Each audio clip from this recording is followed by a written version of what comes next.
That's them. Yes, I love them. I follow them. What are they about? Tell us about them. Listen, they are supporting, they are pro-Bali, and they go always, protect, support the Palestinians cases, other stuff. I respect. They are very kind people. It's Israelis and Palestinians. It's Israelis and Palestinians. Exactly. This is what we need more of. We need more of this. Like ally shit. That's correct.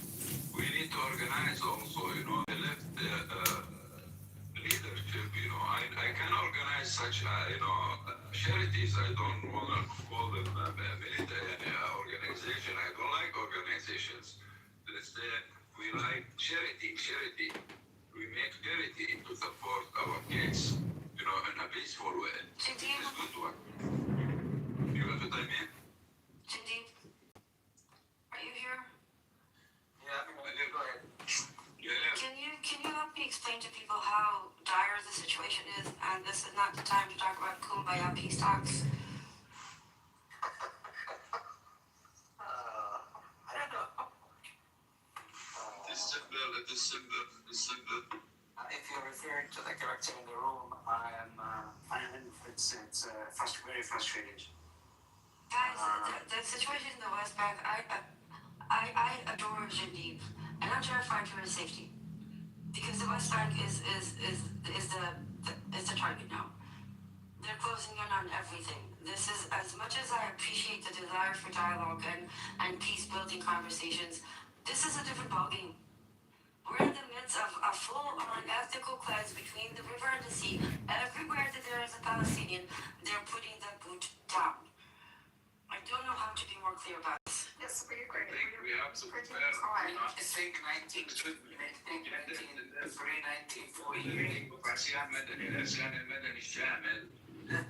Dude, you gotta be quiet. Sorry, I can't talk to you. Just be quiet for a second. What I find interesting here, as an observer, I'm trying to listen to Palestinians mostly. It's very interesting to hear all the diversity, and from on-the-ground Palestinians, not on-the-ground Palestinians. Shocking. They're humans with pluralism. Emrose, stop it. You're not who you think I am. Stop it. You literally embarrassed yourself right now. Stop it. I didn't call them not human. What I said is it's helpful to hear the different views. Of course I knew they existed, but it's helpful to hear them because I don't necessarily go in those circles and have access. This is why I come here to listen. You don't know who I am. So fuck off. Triggered much? I like your profile picture, Karen. For someone who's trying to his picture, everybody in hatred against I like it. It's beautiful. Nachman! Very nice. Ribbon Shalom. Welcome to my live stream broadcast of the Emrose Show and Buttercup, as well as Palestinian terrorists. You're not going to believe this shit you're going to hear. Crash outs. Hello? Hello?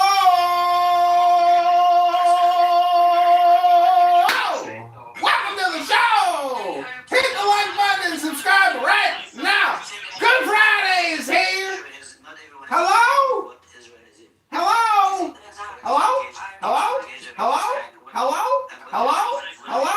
Hello? Good Shabbos, everybody. Shalom. It's almost Shabbos. Just one more thing. Hello? Sorry, I had too much coffee this morning. Lebanon and Syria and Jordan. It goes beyond your river to the sea. Yes, I am the Jewish minister. We're not going back to Ottoman times. I am not. We actually literally are going back to Jewish business. How is that? For fuck's sake, but we were talking about something that happens right now. No, hold on. That's something that happens right now. We are talking about something that is happening right now, literally to a friend sitting on the panel with us. Like in a few months, you might not be able to talk to him. Do you understand this? Or this is just a video game to you? video game to me to have my land online. It's not a video game to me to see my people. Which, by the way, I see the Palestinians as my people. I don't look at someone from Palestine and say, oh, you're a stranger or you're different. No, he's absolutely no different than me. In no way, shape, or form. Actually, if anything, some parts of Palestine are closer to me as a Damascene than, someone from Aleppo or Raqqa or Deir ez-Zor or And how does that change the fact that a military that is after genocide is slowly closing on our friend Jindib here and but 2.8 other million Palestinians in the West Bank? Yes, and that military is like 20 kilometers away from Damascus, too. My homeland, where my family is. What does that matter to you? No? Because it's not part of the river and the sea? Doesn't matter? Yes, right now there are no tanks and bulldozers heading toward There are literally tanks right outside of Damascus. Okay, sure. Then I discriminate and I prioritize Palestinians. Sue me. If you were in one state, I would. Good luck. I I'll thought sue you under Sharia law. doing the citizenship. I thought there You was a can't. pathway to You can only take to Sharia law.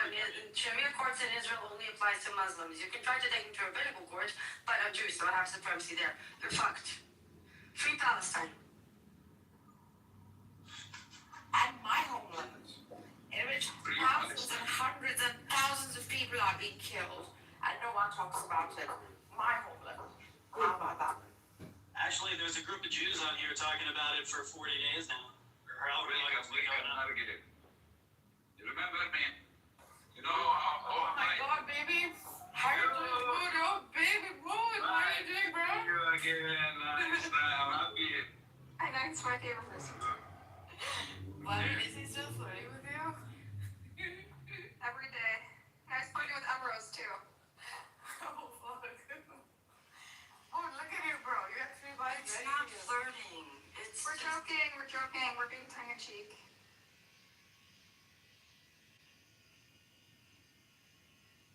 He's happily married. He's just adorable.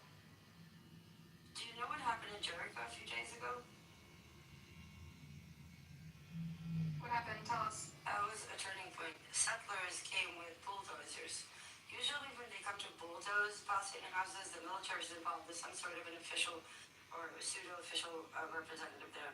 But this time it was just 15 settlers with huge bulldozers that simply tore through an entire block in Jericho because they could. Nobody did shit. That's what we're facing everywhere. And Jadib is literally in the heart of that fucking hurricane. Also, Judy's family, Judy's she went back to family, yes. she went back to visit them. They have it hard. They live in like a refugee camp, so really things are really difficult. They've never really had good freedom of movement. They've always been like laden with checkpoints. There's literally like a settlement literally facing her home, and there's like soldiers pointing guns at her home. You know what I mean? Like this is her life. What? So she went back. She says now you really can't travel even between the village and the city. You have to like a 10-minute trip is now like a 2-hour trip. You know, 2 hours is a good scenario. whereas like the settlers I have think this we're nice all road. I saw a video of Bill Clinton today. He's been cited. A lot of them, by the way, Hello? are checkpoints, right? It's just settlers that decided that they want to badger and harass Palestinians, so they do. And sometimes those checkpoints result in a 23-year-old woman, 8 months pregnant, shot dead because she looked funny at the road. Yeah. And the link in the chat so people can. Ribono shel olam. Ribono shel olam. Ribono shel olam. Assisted by the army, by the security forces, and they come in, they bulldoze wherever they want to take over. Ribono shel olam. How can we help you? This is called the Ambrose Buttercup Show. A few days ago, that settlers complained to the army about Palestinians coming to plow their agricultural properties. And Israel uses an Ottoman Empire decree from 1859 that states that if a landowner Cultural. doesn't tend or live on his land, Keyword of the day is cultural appropriation. the king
erase things that you Lots of said. factor, right? I know, but this is what we're Na na allowed na to Nachman. perpetuate.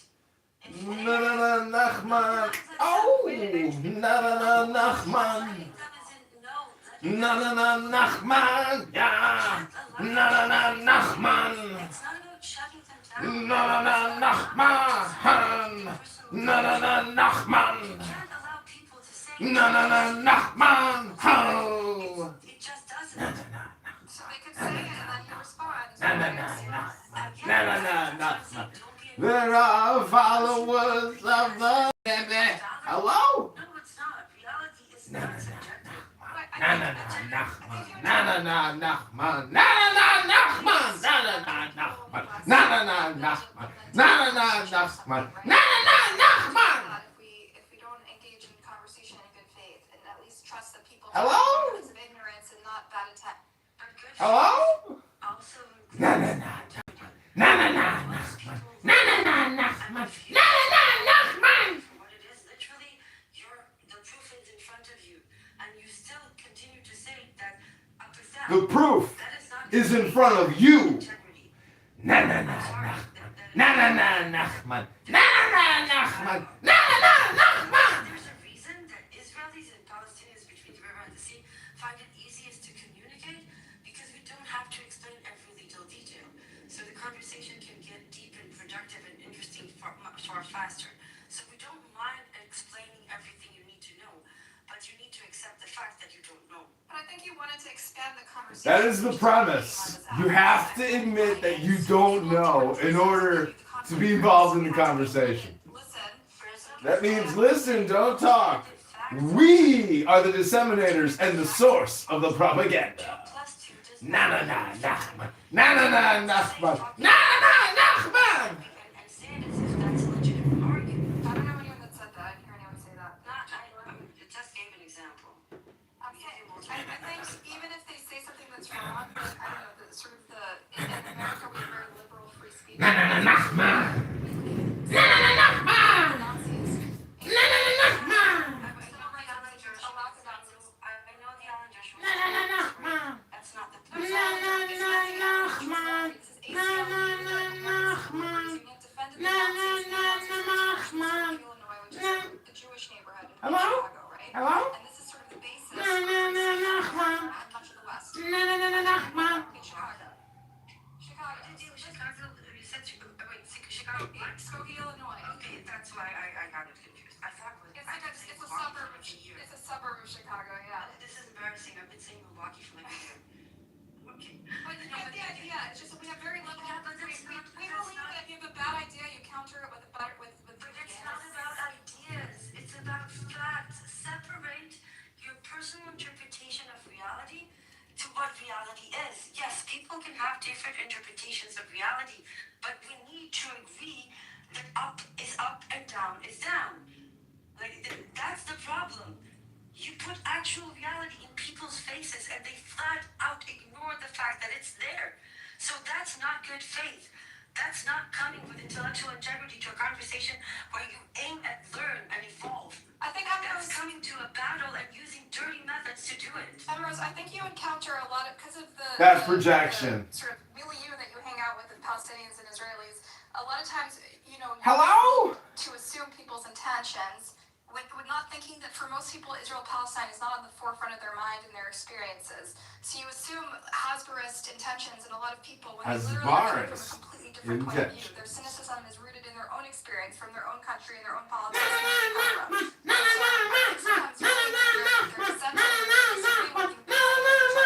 It's not the case at all. And so I think you have to just be a little more open-minded about people's intentions. That's a different. I don't care. These people are not Jewish. They don't know what. They don't give a shit about Israel. Do you know where it's easier to talk to the hardcore right-wingers in Israel? Because there I call them the rah-rah genocide crowd, right? We both agree it's a genocide. Rah, genocide. Celebrated, but at least they don't have to fight over reality. And that is the biggest problem. They ignore reality. She doesn't have to fight over reality. She has to convince other people that her reality is the real reality. No, I show facts and they ignore it. I I show them facts. They ignore it. I gotta feed these into Sora. And they flat out behave as if it never happened. Or that the graph says actually something that it's insane. It's insane. It's manufactured hallucinations. And I don't think you should be enabling it. I'm not saying these people should not talk, but be very, very, very diligent in making sure that you do not enable those like insane delusions. Rose, I think when you hang around this app, you start to get to know people's backstories a little bit, and you start to understand their opinions, whether it's coming from ignorance or it's coming from, their own personal political. Like you start to understand a little bit more how the sentence is going to end, so before you interrupt them, right? And so I think if you get to know people, stick around on this app and listen a little more and get to know where people are coming from, you'll learn that people are motivated by a whole spectrum of things, and I think it's very compelling. It's not the motivation. Like I can tell people's going down. The motivation is propaganda and projection and conditioning.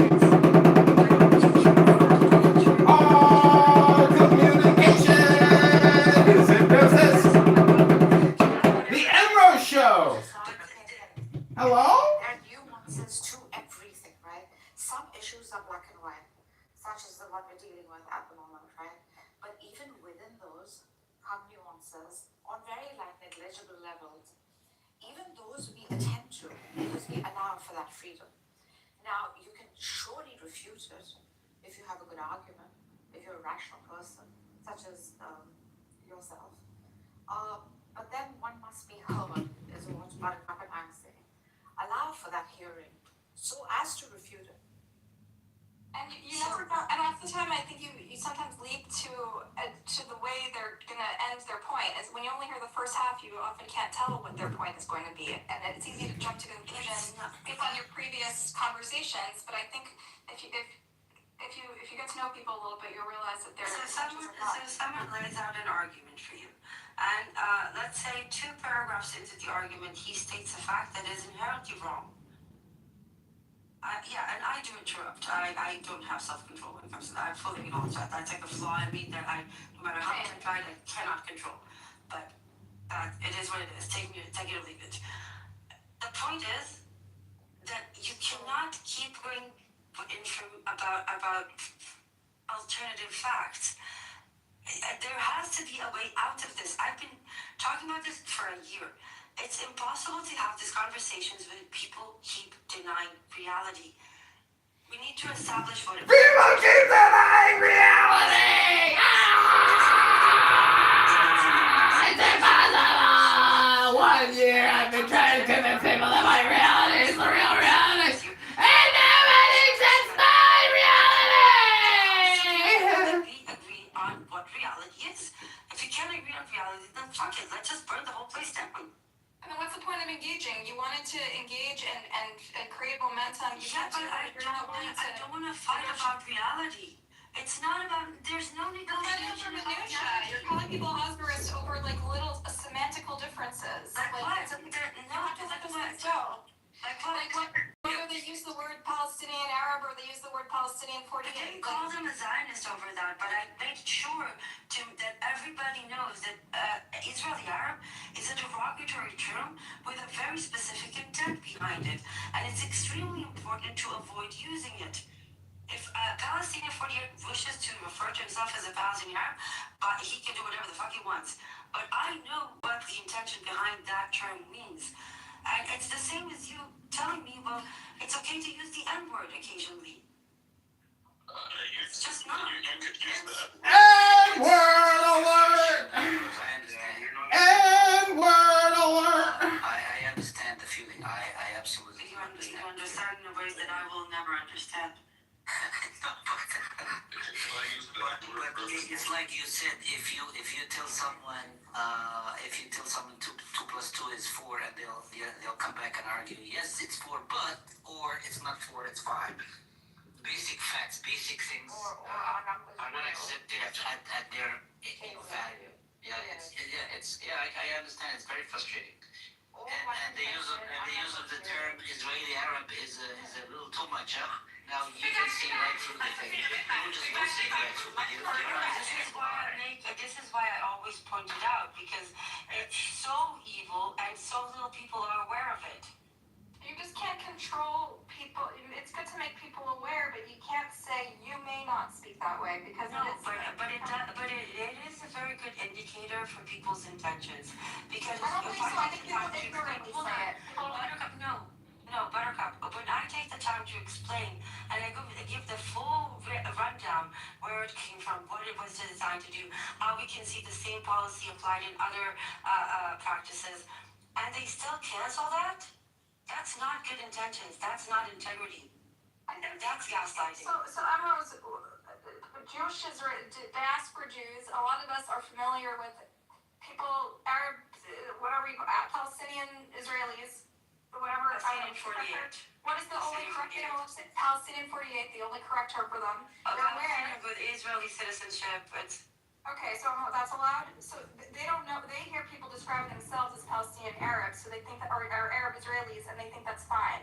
And so you telling them this is the correct term and is not the correct term, it's kind of like it's just it becomes like a little excessive. so. What do you Like think? I've never even in my life heard the term Palestinian 48. No one's ever used it in any context in any paper, in any journal, anything. There's a reason for that. They know that if they identify as a Palestinian, there will be a price to pay. Don't forget, these are people under occupation. So if a Palestinian himself told me that, I believe it, but no one ever has, and I know many Palestinians. I don't know what else to say. I trust you. I take your word for it, but no Palestinian has conveyed that to me. Shadim, can you try to explain it? I've tried. Maybe it should come from a Palestinian. Yeah, the frustrating part with Emrose, I think, is what Emrose is talking about is when you do not accept very basic facts, it becomes very hard and very cumbersome to have and engage in a meaningful conversation with anyone. Like a very basic. Well, she's obsessed with the terminology. She says Think of her what Arab Israelis. The term has been, well, listen, Rose, I don't know, you're not old enough to remember the terms they used to describe us, people living in the West Bank. I remember the term they used to use, the inhabitants of the administered territories. I remember that term. God vividly clear. Well, because you're young. You're young. I'm much older than you. You're young. So they use those terms. We call the inhabitants of the administered territories. That's what. So when they use the term Israeli Arab is to strip away, to deny the existence of the Palestinian people. so that's fine. So that's the better way to frame it.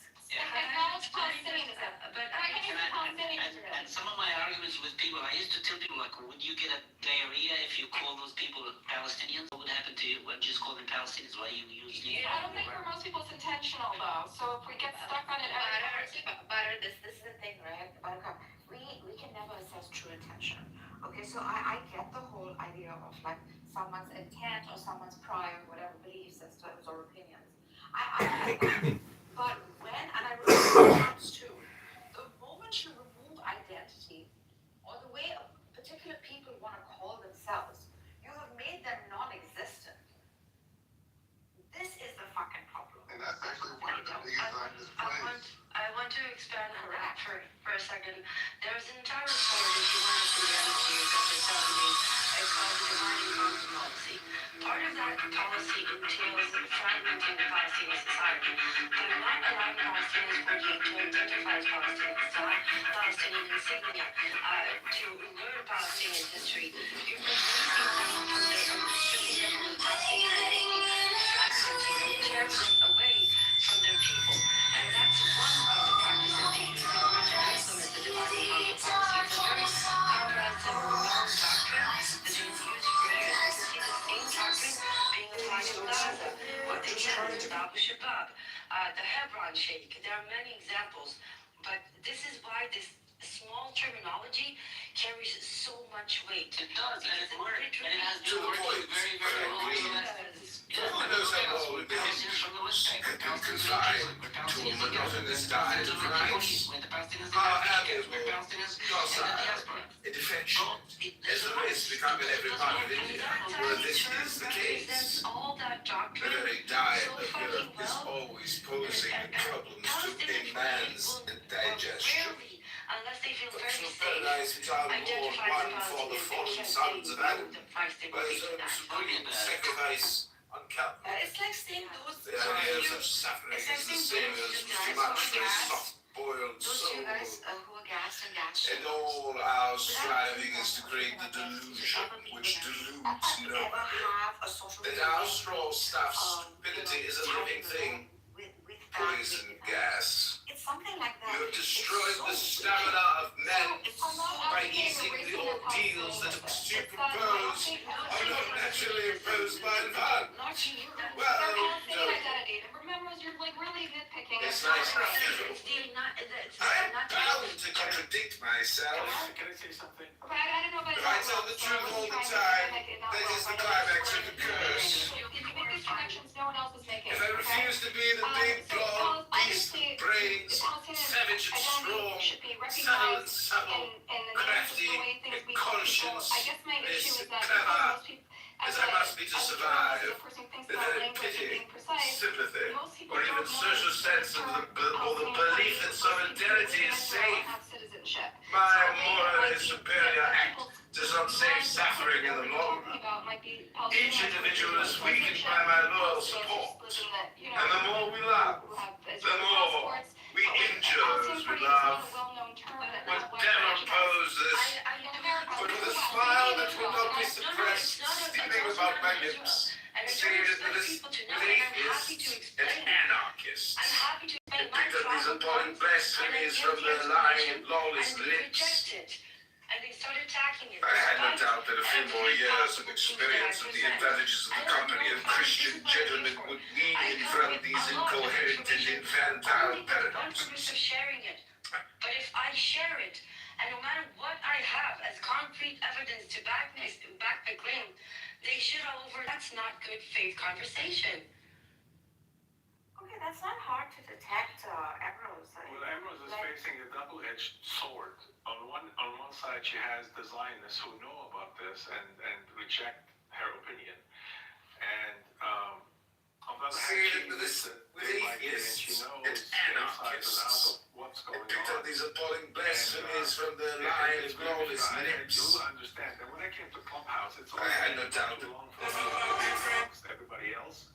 I'm Greek originally, and and I speak Arabic. So I grew up in a culture where, Palestine and the Israeli conflict has always been in conversations growing up, because I grew up amongst Palestinians, so I understand that.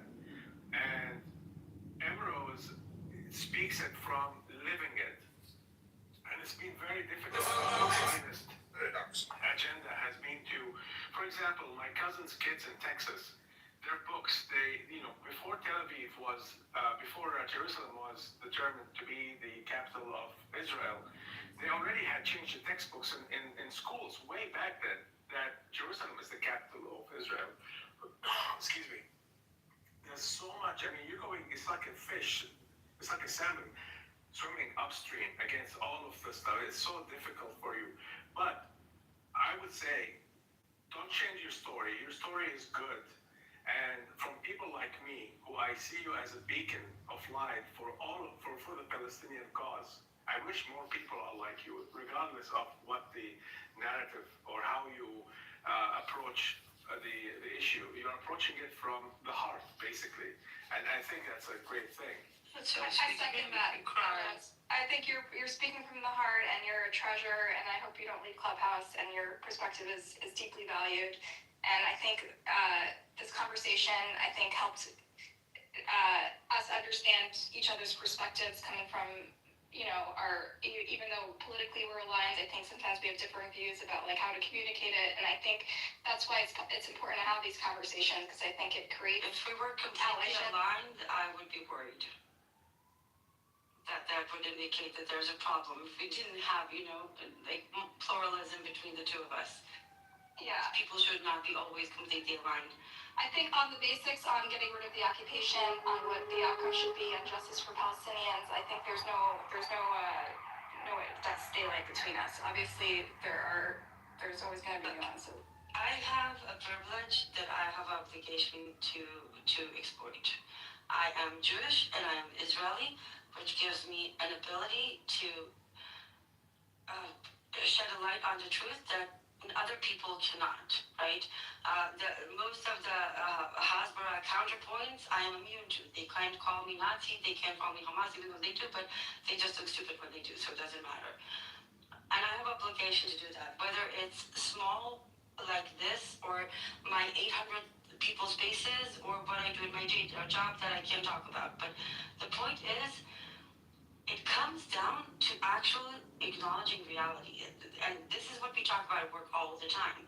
Like, we are living in an age of fluent information, which is a blessing and a curse at the same time. But if there are voices, and it is Jewish privilege, it is Jewish supremacy. I acknowledge it. I use my privilege and supremacy in order to fight against it from within. And I have an obligation to do that because I'm just drive by. They look good. So I must well use it to fight the wrong. These speakers are unstoppable. They will flush their existence. Is super important. Facts are super important because if you look at the basis of this, how many times have you had conversations about this when you ended up arguing about some minuscule detail from 1954 about who said what to whom for 2.5 fucking hours, right? This is why there is the Witness Project by Lee Mordechai. We realized very early that one of the best things that we can do, because we can't stop the genocide, no matter how much we try, but we can damn well make sure that nobody can deny it. And nobody can say, I didn't know, and this is why I didn't do anything. We will make sure every fine, every legal detail is cataloged, registered in real time. And then when time comes for justice, Palestinians will have everything they need to get their justice. And this will finally be fucking over. But if you bring facts to the table and people look at it as if it's a unicorn or a flying monkey, then these people do not come in good faith.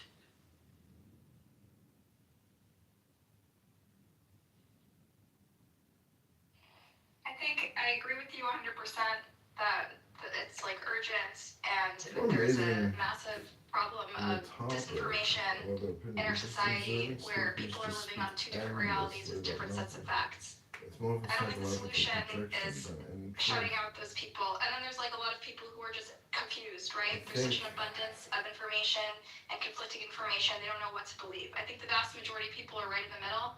And if they say something that is using the wrong terminology, or they omit a detail, or they accidentally, or they're focused on minutia that you think is irrelevant, I think in my experience on this app, in 90% of the time, it's not coming from a place of malice. It's not coming from a place of a negative intention. And I think to be effective, I think we need to engage those people, not shut them down. Yeah, but how many times can you give the same?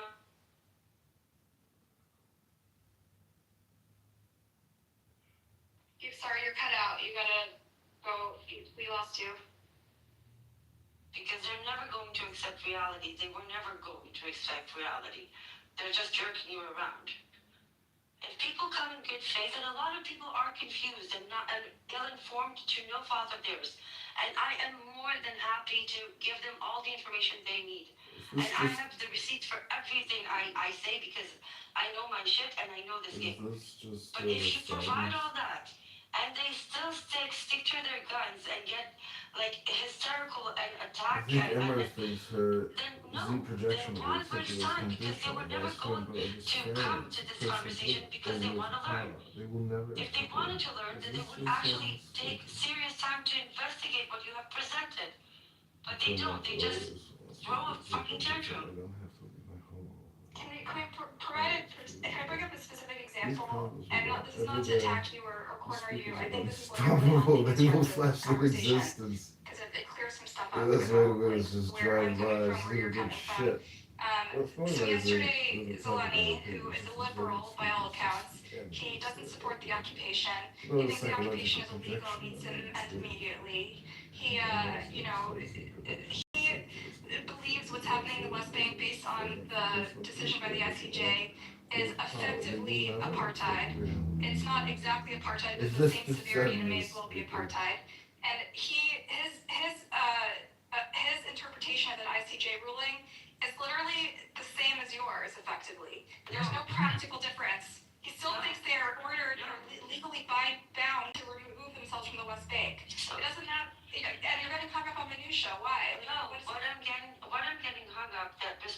his name, Delaney, it's not intentional. What I find frustrating, I have my own interpretation, Delaney has his own interpretation. But respectfully, none of us matter. Because every fucking person who works in this, does this for a living, has the same interpretation. The ICJ ruled apartheid and racial segregation. We went over the details. We can go over the details again. But even if we have a disagreement, if you don't have the intellectual integrity to say, well, respectfully, with how much I review myself and how much of whatever, I might have an IQ of 240. Don't think that's not even an IQ, but you get my point. But you still ignore the fact that every interpretation by a professional actually says the opposite, then you're not being honest. Then that's a superiority complex. I'm sorry. Oh, it's a fact. As smart as you might be, Go ahead. it's not about me or Zeleny or anyone. It's about understanding that there is reality, there are facts, and sure, we can have our own opinions, but even if you interpret it differently, if you can't see that you might be wrong on this because everybody else that are actually qualified to do this don't agree with you, then you don't have the capability to self-reflect and course correct. But it's all subjective determinations of who's qualified. I could literally, and I do say this as someone who believes it's a genocide.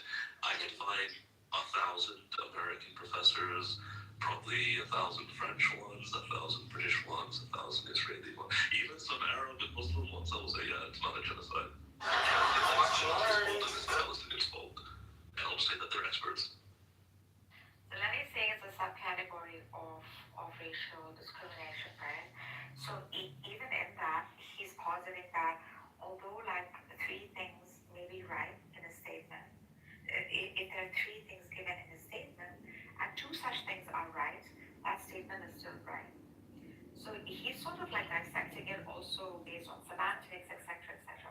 I understood what he was saying, right? And he's bringing forth an idea. Oh, yeah. Alright. That's okay. He's bringing forth an idea that in the future, if at all, someone like declares this freaking genocide as a non-genocide, right? Whether it be through academia, like how Sultan said, with the manipulation that exists within it, especially for such a like sensitive political issue, don't be that shocked, because this is how they're doing it. And he's also saying that the outcome is the same. The actionable action doesn't change. It's if the outcome you want is for the occupation to end, he supports ending the occupation. Yes. It makes no practical difference. If we're all on the same page, that we say the decision is that it must end and it's criminal. So what's the difference with the semantical, It's the integrity behind it that I insist on. But crap. Sorry, I didn't mean to interrupt. No, I forgot. Shit. I mean, he's exposing the lack of integrity. Sultan, you said that you can bring Muslims, whatever, experts. Can you? Please? Yeah, I can. Okay. I'll wait. Gemini, AI, all those exist. I'm not gonna. No, I'll wait. Okay, how about Please bring the professors. Bring the professors, Muslim, Christian, Jews that have published opinions publicly saying this is not a genocide. I'll wait. As long as it I don't see why you're like arguing as if like they don't exist. I mean, you're literally Israeli. The average person in your country thinks that not only is this not a genocide, but that it's the Palestinians' fault. And this goes What all does the that way have to to do with anything? because you're saying that they don't exist. These professionals, these They don't. experts. No, You said you could bring. The thing is, Sultan, hold on, How let about me you finish. stop Let me interrupting finish. me? No. I was How talking. about you let me finish? I was for talking this? and you interrupted. No, you asked me a Yes. question and you interrupted 10 times to say a bunch of nothing. Right? So how about let's calm ourselves a bit and think rationally for 10 seconds. I live in the United States. You live in Israel. The 2 biggest supporters of Zionism over the past entire history of Zionism. Right? That support didn't happen just from random Bob on the street or Shimon in Tel Aviv saying that, oh yeah, it's not a genocide. It happened because all levels of society had enough people that said, yeah, this is not a genocide. In fact, Israel's not doing anything wrong. In fact, it's all the Palestinians' fault. Now, I actually happen to know professors myself because my parents are professors that work in some of these fields, and yeah, they do complain regularly. Some of their own colleagues think that, yeah, mantra that I know from my profession that this violence now is just believe. And you can absurd there's an old mantra that I know from my profession that this is not violence, that is just Because Sultan, if it was so easy to produce that list, you would have produced it right now. I can hold on. That's just one off the top of my head. Okay, that's one. Who else? I don't need to go further. Benny Morris is another. He doesn't think it's a genocide. Benny Morris never spoke about the genocide. He doesn't think Yeah, it's a you genocide. defended the incursion, the operations in Gaza publicly. But the point is, though, it's not hard to find people that It is. I would like to see a public opinion. Benny Morris, open the title that this is not a genocide. Can you produce that, please? I already told you Bernard Lewis. Bernard Lewis. Okay, Bernard Lewis, who else? Who else? Who else? I know Bernard Lewis. police down, everybody's got a free shot. What about happening?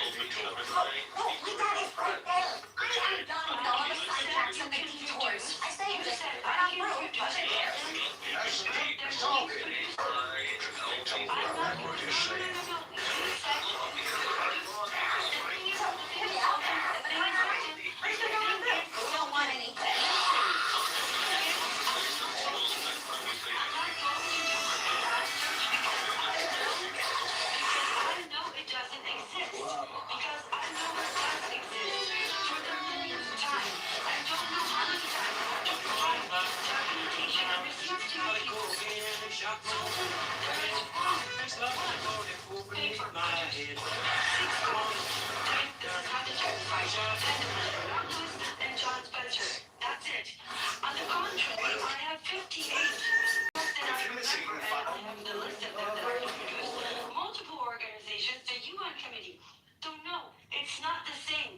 And if we can't look at these two sides of the equation and say, okay, one paper by 6 people and one of them extremely questionable, and his ability to be objective considering he's being paid directly by Bibi, versus enormous amount of experts, many of them Jewish and Israelis, every possible organization, the UN committee. And if we can't look at these two sides of the scale and say, well, it's kind of not the same, then people burn the whole place fucking down.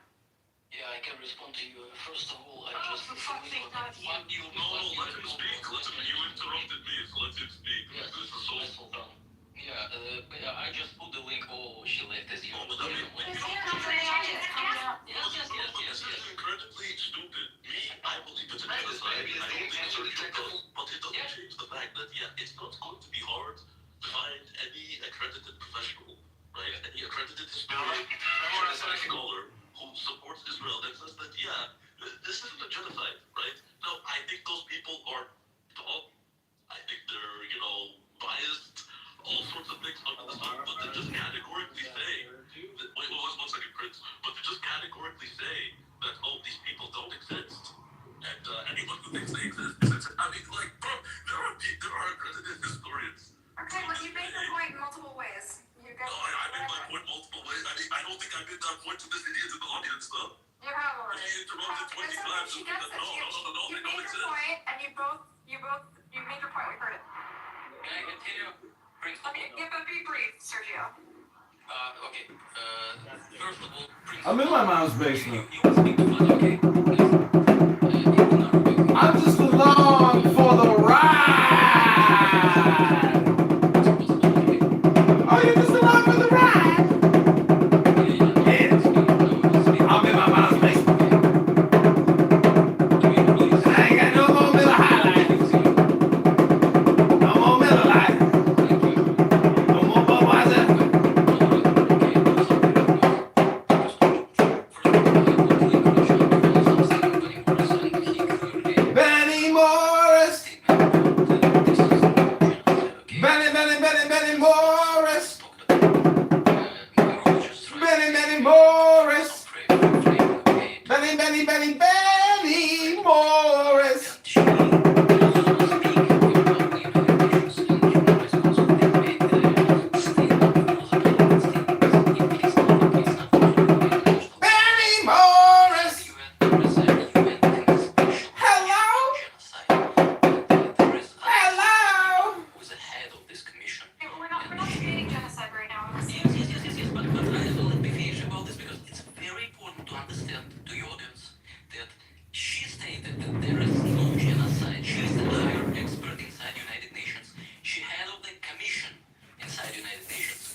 or what facts are worth debating, what nuances are fair to debate, and what is just, people denying reality. And I think it's something that as a society we're struggling with. Our media ecosystem is very confusing, hard to trust at this point. Everything's so polarized. So I think that's the larger question we're having here about to what extent these facts can be debated, and to what extent the truth is knowable, to what extent things should be taken as fact, or they can be questioned or challenged. Yes.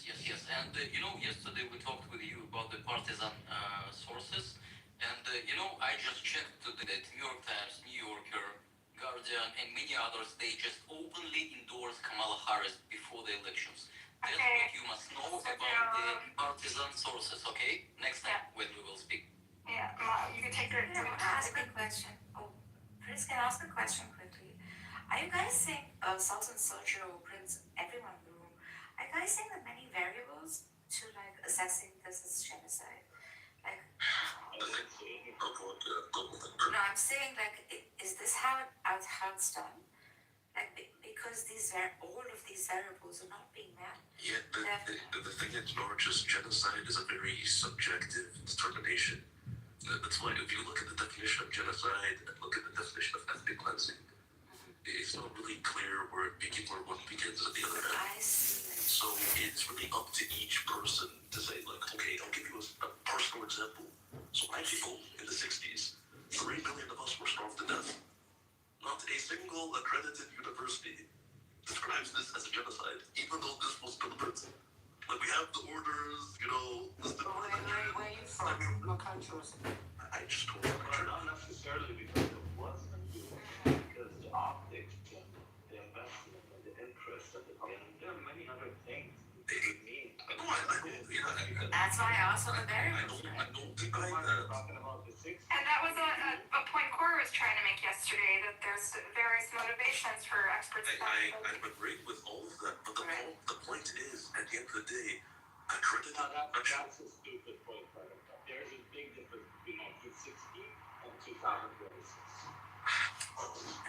As it comes to this, no, because at the end of the day, in 2026, as in 1960, accredited professionals, accredited institutions, all these so-called experts that you say would say that I feel like this is it's genocide. but I'm complaining. Why are you complaining? No one's complaining. You are complaining. I don't care. I support what happened to the Eagles, right? Fuck them. Anyway, the accredited professionals that you would say should have determined this was a genocide, said no, it's not. So when we're talking about accredited professionals, why do their opinions necessarily matter so much? All time should be debated, but we have to define them. Can I say something when you're done, please? Yeah, jump in there. Okay, please don't interrupt. I want you all to pay very close attention. So, Sultan, you said that the definition of a genocide is often confused with ethnical cleansing. Am I correct? You can just already make your point. I don't really care. No, I want to make sure that I heard you correctly. You barely heard me the first time I speak. Can you clarify? Okay, from what I heard, you can correct me if I misheard you, is that you said that there was no actual definition and that is often confused with ethnical cleansing. However, that is factually incorrect. The definition of the genocide was written by Jacob Lemkin, a Jewish Hungarian Holocaust survivor and lawyer. There was actually the genocide study, the Institute for Genocide Study named after Lemkin. I'm sorry, but there is a very, very clear-cut definition of a genocide, and it is part of the Geneva Convention. There is no confusion regarding this, and anybody that wants, I don't know how to, I'll put a link to an image in the comments or something, but just Google definition of genocide. Literally, the images, definition of genocide, you will get multiple images with 5 counts of the exact definition of genocide as written by Jacob Lemkin. People get hung up on things like in whole or in part, or it requires to be a substantial number of killings. He These are said not that quantifiable. it's oftenly confused with ethnical cleansing. It's incorrect. Genocide, very precise legal definition. No, because all subjective. He's gonna reject. These are all subjective. Now, Buttercup, look here. He's going to reject this, and this is gaslight. How gaslight.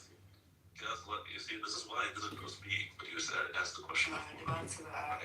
These are all band-aid, legalistic definitions and legalism shapes, especially subjective to the organizations who determines them. Yeah, different organizations. All laws are illegal. All laws are man-made. Like, what are you saying, Salty? Literally in the International Geneva Convention that most of the world signed on.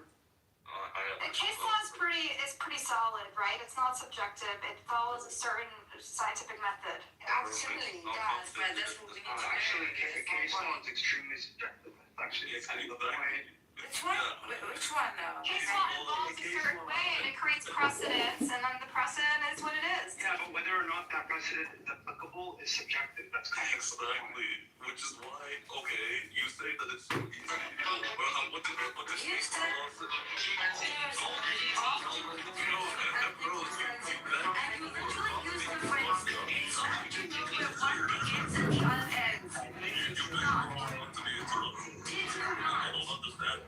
Did anybody else hear him say that? No one can hear me speaking. Like, you can clarify with him.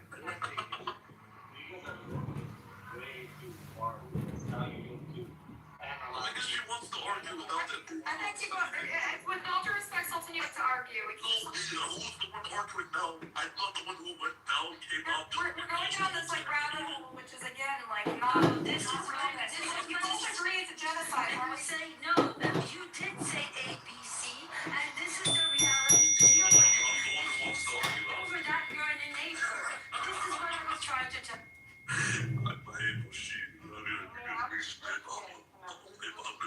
Anyway, look, we can move on from this because frankly, this show podcast really can understand sense. And I already said it's a genocide to begin with.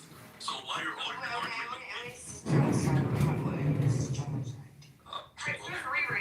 Riri, what's your deal? No, I was asking where the genocide happened because it keeps saying genocide. So I really like. We don't know you. You have to go down because you're not going to hear it right now.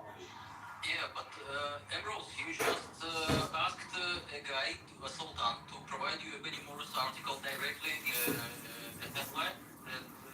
Okay, we got it. You made your point. Why are you talking about it yet? I want to ask Ambrose, Ambrose, are you accept this? Yeah, what's up, Prince? Obviously, there are two groups, two camps. One says it's a genocide, and one says it's not. Now, the people tend to choose to the experts. And there are experts on both sides. But is it the case, or is it not the case, that the experts on the camp of saying it's a genocide is much larger, more significant, with evidence to prove the claim, as opposed to Well, what I would say is that their numbers don't even matter. What matters is the evidence they provide, and their evidence is scary, which is why those. the statements by the general leader, the politicians, even all of them came out to say these nuclear weapons in Gaza, the starvation statements, and the evidence from boots on the ground, the absence of a mechanism to protect civilians, opening fire on civilians no matter what the target is. Does that bring you closer to at least believing that there might be a genocide? No, yeah, that's why. That's all. Yeah, exactly. Yeah, that's why I say it's a I genocide. don't know why you guys are making such a fuss out of this. Because she keeps saying that, oh, experts this, experts that, and the experts said that Israel should exist. Experts say that Israel's not committing any crime. Like, it's a very. It's saying to put our faith in the experts at all costs and not question and not even have discussions but with the experts. She says we can't even discuss the arguments the experts are making. The experts make arguments and we should engage with those arguments, or what's the point of making the argument? No, that's fine. But I don't think she's wrong for saying that. Because at the end of the day, this is not a political matter. But Omar Bartok made it very. it's a fallacy. It's a fallacy for abuse authority. Hold on. I love how people say that. see, when they get sick, they go to their authority, which is the doctor. When they get arrested, they go to their authority, which is the States about. Hold on. Many recommended boxes. It's because someone is telling me I'm fucking We always resort to experts. what the fuck is wrong with you? Just because I disagree with you? No, because you guys always do this fucking clubhouse pseudo intelligence shit. Intellectual shit. It's not intellectual, it's not. It's analysis, it's critical thinking and dissecting, that's all it is. It's not. What is wrong with you, Prince? Hold on. You can have your opinion on whether the earth. It's not an opinion. It's not an opinion. That's what we're trying to tell you. But it's not an opinion. We are trying to come to facts and to some kind of truth value, true critical thinking. Why do you think these are opinions? You think some of us just come here and like just, you shut the fuck up, man. You're you guys love doing this shit when you don't have the knowledge. Land your point. When that shut the fuck up, I didn't make my point to that. When that white kid shot the two guys during the BLM riots, everyone became illegal expert. Your fucking opinion doesn't matter because it's a matter of the law. You have to study the law. You have to study the cases filed in order to come to some form of conclusive analysis. None of you have that. Okay, Prince, I think It is a matter of opinion. Prince, I agree with you that the bottom line is when in doubt, you rely on experts, right? I think what we were discussing yesterday is that in the absence of a final judgment from the ICJ, which is the ultimate authority, what we have is different levels of authority. So we have a UN Commission of Inquiry, right? And that is a very high level of authority. Under that, we have academic opinions, and that's a lower level of authority, right? And under that, we have... Commission on genocide also. On the same level, yeah, that's what we're talking about. It's fair. So we're ranking, we're giving different weight to different authorities. And Ambrose was arguing that academic takes is the same level of any court decision. That's just simply not the case.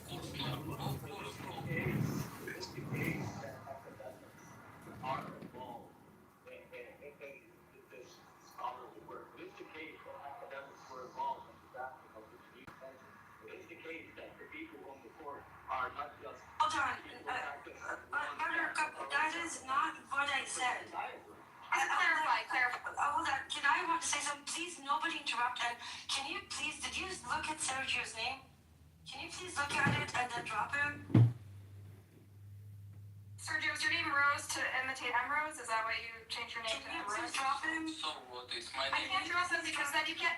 If I drop him, Emrose, I can't bring you back up. So I can either drop everyone, but I can't keep on taking down the hand raising and then turning it back on because then I can't drop people. Do you understand? I can't bring you back up because you put yourself down too many times. So if I drop him, then you can't put yourself down again. This sucks. Yeah, Okay, sure. it's glitch, okay? Just don't go down This again. sucks. Okay, so please don't interrupt.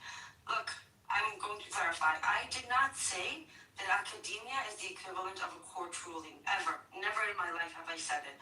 What I had a problem with is Sultan claiming that he can produce multiple names. Could you, no, don't be an asshole. 20 times before, but Absolutely. the first time for Okay, he's muted, go. What I was bothered is by Sultan, and please let me finish this so you'll understand. He said that he can produce dozens of names. Now, I know for a fact that isn't true. However, I can produce, and I have to you, Buttercup, yesterday, a full list of organizations, a full list of 58 scholars, most of them Jewish and Israelis, because it's very easy to find. The scholars that you are talking about, if they exist, have barely published anything public, let alone have conducted multiple interviews and conversations on the matter publicly and intentionally. And if we can't see that those things do not have the same weight, if you put them on a balancing scale, right, they will not balance. One will be significantly heavier than the other. That is my problem. Academia is not a court ruling, but when you have dozens of academics and organizations and institutes that say one thing, and yes, a few on the other side, but definitely not a match, and we keep claiming, well, this is a, it's a draw. That is a lack of integrity.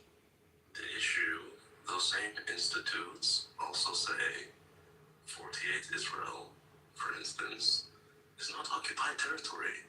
That the Israeli government, including the current Israeli government, is the correct legal sovereign jurisdiction over that. Those same institutes. What did they say? Yeah, they say 48 Israel is not occupied. Name what The UN. Yes, I agree with you. Okay, perfect. But you disagree with that? I disagree with that morally, yes, but I do disagree that that is the legal ruling. Perfect. Well, so when you want to say that, oh, we should defer to experts, okay, I ask which experts? Because those same experts say that, yeah, and give here. But this is the No, they didn't. No, hold on. Hold on. You asked me not to. You're doing a very good job. Let him finish and then Emerald stuff. We'll give you the mic. This is amazing. Anyway, those same experts, right, and those same institutions, I mean, you like their conclusions when they agree with something you say, right? And like I said, I think it's a genocide. But then you don't like them when they disagree with something you say. So Did I reject them or not respect them? This is about the 25th interruption. Like, at this point, I have to assume it's because I'm black. Or you racist because black people. Is it the racist? Perhaps it's because all you're trying to do. Yeah, it's because you're black. It's because I'm black. Why are you so racist to black people? Absolutely. When the black people are just saying something. Arman, really? Again? Why? I think you're racist against black people. I think MLK died for nothing. How the hell do you want to have an intellectual conversation? But how can we have a discussion when you interrupt every 2 seconds? He's the right Can't even guy. have a dumb discussion. Again, Much less a quick. for the millionth. For the millionth and one time, you've interrupted me. I mean, for You're making claims about me that I have never said. At this point, it must be because I'm going to call Alright, you. you're being intellectually dishonest, Sultan. She doesn't even know that you're black. How she's supposed to... She keeps interrupting when she keeps making the most You're going to say false. You're saying false claims about me. Well, yeah, because you keep interrupting. All I've done is ask you. Interrupt when you say incorrect things about me. How about you? Yeah, because I'm speaking. It's not you speaking. I let you speak uninterrupted the whole time. You make your point, Sultan. You make your point very clear. I've been trying to. I would have been done if it wasn't for one person. But Alright, guys, this is getting really tedious. I'm gonna just say time out in a minute. And, move on. You can comment. all I'm saying, okay, institutions, yeah, they make questionable decisions, so there's only so much that we can work our stake and hope and faith in them. And yeah, you're racist. Oh. He's being an idiot. That's it? Okay, well, first of all, I did not reject institute or international resolutions or decisions, nor did I ever claim to. The fact that I think that they are immoral, yes, I get to say that. That doesn't mean I contest them or claim that they are not real or fictional, which is what a lot of the people here do. And again, this whole thing started because of something very specific that you said. Why won't you acknowledge that you were simply wrong? Because I'm not, and because the beginning of word genocide. You said you could provide dozens of experts. Because I'm black. I'm sorry. What does that have to do with you being black? I'm going to get the white hood for you. I think the white hood is appropriate. Anyway. Well, then you're full of shit. You're not even black. You're just fucking stirring shit around. No, you're right. I'm actually. At the end of the day, now we have KKK Rose and white it power comes rap. down to something very simple. At the end of the day, there's another You said you could very easily produce dozens of experts, Yes, I which can. you have not. No, I have. I, however, have. Then ChatGPT is please my produce friend. them. Please produce them ChatGPT is now. not racist. No. I did not refer to ChatGPT. I Sultan, fucking provide you everything. But you cannot. Ain't racist unlike you. Okay, This is the time for all of you to be intellectually, to have intellectual integrity and say, you made a claim that you cannot back up. The other side made a claim that they can back up. We're not even debating the genocide. What we're debating is the veracity of how much weight to give academic scholars over other authoritative sources. But we already have a more authoritative source, so it's kind of moot. We have the UN Commission of Inquiry that is already. We need to acknowledge that somebody can't say, I can produce dozens of experts when he can't. Because that's misleading information. We've already met threshold of credibility? Why do we need to compete? Why do we need allowing misinformation to be? Why do we need to battle each other without addressing There's only it? one person Then battling. people can say whatever they want, however they want, and nobody will challenge them, and 2 + 2 = 5. So the outcome we want is the same, right? We want to demonstrate that it is a genocide, and the way you do that is by using as strong and airtight and foolproof of an authoritative source as you can. And a UN commission is far more authoritative than a list of scholars. Provide sources. Buttercup, he hasn't provided anything. He agrees with a genocide. He's on your team. The outcome is the It doesn't matter. It's about, it doesn't, forget about my team. People make claims that they throw into empty space and you just let them. If you're going to make a claim, back it up. Otherwise, we can all make every fucking claim in the world that we want. But the stakes of this claim is not the same level of whether it's a genocide. He agrees it's a genocide. He's The convinced. integrity is the same integrity. If you can't admit that you've raised something wrong and take it back, then there's no point in having a conversation. You can't produce something of experts because they don't exist. Just acknowledge it. There's only one of us who wants to argue about meaningless things like this, and But that's we're debating over the threshold of proof. We're not debating over whether it's a genocide. We should focus on high stakes things that actually matter and will make a difference in the world and make people stop dying. It's not going to make more or less people die whether or not Sultan trusts academics. Yeah, the question is, okay, so like I think Buttercup, I'm on there with you. 90%, like a great deal number of people who aren't supposed to be biased, who are supposed to be fair and look into what's going on in Gaza, basically have established that it's a genocide. Now, what's the question? What is after that, right? Okay, it's a genocide. Now, what next, right? I think we can move on to the next point.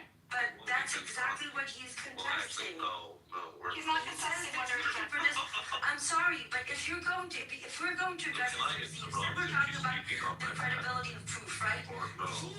He made a claim. Well, I mean, I guess I If can. he cannot back it up, and we cannot demand him There's always going to be people. because he But it's roots, Emeralds. We have a higher No, standard. it's of proof. not. Yeah, there are, unfortunately. I hate to. We've already demonstrated it's a genocide. If you consider, academic scholars credible, then you certainly can consider a UN Commission of Inquiry It's not credible, about right? that. It's about the way we conduct a discourse. If he can throw a claim into the air, if I can produce dozens of experts and doesn't back it up, then he has the obligation to retract that statement. No, If you make I'm this never statement gonna and retract people my are asking to back it up, then provide the backing. Fair enough. I'm gonna retract my statement. Fine, Sultan, if you don't want to distract it, just produce your ChatGPT generated list. Go, do it. Why would I So we can move the fuck on, okay? This is tedious. I've been trying to Produce move it. your friend who doesn't want to move Put it in on. your PCR now so we I've can been trying to, it's your friend who doesn't want to move on, Buttercup. You just don't Put it in your want to PCR so we can settle this. If you can in fact find a dozen... I wanted to move on minutes Yes, ago. but if you can in fact find a dozen scholars, if you can find a dozen scholars... Move on. You're just making your friend This is like next. because you want to argue for the sake of Sultan, yeah, okay, fine. Next. Let's move on. Okay, how about Rose and Sultan don't talk for a little bit? Yeah, This is ridiculous. this is tiring as fuck. Yeah, this is like the epitome of Clubhouse right here. Yeah. It distracts from the larger point, which I think is making connections and helping bring people to your side, or maybe being open to learning new information. I mean, that's the purpose of these Okay, conversations. but we can't move on until Sultan retracts his statement. No, Sultan, Stop go down. your trolling. Next person to bring this up goes down. Sorry. Yeah. All you're saying is burden of proof is on you when you make it. And Sultan did say, like, you go open channel. Marius, please just ignore it and move on. You're fucking feeding the troll. I'm just giving You're feeding the troll. You're feeding the troll, Marius. So, Anyway, so it's a really nice it's been discussion. I want you people to realize that he can't back it up. Rose, go down. Rose, go down. Wait, Buttercup, I thought Rose, go down. Emerald, I love you, but this is really like... Rose, go I'm down. not the next person to bring it up. Sultan, go down. Are you a woman of your Buttercup, throw it down. This is ridiculous. I'm not throwing her down. Why? You just said you would. They shut me up for Now you're not credible, Listen, Buttercup. we're all... We've all harped on, like, irrelevant details in our lives, and it's fine. I mean, one We're all person is fine. doing it a lot more than everyone else, so just... All right, final Sultan, warning. stop it. Okay, person to bring up the fucking You list. promise, Buttercup, this time? Yeah, the next one to do it gets muted, and you get one view warning, and then you go down. If it's the second time, you So bring that it was up. saying when Sultan was saying. Don't feed Hey, the fucking all right, soul, Nargis. that's your final warning. Okay, but let's be honest. Can someone like Okay, that's your final warning too, so. Come on. Nargis Sultan knows this. Tell us the story from your childhood. Mr. X, tell us more stories from your childhood. What kind of a house did you grow up in? Thank Did you. you have animals? Did you have a farm? Don't do this. Buttercup. Why not? Why not? Why not? Come on. Oh my god, it's gonna be long. Why not? What? One thing I can say, if I can get a bit meta here, Buttercup, is there's always going to be people using like what if this particular detail without looking at the situation, just saying, this is wrong. And their purpose is to muddy the waters and stall for time. So if, and let's just for argument's sake say yes, absolutely there's genocide going on in Gaza. Then the next We all agreed there's a Yes, genocide. yes. The So then question what is when. next? What is next? Yeah. Correct. Okay. So you wanna just- your topic? Yeah, I think that is All right, a better fine. Let's do it. Next topic. What's after the genocide? What does accountability look like? What does justice look like? First of all, the war criminals need to go to jail, right? Or be tried. That's correct. That's correct. Bring the filthy out, expose them, and then build. Rebuild. We destroy, rebuild. We destroy, rebuild. Yeah, the people of Israel deserve a much better leader than this. How much culpability do we give to the rank and file soldier versus like the military leader versus the leadership of Israel versus people who didn't necessarily participate in the genocide but like tacitly supported it, right? Like propagandists. Like what level of culpability do each of them have? That's a very hard question, I would love to hear Empress's opinion on this. I feel like she would have a Hard and yet like necessary to address it.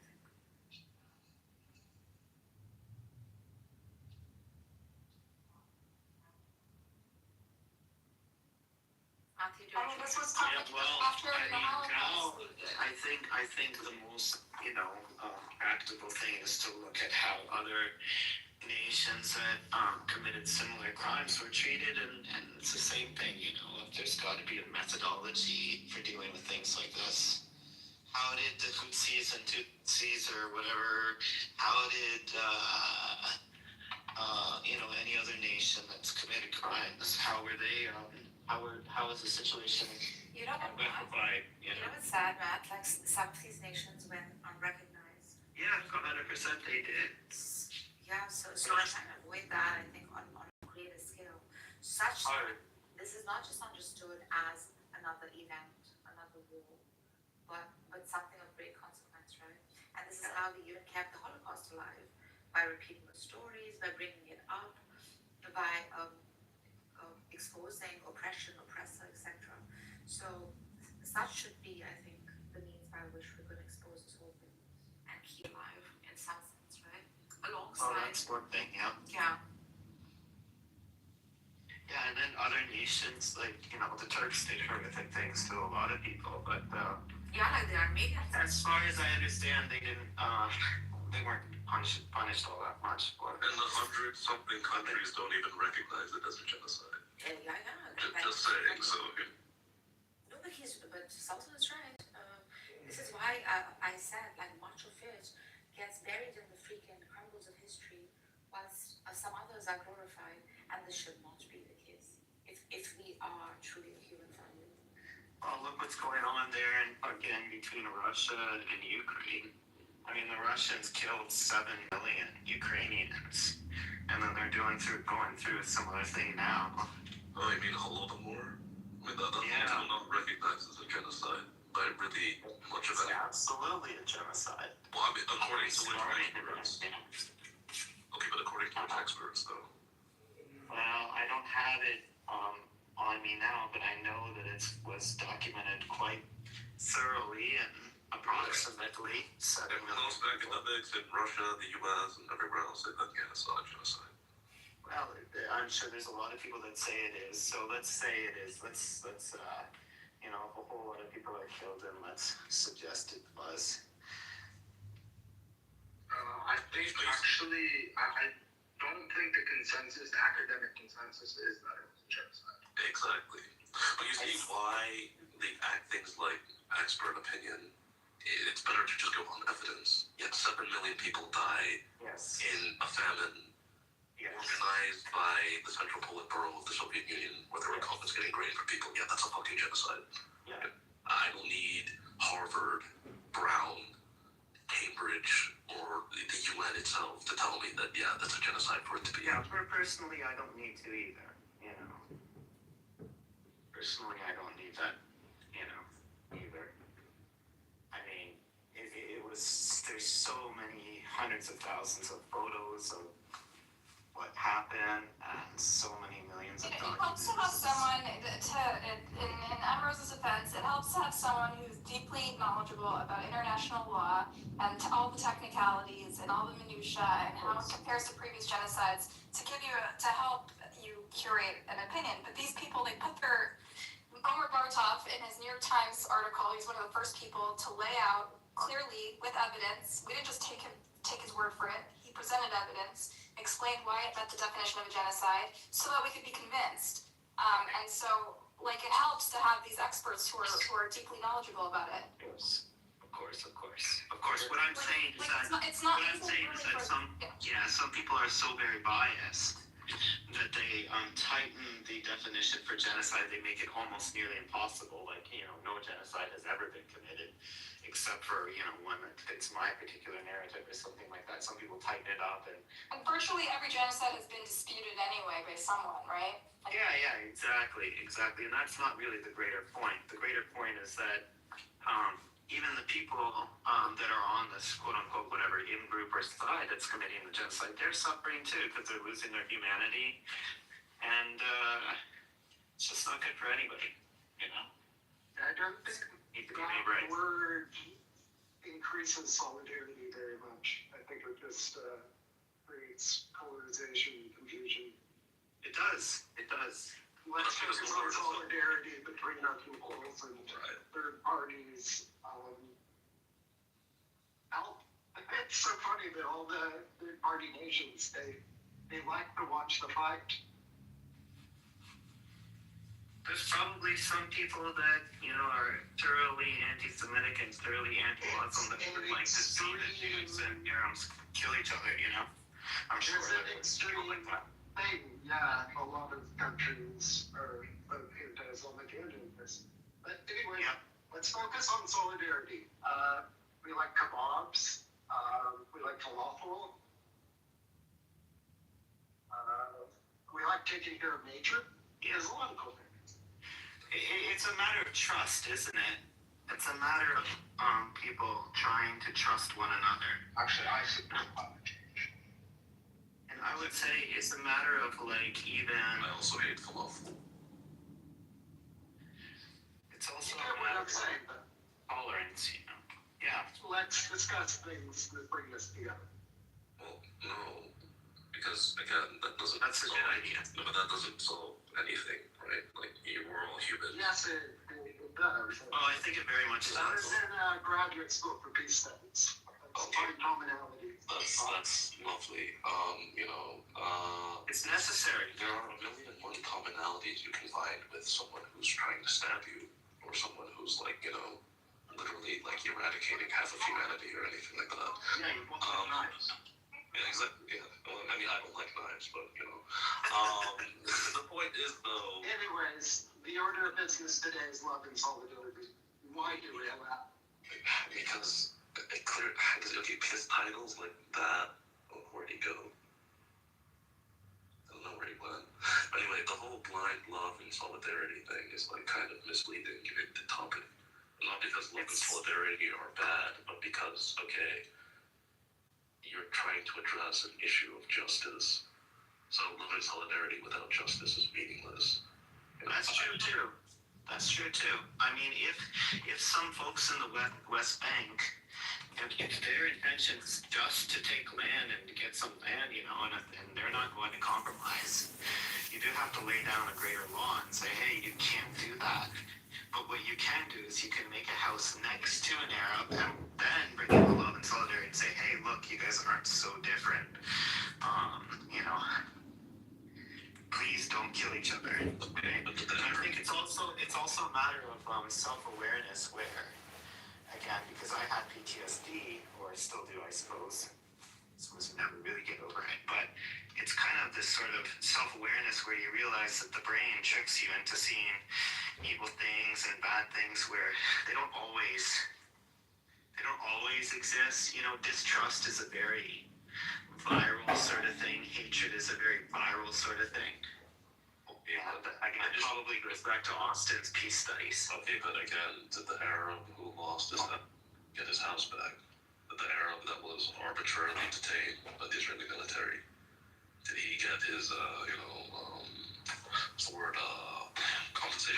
Justice, yeah, he needs it. For that matter, it would be fair just to throw a bone to the other side, to the Jew who lost his family in some, bus attack. Get justice. No, both sides have to get justice in a fair way, and it has to be divvied out in a very careful way, because if justice is divvied out to one side and not the other, then you have bad feelings all around, right? Exactly. You know, I was thinking about this, like if I was in Kyiv and I was Ukrainian, I would hate, probably, honest to God, I'm just human just like everybody else, I would hate every fucking Russian that I ever saw. I would hate them to my guts.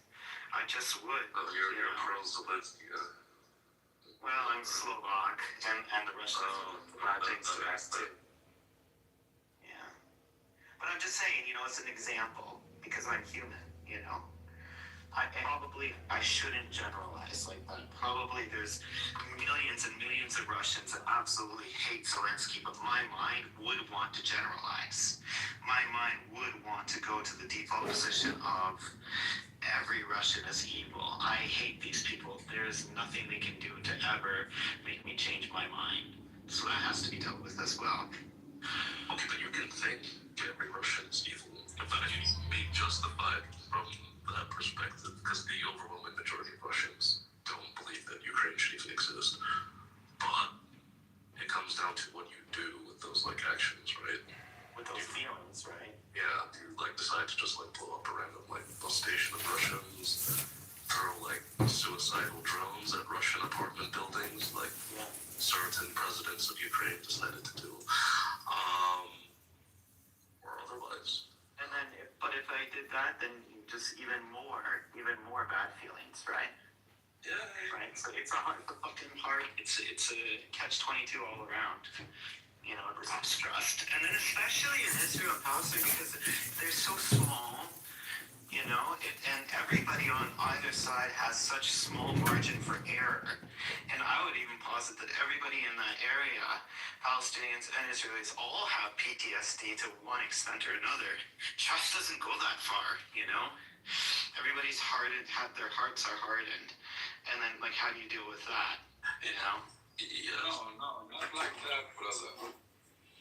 We are living in peaceful way. We are busy with It's just horrific, just insane people who are just filled with hate. And they said, I tried to raise my hand and say, they're like, we're not breaking you up, we're putting it on a fucking oven. I was like, holy shit. Not interested to have anybody many times. We're almost a bit more challenging, so I'm not going to say that I'm training for silver to a Rolex. And I'm only going to pull out the bracelet after I choose what product I want. I'm going to leave it solid. If not, then it's not crying as you were, ugly, stupid, young people, ugly.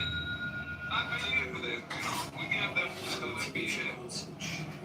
You go get it, right? 14 karat. Do you feel that you're at peace? What else you have in that range? Even all that's happened? Always been, Do you believe you're at peace? Let's see if we got another offer or something. Let's see what we can get. We had I want to ask you how much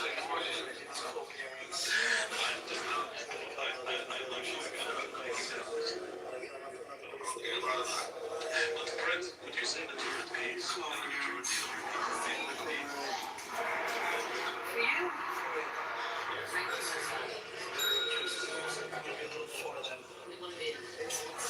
What are you doing with it? Tell me what you're doing. I'm asking for anything. Are you giving it away? Yeah, I mean, good question. So any of the Israelis or the people who feel tied to that side, do you feel that you guys are at peace? I mean, what does it seem to suggest that How everyone can you just be like... at peace when justice is not served?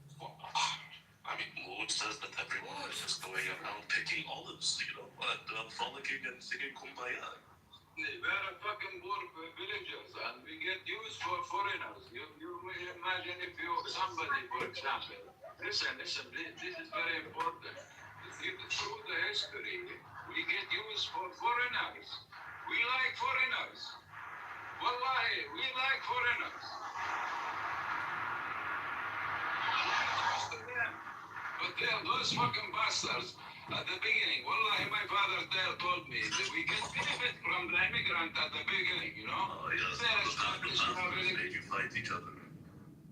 Listen, brother, wallahi, I swear God, you know, the beginning of the immigrant for the Jewish, the same for Armenian and the Greeks and other, you know, Greeks happened in Europe. We welcome them. We get no problem. Not only the fucking mandate, the British mandate, but we as a people, you know, we welcome them. They come and live neighbors. They rent places, cars.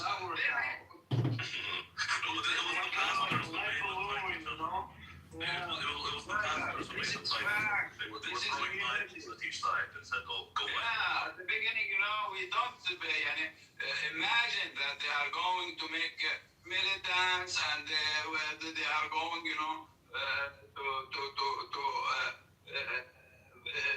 make war against us as we are not ready for a fight or any other stuff. You get what I mean? We don't have any weapons. Usually we don't have much weapons. Listen, we have sometimes being a doormat, you know, is being polite and kind, but sometimes it doesn't work out. No, brother, something happened like this, you know. Still, we was, you know, simple people there was, you know, they are happy, some people, villagers, they are happy to kiss girls from the back of the glass and they pay money. He put hair. This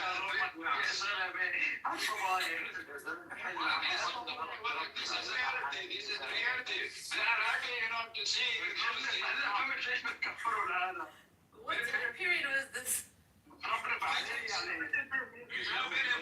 what's a funny thing? So, animals actually used to talk like this at the beginning. Yeah, I don't know if you guys knew him from... Yeah, but he learned. After October 7th, he went like this. Exactly.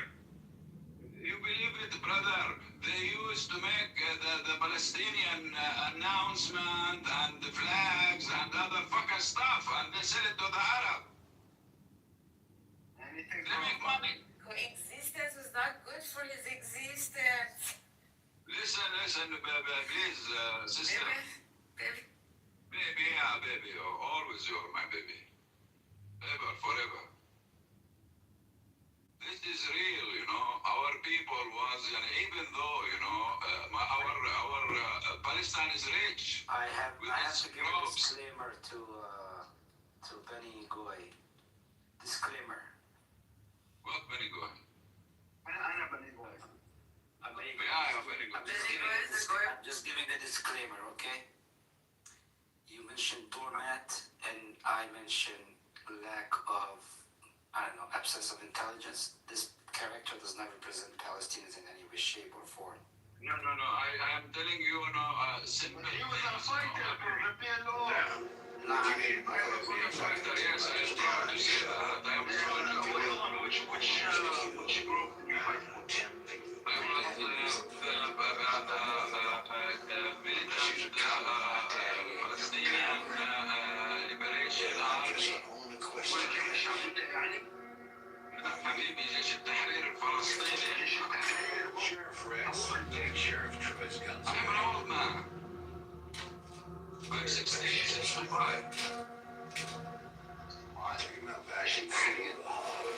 تشتري حبيبي انا مع الوالي اليرموك في الاردن. Okay. Eastern Jordan, I have when I get sentenced, I have improvement if you like yesterday, they give me 7 sentences at that time. And I've already, I confessed. People like you ought to stick to knitting. Can you believe that? Soldier, They caught us. They caught me, my friend. I don't care, Buttercup. Don't afraid from me. Nergis, nobody afraid from me. Kelly. Wait, hold up. How old are you? Nobody afraid. مش جيش التحرير كان مسؤول. اسمع. No, hold on. How old are you? I am 65. Yeah, you Yeah, that math is not mathing, bro. you were 10 years old, bro. Get the hell out of here. That one. What you said? جيش التحرير was in the 60s. So you were a No, soldier. brother. You No, were this a is my soldier. story. So you were a soldier in Jordan. مع جيش التحرير في وزديدي, right? لا حبيبي. Exactly. What year? This is exactly in 1975. Okay, and in 1978, 79, you were 16 or 17, and you blew up you exploded an explosive device in Naples, right? That's correct.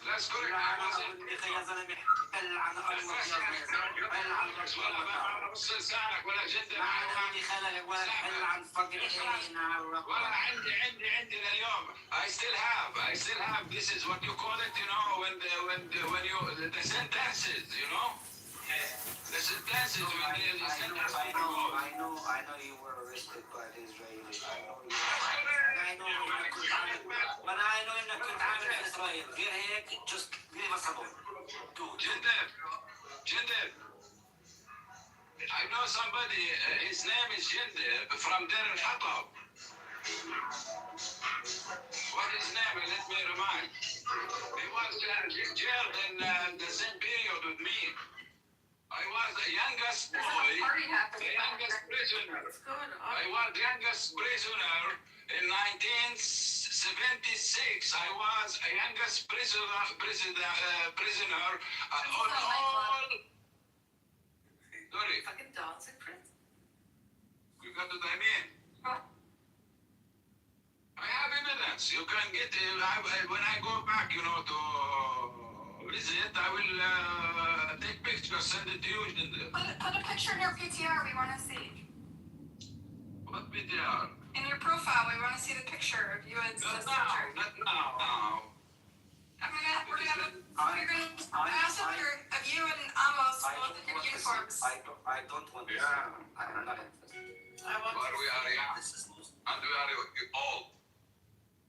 Listen, Buttercup, anyway, to be honest, what happened, our story is a fucking sad story, in my village, we get warned because we have already business with some companies at that time and some famous people, from Sasson, this is very famous family, big family from Iraq.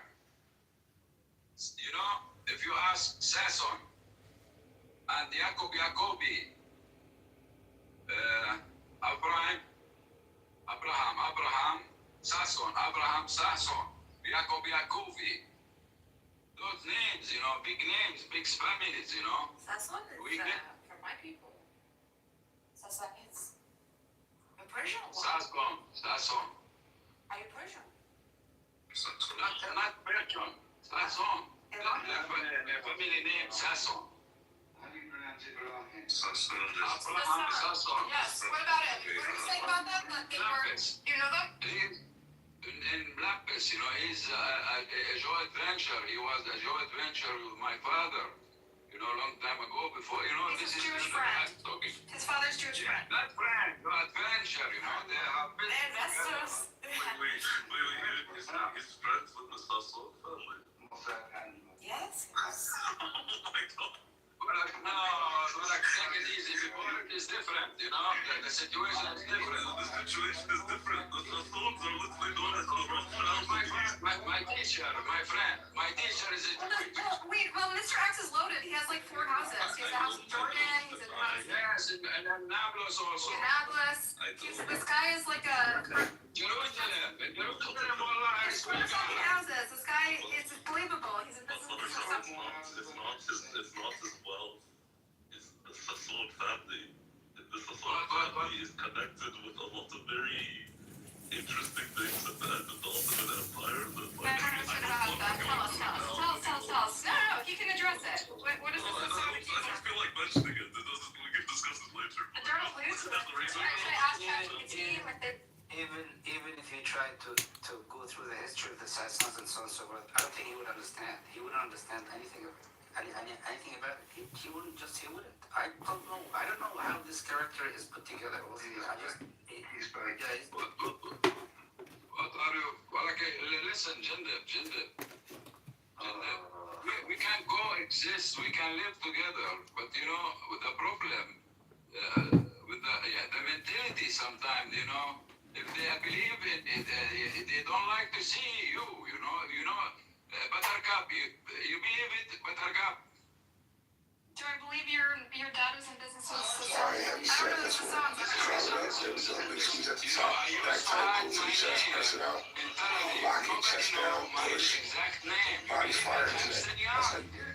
I don't like anybody. My name in Tel Aviv, Sasson. Wait,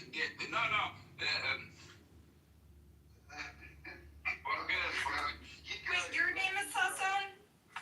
No. Why did your name? Because you have a high-profile name. You have a famous name. No. At that time, I have another name. I used to use another name, while I'm in Tel Aviv. This guy is he's a gangster. At least like half of the stories, right? But like He's still a gangster. I want to dedicate a song to my love, Daniel, in the audience, so with your permission, Buttercup. Here you go, Daniel, I love you. Aww.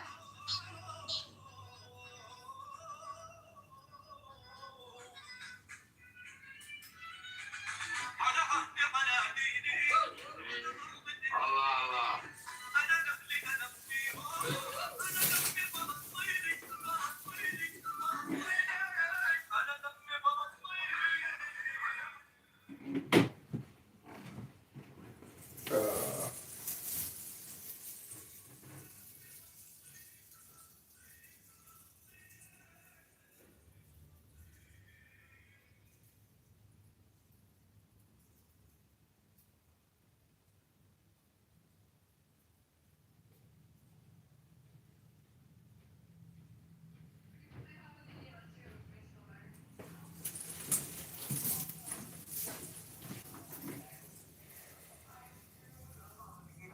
Or Hatikva. We can play Hatikva.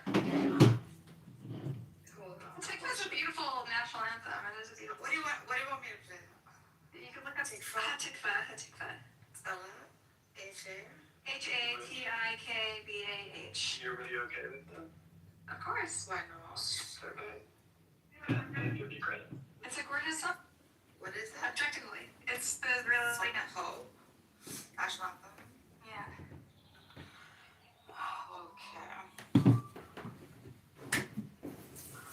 I bet Mood knows this. Who knows if I have? It's its own side, Dan.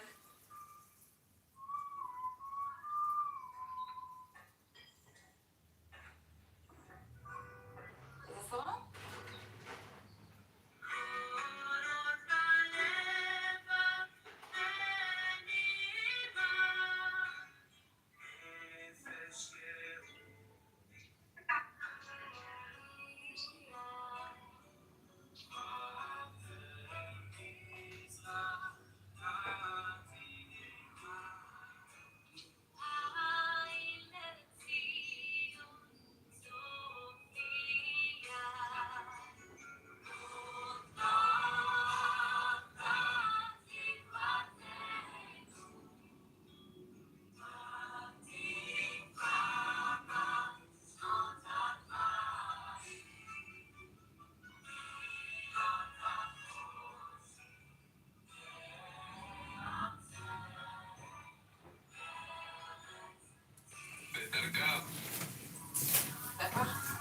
Buttercup.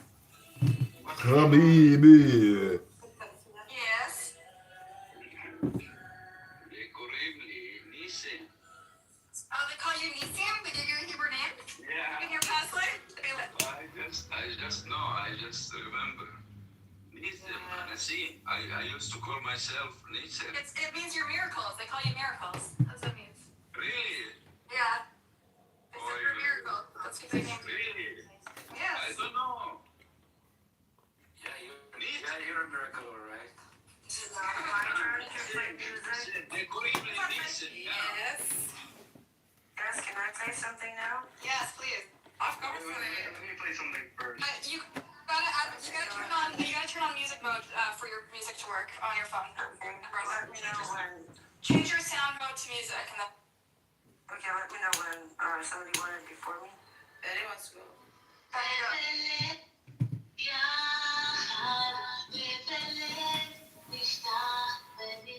Seriously?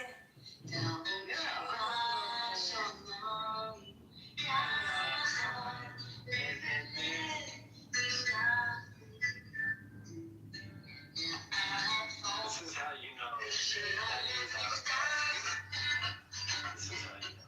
This is how you know what? It's how you know you're out of touch with the current zeitgeist of even the peace movement. I like the song, man. What do you have against it? It's a lovely song, but you're just like, but it's like. Okay, do you want a song or something else? Yes, sing. Go, Memrose, it's on you. I Trying to sing like a song, living in your staff, with the class. Okay. Buttercup, a song or something else? Whatever you want, your choice. Okay.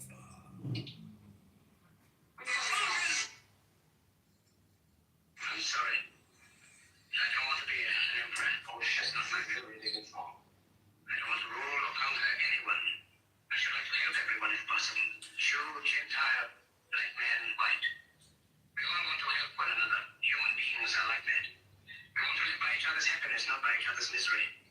We don't want to hate and despise one another. In this world, there's room for everyone, and the good earth is rich and can provide for everyone. The way of life can be free and beautiful, but we have lost the way. Greed has poisoned men's souls, has barricaded the world with hate, has goose-stepped us into misery and bloodshed. We have developed speed, but we have shut ourselves in. Machinery that gives abundance has left us in want. Our knowledge has made us cynical, our cleverness hard and unkind. We think too much and feel too little. More than machinery, we need humanity. More than cleverness, we need kindness and gentleness. Without these qualities, life will be violent, and all will be lost. The airplane and the radio have brought us closer together. The very nature of these inventions cries out for the goodness in men, cries out for universal brotherhood, for the unity of us all. Even now, my voice is reaching millions throughout the world. Millions of despairing men, women, and children, victims of a system that makes men torture and imprison innocent people. For those who can hear me, I say, do not despair. The misery that is now upon us is but the passing of greed, the bitterness of men who fear the way of human progress.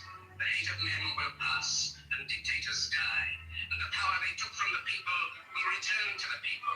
And so long as men die, liberty will never perish. Soldiers, don't give yourselves to brutes. Men who despise you, enslave you, who regiment your lives, tell you what to do, what to think, or what to feel, who drill you, tire you, treat you like cattle, use you as cannon fodder. Don't give yourselves to these unnatural men, machine men, with machine minds and machine hearts. You are not machines, you are not cattle, you are men. You have the love of humanity in your hearts. You don't hate, only the unloved hate, the unloved and the unnatural.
Rest in peace, Charlie Chaplin. Amen. Amen. Amen.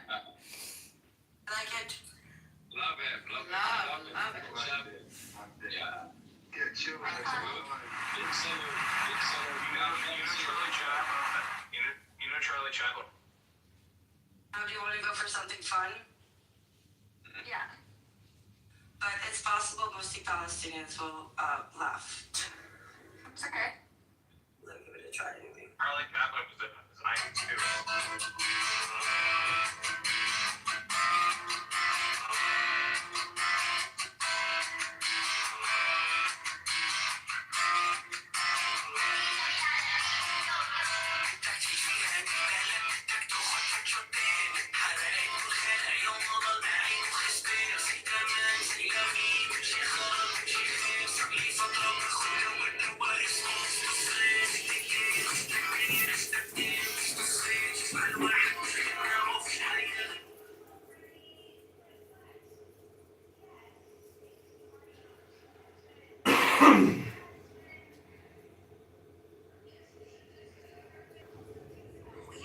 David Horowitz, when he was in California, was one of his mentors. Like, Stephen Miller has been architecting this career since, like, he was like 16 or 17. You know, the Duke thing, you just got lucky. Well, it was an opportunity that presented itself, and he had, like I said, Fox News became the platform where he could go, and they were more than happy to give him the space to rant. Imagine being right under those circumstances. I know. It's really terrible. You keep saying stuff sooner or later. There's something you say is going to be right. Like Alex Jones, every one in a million things he says is actually right. I mean, it's just one of the biggest stories of any of our lifetimes. I mean, You think of it as that? the Duke lacrosse Scandal? scandal? Sure. Yeah. Yeah. Cultural event. Oh, absolutely. I mean, for sure. The Rolling Stone one too? I mean, they would go in the same chapter, maybe. You know what I'm talking about? Break it down. The woman, Rolling Stone reporter, said that there were all of these extremely misogynist, sexist hazing practices that were taking place. Oh, I remember that one. Yes. Yeah. I remember that. No, this was bigger. This was bigger because of the faculty involvement. It was bigger because, remember, the prosecutor. Yes. Yes. This is a huge. This is it's strange. Nobody. It's strange. Now you should know about this one. Now said, fuck Duke for giving him $20 million. They're lucky it was They only had $20 to. million. They're lucky it was only $20 million. It was really bad.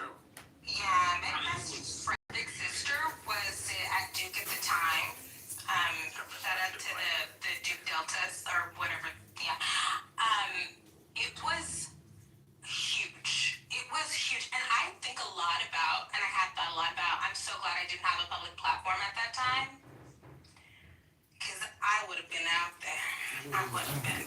Just those people got so humiliated. People put their whole lives and careers and reputations on the line. And the instinct was not wrong. I don't think the instinct, but man, they got really arraigned. So I'm looking at his Wikipedia. He left. Look at the picture. What a beautiful campus. Wow, I'd like to see it one day. It's beautiful. I've never seen it. He went to Breitbart after.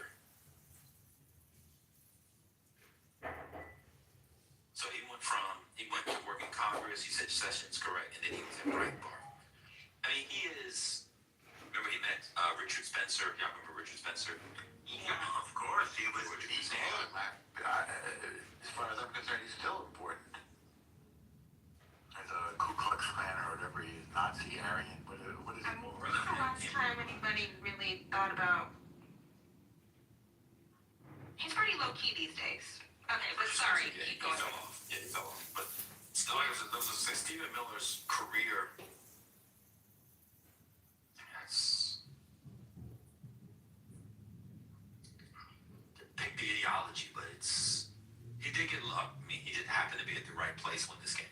But he is, y'all don't like this, he's a model for many people who want to get to the highest levels of their field, who on their own dint, personality, and likability would otherwise not get to the highest levels. I was looking at Wikipedia, he used to call into the Larry Elder Show when he was in high school. So you're going to give that he's been architecting this forever. Yes. I mean, you know, the thing that I recognize in Steve Amell, I know a lot of people who've been ideologues since they were children. I might be a person who's been an ideologue since I was a kid. He had vision. Another example, Ben, is immediately after January 6th, you notice how some people were distancing themselves from Trump and everything. Stephen was the only person who stood by him through and pretty much kept doing the same thing again as he did with the Duke Lacoste scandal. Constantly going on Fox. And in fact, it's my understanding that he was instrumental in getting Elon Musk to help him fund whatever lawsuits he was doing against the Biden administration, and then eventually connecting Elon with Donald Trump. Oh, that's interesting. So, yeah, he's a believer. Yes, he's a believer. There is a podcast episode of the New York Times. This was done over, I remember listening to it about, it might have been about a year and a half ago, something like that, where his name came up again. And they did a really good profile of the man, how he managed to get himself all the way up to the powerful position he's in. It's obviously not OJ, but I would say post 9/11, I can't think of another cultural call celeb and anti-call celeb. I can't describe it either way. That matches the Duke Lacrosse scandal. And what's interesting about it, I think a lot of people forget about it. It was on the eve of Obama. So Obama coming in roughly 2 years later, people kind of forget about it. But there was still a lot of simmering, obviously in him and others, from the Duke Lacrosse scandal. I mean, the woman is in prison now. I don't know. Yeah. Have you kept up with it? For something else, not for that. No. Yeah, she killed her boyfriend or something. Oy. Oh, yeah, and then she admitted that it was a scandal. I mean, we all know that. But yeah, the prosecutor. Last year. Oh, God. I got it. You think this created an enormous anti-black backlash? I don't think so. So why is it so significant? Oh, I just think it was more like an anti-woke. When people get woke, someone write that rule, the history of what y'all conservatives call woke. This is there. This got a lot of people in today. Yeah. Believing all women thing, the backlash of Me Too. People don't know it, but it's in the back. It's there. It's also the way that the faculty of Duke got involved. I think that, But that thing continued. That woke just continued. I remember distinctly being like, oh, maybe I should put Duke on the list because there was a big letter from the faculty, right? It was. Yes. The 15 or the 6, there was a number that they had. And I just thought, oh, wow, I want to go somewhere where the faculty are so brave.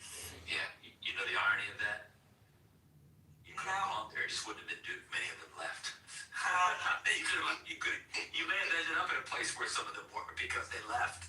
So this writer kind of came from the Seattle Times. He was a new New York Times reporter from the Times, experienced there.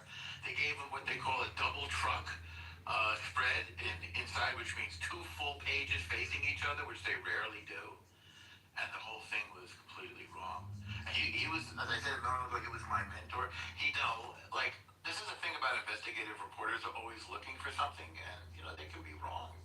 He did a report on judges in Seattle, and the day before the publication, you give people a heads up, this is coming out.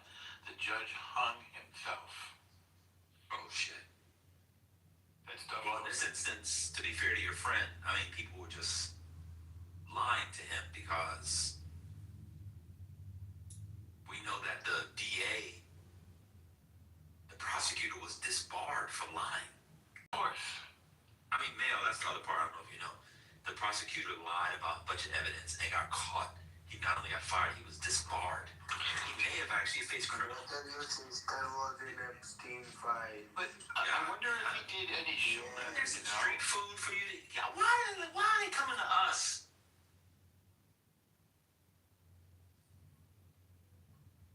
God damn. So I remember the 30 for 30. I knew that something had happened to Nifong, but I just looked this up. He was the first prosecutor, Nifong, the first prosecutor in North Carolina history disbarred for trial conduct. Yeah, and the only one. First and only still. Wait, were they convicted at trial? No, him. No, no. So what was his trial conduct that got him disbarred? He had lied about. Hold on. He had lied. And they were acquitted? Let me pull it up. Hold on. Let me tell you where it was. Maybe it's for professional conduct, because I thought they sort of threw the thing out before it went to trial. These kids' lives were, obviously they had to withdraw from Duke and everything. Oh, they graduated. Oh, I thought they withdrew. Oh, no. Maybe they withdrew for a while and then went back to get their degree. Yeah, they graduated. Okay, he withheld exculpatory DNA evidence showing that genetic material from multiple unidentified men was found on the accuser and none from any Duke players, and then misled the court and defense about those results. He made inflammatory prejudicial public statements proclaiming the players' guilt during an ongoing investigation, violating ethics rules on pretrial publicity and defendants' right to a fair process. This is from scholarship.law.duke. Yeah, there's a name for that obligation to provide exculpatory evidence. I'm looking it up now. It's an important, it's an important part of due process. I'm looking it up now. I think a lot of prosecutors do it. He just got nailed for it. Yeah, that's what it is. Here it is. So the evidence, Brady the clause? exculpatory. It might be. I'm checking now. It might be. The exculpatory evidence, he would have submitted before the trial, so it never got to trial. And then, watch this. The soon-to-be senator from North Carolina, Roy Cooper, was the attorney general at the time, and he dropped the charges against the three lacrosse scandals. Against the three lacrosse scandals. Oh my God! Against the boys. Brady material, they call it. Sorry, go ahead. Yeah. I'm telling you, man, brother, you gotta watch. They got documentaries. You gotta read about it. It was huge. I mean, it was really huge. People were. Oh, and there was another one. I remember this was also the time. Yeah, there was the one that Norm said about the Rolling Stone, but there was also the Rick Pitino scandal. When he was getting prostitutes. Remember this? He was getting prostitutes. I think it was at Louisville. Y'all remember this? No, but maybe if you hum a few Yeah, he was getting prostitutes. I think he got fired from Louisville basketball team because they were bringing in prostitutes. Yeah, I remember It was like this thing around college sports and recruiting, and he got a game that come out maybe not too long before and kind of exposed. When did that come out? He got game. Yes, this is in my peak of wanting to go to college for sports journalism. This is. Yeah, he got game was 1998, and then we saw how they would bring in the girls, but Rick Pitino under him they would bring in basically similar to the lacrosse thing, bring them in there or whatever, and then they would have sex with them. It was like a whole thing. So yeah, so when they were woke culture war stuff, I don't know. A great book would be from Duke lacrosse scandal to the Gaza protests. I just think that is a really good set of bookends for understanding that what the right wingers people call woke era.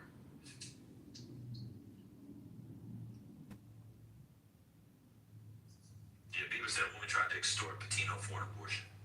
It was all real thing. It was so wild. It was. Yeah, I want to go back to those days. I want to get away from ICE agents shooting people and then lying in sworn testimony, and then the DHS have to come out today and say we have video of our agents lying, and they're now being investigated, most likely to be charged. And the guys, we apologize, they have to let go, and the federal judge lets them go. I can't believe that's where we are. That's insane. Nappy-headed hose was around this time.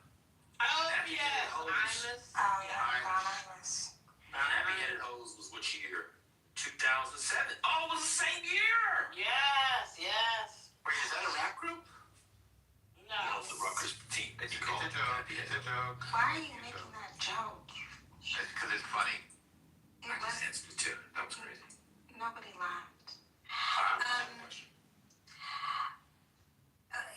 So, you know, My feeling on that. these things, no, we don't. We can't do gender work again today.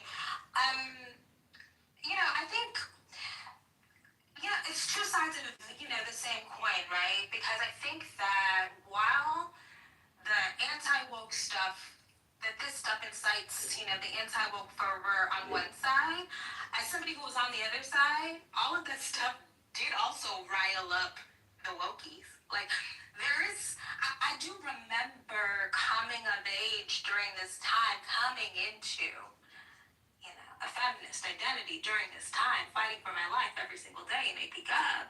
That was its full effects. And AP European history. Because of these conversations, it's like Hegelian, like we created each other. We exist. Because of these what, Congress? Because of these what you said? It's like now I'm worried. Am I using Hegelian wrong now? No, I thought you were going to say conversations. But No. Well, because of these kinds of public conversations, yeah. Wait, you don't say conversations because of me. Like, I don't say conversations like that. But you know what, man? I would start that book earlier, where would you start it? What would be? in the mid-90s.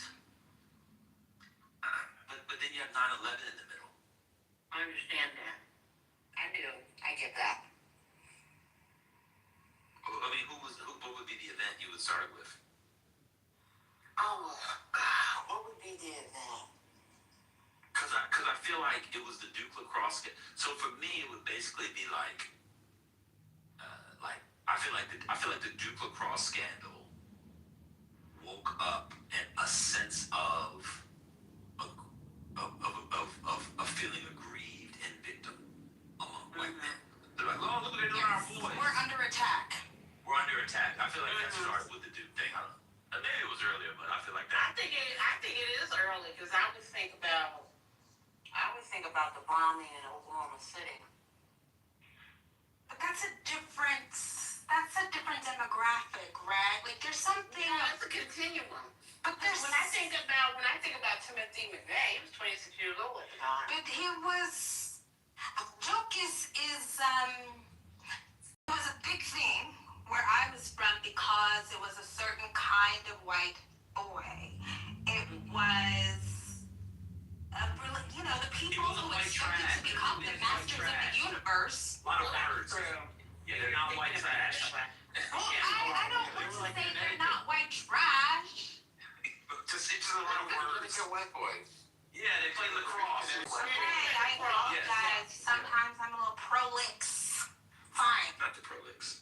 I mean, Wait, Mel, you didn't know about the Don Imus one either? So the Don Imus one, I remember watching it live because I used to watch You Have the One.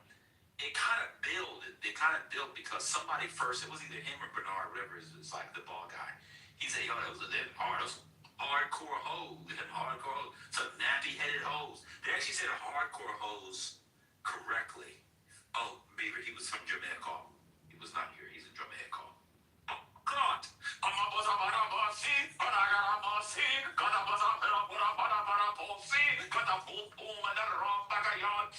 he's from Jamaica, so he wasn't here. They started off by saying hardcore hoes, and then they went to This is Imus. nappy-headed hoes. yeah. I think he was becoming demented or something. Man, what did you just copy and paste? That's Imus's excuse. It was a shock job. Well, What are you doing? I mean, but he was a shock on, he was on MSNBC, wasn't he? NBC, yeah. Yeah, it was always a shock job. Yeah. He wasn't like this. You know what? Yeah, okay, make excuses for him. I'm not making excuses. He was fucked up. But why not excuses? He always said things that were provocative. Now, they're not as provocative as his counterparts.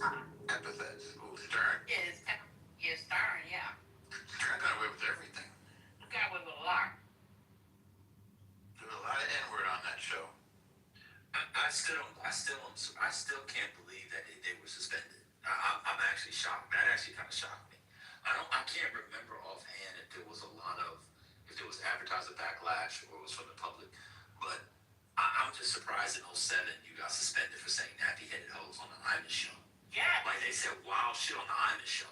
They made a huge deal of it, and I remember Al Sharpton getting involved. But isn't that also a reflection of the wokies coming to power? Like, to me, it was an example of, oh, wait a second, like, we can use our power, we can use our influence to compel these multinationals to submit. I'm sorry, as an early Wokey, like, I remember that being like, oh crap, like, we do have the ability to do this. Wait, what's going on?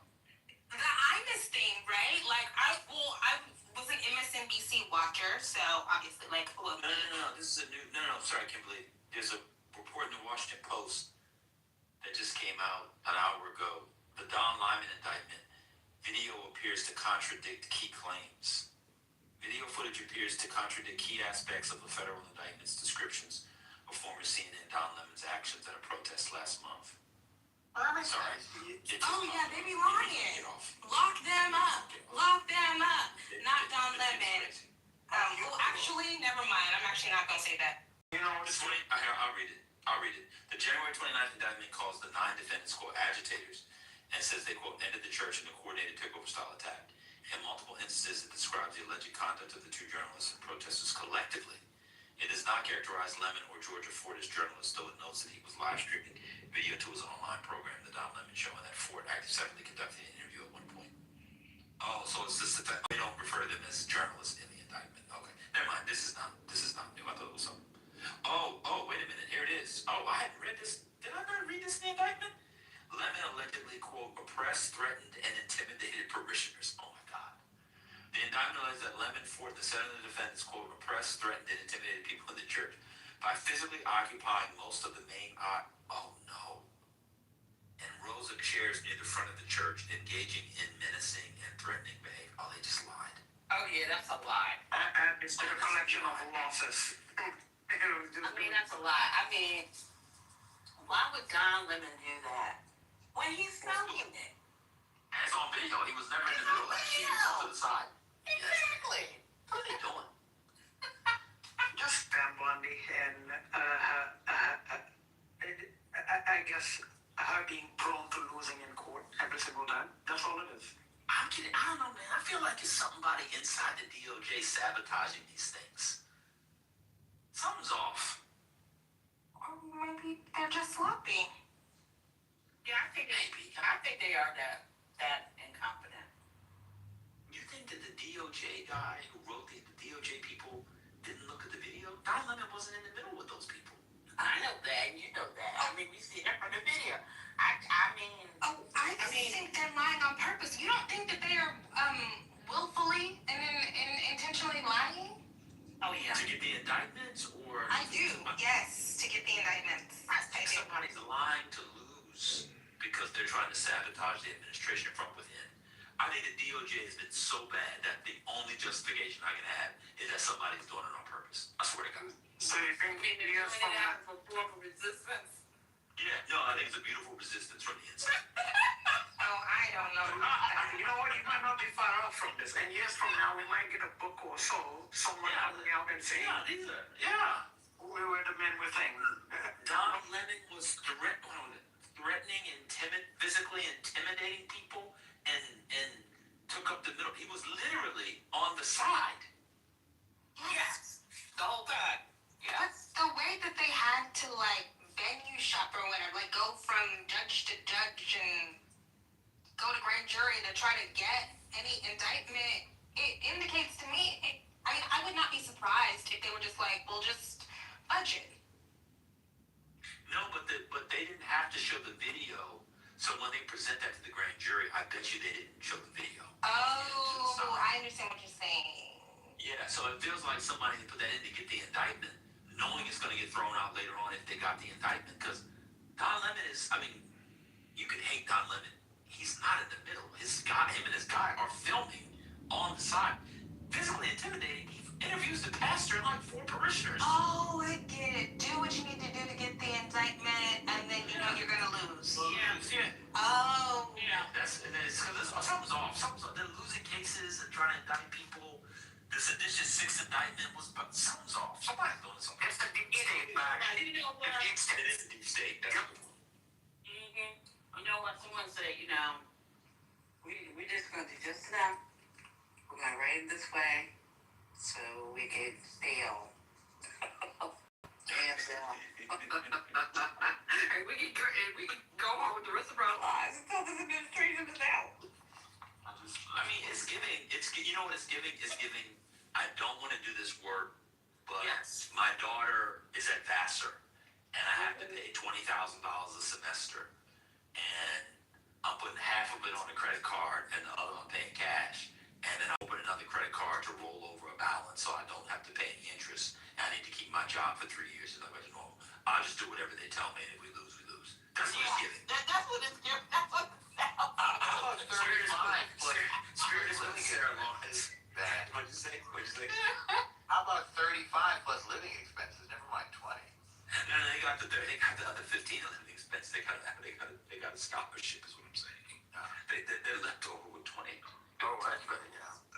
They got to pay $20 a year. Believe me, if your kid goes to Vassar and you only have to pay $10,000 a semester, that's pretty good in this day and age. Oh, That's pretty good. That's like paying for a state school. Well, a little more. Yeah, a little more, but that's not bad. If you're paying $20,000 for your kid to go to Vassar as a good student, it's very good. They can go up to Yale Law School. Yo, so what do you guys think about the Epstein edits? Which parts, brother? Do you guys appreciate the Epstein edits that we have? Which edits, brother? The Epstein edits. What are the edits? I don't know what they are. I'm not following it like that. What are the edits? Break it down. Basically, Epstein dancing with AI. I'm sorry.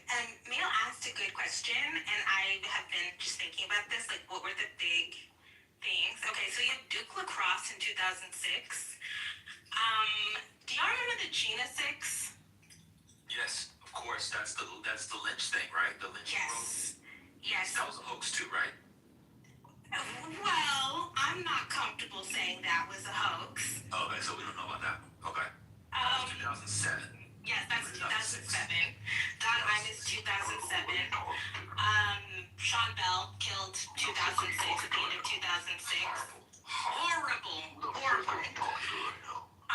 And then we get Obama in 2008. We got Oscar Grant in 2009. The Beer Summit with Gates, 2009. I mean, there's just a lot of stuff.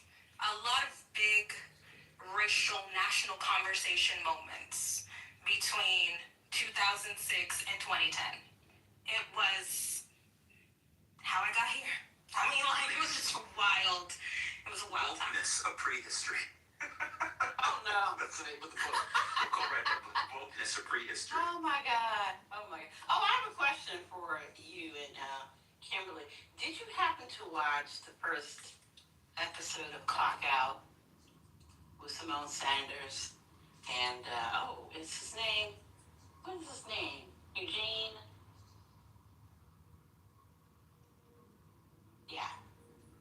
Did you listen to or watch the first episode? I haven't. How was it? I'm gonna be honest with you, Sherry. I don't even know what you're talking about. Okay.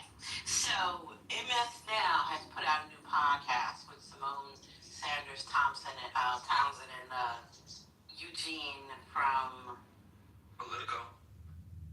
Yeah, he's working for Politico now, right? He's no longer working for the Post. Washington Post. Eugene Daniels. They gave Eugene Daniels a TV show. Yeah. That's what he's always was aiming for. He was on me for that. And so it's very focused because they're talking about politics and culture. Well, culture and politics and how they collide and everything. Breaking news. Sorry, Sherry. Reuters just released a report that Russell Voigt, Trump's budget chief, did y'all read about this already? No, what happened? He diverted millions of dollars from USAID to pay for his personal security detail. Stop it. Oh, wow. And how much is that? How much was that? They reviewed 3 documents. This is the reporters Jonathan Landay and Douglas Gillison wrote that they reviewed 3 documents showing, oh my God. Man, that's the deep state again. $15 million. Yeah, personal security is very expensive. USA. Yeah, I guess so. Diverting. Yeah. Wait, hold on. Let me read from the document.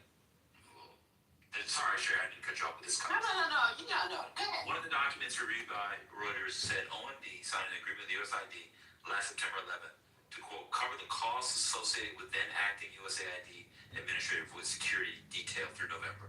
That amount, $1.6 million, came from what is left of USAID's operating budget. The document showed.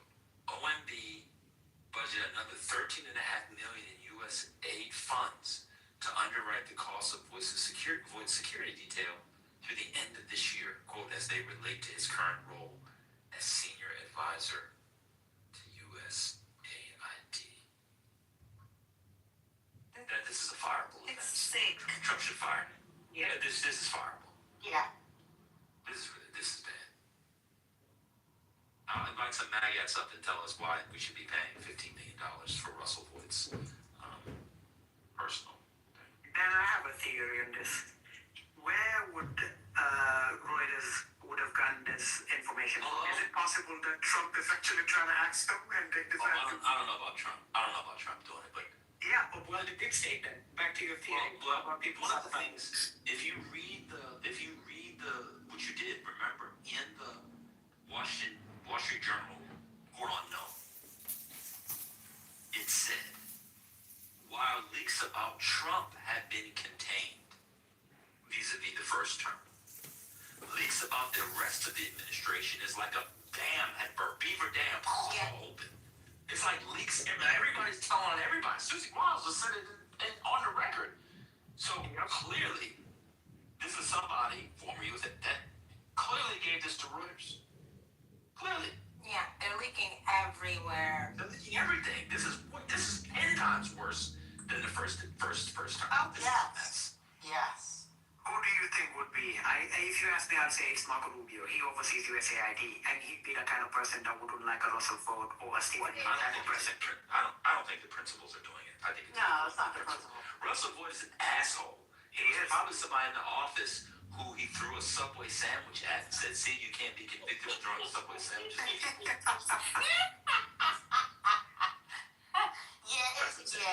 I mean, I would say it's probably a mid-level person that did it. I wouldn't, not the principals.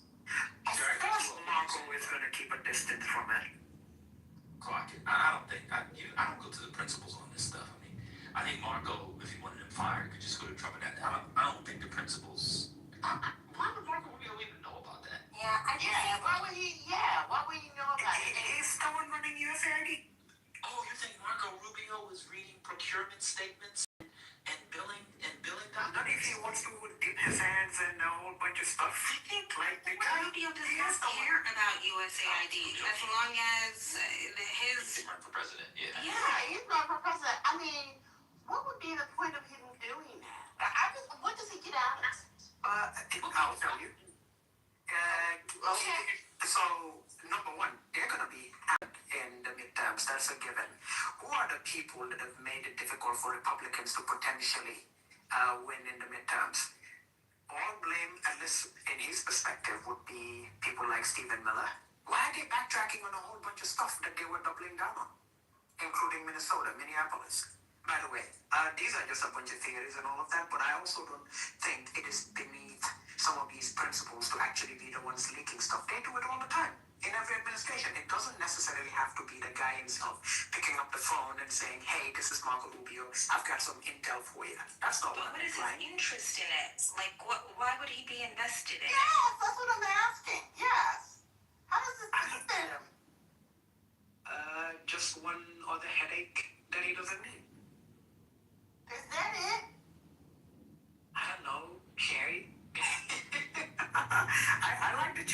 the way, just to be clear. But I mean, I don't think JD Vance is going to be, say, for example, he would have a problem with Rockford, or he'll be interested in the substance, day-to-day stuff that's happening at USAID. So, my theory is simply on the premise that Marco is overseeing USAID, and yes, that doesn't mean he's going through line items every minute, but I don't know, man. These guys out there, camps. But vote has amassed so many enemies. I mean, so many.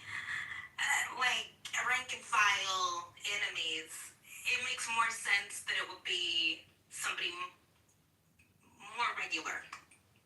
There's so many horrible stories about Russell out there. That's all I'm saying. Oh, yeah. And I don't doubt that one bit. I'm just saying it's also possible that, could be Marco and his people.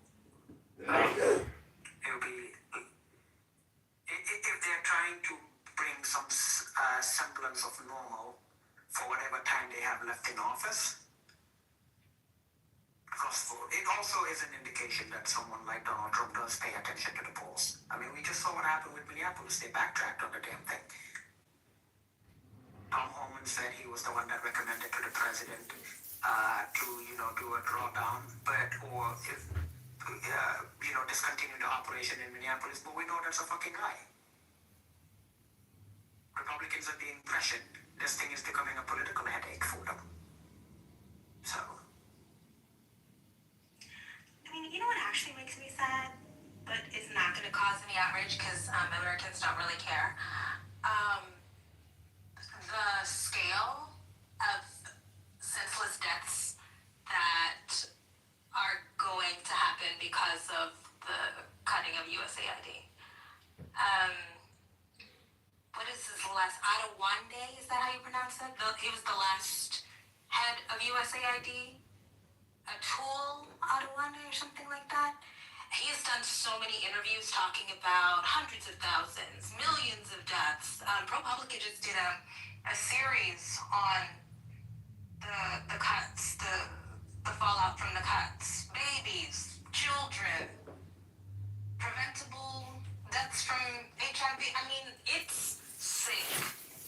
It is sick. Hello? Hello?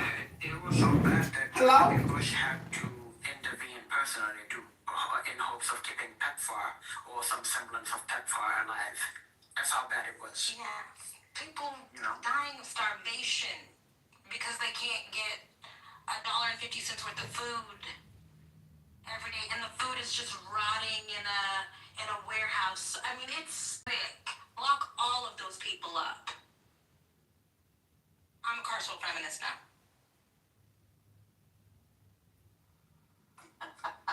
Boy, there's a movement that failed. Abolitionism. I mean, that shit came like a loud spark with no smell. Like, oh, I heard it, but it left nothing behind. It didn't actually do anything.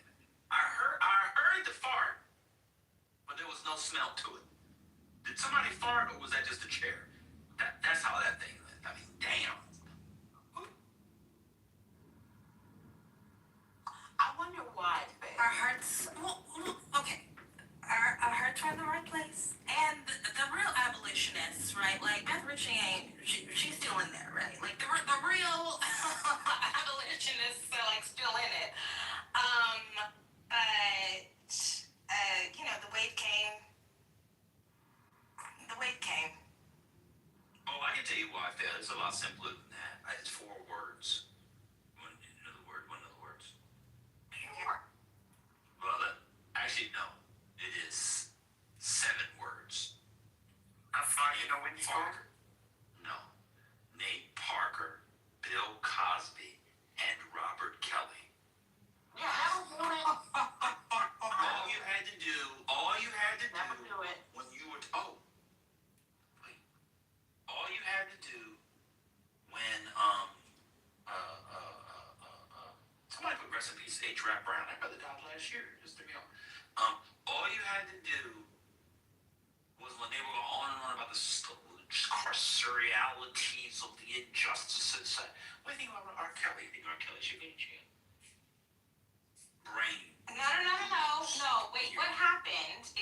Like, if people ask me, like, do you think Robert Kelly should go to jail?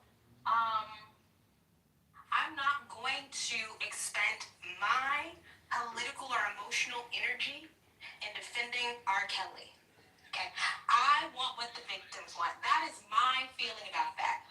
I also acknowledge that simply incarcerating R. Kelly is not going to restore, okay, the victims. It's not going to get them what has been taken from them. Okay.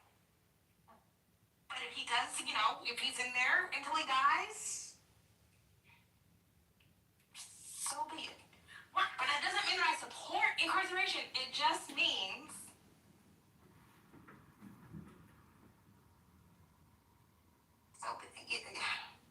But I think also you have to also, wow, I think about this when I think, when we think about someone like R. Kelly, who, not just a form of punishment, but for public safety. I don't know. I'm not sure. He should not be on the street. No, you have to think about this idea of public safety. I think about it. I don't know if R. Kelly is. The man was in his whatever. Lock him up. Lock everybody up. What are we Throw talking it about in. here? I don't know. I mean, yes, and I think that's another thing when you talk about this idea of abolition, the prison system, and I know we want to talk about this idea of justice. That's another thing. Right. Is that But you also need to talk about the idea of public safety.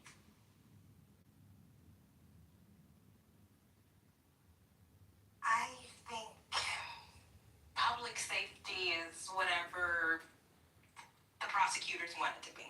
I mean, especially with regard to pursuing prosecution for sexual assault. Victims, right? I mean, yes, they cannot, to your point, they can't get back anything that, the damage that he has caused, right? But the matter of them being safe from him is a thing to consider.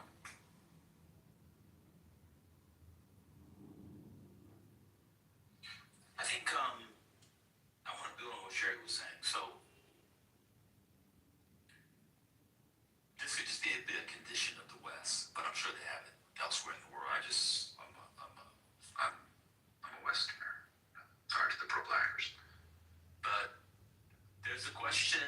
If there's a question of my heart, you got it. Can't believe in one never. There's a question of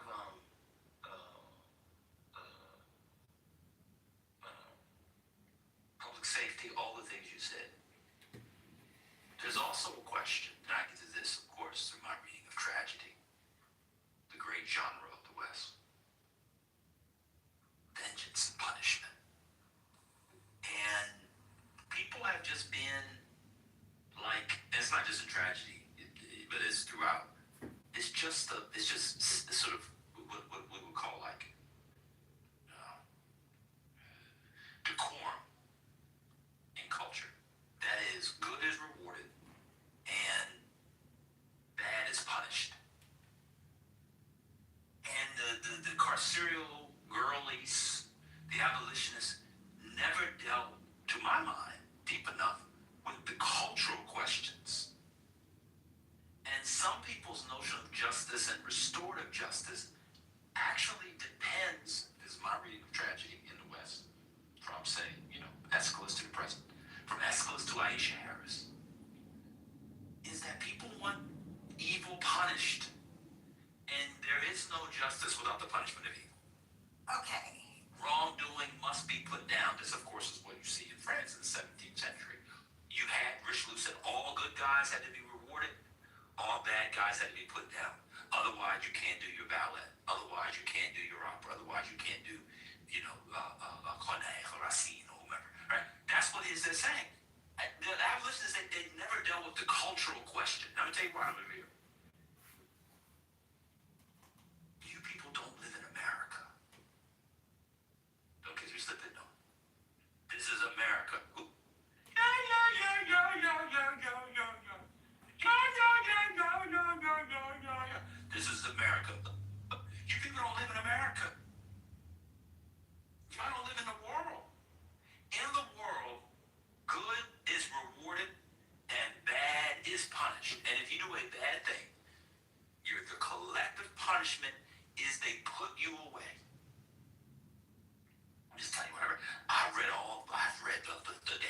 says and the Ruthie Gilmores, Shauna Red, I read all the things.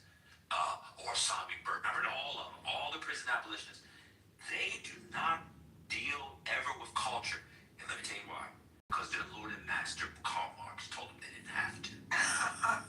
Okay. I'm done speaking. Yeah, I mean, so I was in that conversation we had last night in that room, but I'm like, I'm a materialist. I'm like, yeah, but you still think about culture. What's going on? Okay, so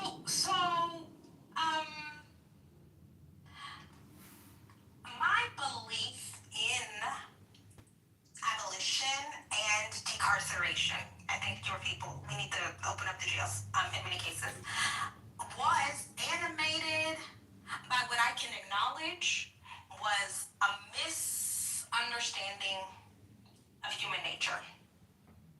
I can acknowledge, 36-year-old Kim can acknowledge, there were just things that I hadn't contended with because I hadn't been forced to contend with.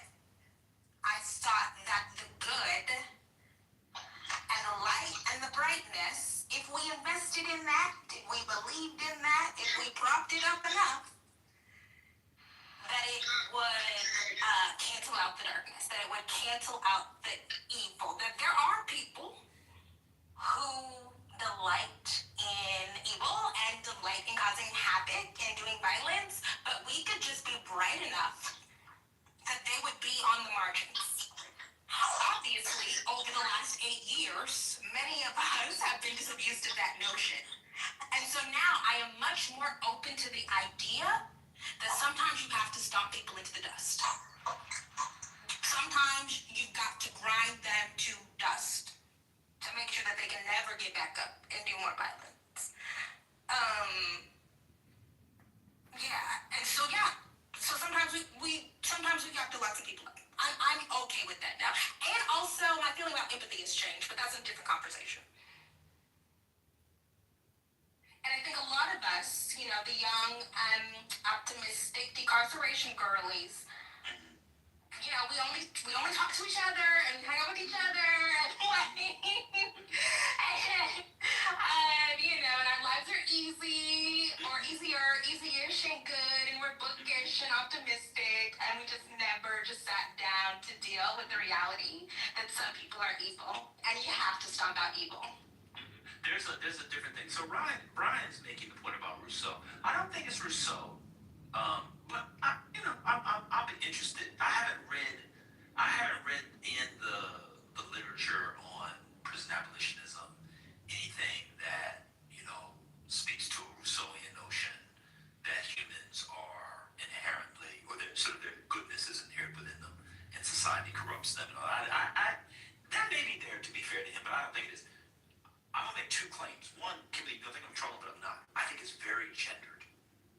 There's a reason why women are overrepresented in prison abolitionism. Do you want to know the reason?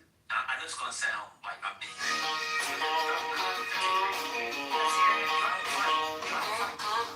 Down in Springfield, there's a fella in a big tall chair. I may be a square bitch ass nigga right now, but like I played sport, like physical contact, a confrontation.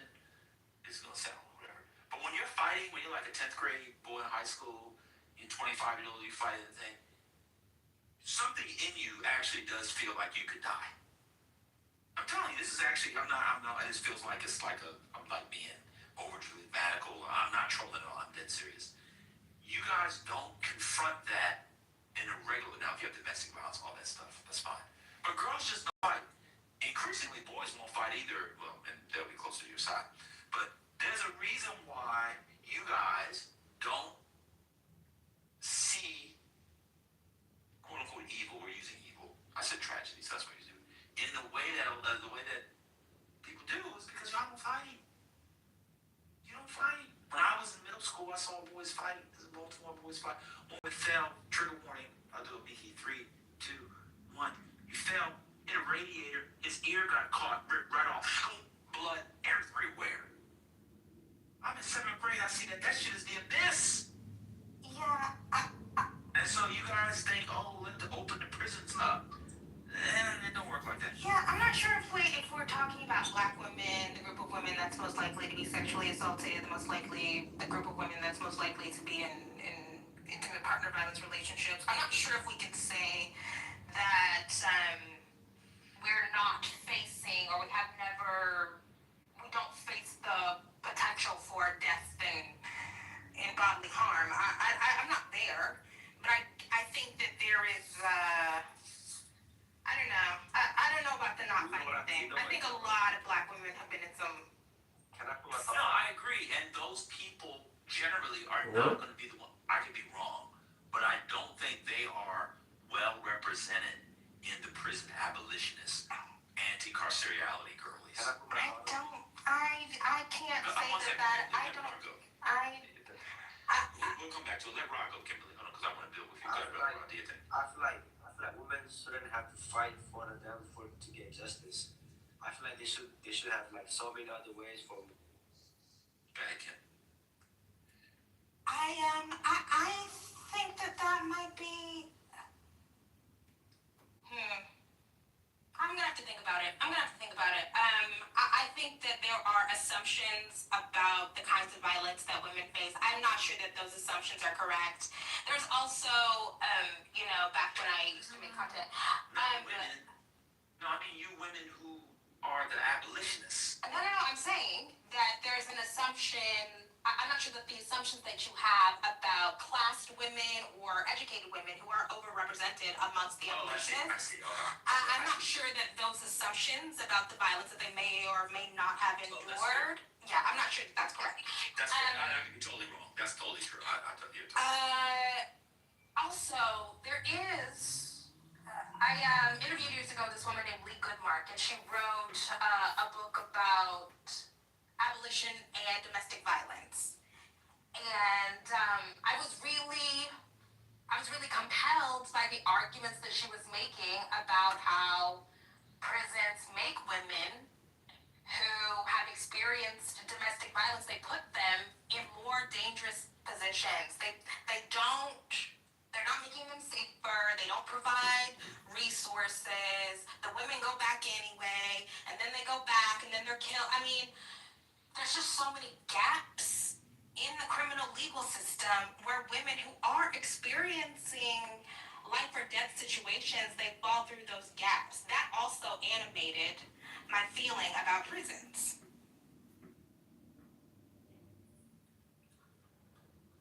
I think that's fair, actually.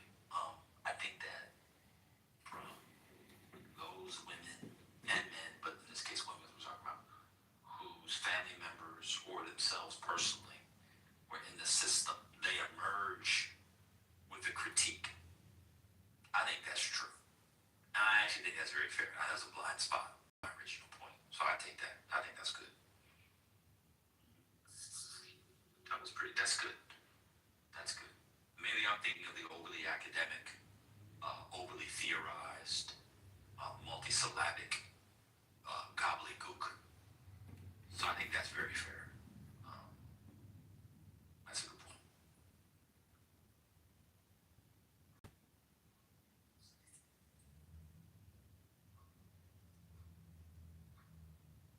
Echo chamber. No, you disagree. You added something. No, I was being, it's ironic, it's echo chamber. We always agree, Kim, only, Glazes ban, we always agree. I love that when they go to the glazes. Makes me realize I should go get a glizzy. I don't really eat glizzies anymore. I think that after you reach 30, you can only eat hot dogs at spring, summer, and fall events, and the hot dog had to have been grilled. And you can really have, if you're at the event, for every 3 hours you're at the event, that's how many hot dogs you can have. So if you show up at the event at 5 p.m. and you leave at 9 p.m., you can have 2 hot dogs. If you show up at 5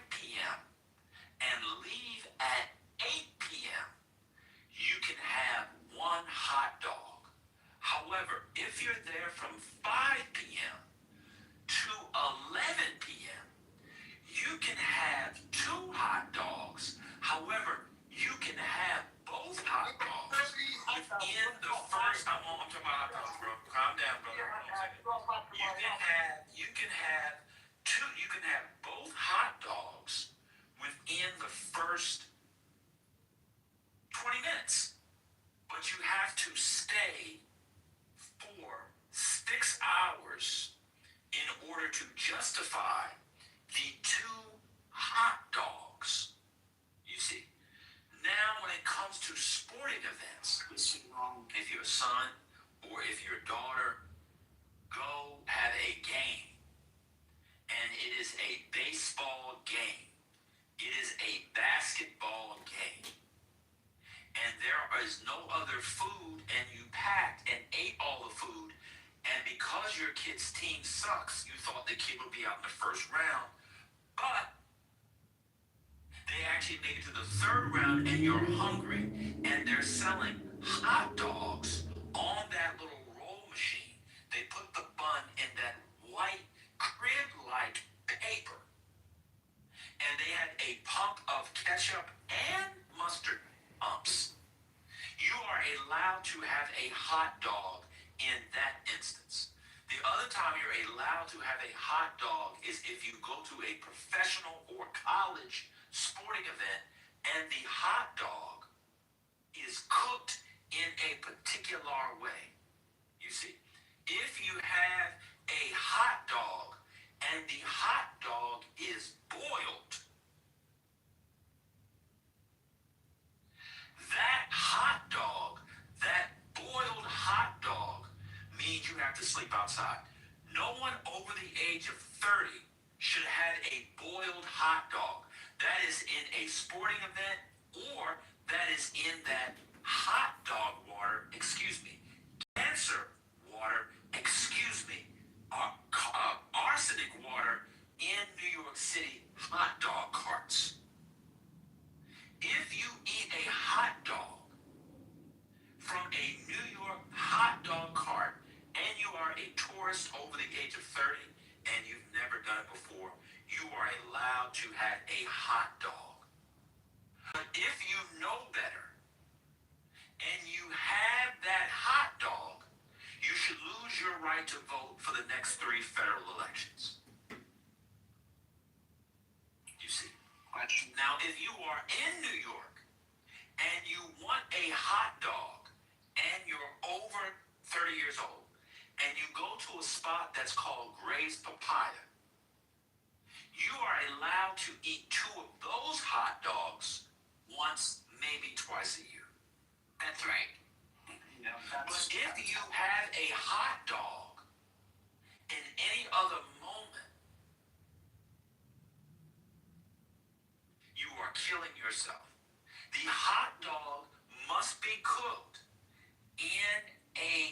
on an open flame, or like Gray's Papaya, on a flat top, which gets me to the ultimate point I've been trying to get at. If you find yourself at Five Guys, or you find yourself at Shake Shack, or if you find yourself at any other burger place that has a hot dog where the hot dog is prepared on a flat top like a smashed burger, people aren't going to like this. You are not allowed to eat those hot dogs. Those hot dogs are delicious. But if you're going to eat those hot dogs, you see, are getting in the way of a more delicious burger. So if you are going to hasten your cancer, your heart disease, your arterial plaque, hasten it with a more fulfilling burger. I'm here to take any questions on hot dogs. Pause. Yeah, I got one question. I can't answer your questions on hot dogs. Who's next in the queue? Okay, Spirit, I'll take your question. Yes. So my question is about pigs in blankets.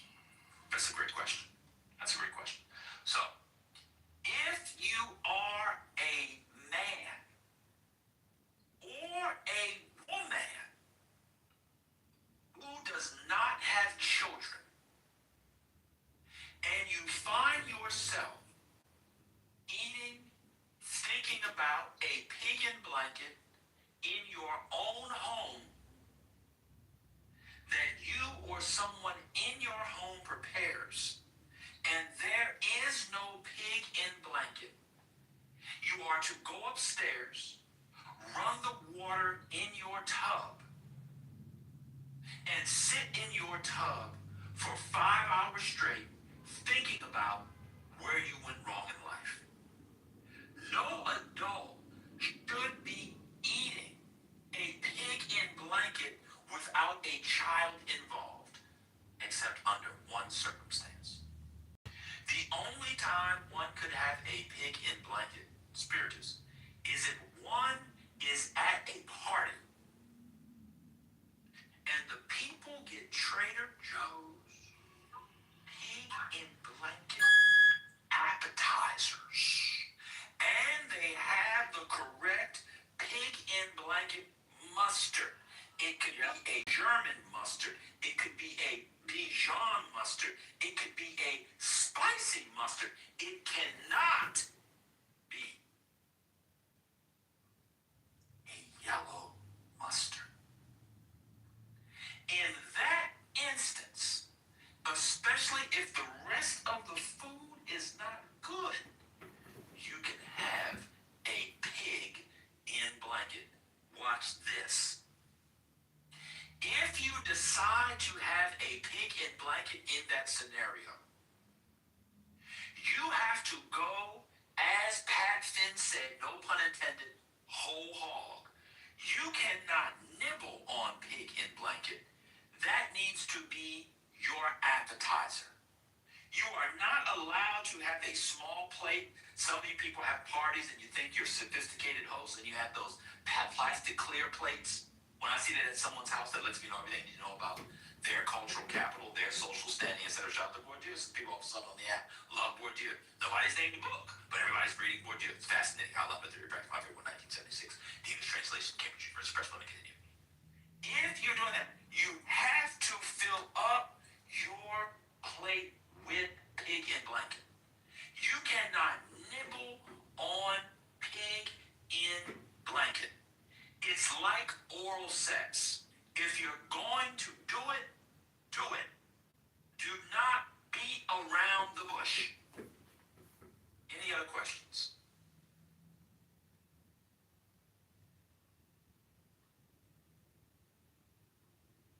I'm done speaking.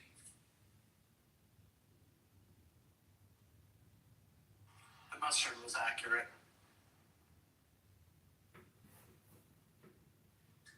Any connection between hot dogs and colonoscopies?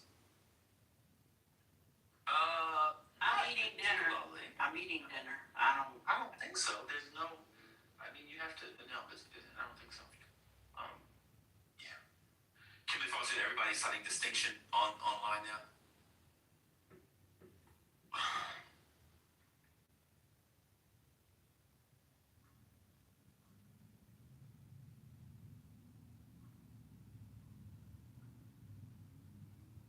Oh, yeah. The distinction is the big one. Oh, okay. Yeah. because the idea is a basic one. So you can cite the idea, which is a basic one and obviously true, and then put that French name next to it, and then people think you know what you're talking about. But we have to begin to set one thing that we use Bourdieu for this. We have to begin to get back to the business of putting food and drink, or aligning food and drink with age categories. A 36-year-old man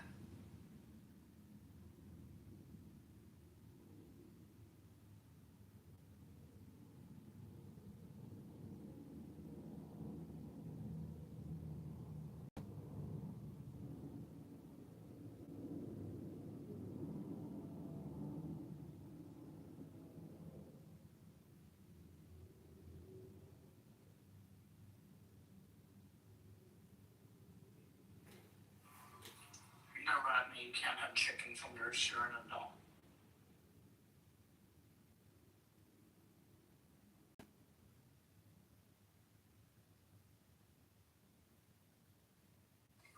saying, oh, you should not be drinking Kool-Aid. Kool-Aid and Tang. I'm sorry. Wait, who does Tang? That's so awful. Astronauts. Oh my God. Oh no. That's so awful. So I want y'all to know that this is an ableist conversation. What? I know you don't care, but I can't believe that y'all are participating in this kind of ableism. Some of us are neurodivergent, and that narrows our palates. Okay? We are very sensitive to tastes and textures. We have an aversion, okay? Oh, I thought it was homophobic. I didn't know it was ableist, too. Oh, don't worry, everybody can find the thing that fits their identity category so they can be the victim. Let me respond to. I'll respond to. I'm the only one that doesn't do that. Everybody knows I'm the only one. Let me respond to on here. Let me respond to. Let me finish what I was saying. If you're a 36-year-old man, a 36-year-old woman, you should not have on your plate a larger version of what 10-year-olds eat. Huh? At a certain point, as you age, your taste buds age. You begin to taste certain things, certain combinations. Be an adult. We'll be dead soon. The solid flesh will melt. We will be in the undiscovered country. There will be no tomorrow, and tomorrow for many of us. Why are you eating the same thing that you ate at 14 on the way to your swim meet? Hey girl, yeah, you know that we have to play Tech next week, and we're going to be like, it's great because like this is the Tech Juniors, and so we're going to be at the poll at Georgia Tech. By the way, the ACCs and the NCAAs will be at Georgia Tech this year. I know many people here give a fuck about swimming because of Leah Thomas and the trend. So I'm sure all of you will see me because I'll be there at the NCAAs this year and the ACC, which will be at Tech, because everybody cares about college girls swimming, right? I know it's such a big deal. We had to get Trump in office because of Leah Thomas, and we care so much about girls swimming. Let me continue. If you find yourself sounding like the 14-year-olds who want to stop at the Zaxby, stop at the Chick-fil-A, stop at the McDonald's, stop, and ordering the same thing. Let me get a plain chicken sandwich. I'll do grill. You have some barbecue sauce on the side, a medium fry, and can I have like not a sweet tea, but like can you do like 70% unsweetened and like 30% sweetened? With like a dash of lemonade because like it's like a really complex flavor, and I don't like all that sugar, but I don't like totally unsweetened. So like if you do like 30, yeah, that'd be like really good. Like just a splash of lemonade. You can make it like sweet lemonade. Okay, you're getting too close. Into account for this. I'm sorry, but I don't account for like I want to account for like the sweetened part of it. And so like, could you do that? And then like I want like 2 barbecue sauces, and also like let me get the Polynesian. Well, yeah, you can also throw in like a Chick-fil-A sauce. I know that it's got mayonnaise in it, but since I'm only gonna eat one for my fry, well, just put 2 in there, because like if you find yourself at 35, 36 sounding like that at a 14-year-old, go home and saute a mushroom. Go home and caramelize an onion. Go home and cook anything. Get a bunch of thyme and just put it to the side and introduce yourself to an aromatic. Question. Use your tongue. I'm done speaking. Okay, question. Sugar cereals as in... Okay, this is a great question. So, many people are not going to like this answer. If you are out of college, oh my God, let's go down to the dining hall. Like, I don't like what was on the buffet. I saw it, and like, I I just had like grilled chicken for lunch. I had like 4 breasts. So like, I'm just gonna get like cereal, like some juice. They got some fruit. You could do that in college. You could do that in college. Like, cause like, there's like Frosted Flakes. I know it's like full of sugar, but I'm just gonna treat myself because like, I had like salad and like, I'm gonna get some breast. I'll just go to the grill. But like, they got that weird chicken cacciatore and like, it's weird because they have these onions and tomatoes in there, and I don't really like that. Like, that's fine. Once you leave college, you have a 5-year period where you can continue to eat sugar cereal as an exigency of you being broke. You then, as an adult, are not allowed to eat sugar cereal unless you have children.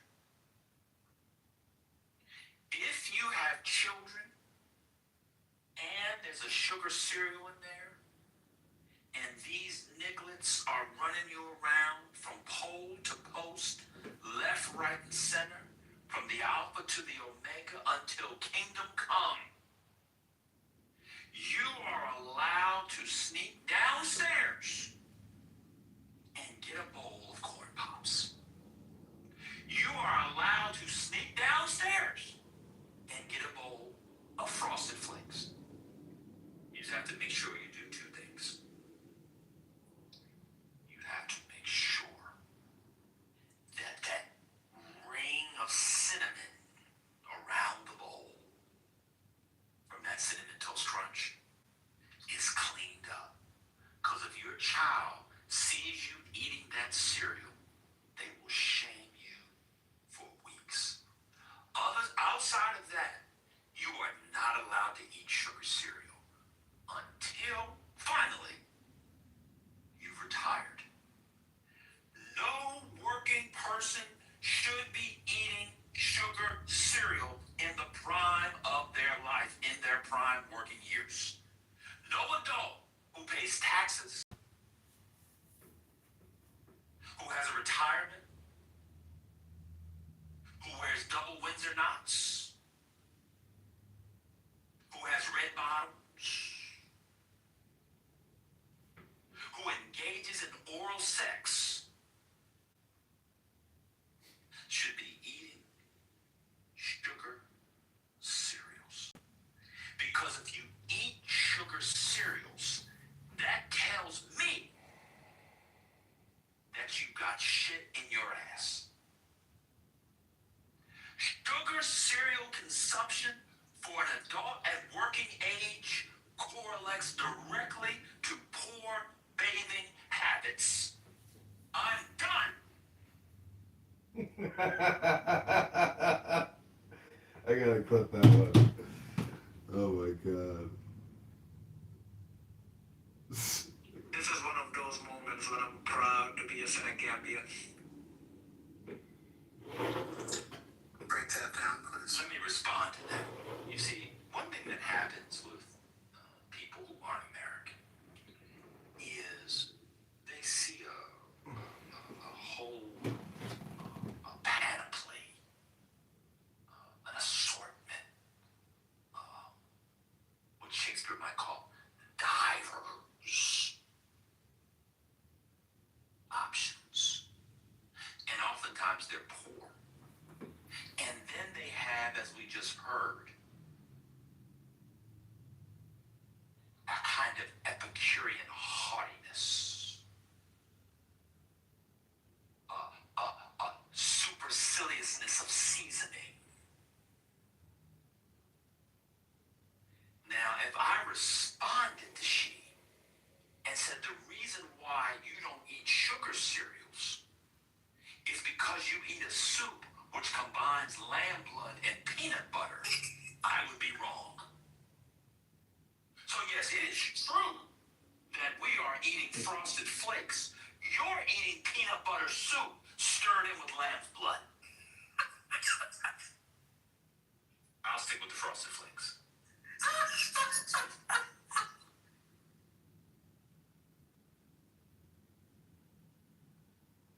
Dan, I wanted to ask your opinion on what the young people call air fryer foods at Trader Joe's. Are the millennials supposed to keep eating those? Let me respond to this. I'm glad you asked me this question. This has been on my mind. In my mind. This is very interesting to me. I mean, I'm not being informative as you all would say. I mean this with all seriousness.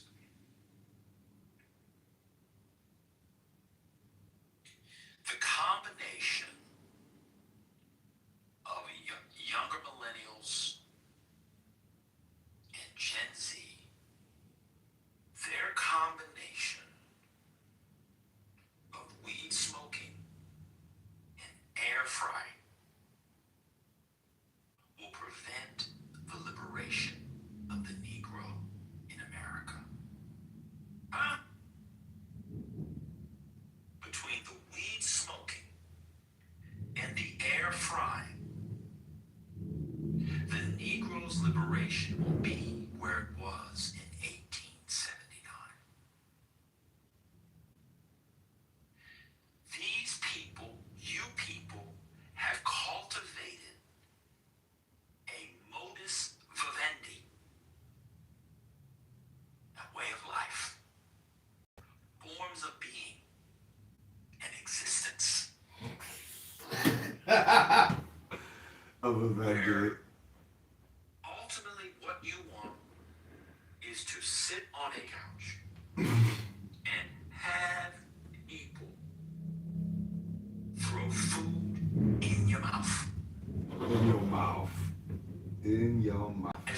Air fryer to mouth vivendi. I'm done. At the center of my platform, outlawing air fryers. And now I'm going to be elitist. The only air fryer I would allow is if it is built into your oven that you got in the wall, like I had in my house.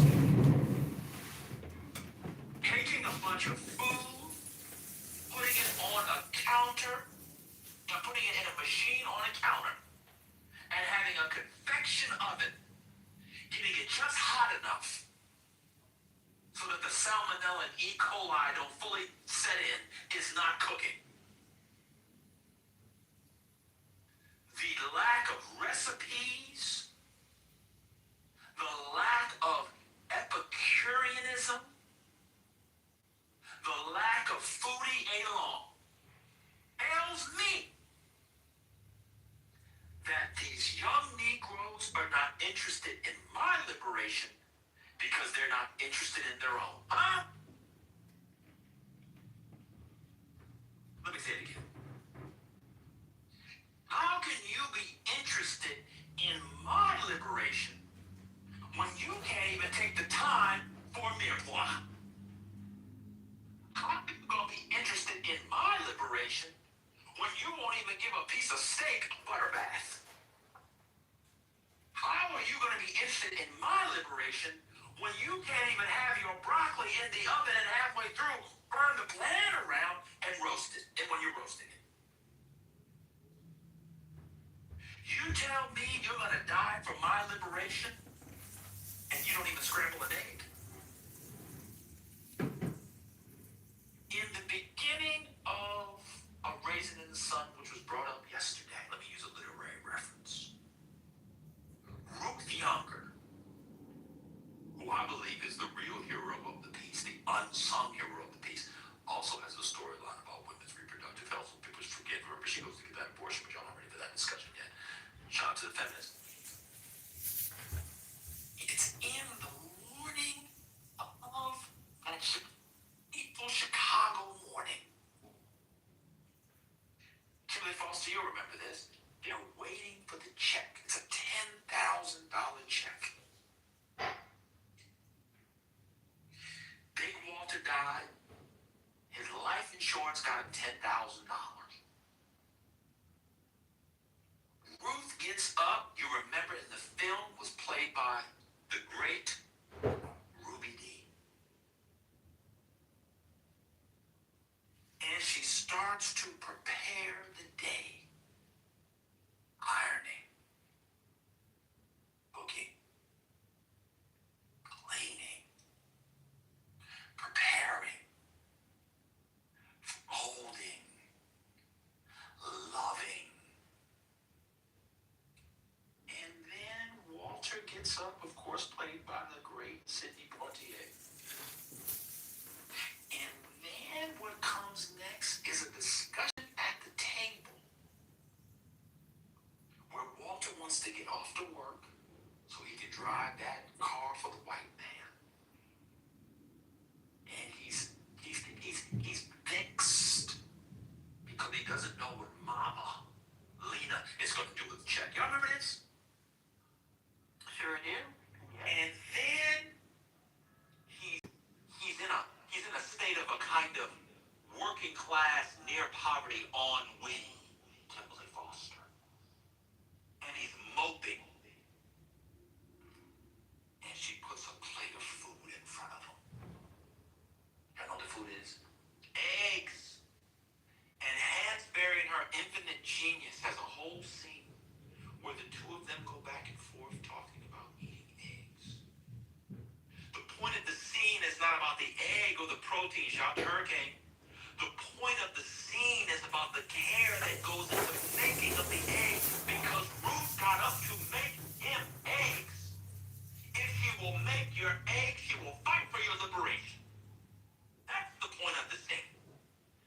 If I come to your house and you put a piece of meat, some green beans, and some nasty, irregularly chopped, non-biased sliced potatoes in a fucking air fryer, and spray some Pam on that bitch, and some salt and pepper, that means if you see me suffering in life, you would have me suffering.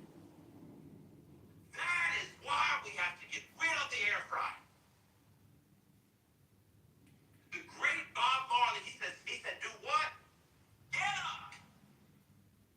Stand up. He didn't say order DoorDash. The Uber Eats driver is not bringing liberation. Get off your black ass and cook me some eggs. I'm done. So you're saying women need to use their cooking to distract the Negro male from their cockamamie business ideas? Didn't Walter want to use the check to open a liquor store? And that's why the black woman and the black man need to sit at the table again. Turn the television off. Turn the TV off. Turn the TV off. Turn the TV off. Turn the TV off. Turn the TV off. Turn it off. Talk to each other. Because down the road, because you turned the TV off, maybe later that evening you can do what? Turn off the lights.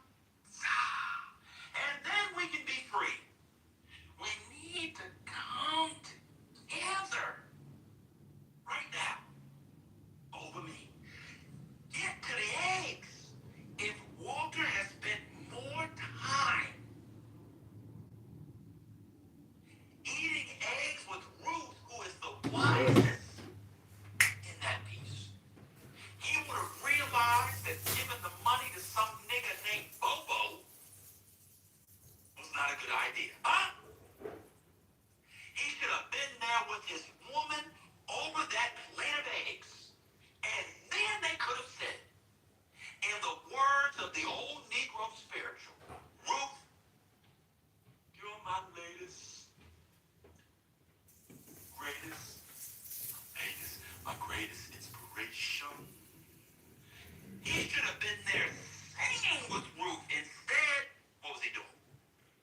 did not sit down and have those eggs. And the problem with the black man is that even though he's tired, his back hurts, you need to go to the table, cut the TV off. If you're gonna have the radio on, can't have no words in it. You can have the Brandon Burke. You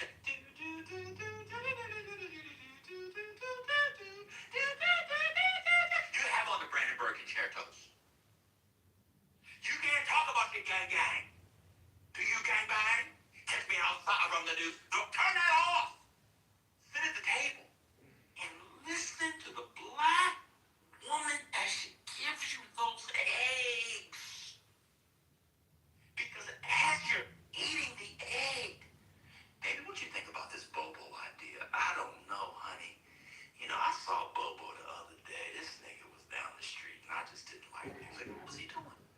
If Walker had listened to the egg woman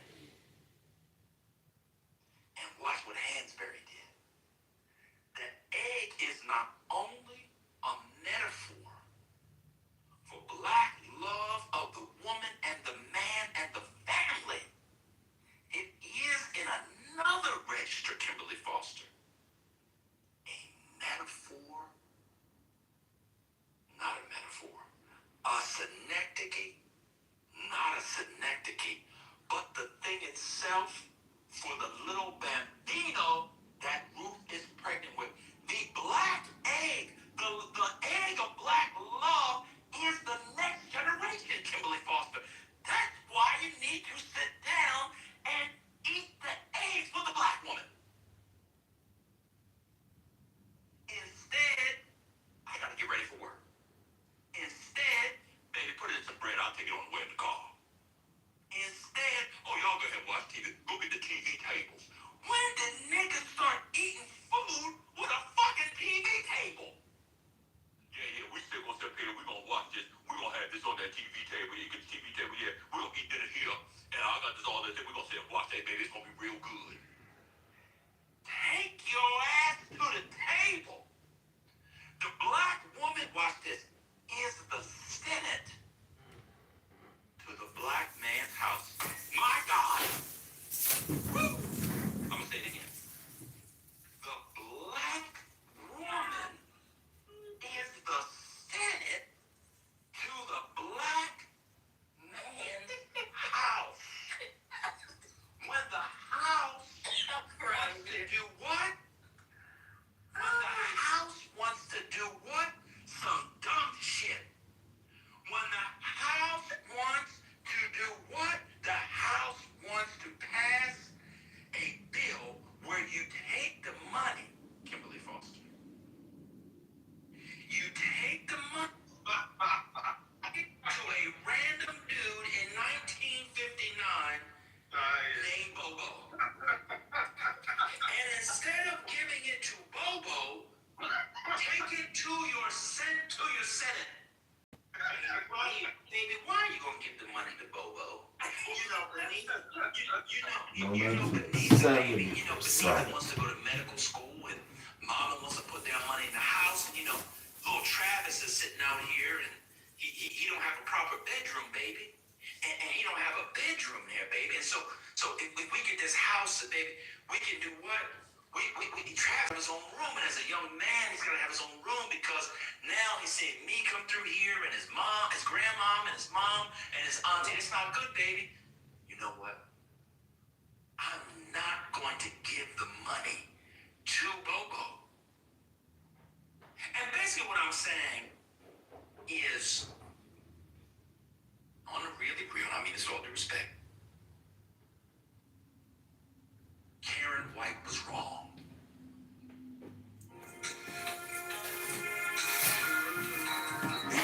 She was wrong.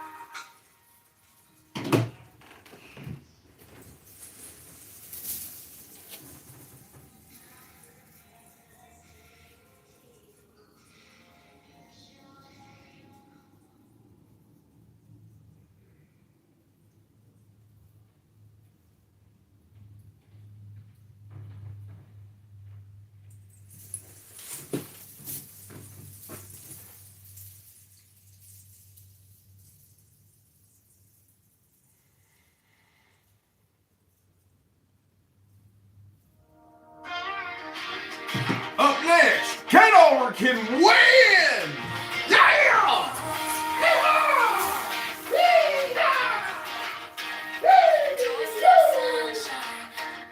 Name on the flyer, coffee in hand, talking truth to power. From our schools to the small towns, Sean's been listening. Kitover can win, we can win this time.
what the news say. Lorax calls, tell me find new shape. Blue balls, never seen a beat that bad on drag race. Ain't it obvious the person in the office is a racist? Black man in the mail, we get largest immigration. And someone's happily not a foreign Asian. That would be the masked man reading graduation ceremonies. Unmarked vans snatching people off the street. Broken runners, 5, 10, and 14. At least, but please tell me again, is it still democracy?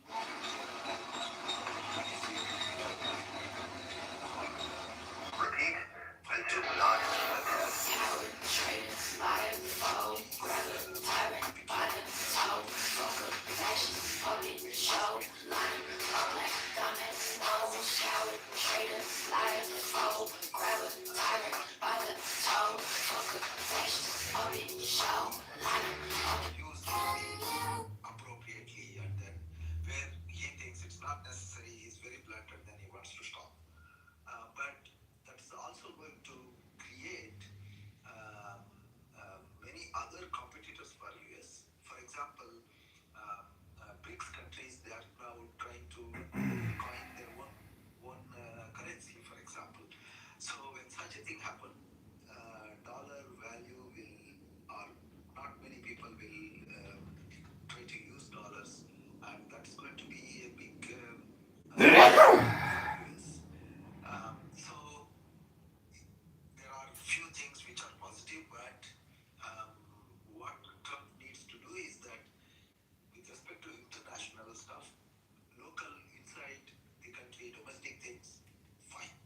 There is option and other things that is much more political oriented. So let me just interrupt you for a second here because, and I'm not arguing your analysis. Maybe very spot on. But the question Inside the Laugh Thursday night, the crowd watched as Kitover counted down by the SNAP volunteers were under a spell. Moments later, they're convinced they're barnyard birds, and the audience can't get enough. Inside the doing, some of which may be good from your perspective, some of which may be bad from your perspective. In the aggregate, is he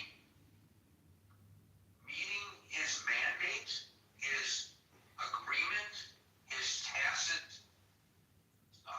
contract with his hardline supporters? But what he is doing, disengaging in Europe, re-engaging elsewhere, or is this all just smoke and mirrors and he played his base? What do you think? Okay, that's a good question. I may not be the right person to answer that, but as you said, of course, it's only my perspective. So Obviously, I'm asking your opinion, so it would be your perspective, not somebody else. Correct. So with a pinch of salt. So what I see is that he's not delivering on ground, even according to me, even in US, because the trade wars and other things that he tried to wage, ultimately he settled down to something was slightly up or down a bit. But apart from that, if you look at the sum total, he's actually harming his even hardline supporters. Because at the end of the day, a common man like me or you is that we need to somehow survive with our salaries or whatever that we earn. And then if in amortized total effect of all his circus is going to make a hole in my pocket, it's not going to help me, number one. Number two, America as a whole is also not actually getting, in some sense, support, which he proclaimed saying that, okay, America is the leader, and America is going to be great again. So if you're losing your hardcore friends, you're not going to make America great again. So those things, except few here and there cosmetic gain that his supporters are sort of feeling or getting, for example, ICE being used to deport and other things, he could have done it without a big fuss. And then at the appropriate time, he could have showed that, okay, this many people have been deported, rather than making a big circus around and then ultimately not even doing, if this is what I have heard, I may be wrong, not even delivering what Obama had deported. So if that is true, then he's actually not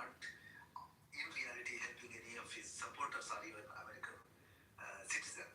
So in that sense, I think it is a bit more of a smokescreen. Though there are here and there some positive things, but I think his behavior is so cranky that even those small gains and other things really is not going to be a gain for American citizen in the long run. So this is something that I definitely feel. Thank you. I'm going to move on because sure, maybe one or two small sentences. But I just want to say it's really important to get perspectives from people who are not in the United States. But I just want to, I got to move on, but I want to lash on to one thing that you said, Doctor, and you mentioned the tariffs, and I just want to point out the story just broke today, and it's linked to in the chat. I think I pulled the Fortune magazine version of it, but there are others. And the New York Federal Reserve did a study, and for many people here, this comes as zero surprise. But you mentioned the tariffs, and the study shows that the people who are paying for the tariffs are not the various countries. They are the American consumer. I know that was argued. There were people who predicted that and others who discounted those predictions. Well, the study would show that those predictions turned out to be absolutely accurate. So again, even though this is not talking about intervention into other nations, it does speak to the question, because obviously tariffs are part of foreign policy. Is Trump's foreign policy a snub to his base? And I think you brought up an argument right there when you mentioned tariffs that perhaps it is. Thank you, Doctor. We'll move to Hermes, followed by Daryl.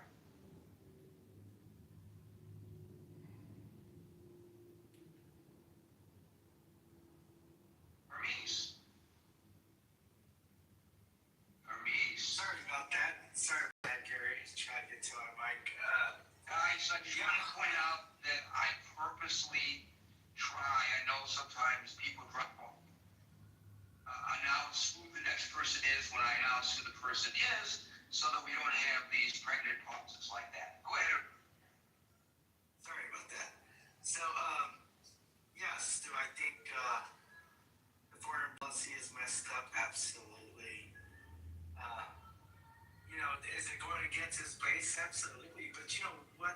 I don't know if someone has already said this, but what motivates him is money. And if he can, use our foreign policy to line his pockets, he's going to do that. Thanks, Gary, for the mic.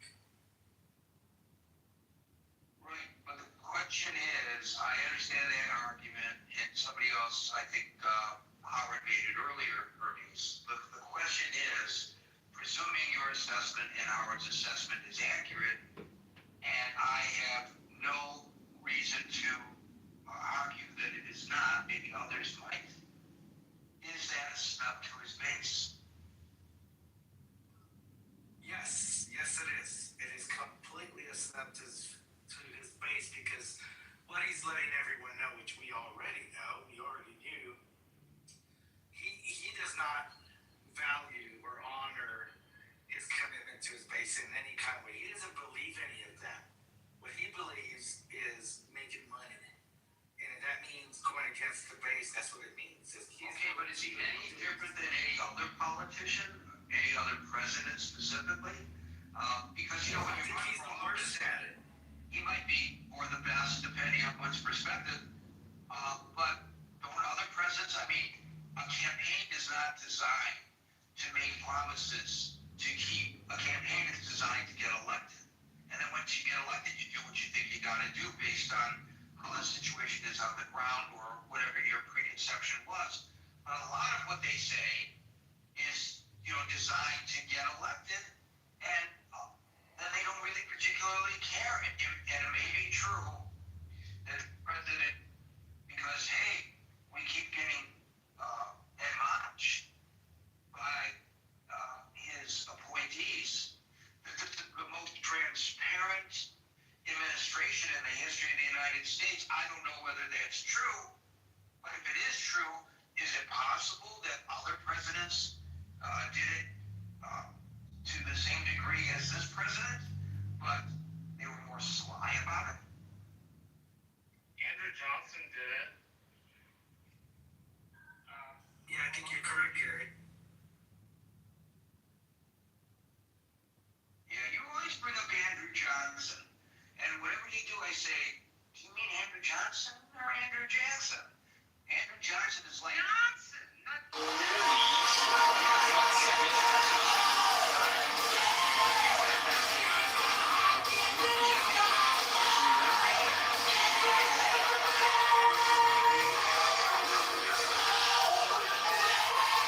Like super duper bad. Thank you for that. Marshall, El Normal, you dropped off. We'll let you back on. At this point, Somebody shut me down. I'm not sure. okay, whatever. I don't care. You're here. That's all that matters.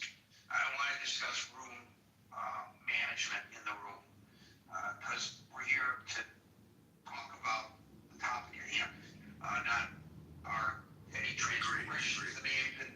Okay, so anyway, I think it's good, Marshall, you keep Mr. Johnson, the first President Johnson's memory alive and well in the room. Bernice, thank you for that.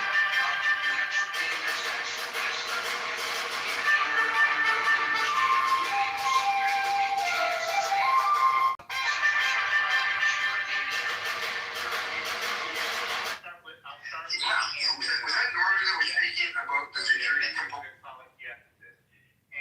it takes me back to, for the first time I've seen, as the fallout from the war in Iraq and Afghanistan is happening, the first time that I've seen a large number of people, who would be considered Republican conservative on the right, who were strongly starting to feel this opposition toward the state of America's foreign policy. It's the first time in my lifetime. Maybe it's happened before. Some of you might have been around since Jesus, but you don't see it. But it's the first time in my lifetime I ever seen that, and I can see how some of that impacted, on the right side, even though John McCain was the candidate, some of that impacted, not the only thing, some of it impacted his law, in a general election, including for independent, but even, obviously the loss of Hillary Clinton in the, obviously her second loss, in 2016, right? That aspect of foreign policy was there. And so there were a lot of people, or at least a part of Trump's base, who were really questioning, like, what are we doing? Right? Like, why are we here? They're thinking about the issues that they have at home, and then they're thinking about all these different foreign entanglements and foreign engagements. And they're looking at it now, and they were switching from the time period where, there was a belief system that whatever we were doing abroad, we must be doing good, rah, America, patriotism over everything, we must be doing good, to the skepticism about what America was doing overseas, the skepticism about why we got money going here, going there, what are we doing there? And so, I thought that part of that skepticism, not the only thing, but part of that skepticism helped to bring the rise of Donald Trump the first time around. And he might have been a little better on it, in the first term. In this second term, it's just like all gloves are off, it's just like, if I want to say whatever, but it's like, I would say that he has at least, Welcome to the brand new Cuban Karate Men Only Dojo. I went all out of this place. Fresh mats, solid wood, the works. I figured if I'm opening this spot just for the fellas, I ought to show up looking sharp. Welcome to the brand new Cuban Karate Men Only Dojo. I went all out of this place. Fresh mats, solid wood, the works. I figured if I'm opening this spot just for the fellas, I ought to show up looking sharp. I don't realize who voted for him, this last time around. They've all switched to be a libertarian due to his foreign policy, right? Due to their disinterest in it. So they're not becoming Democrats, or they're not going to be voting for a Democratic candidate. They just decide they're going to move for a libertarian candidate, because that's how upset and angry they are, at what they have seen the second administration, specifically on foreign policy, turn into. So from my perspective, and from what I've seen and what I've seen on the ground, and what I've heard from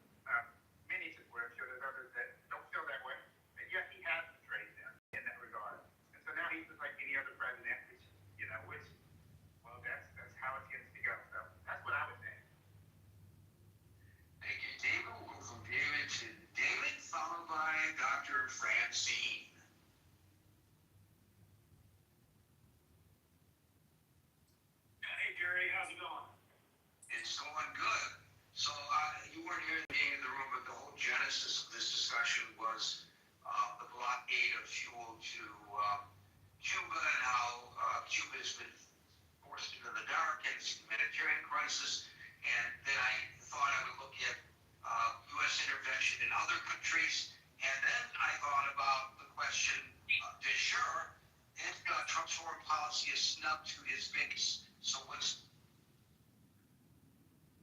Well, clearly there's an agenda afoot to strangle the island of Cuba of the much-needed resources, fuel and oil, to run its economy, its hospitals, its schools, its transportation, its tourist industry. So this is going to strike a blow to the heart of the people of Cuba, and in direct response to the administration of which Marco Rubio, my fellow Cuban American comrade, his family fled, very similar situation as mine.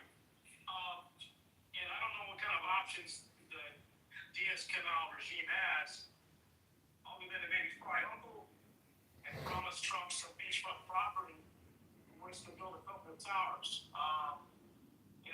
I think that the foreign policy agenda is obviously one of a transactional approach, and Cuba provides miles and miles of unspoiled coastline. Just a beautiful island, and because of their lack of industry, their coral reefs are in fact revitalizing those that are along the coast of Florida and other Caribbean islands. So, but of course, Trump says that there's no climate disaster raining down on the planet. But that said, if you go to the international community, Cuba has stood tall in the face of white South Africa oppression against the black African nationals in Angola, Zimbabwe, former Rhodesia. And, we'll see if the international community can rally to at a minimum, make a claim of, UN national natural disaster concerns versus it being because what Trump is saying, they're a direct threat to our sovereignty of the nation, which, for 60 years, there are instances of that, but, this country is really, say what you will about the communist dictatorship, I'm not a fan of it. I'm not a fan of the speculation of dissent, intellectuals, artists, musicians. They have been muted very severely. There was the execution of many former landowners and capitalists and people that ran businesses in Cuba. So all that history is very ugly.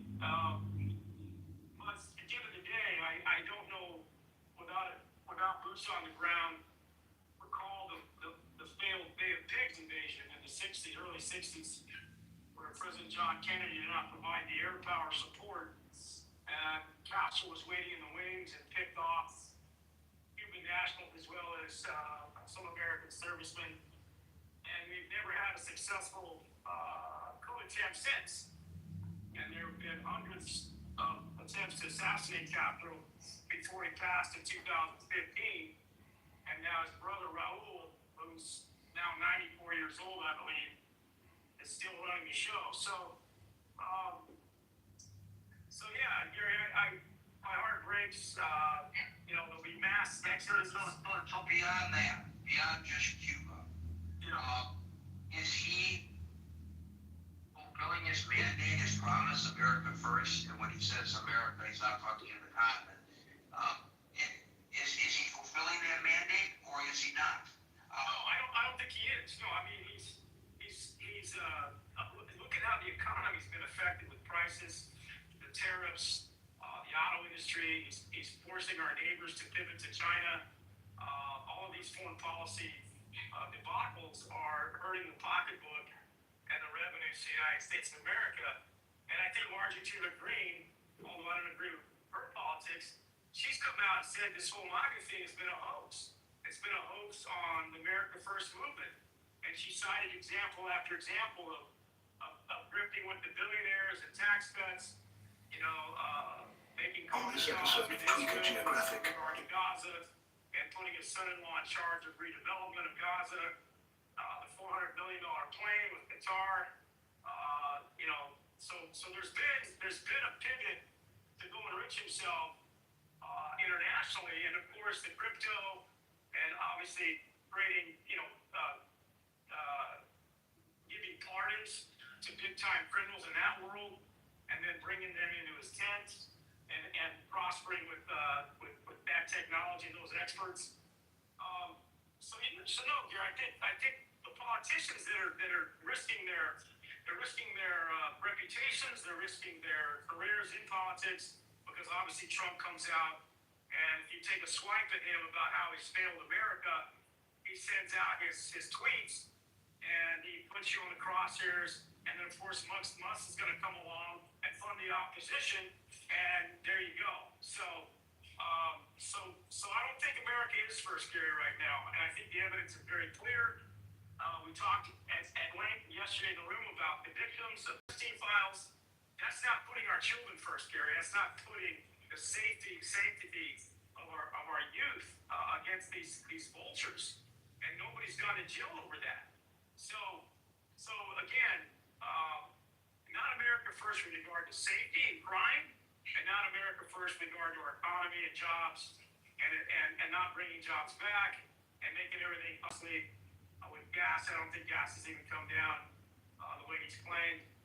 But we'll see. He's got 3 more years to right the ship, if in fact he gets through the midterms with his base intact and his majorities intact in Congress. And I'll land there. Yeah, I'm not so certain that I'm not so certain that gasoline prices are reflective of much that a president does. I think they're more a reflection of the international oil market, which fluctuates. It may be influenced by U.S. policy, but it's primarily not. But he campaigned on it. So of course he campaigned on it. When the numbers are up, he's going to blame the opposition. When the numbers are down, he's going to pat himself on the back. They all do that. Thank you, David. I will point out during the Biden administration, Biden said appropriately, presidents don't control gas prices. Well, that's because maybe the prices were up during his administration. They were. The point remains the same. Presidents don't necessarily influence the average gasoline prices. Well, it's like the economy was booming under Clinton. Gosh, I wish Clinton was president again, except there was a tech boom then that doesn't exist today in the manner in which it did then. And so the situation on the ground is different. Anyway, thank you, David. We'll now go to Dr. Francine, followed by Steve and El Normo. Daryl, you came up too late. Dr. Francine. Who is his base? That's my first question. Do we even know anymore who Trump's base is? It seems to have changed in this second election, this second term that he's having, and his base is no longer, the guys in the pickup trucks who live in the out counties, all that kind of stuff. He doesn't anymore care about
So she's changed lots what she's running for, you know. So I don't think he gives a shit about the Republicans and who has to run in the next election and what could happen, you know, as a result of what he's doing in the next election.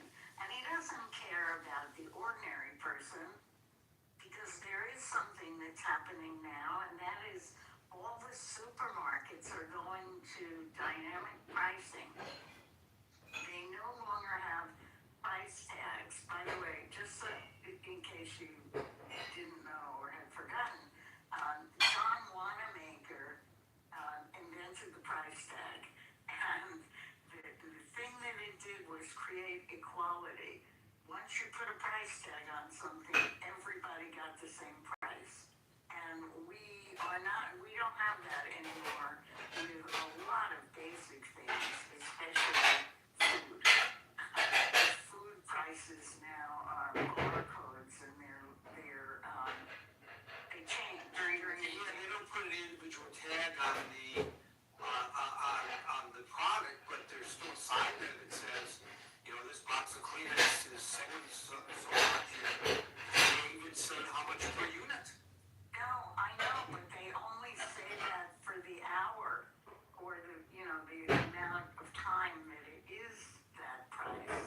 They are doing what Amazon does. They are trying to take advantage of dynamic pricing, which means different people are going to get different prices. And so we're going through some tremendous economic changes. Let's not even talk about AI. And Trump does not care about any of it. You know, in fact, I think he's bored now. And so he's going to be really undependable. I mean, more undependable than the undependable that he used to be, because he has nothing to gain anymore from being president, except for, building monuments to himself. And I think that's what he's going to do for the rest of his term. He's going to finish the East Ballroom, and he's going to make the monument that he wants to make to himself. That's going to be just a The arch, yes. Yeah, and he's doing one of the projects, I forgot what it was, but he's got, the Kennedy Center. So he's got 3 building projects going, and he's just gonna, two, right? yeah, so he's just gonna hang out in Washington, not caring at all about the government, except insofar as he's gonna leave his mark on the city of Washington by using taxpayers' money and donor money to change the look of the city. Make it look like The discussion really was supposed to focus on foreign policy and how the foreign policy may have been a snub to his base, but you and several other people have brought up domestic policy as well. The spending, and the odd thing is, you can't say, unless you are uninformed, which a lot of people probably were when they went to the polls, that he was particularly good at retarding government spending during his first term. That's right. And that's why I'm saying, we're just saying things we don't know. One we don't know anymore, things will build citizens will build his age. Are you hearing feedback? That's you, Gary. You gotta do that. Okay. That's very helpful. I'm experimenting with microphones here and such, and I spend money that I wasted, obviously. You wouldn't be the first person to do that, especially on electronics. The whole industry is built on people wasting money.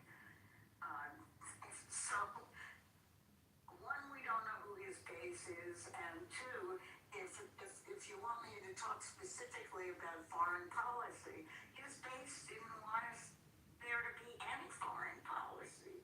So everything he has done is a snub to his base. Every single thing, because that he's done for a foreign policy.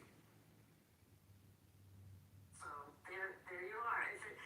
If we're supposed to be America first, this is awful. There's no America first in here. Thank you, Dr. Francine. I note that also in the chat, if you scroll back, I posted a story about the amount of money that's being set aside or being proposed for purchasing of warehouses to convert them into detention centers for immigration detainees. And they're doing that in the suburbs of Phoenix. Right, and others, you and Leanne talked about it in your communities. It's over $3 million. Yes, and what are we going to do with them? We know Somebody is making some money here, right? Yes, but we were going to deport all those illegal immigrants. By the way, who's going to run them? Are we going to hire more government employees to run them? Are we going to outsource them? As many of them are outsourced. Anyway, that's another story altogether. Yeah, that's a topic for another day. But it's a huge story, though, Gary. But it speaks to that question beyond foreign policy.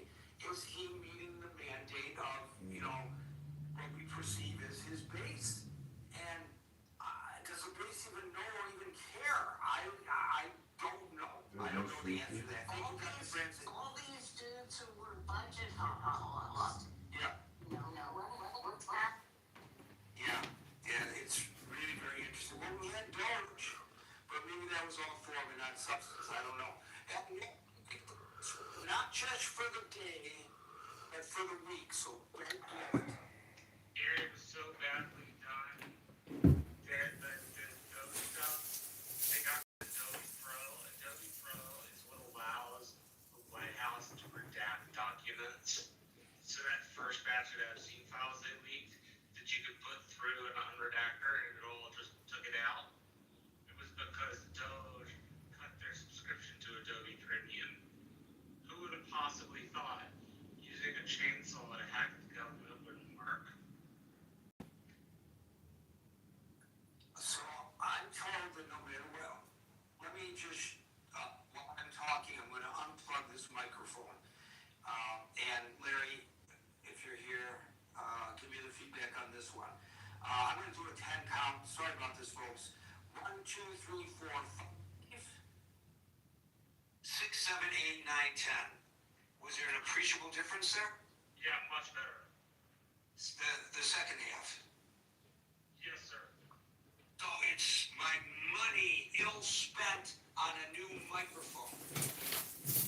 Damn it. El Normal. Hey there, Gary. Thank you so very much. Well, I just checked. Trump's approval rating among Repubs, 73 to 90. Doesn't sound too bad. Previous down from 93. This is early 2026 as opposed to last year. Not terrible. Let's talk about foreign policy for him with his Republican base. I don't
been suffering for years. The Green New Deal certainly isn't helping them. Some places shut down their nuclear power plants. That's a economy killer and makes them dependent on foreign oil. Germany did this, and I believe England did it. England is really suffering in terms of manufacturing. That has to change. Europe has to step up economically and also militarily. So I'm saying the good stuff. I'm not saying there's only good stuff. The base were people who felt left out and betrayed by the Democratic Party, who were offering bad or no solutions to these big problems: immigration, foreign wars, and the economy. By the way, in terms of grifting and self-dealing, Obama was worth $1.3 million in 2007. The Obama Foundation is now worth $1 billion. That's a 1,000K increase. The Obama Foundation, not his net worth, right? That's right. Well, there was no foundation then. Right. That's correct. But you know how these foundations go, as we saw with Clinton, they're sort of backdoors to support the vision, values, and ideals of the eponymous, what's the word, figurehead. Let's see. He choked the IRGC I mentioned. He's choking Venezuela. Obviously, Rubio wants to regime change in Cuba. We'll see if that happens. Has he checked out? I don't think he's checked out. I remember when Obama went to my friend's garage and did a podcast at the end of his administration, Mark Maron. And that seemed to me like a sort of a lame duck sort of end of your second administration. He seemed to have checked out again. I don't see him checking out yet. I think he's doing a lot of stuff. He's waging battle in the culture war as well. So far, I just named the good because nobody else was naming anything good that he did. I think the shootings are appalling. That's for sure. It looks terrible, and that's where everything changed with the immigration policy. I think he did that to himself. I think the Epstein thing is hurting him. He did that to himself as well. So he has strong points, and he has self-destructive weak points.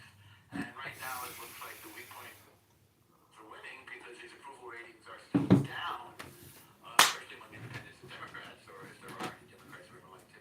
And it looks like he's going to, if he get a shellacking, that's become the operative word for midterm loss, right? Thank you, Barack Obama. And I'll mute up and see if anybody else wants to talk. Nope, you're the last one. Folks, we're here Monday through Friday from 5 p.m. to 6 p.m. New York time, so until 5 p.m. New York time on Monday for the next edition of the Critical Thinking Forum. Everybody be safe, everybody be well. It's a machine that you can use to purify your water, but it's you can use it to raise the alkalinity of it. It's like a $3,000 piece of equipment you can use for your kitchen, but I don't know, from what I've seen, it's pretty dope. It's giving scam. Could be. I'm not a scientist. Yeah, that's what I was gonna say. I'm not a scientist, so I can't confirm nor deny that.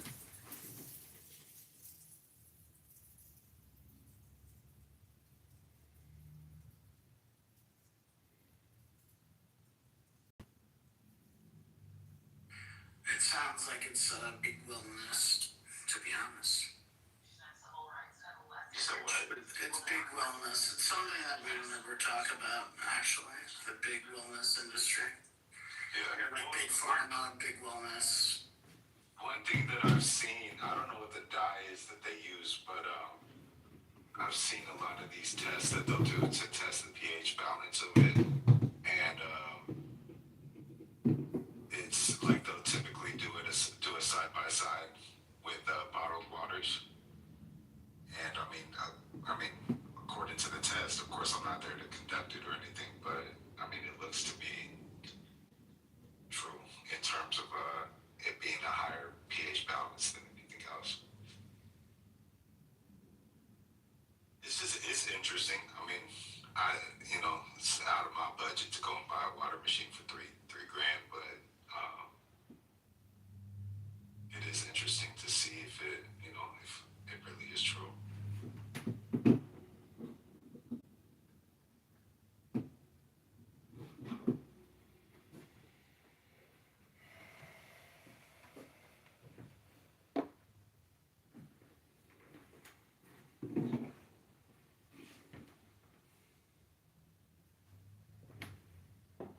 just talk about.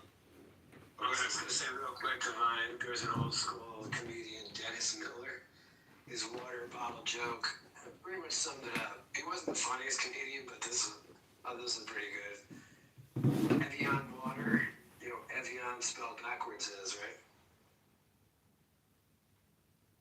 Yep, that was his joke. Naive, yeah. I'm not saying the guy was groundbreaking, but it was funny for water because it's, you know, it's like, oh, You know, he's an asshole. He's an asshole. You didn't have to credit him, but oh, is he? I don't know him personally. You playing pickleball? No. He got like red pills somewhere in the 2000s. Yeah. Oh, I had no idea. Scratch that joke from the record, please. I'll do that. Well, look, I'm Gen X, proud. We drank out the hose. We drank out the Johnny Pump. What? The hose, the nozzle, the shit you water the lawn with, bro. What you talking about? Please continue. HOSE, bro. Get your mind out together. We drank out the Johnny Pump. We call it the fire hydrant. Some people call it the Johnny Pump. I'm fine. Like, there was no bottled water growing up. But that it didn't exist when I was a kid. You thirsty? You turn on the sink. You put your mouth to the sink and drink some fucking water.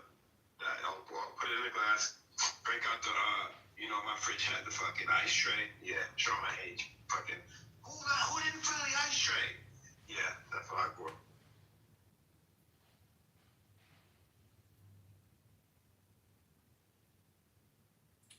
Yeah, still drink out of the tap. New York has great tap water.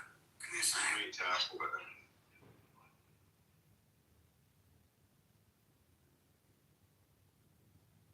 I think it's the champagne of tap water. We talk about. Yeah, that's true. No, but I think when I lived in Florida, that was definitely the worst tap water I ever had, for sure.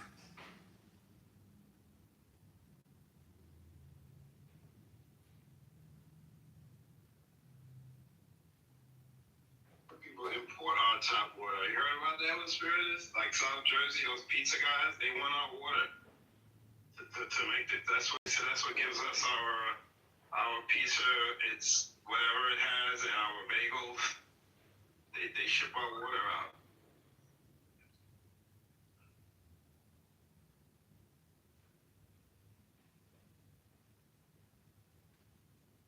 Hey, check this PTR.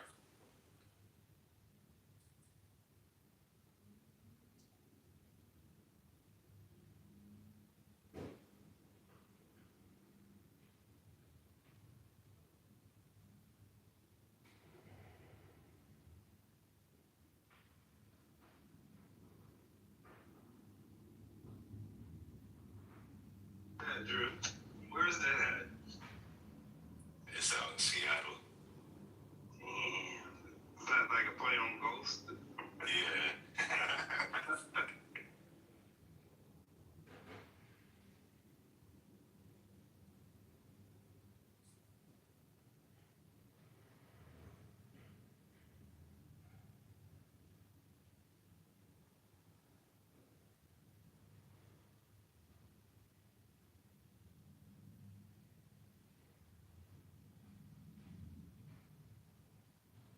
I always thought it was funny. Like I really liked that movie when I was a kid, and that shit came out when I was like 1. I obviously didn't watch it then, but I watched it at some point in my childhood.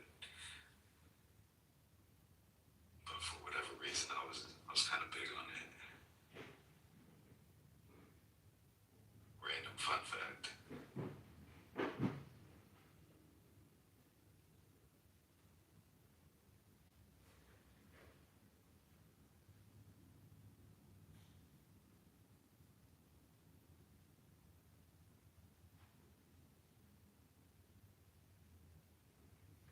Sandra, you got one of those machines?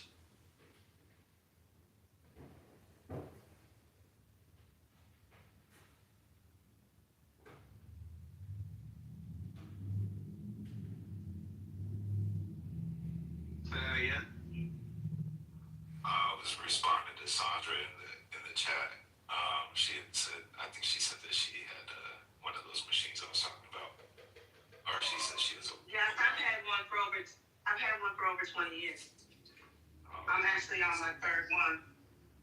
My mother's oncologist suggested that we get it. And he wasn't selling them. And she started drinking it, and she lived like 5 years longer than they thought she was gonna. But yeah, I use it for everything. I use the acid water and the alkaline water. I use the acid water for like watering my plants and stuff like that. It's great for cleaning too. So. But I won't drink that water. And I mean, I'm in Michigan, and Michigan has some of the best water there is, but they still put fluoride in it. And the machine has over 100 different filters. So, yeah, it's awesome. Yeah, I mean, that's a good the fact that you said that her oncologist wasn't going to sell it. That tends to make me be a bit more curious when somebody's trying to put me onto something when they don't stand to benefit from it. We use the watershed, it's called the watershed, and get gallons of water just like backyard, which here, source from chemo and stuff like that. The acid water is good for healing, and then the reverse osmosis water is for drinking. So, yeah. It's pretty cool. Yeah, that's dope. Appreciate you sharing that. Because I mean, like, the only people that I've really heard about it from are, like, my friends that sell those machines. It hasn't made me, like, I'm not entirely skeptical about it. I mean, but I just don't know enough about it, to co-sign it or not. That you can really tell the difference from, like, you can pour the alkaline water into a cup and put just a regular tea bag in it, and it literally pulls the tea out of the tea bag. You can watch it. I mean, it's like, I did see that. It's living. It's actually live.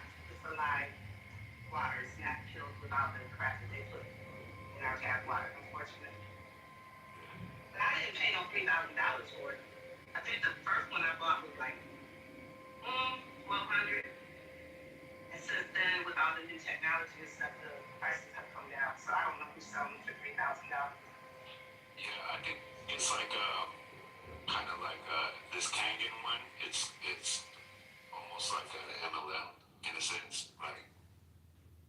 So I think that's where like the extra cost comes from, because people will sell it and then they turn around and try to get other people to sell it too. So it's like it's not direct from the source. I don't think.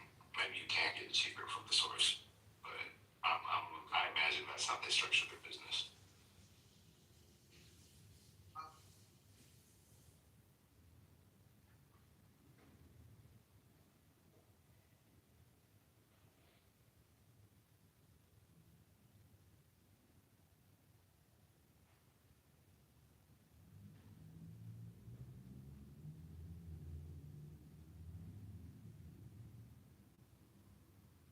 But yeah, for those that said that alkaline water is a scam, I do think that in terms of like bottled alkaline water, I think it was Kamari.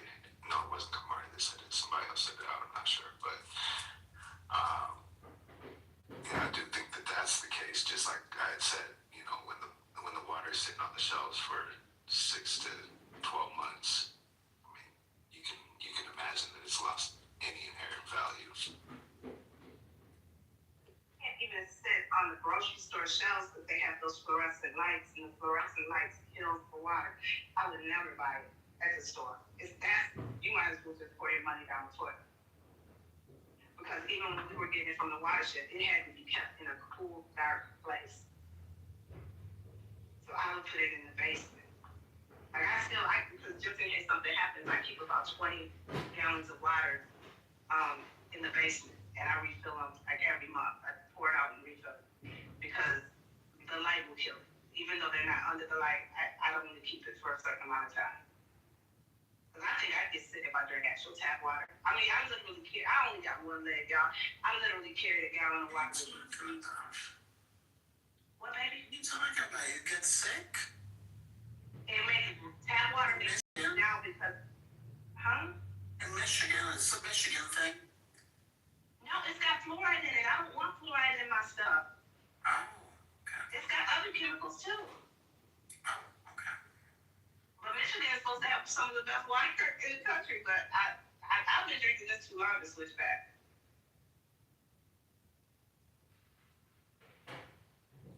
Yeah, I mean, it could be true. You could potentially get sick. I mean, not like deathly ill or anything, but you might end up feeling sick. I think anything, when you're not exposed to certain things for a long period of time, I mean, the first time that you do get exposed to it, you're a lot more vulnerable.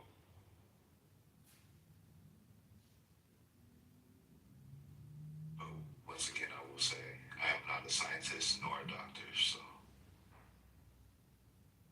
I'm over to get water from my house so that they don't have to buy it. My sons come and get water every week because they won't drink just regular water. Yeah, it's hard to go back. It's just like, I mean, I can't drink tap water anymore just because I'm so used to I got, just a water dispenser. I go to the store and fill up the 5-gallon jugs. So it's like, that's like the only way I drink my water now.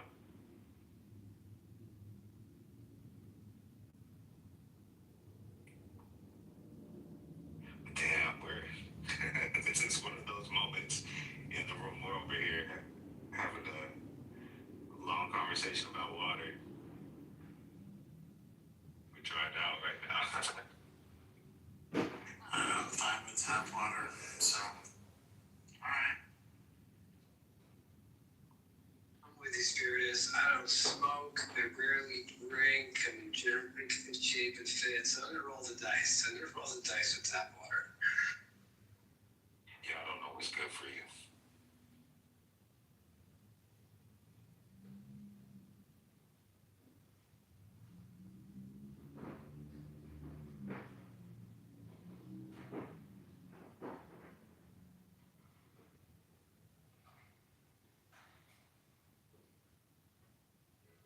I am a follower of Dr. Sebi, though, so there's a lot of things that I don't need to drink.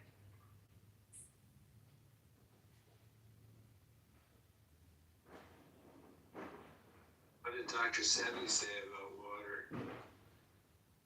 He's about a complete alkaline diet. So. Why didn't nobody tell me that the whites were protesting Target too? Nobody tell me that. I just found that out today.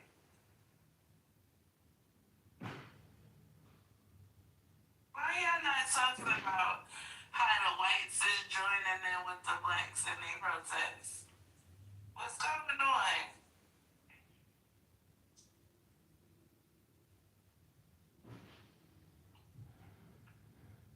Protesting Brooklyn? Black people are protesting? The whites are at the Target, literally there, protesting with signs and shit, singing songs. Like, Is it a DEI in Brooklyn? What do the signs say? fuck Target. They singing "We Shall Overcome" and some more shit. I'm shocked because how long it's been since Jamal Bryant started that Target boycott? How long? That is a strong statement, though. You know how them white girls love Target. They love Target like they love Starbucks. No, so they mad because apparently Target let ICE park in their parking lot. So they mad about that. And they protesting them. Yeah, that's dope, though. That's interesting, isn't it? Yeah, I applaud it. I think that shit's cool. I mean, I would hope to see more of it, I think that's what I feel like the majority of this country should be doing. I mean, in terms of anything that we, actually, I shouldn't say that. I should watch what I say. Not anything, but a lot of the shit that we're seeing, like from this administration right now, these injustices. That's what I should say.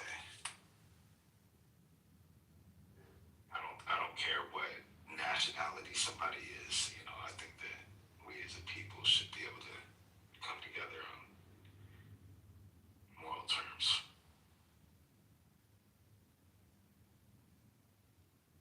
Protesting with my dollars.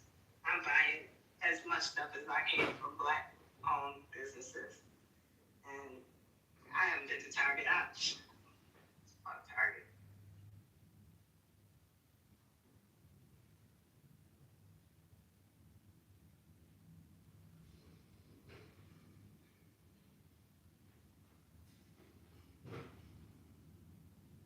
I'm gonna be real though. The one protest I wasn't really a big fan of was that one that they proposed around Black Friday.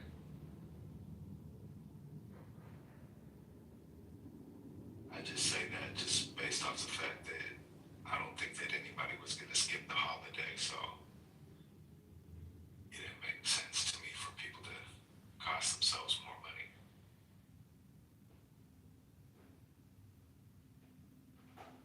I didn't think so. Nobody is skipping out on discounted prices. That wasn't even realistic, to be honest. Well, I mean, I remember that being a topic, you know, around that time. People like discounted prices. Yeah.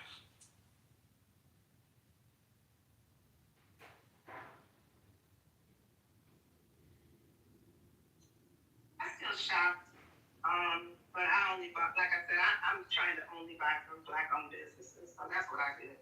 All my gifts were either handmade or bought from black-owned businesses.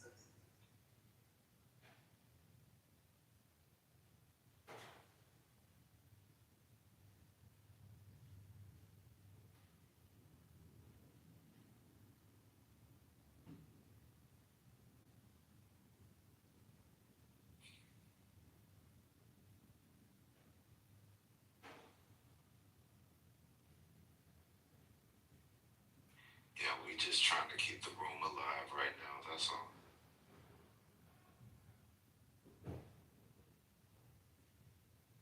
Ben's earlier performance was very entertaining.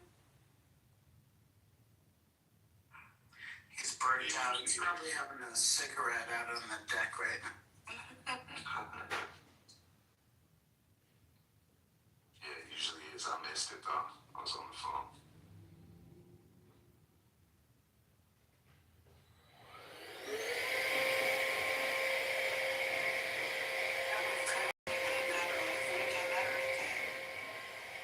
Hey, Brooklyn.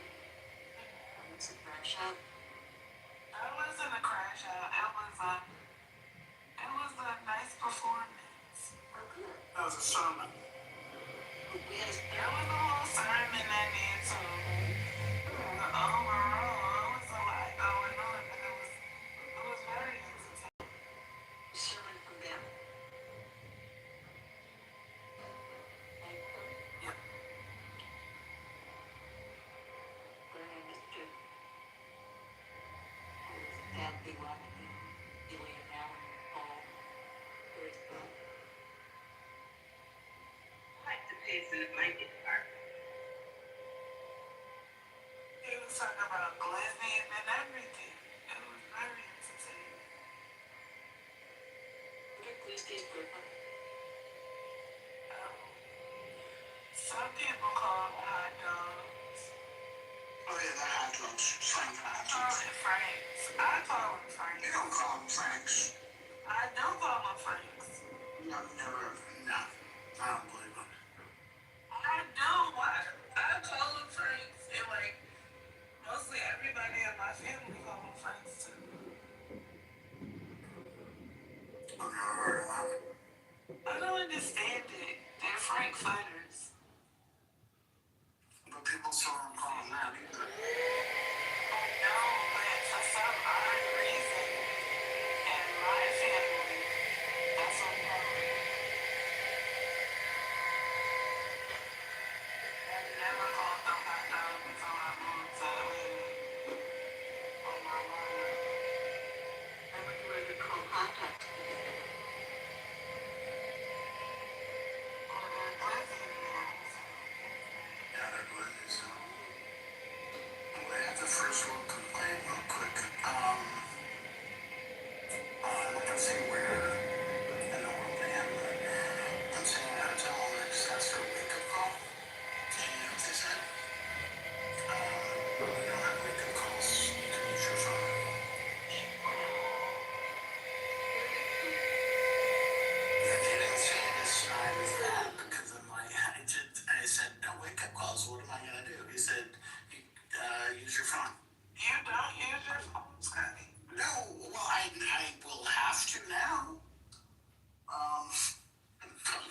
hear somebody's voice right now. I think you want to be. I just want the phone.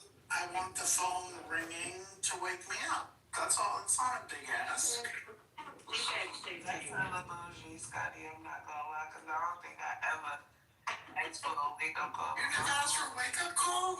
Never. Do you just use your phone? Matter of fact, they probably called me to wake me up anyway, because it be time to check out and I feel like you got get a wake up call by default.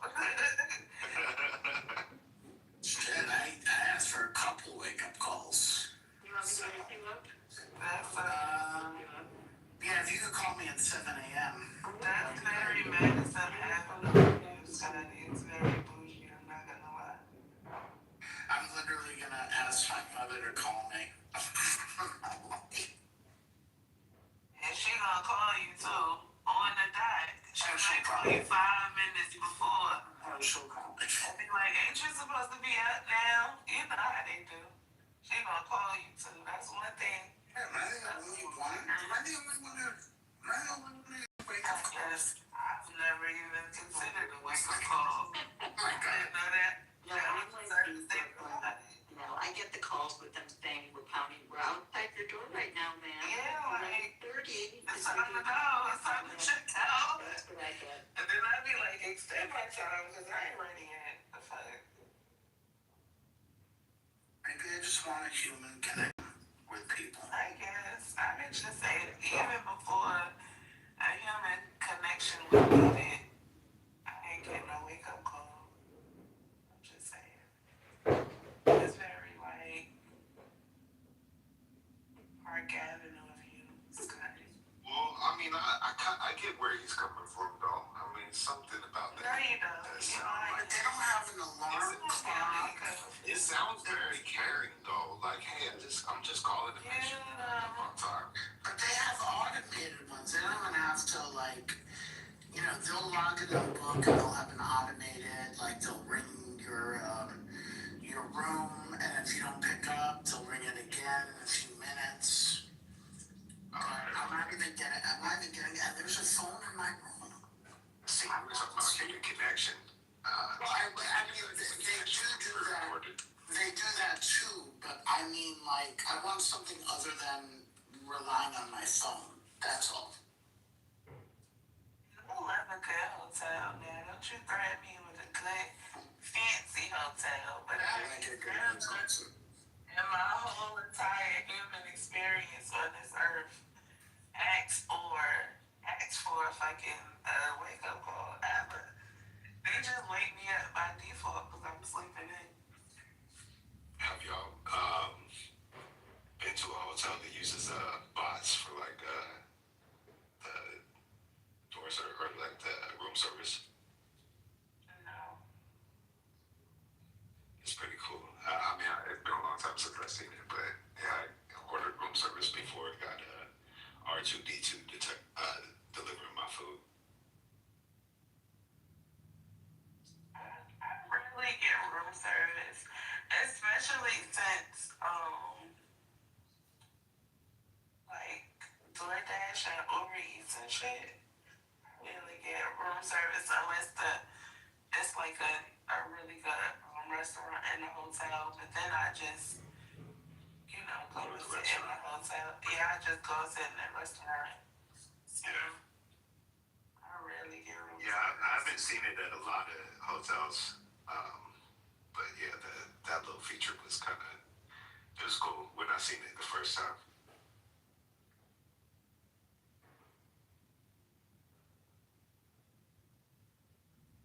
They got the bots at the restaurants now. It's like this Jamaican restaurant. Yeah. And they got like the little bot that's delivering the food around.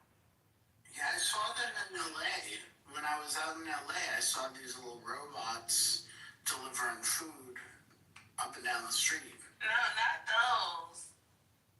I don't see a lot of those because that's not like that kind of town where people just, live like in the city maybe, but I still don't see none of those bots.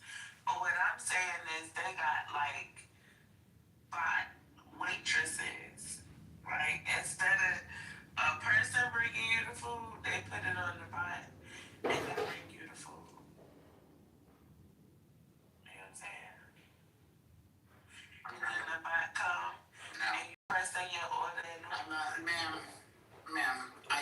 ask for wake-up calls. Okay.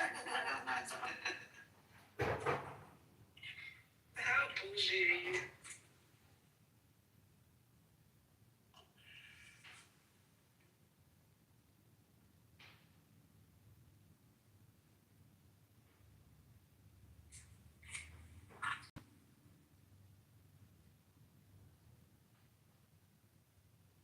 Is it bad that I want coffee right now? Because I really do for some odd reason.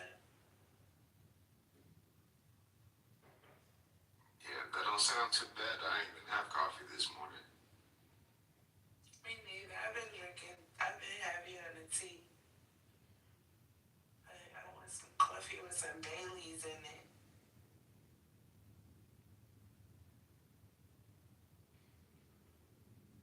Yeah, see, that seems like counterproductive right there. Well, coffee with Baileys? Yeah. It's I not. mean, it sounds good as far as the taste goes, but at the same time, like, is it gonna get It's you up? not. Is it gonna put you down? Baileys ain't even, it's literally like a creamer. It's really real. It has no alcohol, if you ask me. You don't even put enough of it in your drink for the alcohol to be effective. So it's just like a creamer. It's delicious. I love Baileys and like hot tea or hot coffee around the because I don't drink, so that's the most drinking I do is Baileys.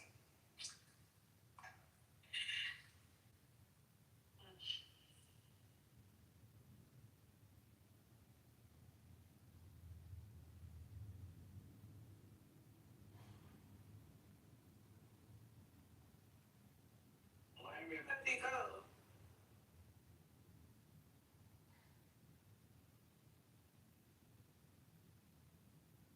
What happened, babe? I said where everybody go. Child, I got work. I got a lot of shit going on.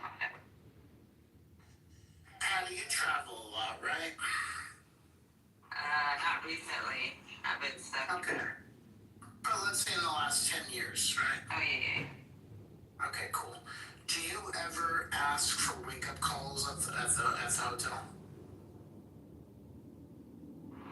It depends on what I'm there for. If it's government, no. Okay, but you have, right? I just want to make sure I'm not crazy. Okay, because nobody here says they ever use a wake-up call. Huh? Except me. Oh, it's a meeting, but that's at like 11:30. I'm fucking like 7. I mean, I've gotten a wake-up call at 11:30, exactly. Like, it's time to check out. That's my wake-up call. It's like, oh, you tell me to wake you up at 7 a.m. No. No, but I've been in business for years where I've had to get up at 6 or 7 in the morning. So, yeah, and I've always used Me too, but I just use my phone or I use the alarm clock. Yeah, no, I've never been to a hotel that didn't have wake-up call. I think that's weird. Because they're digital, hard. All they have to do is plug it in, and it's not the person calls you. I have no idea. I mean, but they're getting away from everything that needs human interaction. They're just not doing it anymore. It could be Like, if I went to a restaurant that had a robot, I would leave. Like, what's the point? Well, choose to tip the robot, in which case I'll stay. No, but you know they put gratuity on everything, so.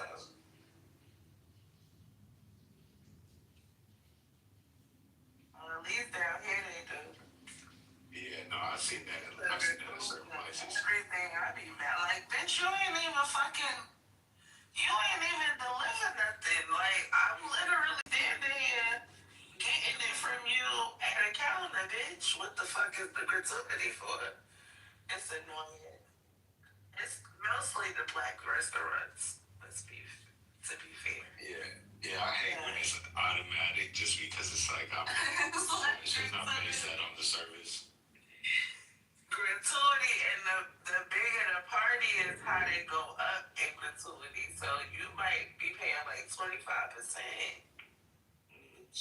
Well, I mean, you know, honestly, I do think that I mean, of course, it like again, it still comes down to like the level of service. But I mean, you know, they can get a party of like, but like that's a lot of work for a waiter though. Like you got a party of 15. The service don't even be worth it. Like me and my people tip good. I just don't want to be forced to tip a bitch if the service ain't good, and it be like since gratuity has been added, the service is not as good as it used to be. I'm just gonna be honest. Like they was better when they knew that they had to get a tip, but now they feel like it's automatic, and you know what I'm saying. I'm waiting for my food for 30 minutes and shit. Like, yeah, I don't like it. I'm not gonna lie.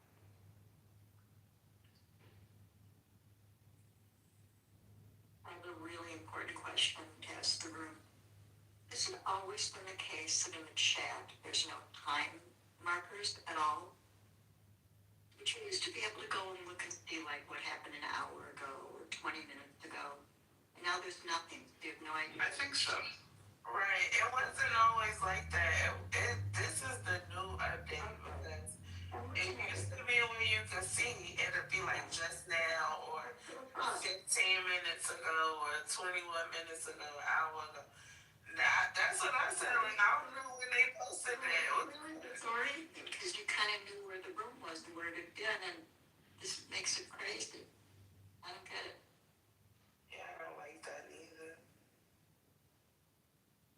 That's for the first world complaint department, Scotty. Oh, yeah.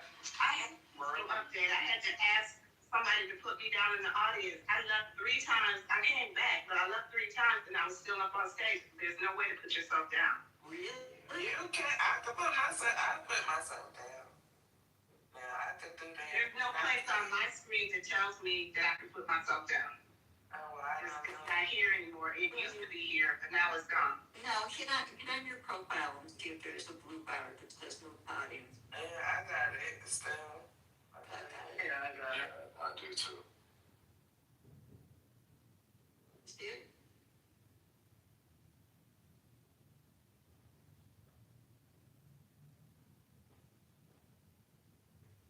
Not on my screen. That's so weird. I remember the other day I came in and said, well, somebody please put me back in the audience. I have been in and out like 3 times. You're being held captive by the stage. No, I didn't want to stay up there if I wasn't in the room because I kept leaving the room because I was doing other stuff. But I like to listen while I'm doing other stuff, but I got busy, so I was like, damn, I'm still up there. That's crazy. Yeah, I'll be paranoid. A lot of the time I'll just be in here listening and I get paranoid that my phone's off mic or something while I'm at work.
Sunni and Shia, you'll find these raging debates about hadith. At least use the ones that are known, that are considered like respectable at least. Not the content, but that can be used as reference. What are you guys talking about? Hadith. They're telling me that when it comes to hadith, there's no good. But I was bringing them This hadith has never popped up. Ever. And I told them I don't You think the Shias wouldn't use this? You think the Shias wouldn't use this? Hold on. It doesn't really matter whether or not it popped up. It's Zaif. Life is not, does not mean it's completely meaning. It means that doesn't have a head nor a tail. It can't be clarified, identified, or put down as something that has truth. It means it's weak. We don't know. When you don't know something, and the fiqh scholar in the same school is saying, I don't know, why fucking bring it on the minutes? If it's that meaningless, it wouldn't have been transmitted. Because people said a lot of shit. I think but that's why, like, certain stuff was transmitted, others was not. So someone said something, and one person on the way heard this who was. And they found it important enough to transmit it for 1,600 years. Look, I've had this problem. I don't take the whole job thing. I find the methodology weak, right? However, there still is some truth to the way it's done. It still has a method, right, that you can verify with. That method can be set as a metric. And in that, I respect the metric. Now, if you don't respect the metric, then what are we even debating? Like, I don't even know where this hadith is from. You don't know where it's from. Sheikh for sure doesn't fucking know where it's from. You guys didn't go back for a second ago. And then I start reading it. Everybody's like, this ain't a hadith. You're just telling your crap. It's so unheard of. It is so zaif that it clearly is showing like fabrication to it. When I heard it, I thought it wasn't even the truth. I was thinking, even if it's, I was like, somebody's reading this off of Reddit or something, you know? Well, you need better ways to do it. There's such great ways to debate, like to have interfaith debates. This just makes you reduces your credibility. I didn't write it, but I read it word for word.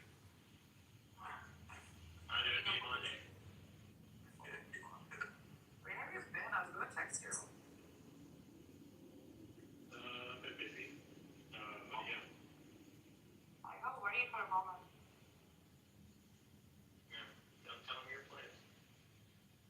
Oh, Mikkel, somebody came by, they drove by, whatever. They said a crazy hadith and they left, and I was just trying to tell them, listen. I don't know that these ideas from your phone is bad. It's just so weak. What is it about? Strange and questionable narration. Oh, is this guy still about that? Bro. It's not funny. It's not funny. It's funny like a year ago, maybe 2 years ago. But 2 years now? Come on. Gotta switch it up. New minute. Is it raining outside or what? Why is there so much noise? They're watering. He's probably taking a bubble bath. Shut up, God damn it.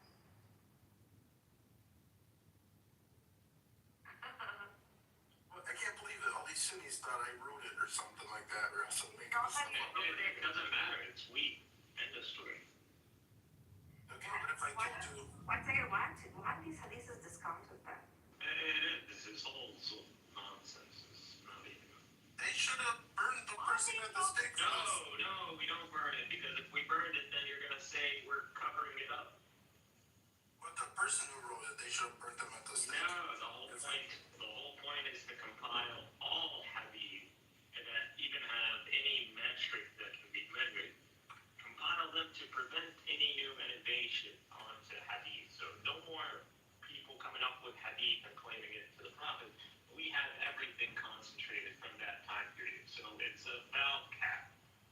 The violation of hadith was a valve cap to prevent the innovation in hadith.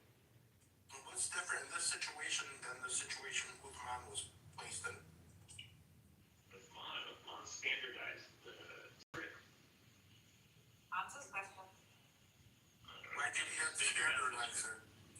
Was he the arbitrator of standardization? You already know this. You already know this. I don't need to tell you. There's not a Quran before that. You don't know the answer, Shane? You don't know the answer, so you're telling me all these years you fucking didn't go on AI or something and decide, let me look to the bottom of this. Let me get to the bottom of it. If I haven't seen the Quran before, I think Christianity and then all your talking points are pseudo talking points against Islam. Meanwhile, you don't know anything mainly about Christianity. I know a whole bunch of Muslims now. What do you know about Christianity? I care about Christianity. What do you know about Christianity? Oh, thanks for asking. Jesus Christ is Lord and Savior. The only begotten Son, that he shall ever believe in him shall receive everlasting life. It is. That's Christianity. He is the Word that took upon flesh, that created the world, the universe, the heaven and the earth. Alright. Yes, most of all, Muslims are Christian. If it's about that, then you got Muslims believe it.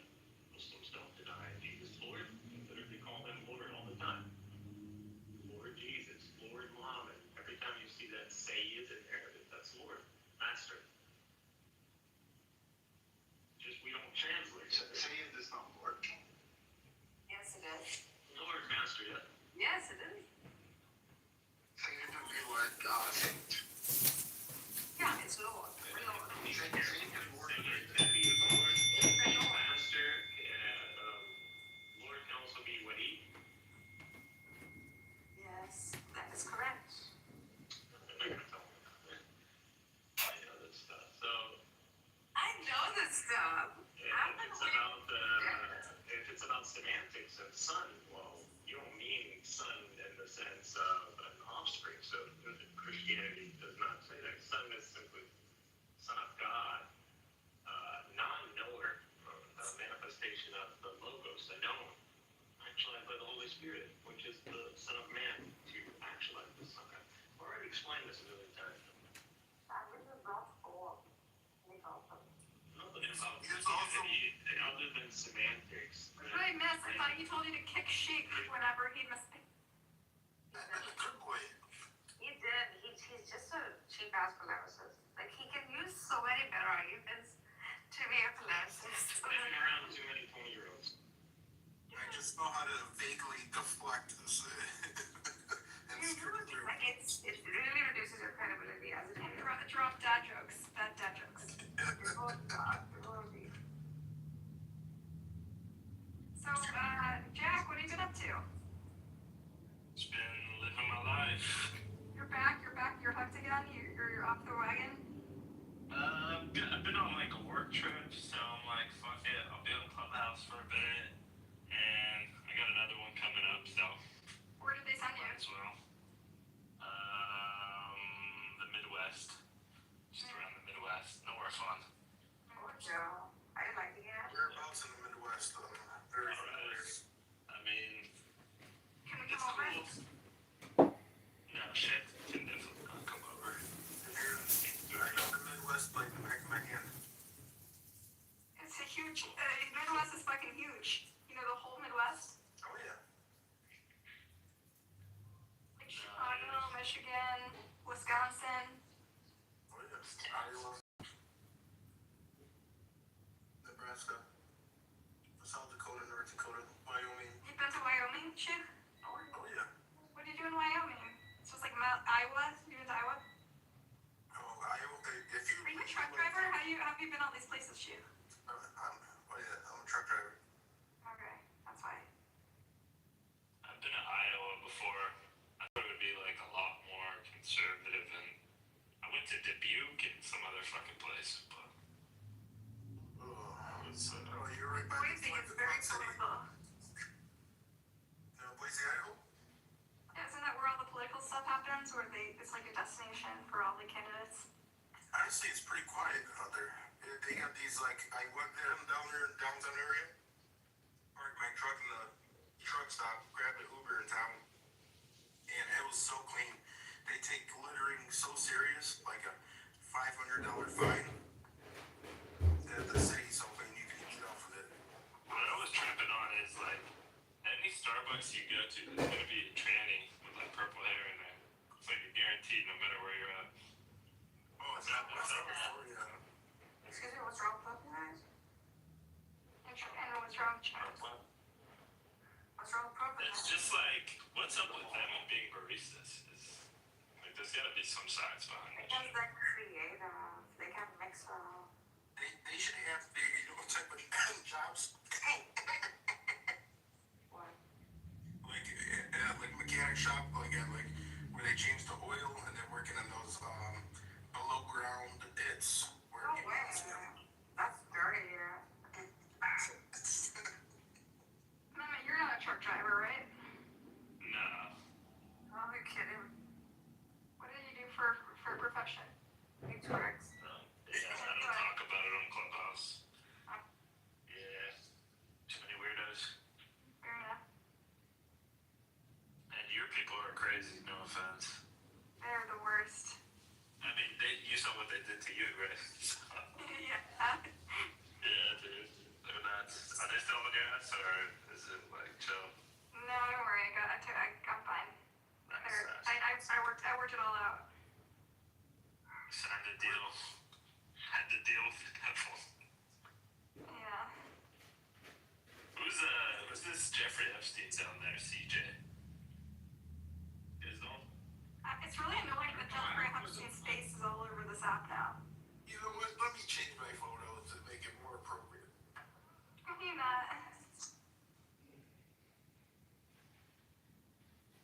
like, why do we all have to be haunted by the ghost of Jeffrey Epstein now, just because of the... You're sure you would love for this to go away, wouldn't you, Buttercup? Yeah. Sweep it right under the rug. Yeah. I'm not gonna lie, this is like the Jews 9/11 right now. Hey, it's not the Jews, it's just one guy. I know, but It's not, it's very... 9/11 was just like 11 Muslim guys, but you know. That's true, that's a good point. What's the Muslims at the end of the day? But we try to blame y'all for that too, so. I think it makes it worse for you guys if you try to defend them. Even like, but you guys say, what does this have to do with You know who does that? It's Norm. Norm will be up there like, I don't see it, bro. I don't understand. Why don't you just throw him under the bus? Like, why do they... I don't understand. Like, it's not that hard to throw someone under the bus. Be like, oh, and he's not. He's not a real team. I would play up the Emirati guy. I would do so much shit. There's so many opportunities to. I feel like every group is implicated in this scandal. Like, there's no one who's you know. Yeah, but Actually, Orthodox Christians. Yeah, there is a single Orthodox Christian. That's right. Well, not like in terms of like a church. Or a Russian Pentecostal. The Russians. I don't know about the Russians. Steve Bannon's all over this shit, though. I don't know. There's a ton of Russian shit in there. They had a whole, like, trafficking thing in Russia. Like, they were working, he was meeting Putin. There's a ton of Russian shit in there. They didn't meet Putin. Oh, man, He tried to. He tried to meet Putin. He was trying to arrange meetings with Putin. Putin really got lucky in the whole... The whole Eastern world, well, not the Eastern, Yeah, but it's China and Russia. People in Putin's inner circle he had close contact with people in Putin's inner circle and like on women and stuff. Buttercup, wasn't there an email about him getting a meeting with Netanyahu or not? I didn't see that. I saw the president. He was president. What's his name? The current president. Herzog, yeah. And of course, Barack, right? Who brought Barack? Yeah. He did an interview recently. Into the house. Did you ever see that interview? Of Pat walking into you mean the apartment? Yeah, his townhouse in New York City. They have that picture of him like walking in with the bandana over, but it's like, dude, we don't know that it's from. It's clearly you, you know. Oh, and Woody Allen, it was like one of his best friends too. Weird shit. Bunch of scientists. We're just like trying to get funding. So crazy. They did an interview on Israeli TV with David Barak, and they were not giving him an easy time. He kept trying to point to other people, and he was like squirming. Yeah, he's cooked. I don't know. There's an Emirati girl too who is like, you think I'm hot? You should see my little sister, who was like 10 at the time or some shit, was like trying to pimp out her little sister. Fucking filth. That's rough. Crazy times. There go Democrats for you. The story's never gonna fucking end. It's like millions of pages. Like there's gonna be new names coming out for years and years to come. Powerpuff Girls television show? Yeah. Guess who? Jeffrey Epstein. Ew, come on. That's gonna kill me. I'm gonna get stripped down. Fuck you guys.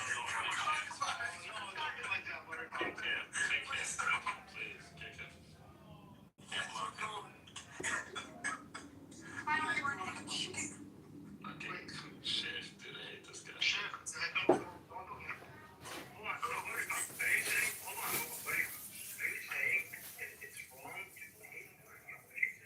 You don't just hate an ideology, you attribute it to all Jewish people. You attribute it, you based on the way your criticisms of Jewish ideology, you attribute to anyone with ethnic Judaism. No, I do not. I explicitly do not. I have said this multiple times. You've told me many times that you think I'm evil because I'm Jewish, and I have no faith, I have no God. Yes, you have. You've literally made I have never said that to you. Messages. I have never said that to you, seriously. If ever I said that to you, it would be a troll and you know it. I have multiple times said to you, seriously, that I do not think that you are evil. I have actually gone as far as to say that you are at soul not a Jew, right? In any case, regardless of what I have done, regardless of what I have done, Jews say this to you. But I That's because they're only like primitive, like tribal, provincial Jews say that to me. Okay? You're agreeing with that? Listen, Buttercup. Again, go with me, forget about what me and my thinking is, and forget about all of that. Let's stick to first principles. There's a really bad look at for me to let an anti-Semite be. Is it wrong to hate an ideology? To hate an ideology is a religion, is an ancient tradition. Whoa. Is it wrong to hate an ideology? Yes or no? It's wrong to target an entire faith tradition when you know there are many different strains and interpretations and they can't be treated like a monolith. Okay, so there's many different strains of Nazism. It's wrong to hate all Nazis because there's many different strains of Nazism. That's not the same. Nazism is a very clear ideology. Judaism, like Christianity, Islam, it has many different strains and interpretations. No, Nazism has many different strains and interpretations. Do you hate all other faiths that are not yours? Not necessarily, no. Yeah, who's more evil? Not just Jews, but not necessarily. Jews or Muslims? Who's more evil, Jews or Muslims? Again, I'm not attributing it to the person. I'm attributing it to the Which ideology is more evil? Judaism or Islam? Judaism. Knew it. Why many? What's part of that? Because we killed Jesus. Duh. I think no. It's a serious thing. He's not a serious thing. Of all the Christianity is a beautiful religion. It's a religion of love. And Benny, when he's going on his journey, he's leaving Islam, and he's going on his journey of atheism. He's trying to find. He's on a spiritual journey to find himself. And the one strain of Christianity he chooses is the most hateful, anti-Semitic, vile, conspiratorial version of Christianity he could find. It's not a coincidence. You are a monster, Benny. You found one strain of Christianity that is the most hateful because it validates your worldview. That's what. No, actually, that's not true at all. You had plethora of options, and that's what you picked. You had a whole. No, that's not what happened. That's not what happened. She really is a Powerpuff Girl. I know that. No, she's not. Yes, of course. I know. No. Orthodox Christianity did not validate my worldview, right? Orthodox Christianity directed my worldview. I did not have this worldview prior to adopting Orthodox Christianity. I adopted this worldview as a direct result of Orthodox Christianity. As a direct result of Orthodox Christianity. Why? Tell me what it is within the Judaic framework that you have a problem with. So it's the rejection of others, right? Okay, viewing others as, lesser than. Yeah. Okay, that is primarily really bad, right? Almost no strains of Judaism Even the ultra-Orthodox don't be. You don't know what you're talking about, Betty. You're literally. We can start going through the Talmud, but you're gonna call me this and that. Yeah, because you cherry-pick shit and you don't read the rest of the Talmud. I do that. He can say anything. He needs to provide evidence for whatever he's saying. And we're gonna. I'm not doing that. I'm not doing an anti-Semitic church. Do it. Do it on your own church, not on my church.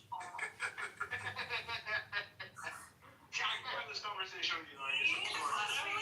It's a one line, okay? It's one hard line. It's like I'm willing to throw my people under the bus. I'm willing to talk about the genocide. I'm willing to call for Palestinian liberation.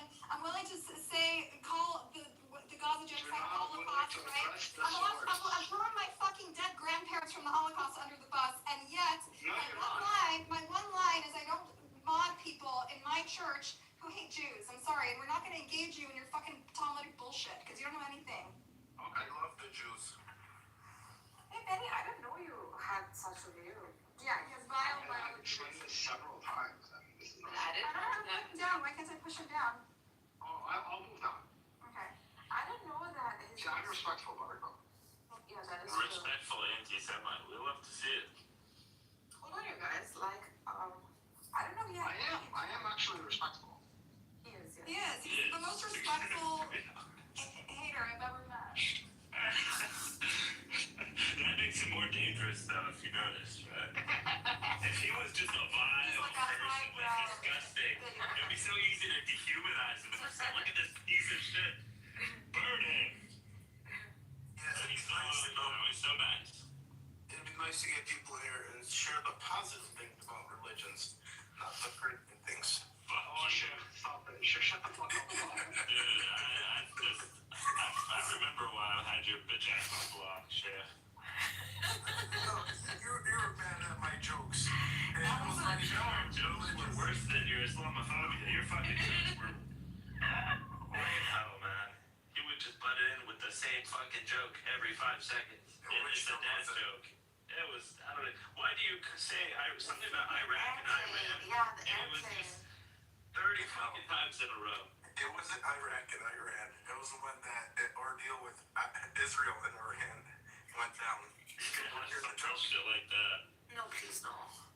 No, I'm quite stressed about my country. I don't think you guys have, I don't think, Sheikh, you've ever been in a war or seen the outcomes of one or been I watch a lot of war movies.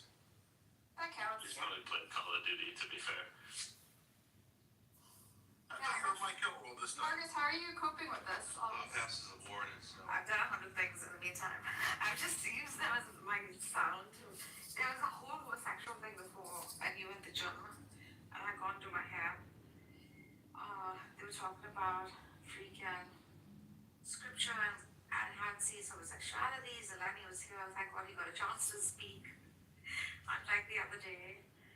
I don't know, like, Phoenix was here calling all these heterosexual homophobes a cutie, and they're getting all When I see my people getting genocided, I like to watch documentaries about worse things to make me feel less bad. Like North Korea or some shit, just go down a rabbit hole and be like, could be worse. I've always found that to be. It's really life altering. It's really like character altering. I feel like it can change my personality once this and it just all my press, like the things I wanted to focus on.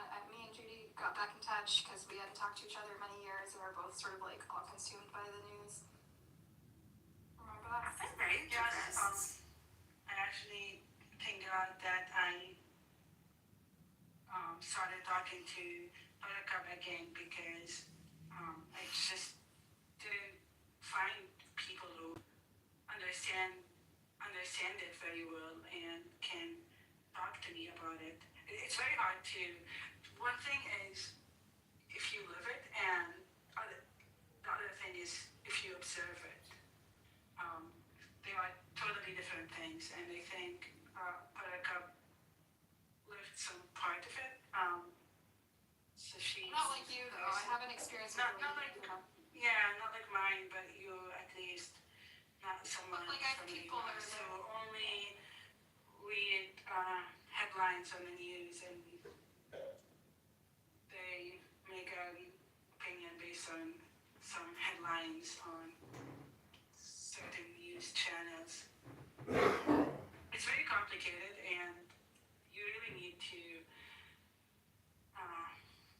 spend a lot of time reading about it. Even like I lived it, but every day I still learn something new about it. So when people make themselves experts on a matter and they haven't even lived in that part of the Middle East, I get surprised because every day I learn something new about it. This is a beautiful thing. People of different beliefs and understandings coming together because they want to find a common ground and a peace. As long as the world strives for that, it's going to be amazing.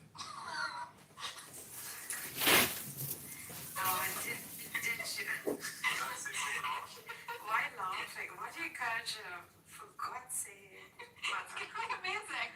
I know it's falling apart. It's gonna be amazing. It's gonna be amazing. No, when people are striving for peace, That's all that matters. Sometimes the worst part is like if you're at work or like if you're at an office and you go on Instagram and you just watch someone get their fucking head blown off. It's your people too, and then you just have to like put your phone down and then start typing up an email again. Like that, you just I know. that's I like tricky as really fuck. struggled with that right after October 7th. Like you go to work and you're supposed to act as if everything is normal, and you're terrified for your family because you don't know what's gonna happen. I mean that part, just it's very unpredictable. Things could happen. Things could change any moment, and there are no guarantees that this conflict will not hurt your family. I mean, it hurt. It did hurt on. The world is this. It's got a dragon. But luckily, everyone of us. Hey, John, kid, got your mail. You were close, real close. If it actually Right, Star said hi and then hurts my family in more severe ways. You know what I mean? Like if one of my immediate family dies because of it, I don't know if I. You haven't had that happen. Like in your immediate family. Yeah, I've had immediate family. And like in Iran right now, I don't even know what's going on. I call my mom up. I think I might have lost like a couple of family members, like close to and this whole fucking Iranian. I think I might have lost a couple of family I'll tell members. you later, by the way. They tell you a fucking year later. Yeah, and it's troubling me. Like I'm living in anxiety. Constantly like they're killing people. We don't know who's being killed, how they're being killed. So you're like, this is not right. This is not the way we humans should live in this world.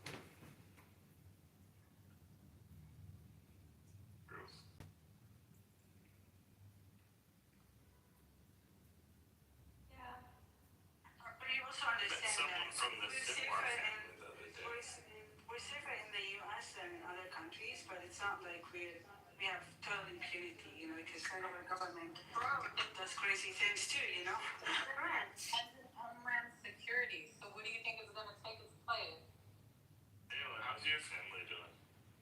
Same as Nargis. Like we don't know for sure because that's exactly what they do. They don't want people to worry. They don't want people to freak out. So they could just say something, like not say something for a while. They won't say something. What's up with parents and family who do that shit? It's just like literally your parents. Like they come up with excuses, like all kinds of excuses. So for my grandma, and it was that like when you're getting married and stuff like that. I can't remember if it's like you're married. I can't remember, but it had something to do with like, oh, they had just given like the news of an engagement or something, and so they didn't give the news of the grandma immediately or something like that. Do you understand what I'm saying? Yeah, exactly. So I'm asking her, like, yes, I know can you communicate with me? Like, can you tell me exactly like what's going on? Who همه خوبه like I'm asking is everyone fine and then there's a pause and I know that fucking pause. He says everyone's fine. We don't know about every single person. This is my immediate fucking family. This is like my aunts, my grandmother, my uncles, people I grew up with. And my cousins know it's just Have you ever seen the show Curb Your Enthusiasm? yes, I have. There's an episode where Larry's mom dies, and he goes to like visit his dad, and he's like, "Hey, where's mom?" And he's like, "Oh yeah, like is she still in the hospital?" And he's like, "Oh yeah, she's doing better. Yeah, she's doing better." He's like, "Yeah, you know how people do." He's like, "Oh okay." He starts asking more, and then he finds out, "Oh, your mom died." He's like, "What the fuck? Why didn't she tell me?" He's like, "She told me she didn't want you to worry. You're in New York City. She didn't want you to worry. You know, you'd be all bummed out because she died." It's like, fuck, man. Like, when's the funeral? He's like, it was on Monday. Also, these are mass killings. Yeah, it's fucked up. Also, these are mass killings. So someone could just be walking to the store. Someone could just be fucking, I don't know, picking up their clothes from the dry cleaner or something. It's not like you can like sit at home all the time. Notice, did you say that you longed to go back home? I long to go back home. I know, but I don't think you can live home. I can't live home. Yeah, it's very hard. Yeah. I think you get used to certain standards. Yeah. And I'm not saying that we're above other people, but last time I visited the West Bank, I was really scared. You know, and everyone around me, there were some gunshots near my family's house, and I was in the living room with the rest of my family, and I was the only one who tried to escape to a room without doors or windows. Everyone just laughed at me like, "What are you doing?" And it's sad because it's sad because people kind of give up, like they don't care about their safety anymore. You know what I mean? Yes, and everything in the US is a little every little thing that is safe or comfortable. I have a girlfriend that's Palestinian, and this is before, like, you know, like everybody was like, Palestine was on and everybody's like all the rave, if you will, popular to talk about. But so it was before October 7th. My girlfriend went to, I think it was for the West Bank. It might have been East Jerusalem, but I'm not sure. But she went and she was telling me there's no reason for her to make it up because it was just miscellaneous. She had came back from there and she tells us the story that she was taking a shower and like water, there's a certain amount of water you can use, whatever, and that the IDF soldiers had dropped a dead animal in the water thing, for people that, Yeah, the water supply. Usually do that shit. That's a classic war tactic. If you go throughout history, whenever then the army's coming in from the opposing side, they throw dead animals in the wells. Wait, she took a shower. She was taking a shower and she was like, "What the F is that smell? What the F is that smell?" Yeah. It was a dead carcass, right? Yeah. Freaking my God. That's wicked. Yeah, shit's gross. They've been doing that since the 60s, 50s. It's been around since Vlad the Impaler used to do that. No, Palestinians, I'm saying, since the 50s, with rats and shit like that. Well, they've been doing it even when Napoleon was invading Russia. They were burning those One of the oldest forms of like biological warfare. Vlad the Impaler did it to Ottomans. It even goes back to that, even before that. My family goes days without water in the West Bank. I mean, I believe East Jerusalem is better than the West Bank when it comes to water supply because that land is just basically dry. There's not enough water. And water distribution is, depends on who you are. I know, I don't even want to go back, dude. I'm like, you fuckers, dude. You just make it so whack. I know what it is. You guys get a taste of this NASCAR. I don't blame you. I wouldn't want to go back either. Yeah. That's what Judy was saying. Yeah, that's what Judy was saying. Like they set the levels at such high freaking. The levels are so high for safety and just comfort. Especially when you're used to America. You're like, Yeah, that's what up? Yeah, Americans live in a bubble compared to other people, to the rest of the world. I mean, the amount of food that we waste every day. Yeah. I was actually thinking about that today. We waste so much food here. We have abundance, and other countries have nothing. Yeah. It depends on where you are in that country. Also. You can live like a king in a pauper's land, or you can live like a pauper in a king's land.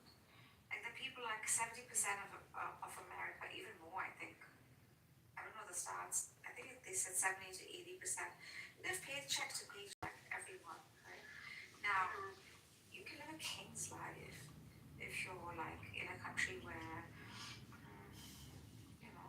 But even like poor people here have like a certain level of quality of life. You know? I agree. They can still have food stamps, health insurance, rent assistance, stuff like that, cash assistance. Yeah, that is true. You go to the food bank and get food. I know people who go get free meals every day. Yeah. And if you're living next to the Sikhs and their gurudwaras, they just get food for free every single. If you go to a temple, the Gurujis. Or the church, Yeah, they're so good with that, honestly. They're so good with that. And they allow people outside their faith. That's the beautiful thing about them. Facts. Yeah. I've been to that golden temple. Like Benny, I'm just kidding. I've actually been. No, I have been to it. I'm saying you're not pluralistic. I'm not. No, you hate Jews. Do you have a Jewish friend, Benny? Like in He real life? doesn't hate Jews, but the ideology is probably very proud of it. No, I don't know. Look, I can explain this 10 more times, and she's still gonna stick on the same thing. It's like a bothering feeling when you get along with someone and you like them, but they hate you. I don't hate. That's the thing. I don't hate Buttercup. Yeah, he says you're not a Jew. You know what I mean? You're And by the way, your soul. I do hate your soul. I'm He like, defends you. I don't think you do. I'm neurotic as fuck. I'm basically like the child of A lot of people are neurotic. I defend you when you're being attacked. In addition to that, even fucking Emerald says the same thing. Why do you hate me? I don't hate you. She's like, do you hate my daughter? I was like, no, I don't hate you. You just want to erase her people. That's it. No, I don't want to erase her people either. So I much. just want to erase their ideology. He defends you. That's what makes them a So people. much gross. Stop it. You guys are He's a paradox, Benny. I do adore him. He's just an anti-Semite. You know what it is? Perhaps he can't explain the Trinity too well, right? I think it's just fine. Shots fired. No, I mean, and not as you know, I can explain it just Because if you're a Gnostic, we've been in enough religious rooms. perhaps the one God of the Jew and the one God of the Muslim are a bit too true for you to Actually, the one God of the Jew and the one God of the Muslim are not exactly the same. They're exactly the same. No, they're not. Also, Exactly the same. the God of the Jew is the God Just of read Rambam. Read Rambam. And then You mean the guy that was living in Muslim lands, right? So what? That was actually. So what? I mean, first of all, there's a Bible. Second of all, even the Rambam criticized Muslims. In what? Insulted the Prophet. He was insulting the Prophet. That's not, no. So that's fine. You're making a fallacy by association, right? You're saying because. No. Yeah, you are. No, I'm not. Yes, you are. You're I'm making a fallacy by association. You're saying because he was associated to a certain religion. That's not a fallacy. That is a fallacy. Like, you read, no, it is, it's not. Like, you read what, and it's the same thing for Christians, like, you don't have to make this all about the Jews. You read what Christians have to say about Muslims in Muslim land. That doesn't matter. Christian land. It's not necessarily the same You're thing. not addressing his God model, right? I'm saying his God model is, which is AKA the Nouveau Jewish God model, is identical to, it is ADS. which by the way the Muslims don't. Majority of Muslims don't want football. Okay, fine. Anyway, I'm a Maimonides person. I love how you disowned yourself. Nungus has been vaping tonight, so please excuse her. Oh my god, that was hilarious. I love that. Fuck off. That's the first time I fucking got jacked by myself. I fucked myself up.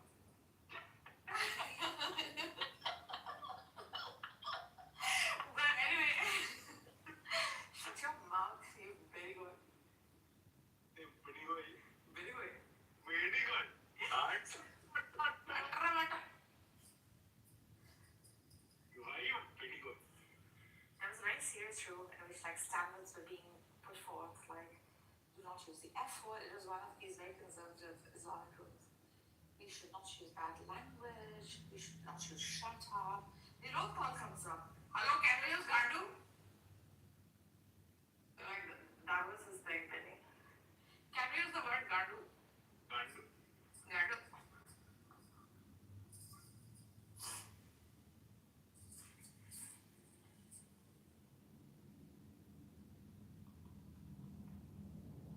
Maybe I told you about that guy Muhammad who came to freaking Amir's room. You guys were there then. And were you there? No, the Iranian who came. So you know how we use like sentences like the position. What's your position in the argument? Yeah. What position do you take? Okay, sorry. Yeah. Stella tells me to tell this story every time. He freaking comes in. He's fighting. All of them are calling him as a Pahlavi supporter. He's not. So he's trying to defend his position, right? So then people start asking, okay, so what is your position? And he gets so fucking annoyed. He's like an elderly gentleman. He says, you know what my position is? My position is 69 on your mother. Oh, I was there for that. That was pretty good. The Iranians have a way of coming out with some really unexpected. He was like 100 years old too. Yeah, and then it's older ones too, like Sarah. I kill your phone. Remember Senna, the old guy? Yeah. He was during the 12-day war. He was like, I'm just laying back, smoking my joint, and I'm thinking this guy sounds like a chef. You know, up to that point. Like, what did you just say? What are you talking about? You're like 75 years old. Bro, your mother bitch. I've heard that one. Your mother bitch, I fuck your frog. Just all kinds of weird. My position is 69 on your mother.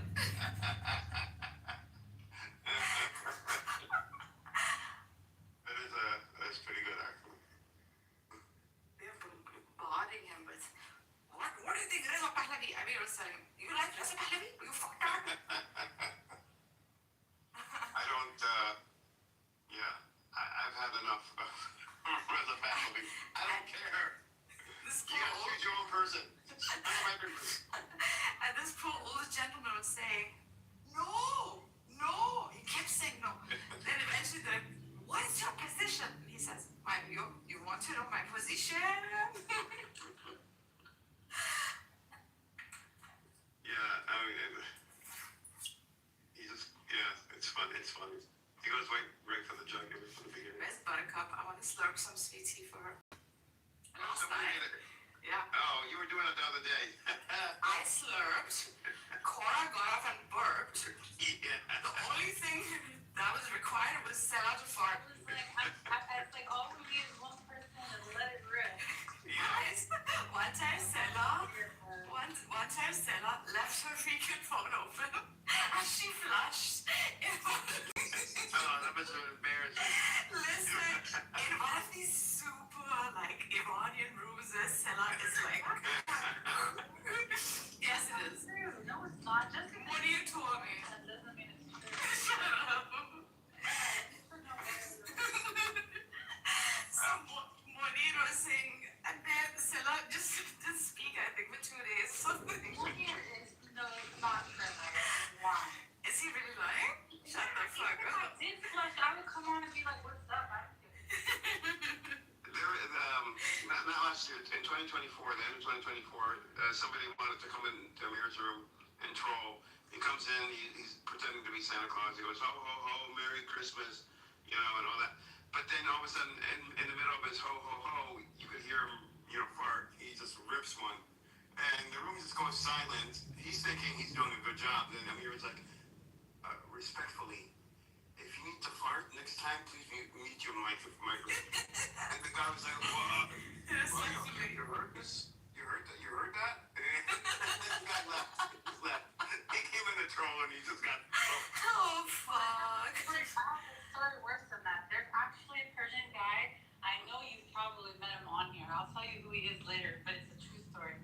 Matter of fact, Rooster can verify this, okay?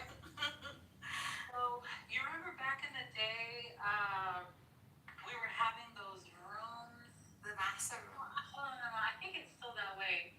Or like, okay, remember we were doing the messages thing? Like you leave a voice message and then somebody comes and adds on to it, and adds on to it, and adds on to it. I remember that. Oh, that was so annoying. Oh my god, that was so annoying. I don't know what the hell this guy did, okay? Like, I think that he just, like, took his phone out of his pants and it just swiped, it turned on or something, like it turned on.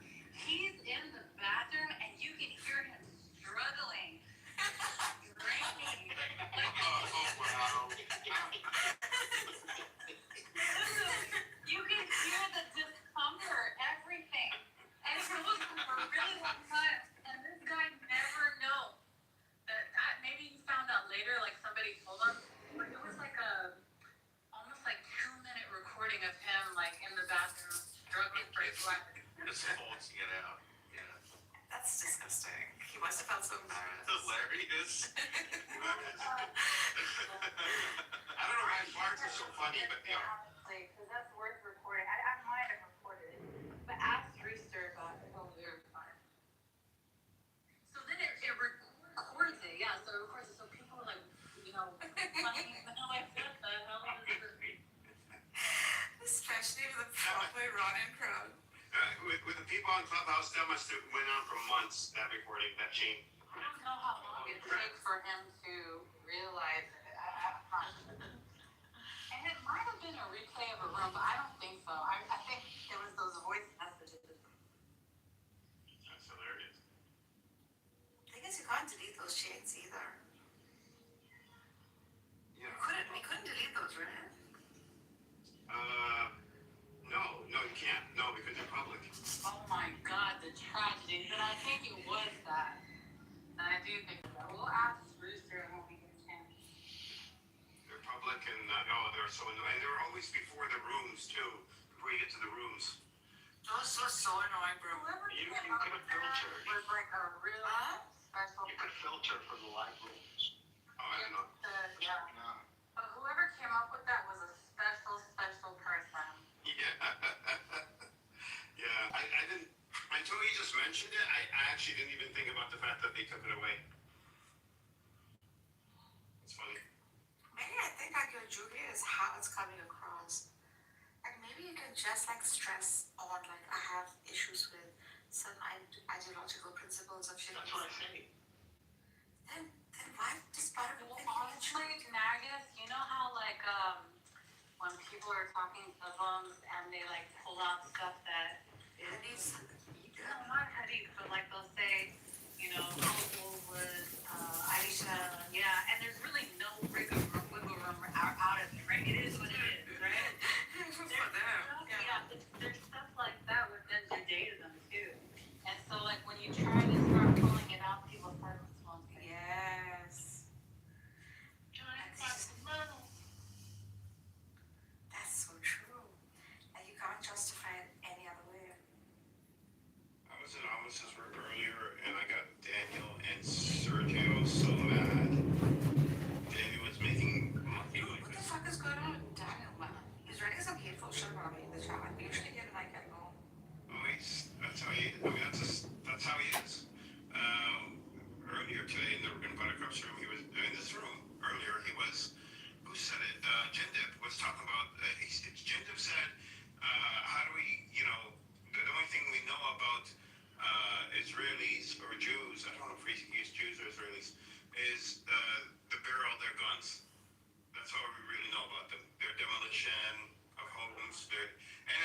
much in the chat. Stop acting like, or stop talking like a terrorist.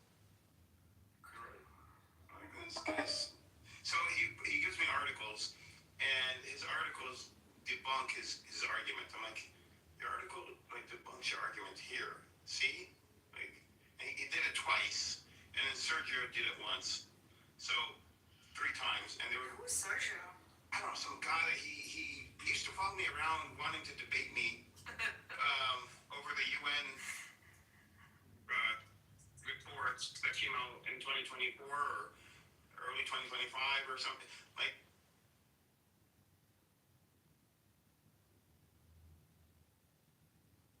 Did he get cut off? I think so. How do you think Zeleny and Ambrose are gonna be BFFs one day? Zeleny and who? Ambrose. Probably. I got kicked off. Okay. Yeah, I don't want that kid.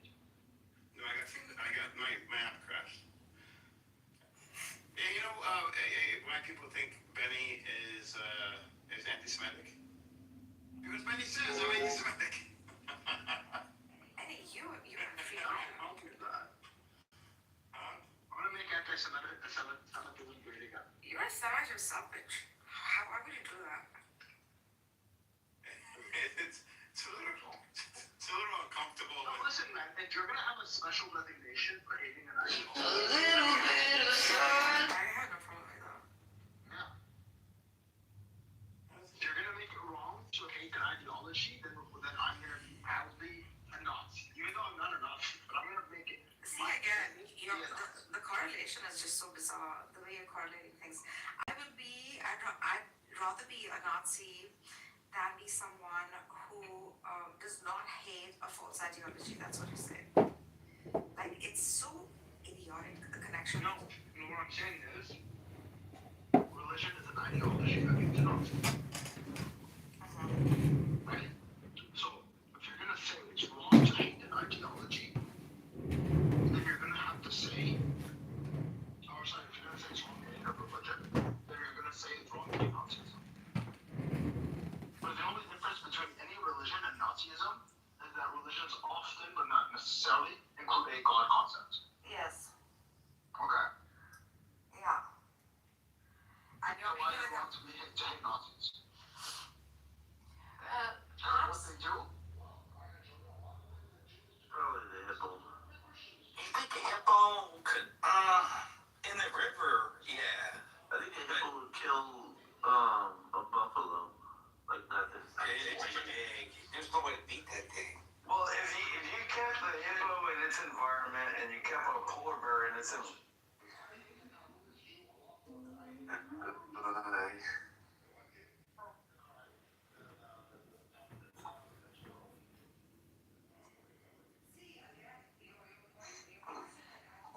Something out. Life isn't coming out. Not once. It's not ready. It's not ready. It doesn't want to come out yet. It's ready. It doesn't want to come out. It's fucking ready. It doesn't. No. We have a lot. We needed to come out.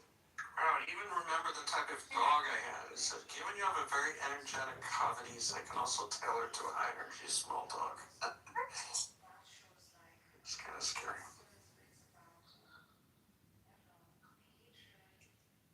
I can get this fucking thing in the oven. Cheese in the oven? Yeah, just put the cheese.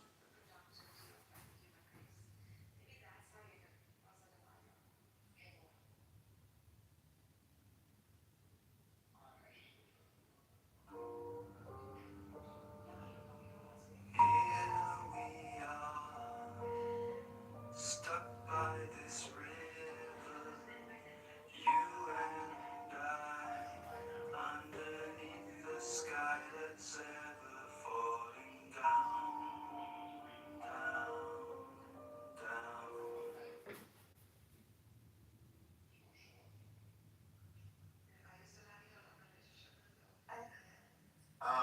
My AI is about to get fucking supercharged like crazy. I'm working on it now. Yeah, they came out with this thing now that you could have it be proactive. It's really cool. Oh, Alexa Plus? No, not like Alexa has nothing. No. Salam alaikum. You're using Alexa. Yeah, Alexa. No, I was. I can see why you said that. No, the open call. It's a wrapper that you use on your, that you use with your AI, whatever AI you have. Any AI. Yeah. As long as that, any AI, and it's able to get. It's an agent, so it can get things done online. It could order things. It could have different agents with different personalities. If you're building a company, for example, it could have a CEO, chief of marketing. And the marketing agent would do all the marketing online for you, writing the blogs. It could do anything. It's possibility endless. It's hundreds of thousands of people have been using it. Some have been out for a month now, not even. I've heard of it, but the one things I read about it were there were a lot of vulnerabilities.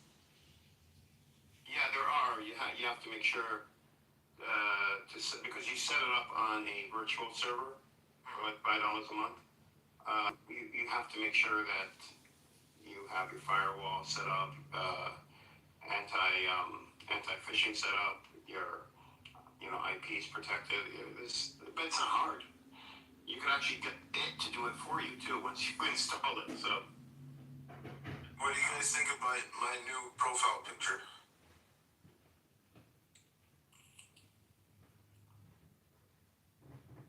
Oh my god. Jesus fucking Christ.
walks back their own statement with another unnamed statement, and they'll accept the second one, but not the first one.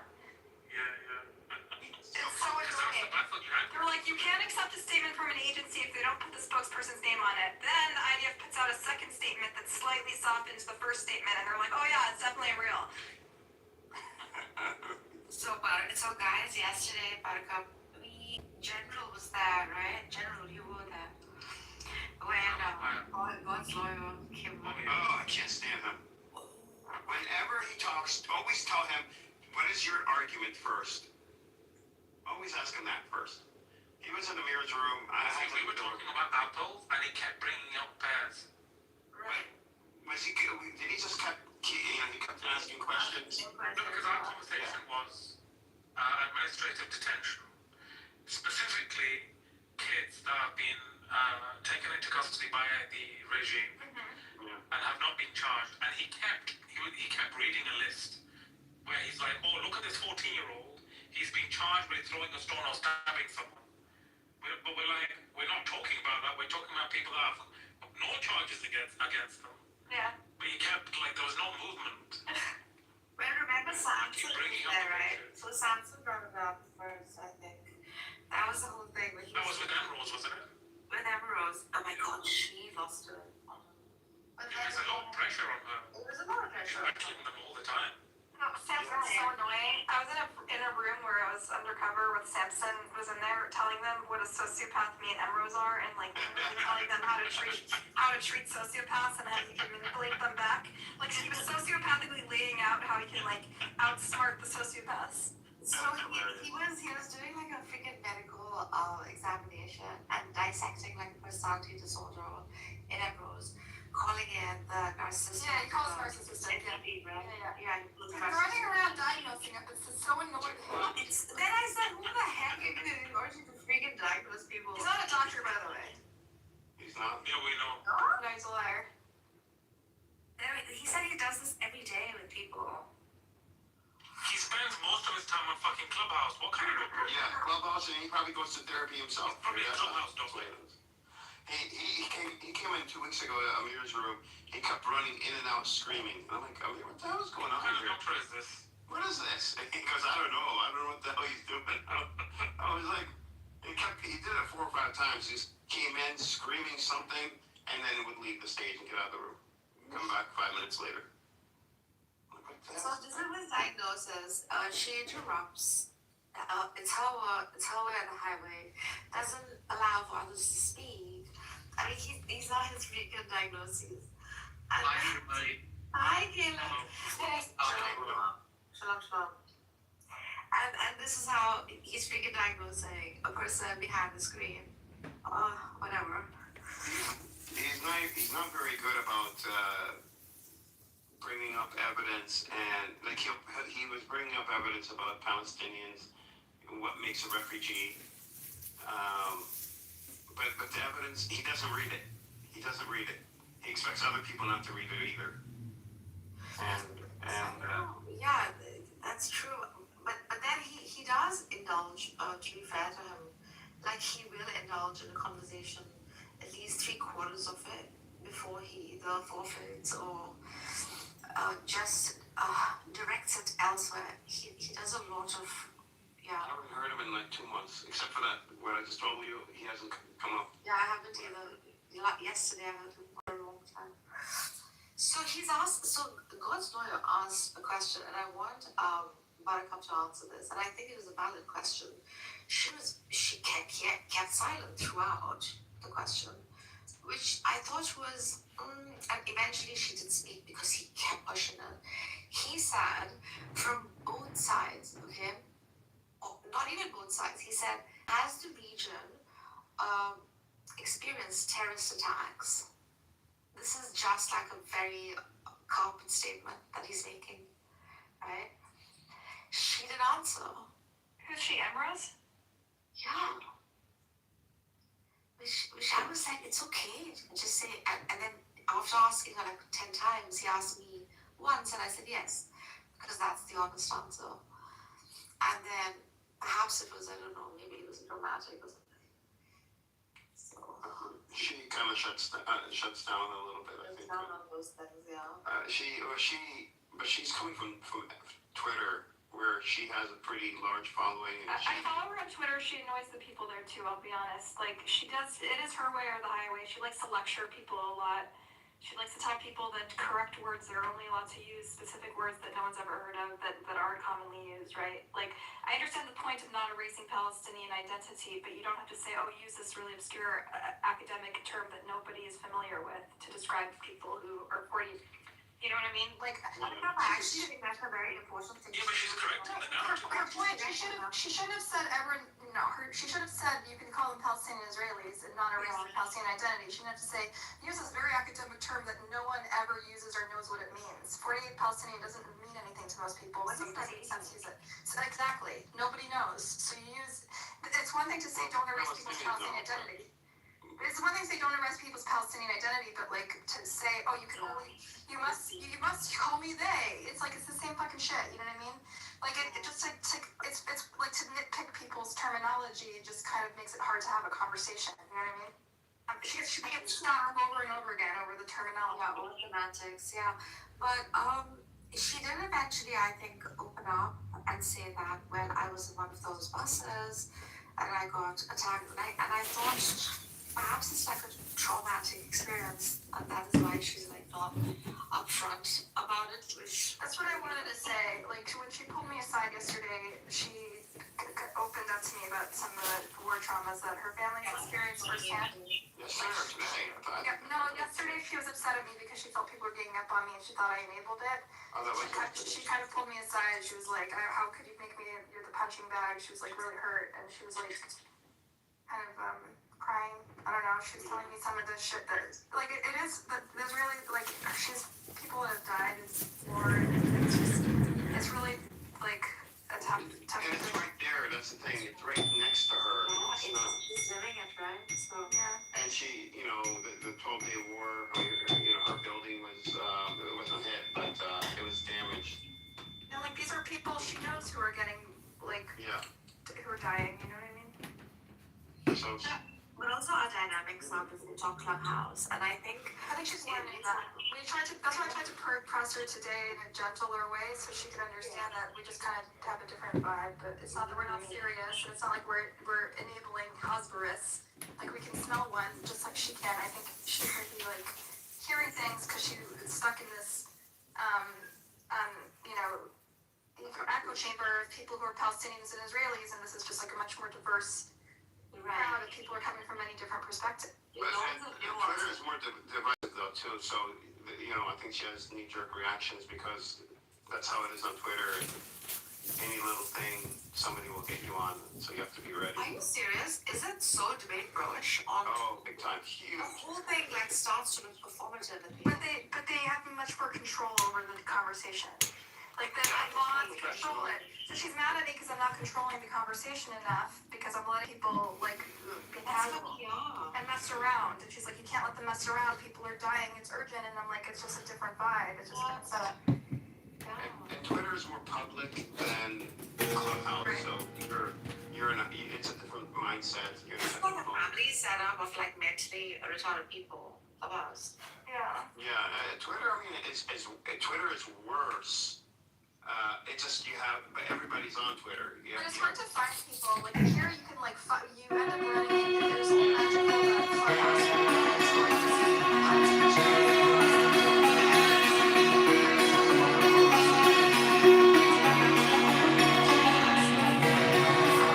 I see her groups on Twitter, and it just seems like a bunch of lefty Israelis just talking about the echo chamber a little bit.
smart people into this room and they don't know, like, they're not part of all this garbage. Like, I bet if all the people in Michaela comes up, that sexy guy, she says, I think I heard your names being mentioned in the other room.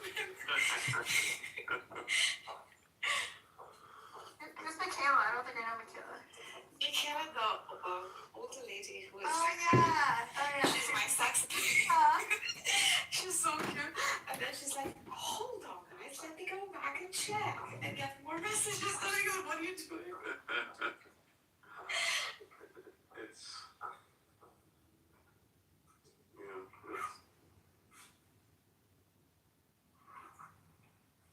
Sitting up my boots. I'm it's cool. I'm glad she's around though. You know, she's really smart. It's compelling coming from her, an Israeli. It's nice to have someone in my corner who offers like a different perspective in these. She has so much information. Ooh. Yeah. Emerald. Smarty. She knows so much.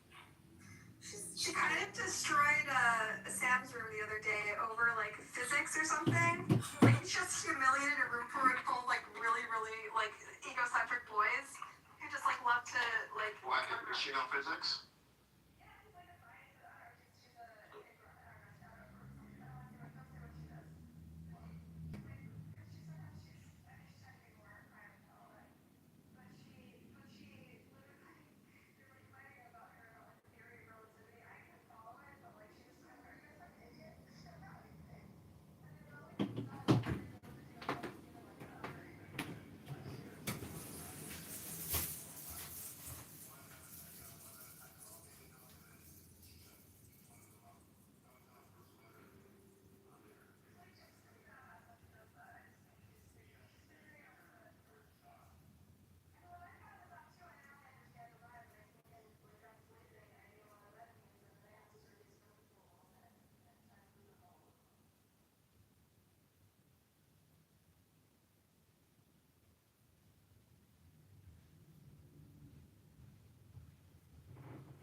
Hello, welcome back to another exciting episode of the Fake British Accent Society.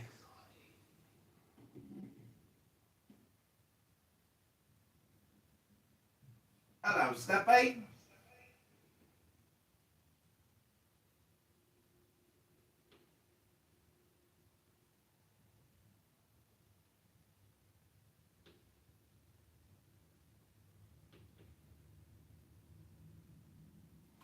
Jeremy Hale is a monkey.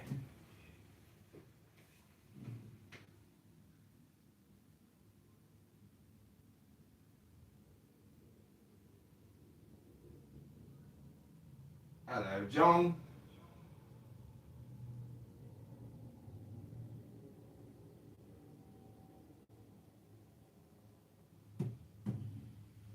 So you got the plus there on your profile. It's excellent. Oh, you're a comedian.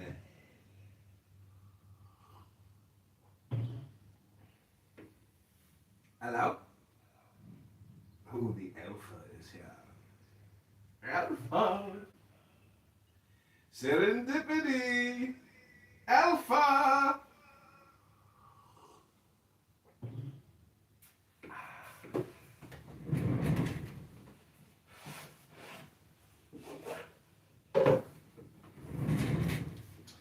The key of the mysteries, according to Enoch, Abraham, Hermes Trismegistus, and Solomon by Eliphas Levi. Translated with an introduction by Crowley from the Major Keys of Solomon, a manuscript of magic by Eliphas Levi.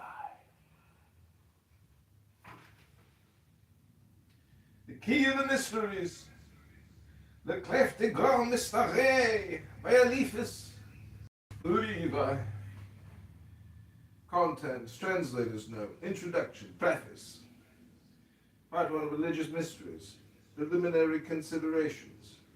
First article, sketch of the prophetic theology of numbers. Article 2, 3, 4, 5. Resume of Part 1, Part 2, philosophical mysteries. Part 3, mysteries of nature. First book, chapter 1, 2, 3, 4. Chapter 2, 1, 2, 3, 4. Chapter 4, practical secrets, introduction. Chapter 1, chapter 2, chapter 3, chapter 4. Epilogue. Printed for the Hellfire Club. Limited to 50 copies in cloth slip cases, hand bound in purple goatskin. Purple linen.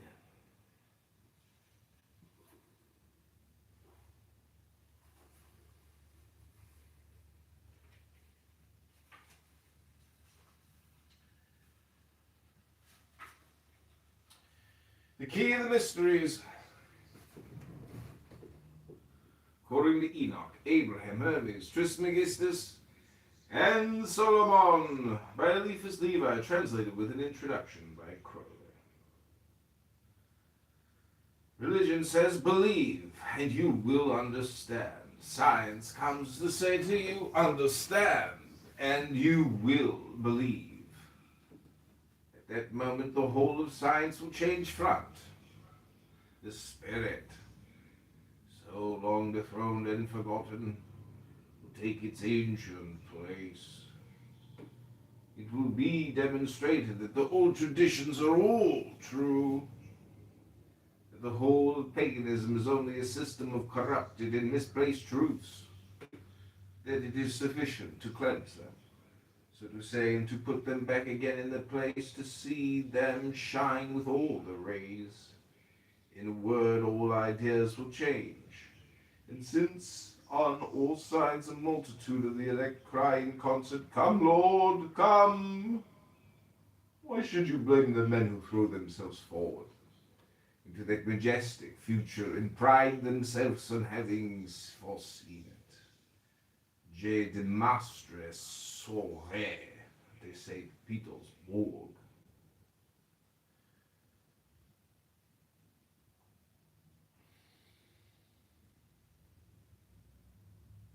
Deus homo Torah.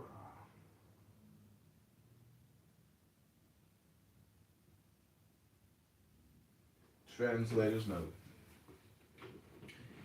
In the biographical and critical essay which Mr. Waite prefixes to his Mysteries of Magic, he says, a word must be added of the method of this digest, which claims to be something more than translation and has been infinitely more laborious.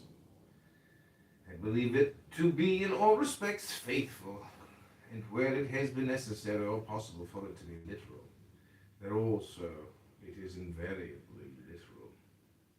We agree that it is either more or less than translation, and the following examples selected at hazard in the course of half an hour will enable the reader to judge whether Mr. Waite is acquainted with either French or English. Gentlehomme, gentleman, the nameless vice, which was reproached against the Templars.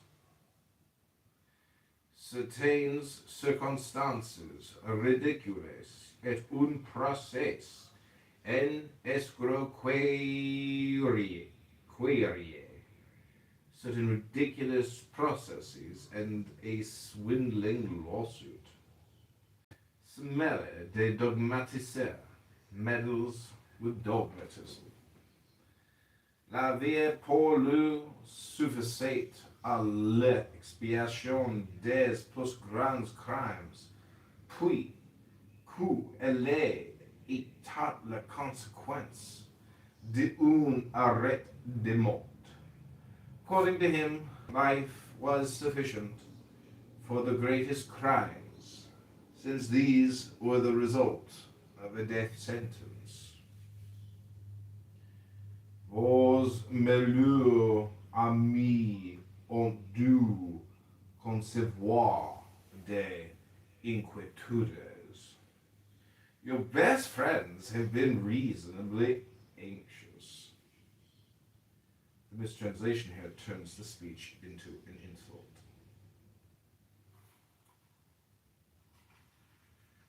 The equinox, sacrosanct, sacred and saintly. Auriculaire, index. N'avez-vous pas obtenu tout ce que vous demandiez, et plus que vous ne demandiez, car vous ne m'aviez pas parlé d'argent? Have you not had all and more than you wanted, and there has been no question of remuneration? This mistranslation makes nonsense of the whole passage. Eliphas n'était pas à la question. Eliphas was not under cross-examination. Mouveur, pressant, vicious, jester.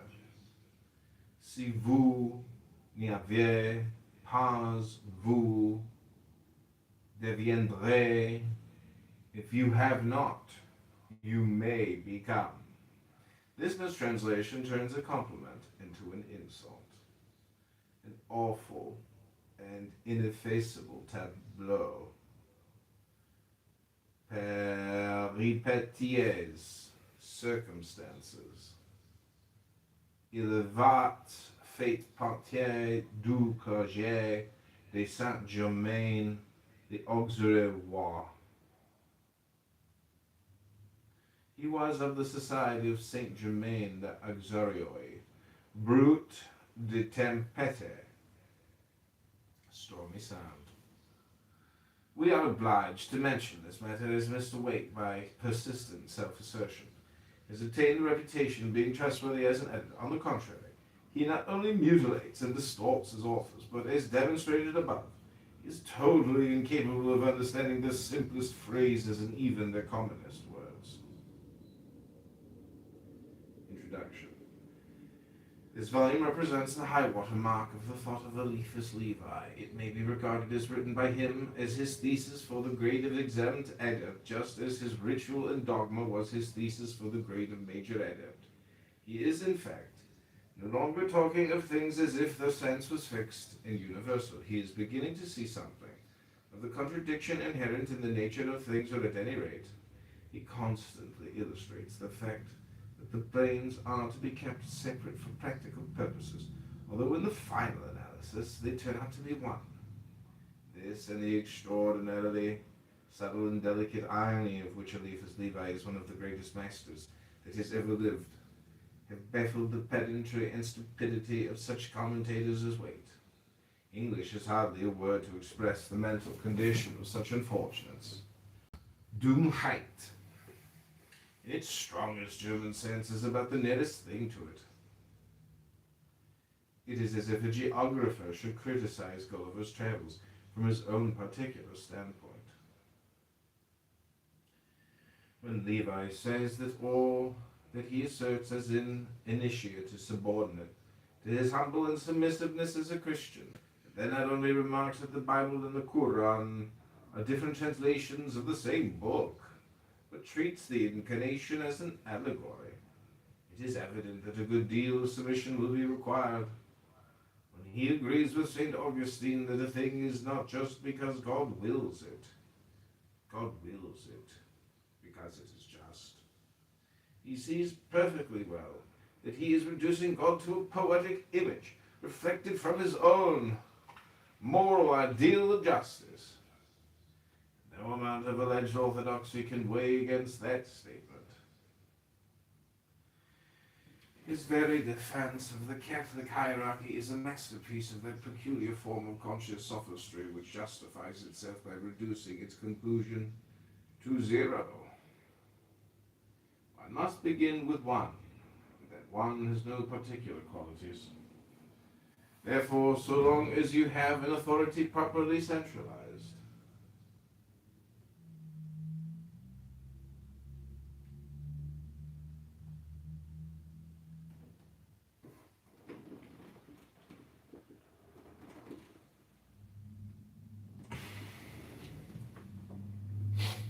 It does not really matter what that authority is. In the Pope, we have such an authority, ready-made, and it is the gravest tactical blunder to endeavor to set up an authority opposed to him. Success in doing so means war, and failure, anarchy. This, however, did not prevent Levi from ceremonially casting a papal crown to the ground and crying, "Death to tyranny and superstition!" In the bosom of a certain secret, Areopagus, of which he was the most famous member. When a man becomes a magician, he looks about him for a magical weapon. Being probably endowed with that human frailty called laziness, he hopes to find a weapon ready-made. Thus we find the Christian magus, who imposed his power upon the world, taking the existing warships and making a single system combining all the merits. There is no single feature in Christianity which has not been taken bodily from the worship of Isis, or of Mithras, or of Bacchus, or of Adonis, or of Osiris.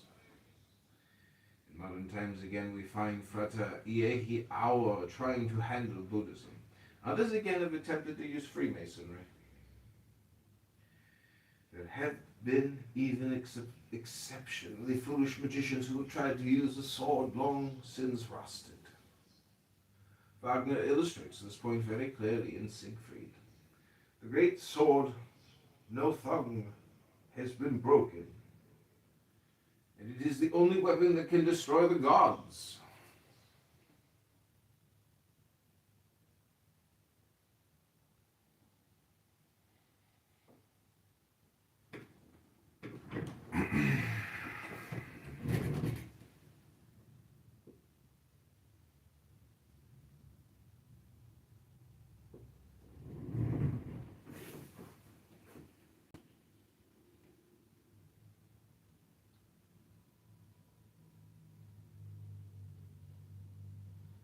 The dwarf mime tries uselessly to mend it. When Siegfried comes, he makes no such error. He melts its fragments and forges a new sword. In spite of the intense labor which this costs, it is the best plan to adopt. Levi completely failed to capture Catholicism.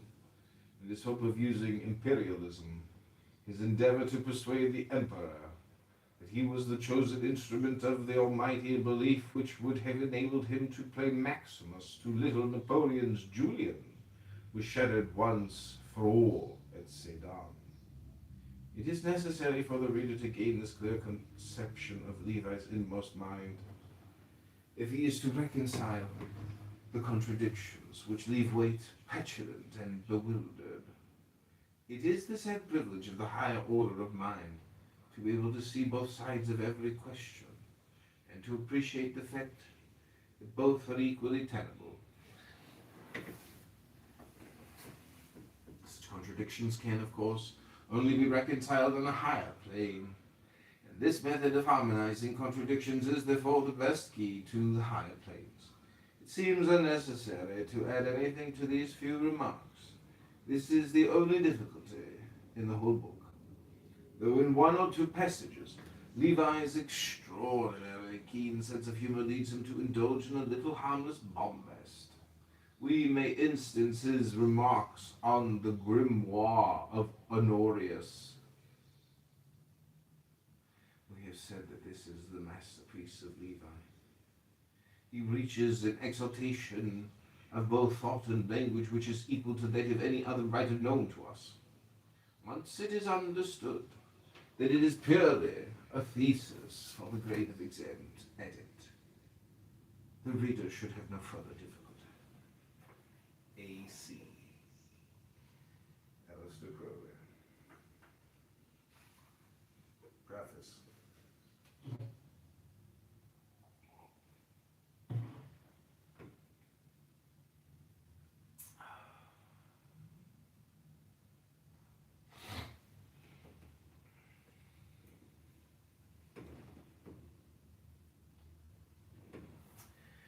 At the brink of mystery, the spirit of man is seized with giddiness.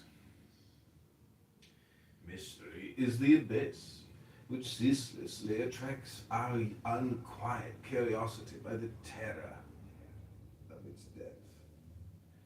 The greatest mystery of the infinite is the existence of Him for whom alone all is without mystery.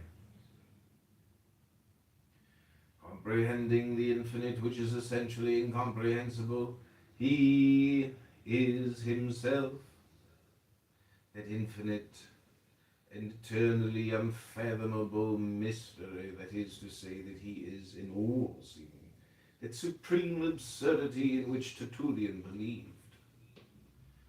Necessarily absurd, since reason must renounce forever the project of attaining to Him. Necessarily credible, since science and reason, far from demonstrating that He does not exist, are dragged by the chariot of fatality to believe that He does exist, and to adore Him, themselves with closed eyes. Why? Because this absurd is the infinite source of reason. The light springs eternally from the eternal shadows. Science, that battled tower of the spirit, may twist and coil its spirals, ever ascending as it will. It may make the earth tremble. It will never touch the sky. God is He whom we shall eternally learn to know better, and consequently He whom we shall never know entirely. The realm of mystery is then a field open to the conquests of the intelligence. March there as boldly as you will, never will you diminish its extent. You will only alter its horizons. To know all is an impossible dream. Woe unto him who dares not to learn all, and who does not know that in order to know anything, one must learn eternally.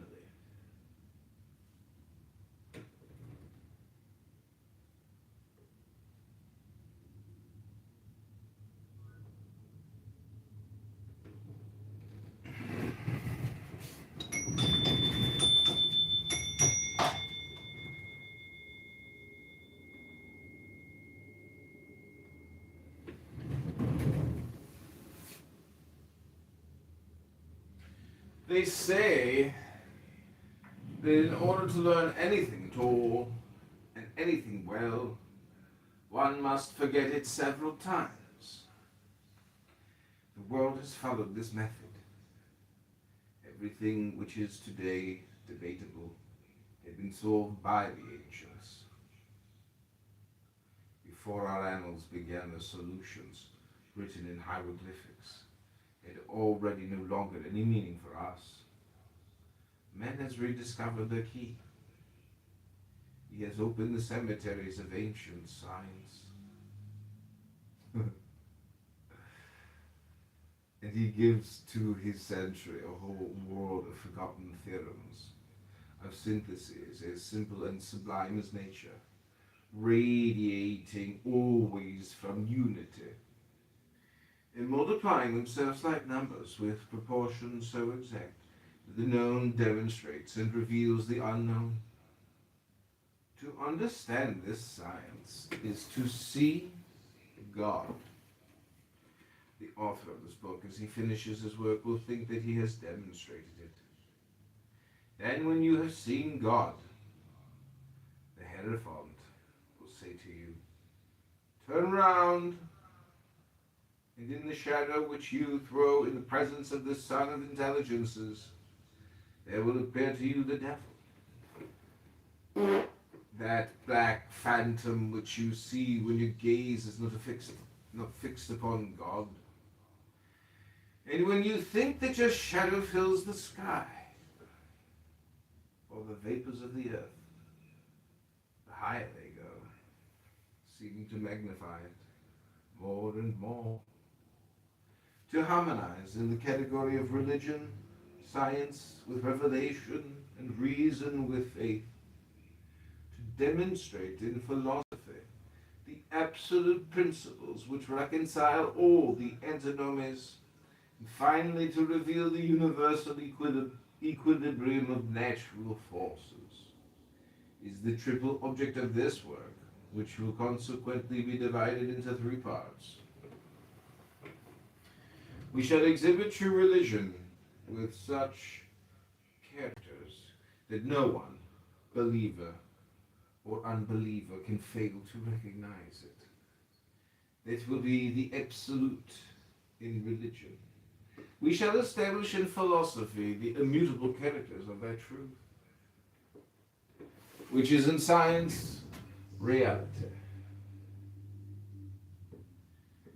In judgment, reason. And in ethics, justice. Finally, we shall acquaint you with the laws of nature, whose equilibrium is stability. We shall show how vain are the fantasies of our imagination before the fertile realities of movement and of life. We shall also invite the great poets of the future to create once more the divine comedy, no longer according to the dreams of man, but according to the mathematics of God. Mysteries of other worlds, hidden forces, strange revelations, mysterious illnesses, exceptional faculties, spirits, apparitions, magical paradoxes, hermetic arcana. We shall say all, and we shall explain all.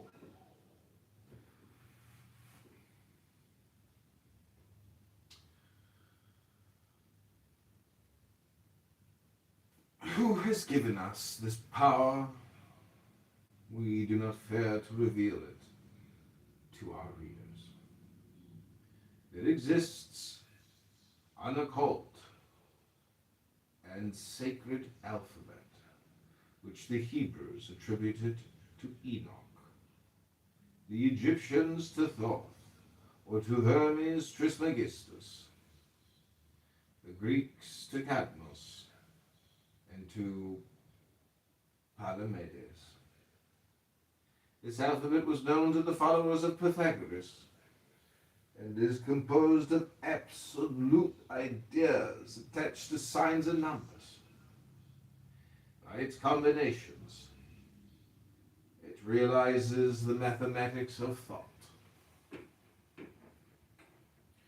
Solomon represented this alphabet by 72 names written upon 36 talismans. Eastern initiates still call these the little keys, clavicles of Solomon. These keys are described and their use explained in a book, the source of whose traditional dogma is the patriarch Abraham. This book is called the Sefer Yetzirah. With the aid of the Sefer Yetzirah, one can penetrate the hidden sense of the Zohar, the great dogmatic treatise of the Kabbalah of the Hebrews, clavicles of Solomon, forgotten in the course of time and supposed lost, have been rediscovered by ourselves.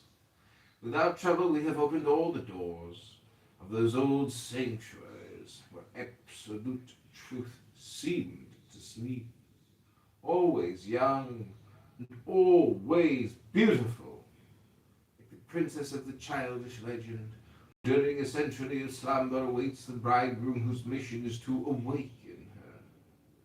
After our book, there will still be mysteries, but higher and farther in the infinite depths. This publication is a light or a folly, a mystification or a monument. Read, reflect, and judge.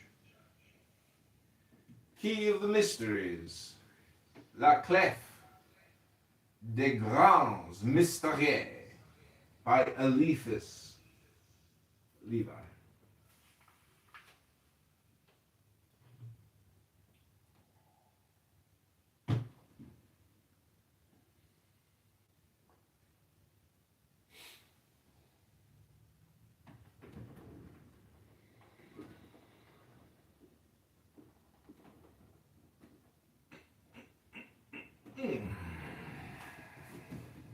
Part 1.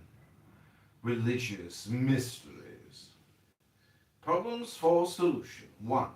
To demonstrate in a certain and absolute manner the existence of God, and to give an idea of Him which will satisfy all minds. 2. To establish the existence of a true religion in such a way as to render it incontestable. 3. To indicate the bearing and raison d'etre of all the mysteries of the one true and universal religion.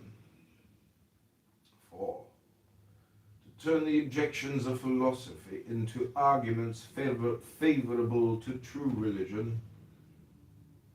5. To draw the boundary between religion and superstition, and to give the reason of miracles and prodigies.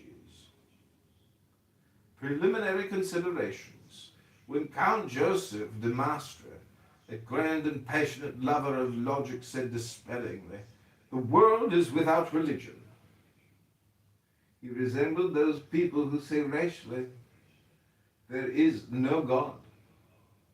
The world, in truth, is without the religion of Count Joseph de Maistre, as it is probable that such a God as the majority of atheists conceive does not exist.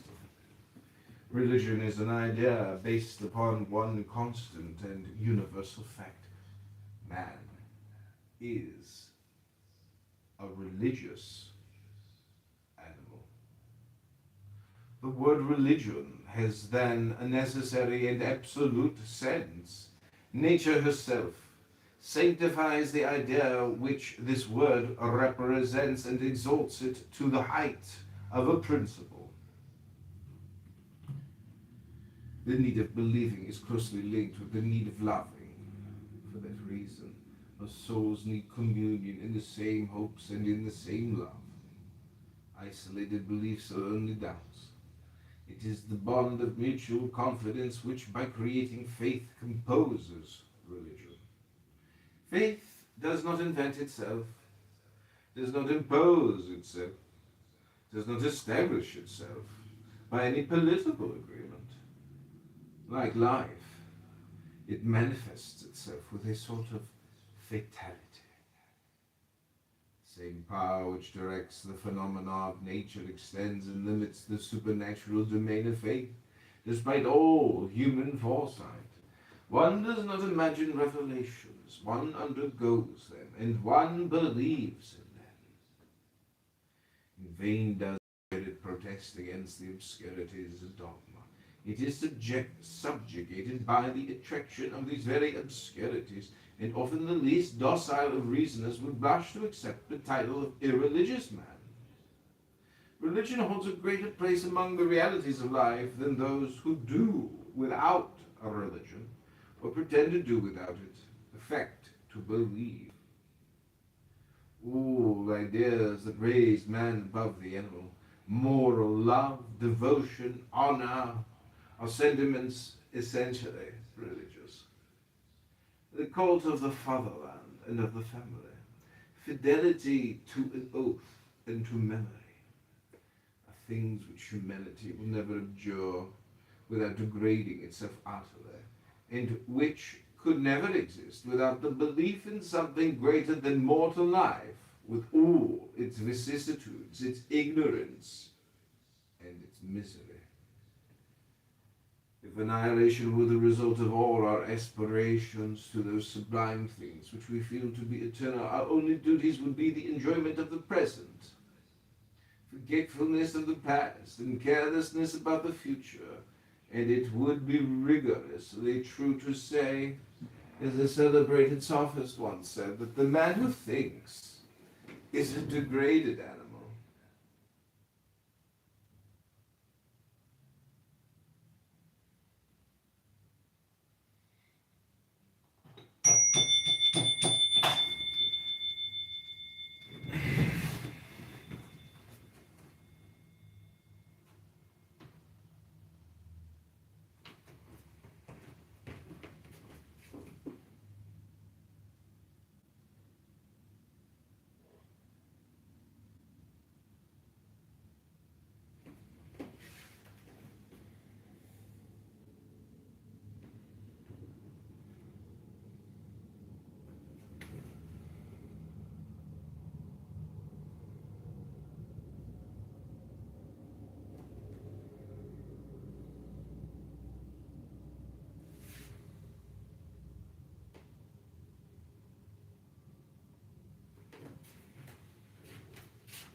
Moreover, of all human passions, religious passion is the most powerful and the most lively.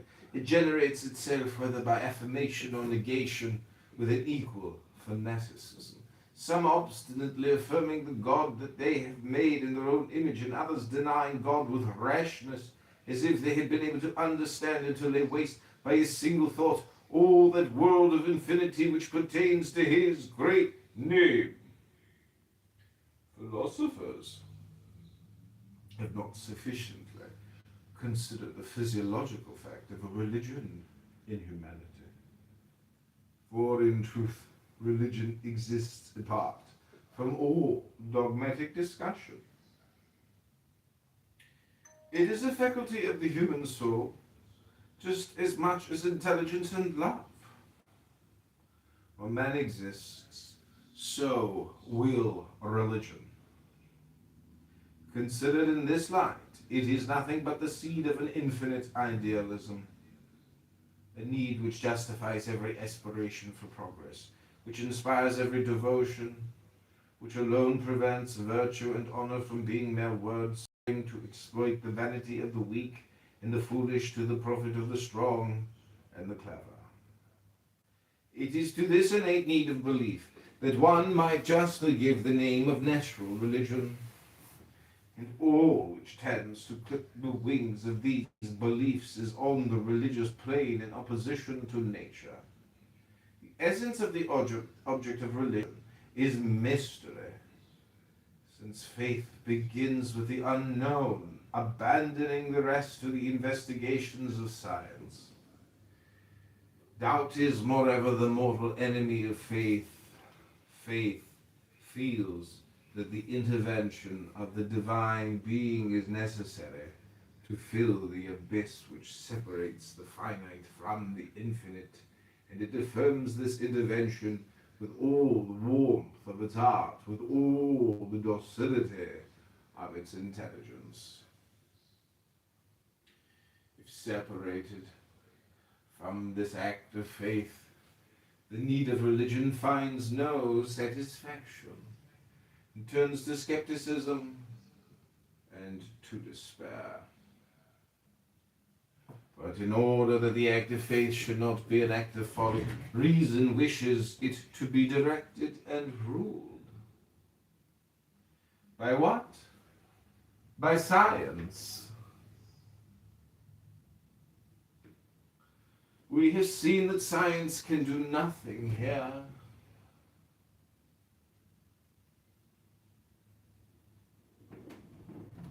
By the civil authority? It is absurd. Are our prayers to be superintended by policemen? There remains then moral authority, which alone is able to constitute dogma and establish the discipline of worship, in concert this time with the civil authority, but not in obedience to its orders. It is necessary, in a word, that faith should give to the religious need a real satisfaction, a satisfaction entire, permanent, and indubitable. To obtain that, it is necessary to have the absolute and invariable affirmation of a dogma preserved by an authorized hierarchy. It is necessary to have an efficacious cult giving with an absolute faith a substantial realization of the symbols of belief. Religion, thus understood, being the only one which can satisfy the natural need of religion, it must be the only really natural religion. We arrive without help from others at this double definition that true natural religion is revealed religion. The true revealed religion is the hierarchical and traditional religion, which affirms itself absolutely above human discussion by communion in faith, hope, and charity,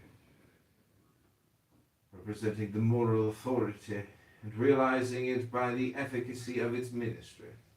The priesthood is as holy and infallible as humanity is subject to vice and to error. The priest, qua priest, is always the representative of God. Of little account are the faults or even the crimes of man. When Alexander VI consecrated his bishops, it was not the poisoner who laid his hands upon them, it was the Pope.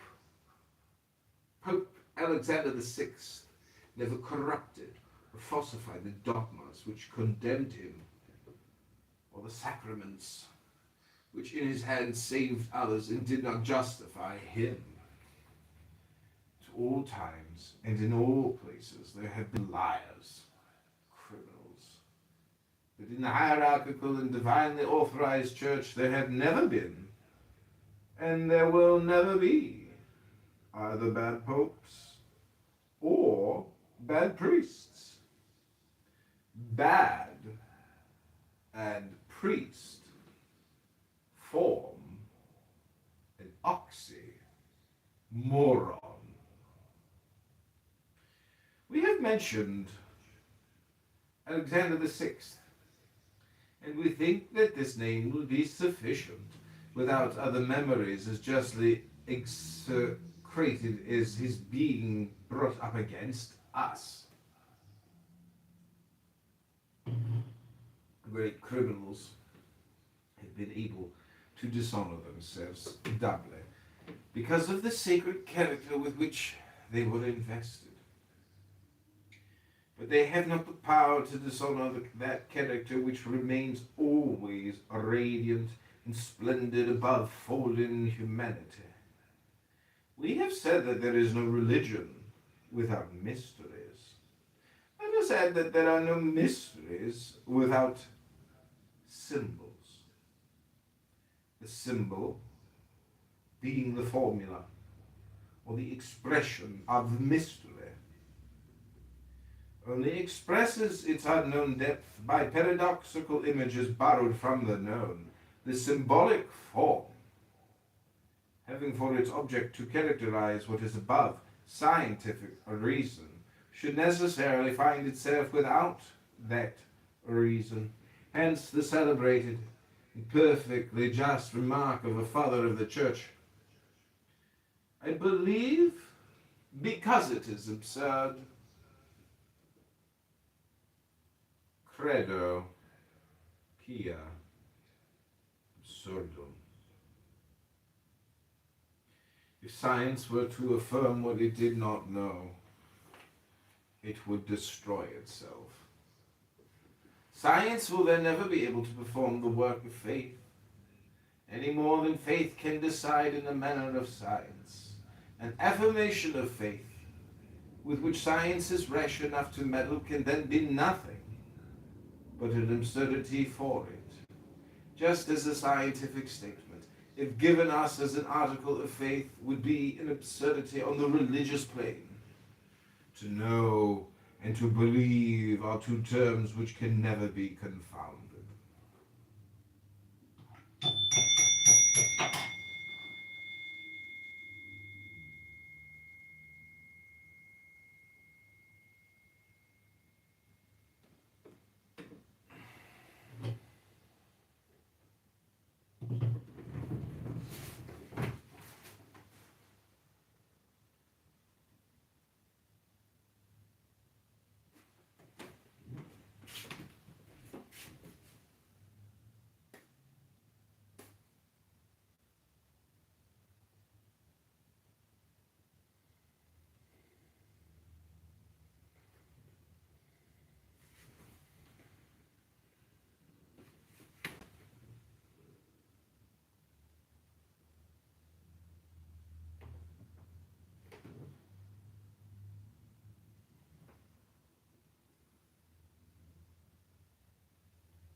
hit on my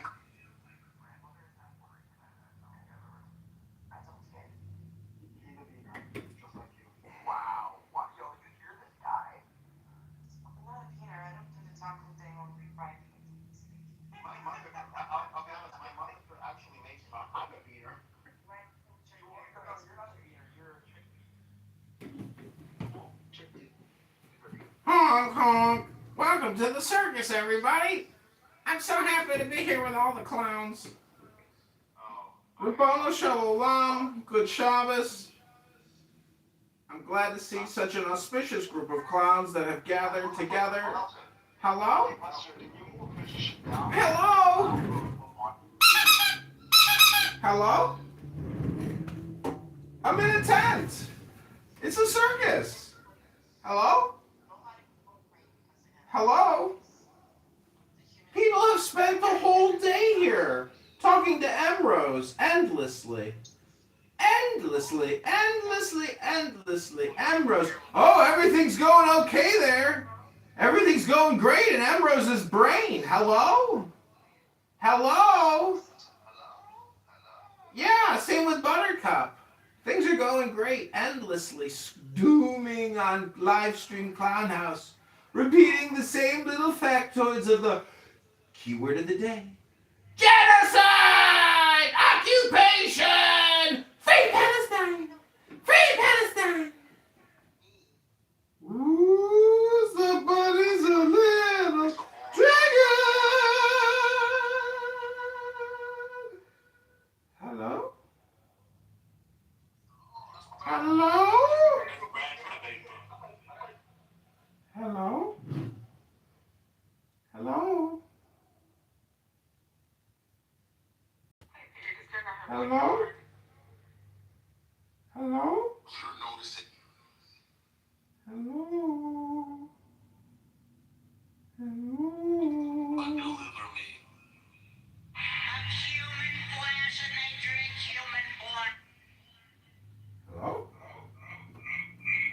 Hello? I get the other side, but there's so much more I can ask. I can ask you all kinds of stuff, but. Hey Stanley, how you doing, you old Jewish son of a bitch? Good Shabbos! What are you doing on the internet now? It's Shabbos over there. This is your Goy detection system warning you that I'm going to send a shaman to your house if you don't get off your phone, Rabboni Shalom. Go read a book! Right, I mean, you're advocating for Monica sooner than you, but Come to Skokie, we'll get a kichel and have a coffee. People that don't know Benjamin, which I think a lot of people here do. Not many people know what a kichel is these days. It's a cookie. A delicious sugar cookie. Mmm, kichel. Then we'll have some matzo ball soup, and some kreplach, and a corned beef sandwich, maybe pastrami. That's his binky, and I'm reading like some of the comments in here with people like, oh my God, who is this guy? What's he about? Blah blah blah. And it's it's tough to get a read. But some people, I think they have you pegged. I would love to have you come up, but I do want to say for those people who don't know Benjamin relishes the onslaught.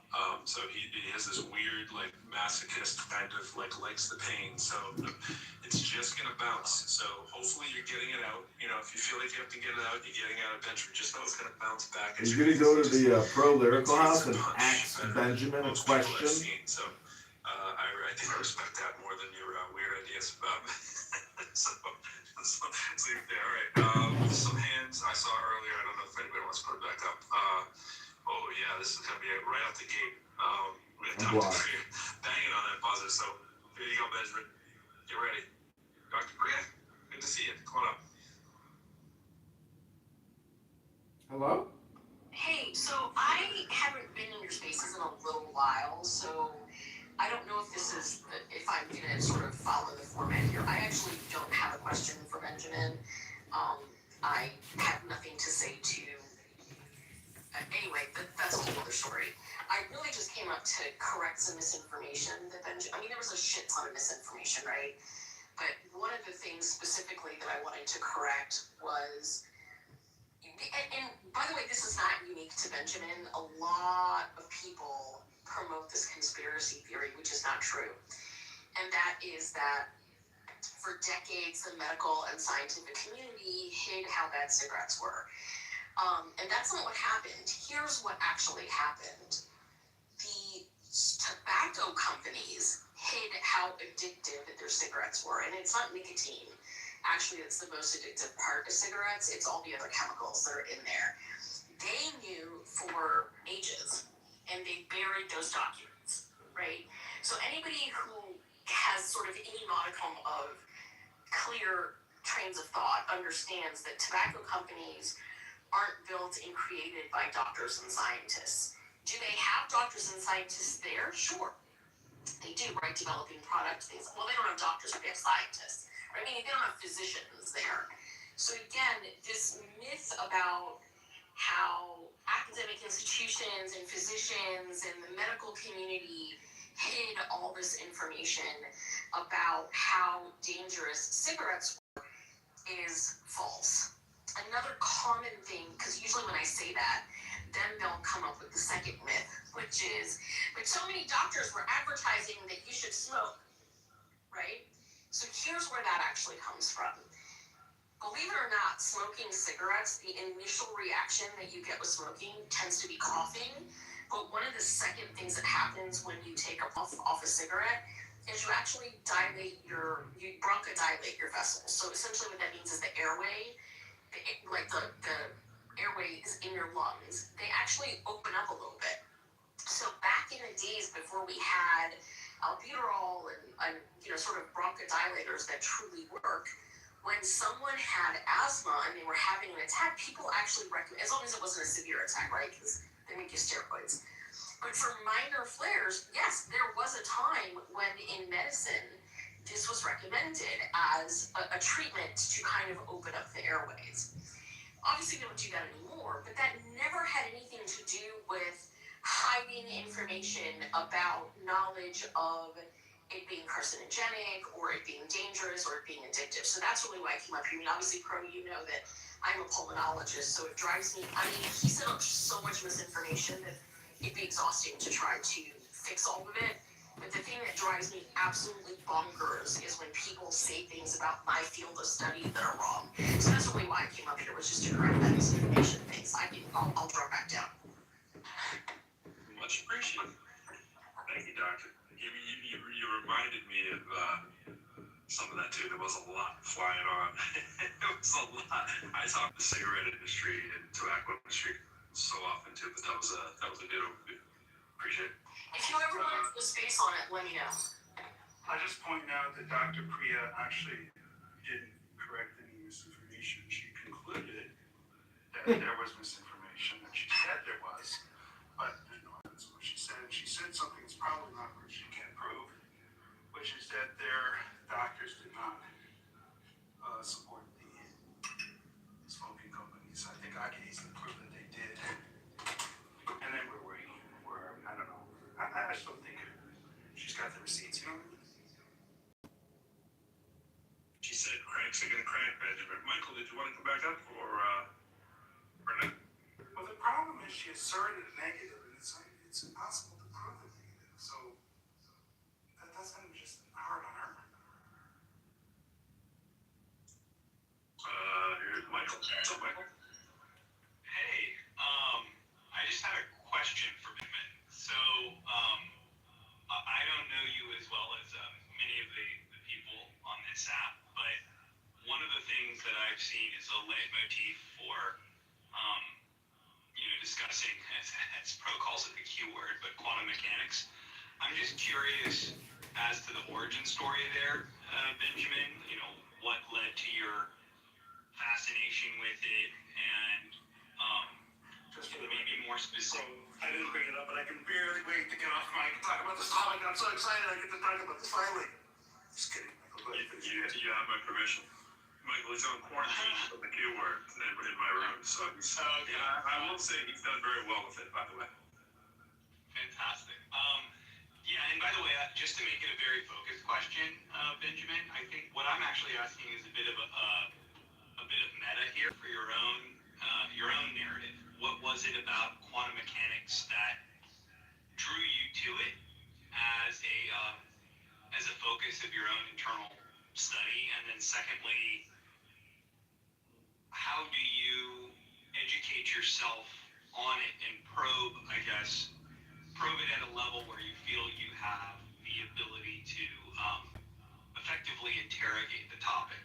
And that's contextualized with the fact that people spend many years. So that's two questions. There's two questions, and I'm a bit of a goldfish, so let's keep it to two.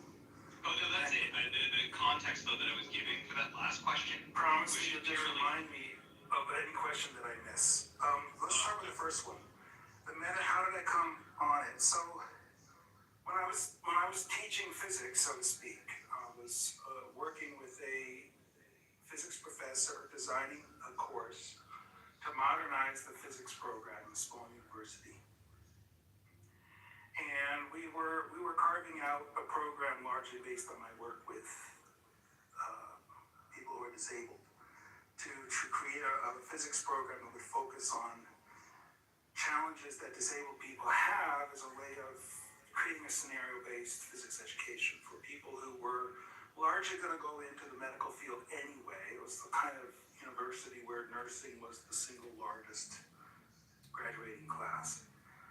They had to study physics anyway, and we wanted to create an interesting physics program for them and for others. And so that was our conceit there, right? But at lunch we would talk about things, we'd talk about physics, and I brought up, this quantum thing, and I mentioned that it's way back. I felt like, local realism was probably the best answer. My professor was like, well, let's talk about stuff we can do. Okay, so we didn't really get into it, but I felt like it was a kind of weird third rail because he was kind of pointed and not talking about it. And that just kind of sat with me a little bit wrong. I didn't really bring it up again. We did all kinds of cool stuff there. We did some high voltage etching. It's really cool if you put high voltages across a piece of wood and give it a little bit of a conductive solution. It will arc, and all kinds of cool physics that we did with the students there. But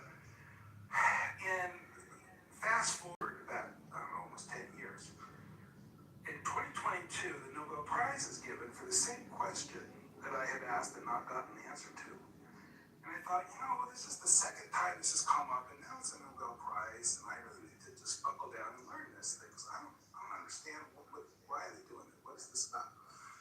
So I read some materials on it, and all just looked like useless words. And I thought, well, I understand data, I can do some data science. What I need to do is get my hands on the data and run the same numbers that they're running, and then maybe I'd understand what they're talking about. And so I set out to find the data so that I could run the numbers. Right, Storm said hi, and I got this land with your cell. Ocean-wide, you keep on talking. Hey, John, get it. Got your mail. You were close, real close. Pepperoni for wine. What in the world is this? It's got a dragon head. This isn't just a boat, it's a Viking ship. Whoa, hang on. And now apparently I'm going swimming. The Vikings come with these hands, or is that just me? Who in the world voted for that guy? John Kitover? I mean, come on. I did. Figured you'd get us better parking down at the mall. Same here. Civics Club. John Kitover. That's me. I'm great. I think your machine's in love with me. Never except reality. I showed him the numbers, the charts, the whole truth right here with this remote. I just nodded. Keep talking about game shows. You're getting hung up on minutia again. Minutia? This bubble's my Everest. You're in a living room. Watching, learning. Perfect pot of coffee coming right now. Mark, where's the pot? Improvise, trust me. That's a fishbowl. Very clean. Oh, wow. Sunshine, no wind, 72 degrees on the dot. Feels like the world's apologizing. Paradise looks like in the suburbs. Newsline tonight, we look at whether the mass killings in the Central Belt region meet the definition of genocide. Joining us is writer and veteran John Kitover. John, you served in that area and you studied at Melbourne International Newsline. Tonight, we look at whether... Afternoon, how can I help you today? I'd like to take out a loan. Certainly, how much? Classic stereo, don't upset. Oh, it's got a hair trigger. Do you have any clue? How can I help you today? Knock, knock, I brought brownies. Hey, hi, neighbor. Smells like secrets in here. No, just brownies. Did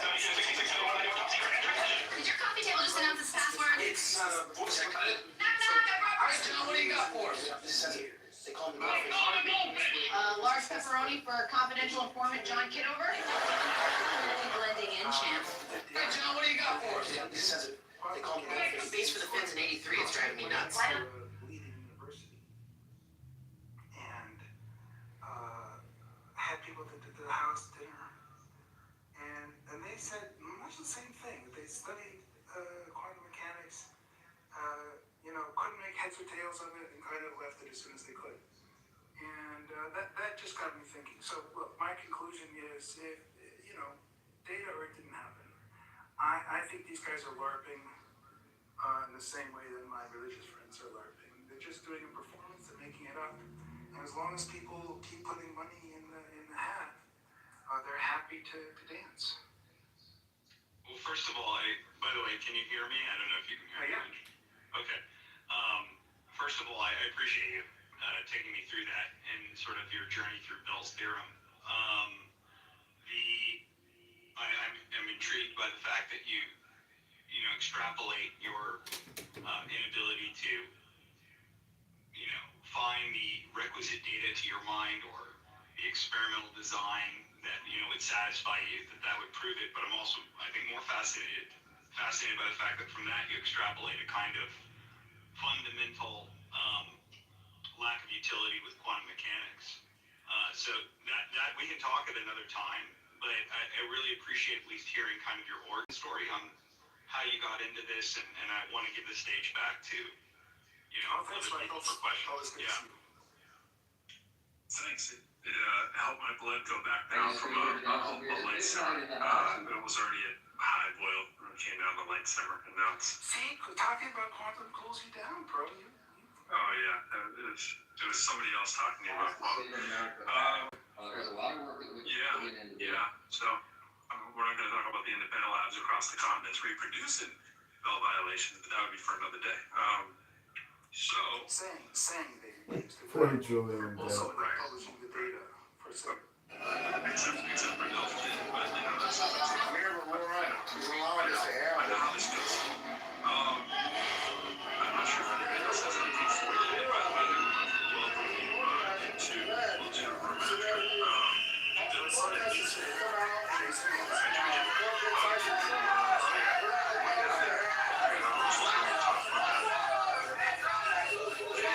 Question for Sir Benjamin. Jason earlier, maybe he just came in. Maybe I missed him.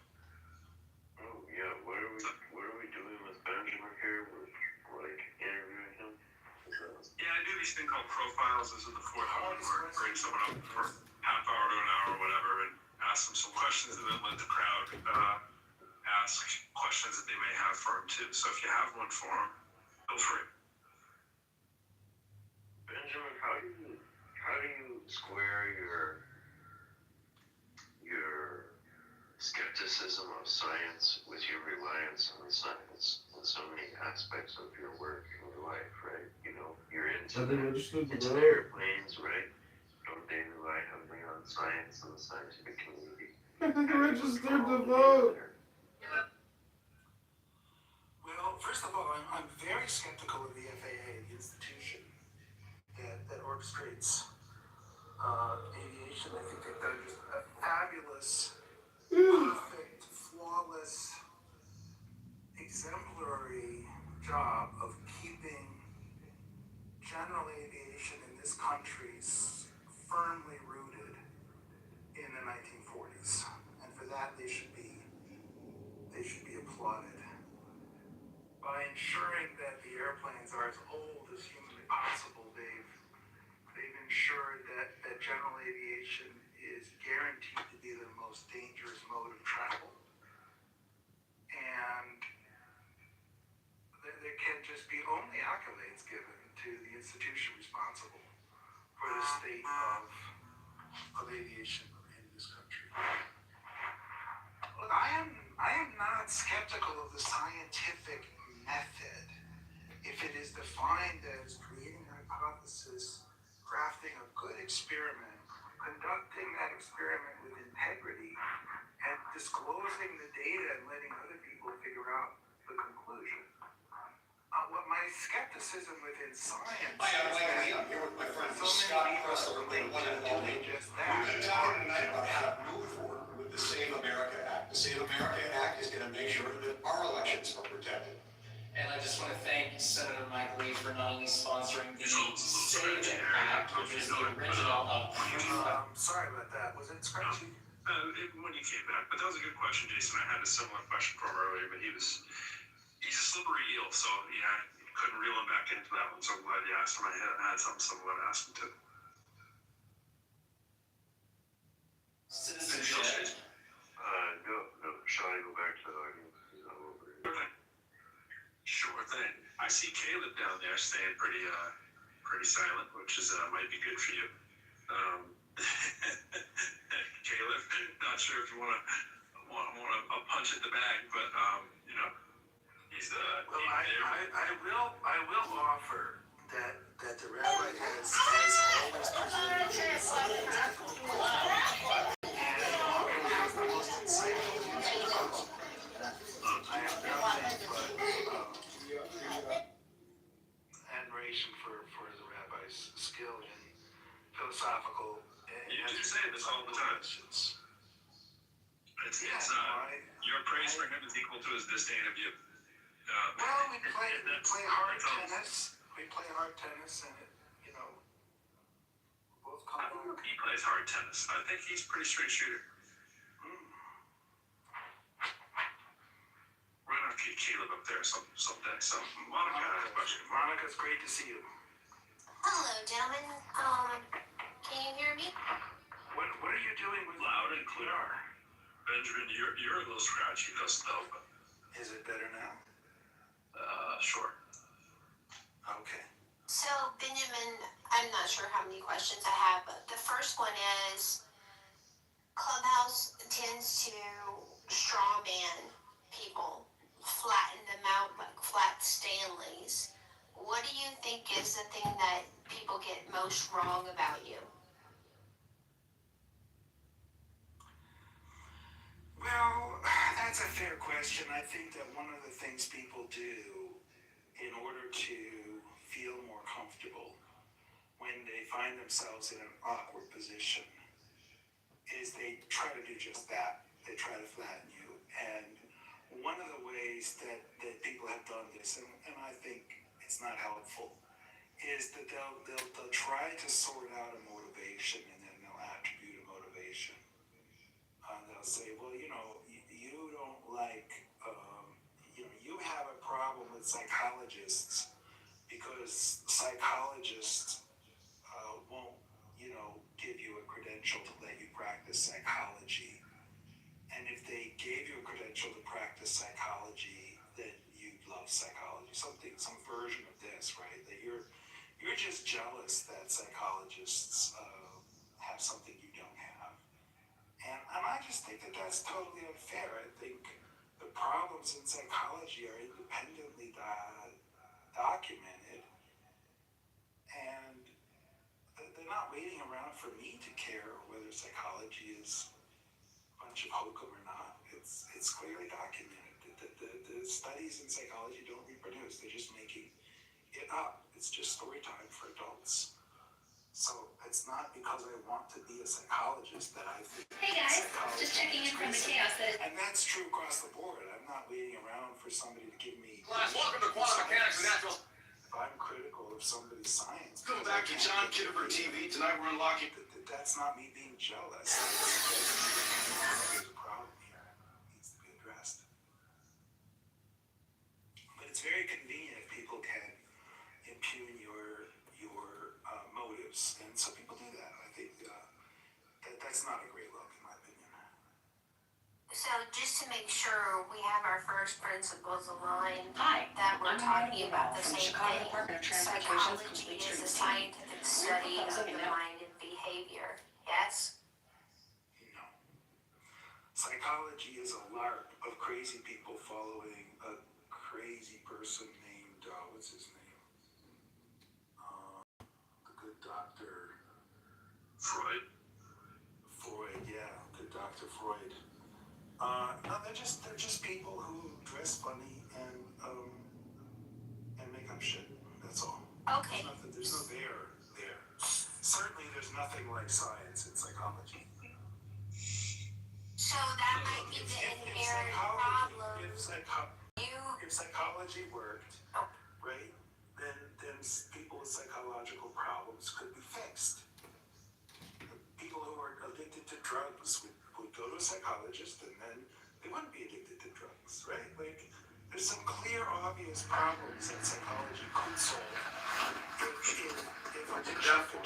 It's unhealthy. You shouldn't do it. You know what else you shouldn't do?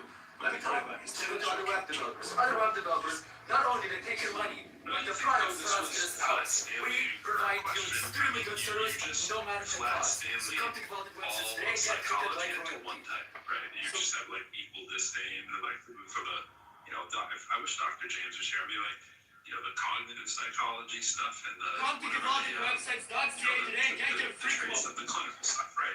Like in neuroscience, those are different methodologies. They're not all one thing, right? I'm sure there's other kinds of psychologies that you can think of. It's not up to me to draw lines between groups. If they all agree that they're psychologists, then they can wear all the mistakes of psychology. Now, if a group of people come along and say, look, what we are not is psychologists, we're neuroscientists. We have a discipline that involves putting probes into brains, measuring the response of the brains, maybe in conjunction with looking at pictures or other things, and we map out those responses, and we use data, and we're not doing psychology, don't confuse us with psychologists, then I think it would be okay to draw that distinction. But as long as they lump themselves in all under psychology, why are you coming at me for it? They can live with that lumping. They're doing the lumping, not me. Okay, so do you have a definition of philosophy too? Is that outcome also? Well, philosophy is a lot of things to a lot of people. Philosophy doesn't really be science. I don't know. I don't know what to make of philosophy in that sense. So you don't know philosophy on philosophy? Well, there's no credential to be a philosopher. Nobody pays money to go to a philosopher. Well, you might like it. When they don't know, what's true. Or to provide data for to study of what's true. I mean, I think it's up to everybody to study what's true. It's not clear to me that anybody has a monopoly. I don't know. You think there's an expert system for knowing what's true in the world? I don't think that there's a hierarchy of experts who claim to be the experts that know what's true. And if there was, you'd rail against it because you don't like hierarchy. Yeah. If there was, I'd rail against it. But fortunately, I don't think that we're afflicted with experts in philosophy. Saying pineapple on a pizza is. This is such a weird take. Today I learned something new about it. And no, you don't have the same lived experience. You do. Alright, I get your thing about the institutions. Then she gives you one that you're saying, well, there's no institution there. That should be the one that you like. Like, your thing is that, the institution claims its authority, and then it fails, and, then it keeps all the authority, kind of like the church, right? And so your instinct is it's performative or performance. But there's a counter pattern, because the institutions are the things that identifies the flaws. It's not like psychology didn't self-correct. It's not like they had a replication crisis. It's not like they didn't come in and try to tighten that up, right? And I know you love all things p-hacking, and I've heard you do that for hours and hours in a room, but they understand the problem as well. The standards tighten, right, when the institutions come in, and that's an evolution. That's what science tries to do, and why it doesn't stay stagnant. Just religion, right? You can change it, you can pivot. That's not theater, bro. I'm not at all convinced by your argument that institutions improve standards. I think that institutionalization often creates those planes aren't crashing in your planet. This kind of pseudo imposition of authority. They create this argument from authority that is grounded in the institution. And then you have something like these Monsanto scientists who can come out and say glyphosate is safe for your children, and put a billion children at risk of cancers because of their false claims based on this institutional credibility. Now, that doesn't happen in philosophy. So I'm just not convinced that institutionalization always does what you think it does. I know it clearly creates opportunities for fraud, and it's not clear that we couldn't find better ways to sort of make sense of who is the better practitioner when it matters. He sure. So there was an aircraft accident. He sure was in weird. Washington, D.C. and the NTSB. He sure was 4 weird. years ago and said, well, basically the FAA fucked up. It was the FAA's fault. The FAA knew this was a problem, and they didn't do what they ought to have done about it, right? So, remind me again, what's the value of the FAA? If You they know, don't the do the Trump right was thing weak when it around again. counts, if they're flaccid in the face of threats to life and limb. So you're for no FAA then? Is that what you're saying? As a pilot? Well, I think the FAA has just run its course as an effective institution. It's created a scenario where most of the planes that we train on were made in the 60s. And they push back against new airplanes. The credentials. So what do you want to do then? Like, if there's no hierarchy ever, because you're going across all of them that are trustworthy, like what mechanism maybe we need scales the truth for you? Like across millions of freaking people. Like that's a pretty unavoidable problem. But if you look at the fields where humans have advanced in ways that your children would not even recognize your childhood, right? Your children will get a little flat piece of glass that they call a telephone, and they'll never make a phone call on it because they'll just do every other kind of thing. But like the most retrograde thing you can do with a telephone is make a phone call. And if you think of your That's how Clint Eastwood, get off my lawn, kid.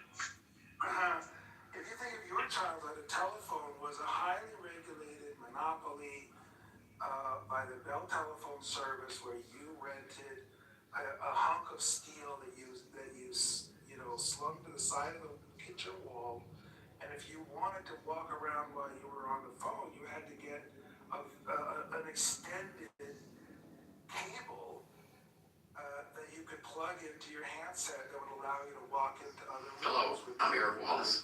I'm a Christian, a conservative, and a Republican, and I'm running as a write-in candidate for Cook County Road President. We would still have Voting runs for February 12th.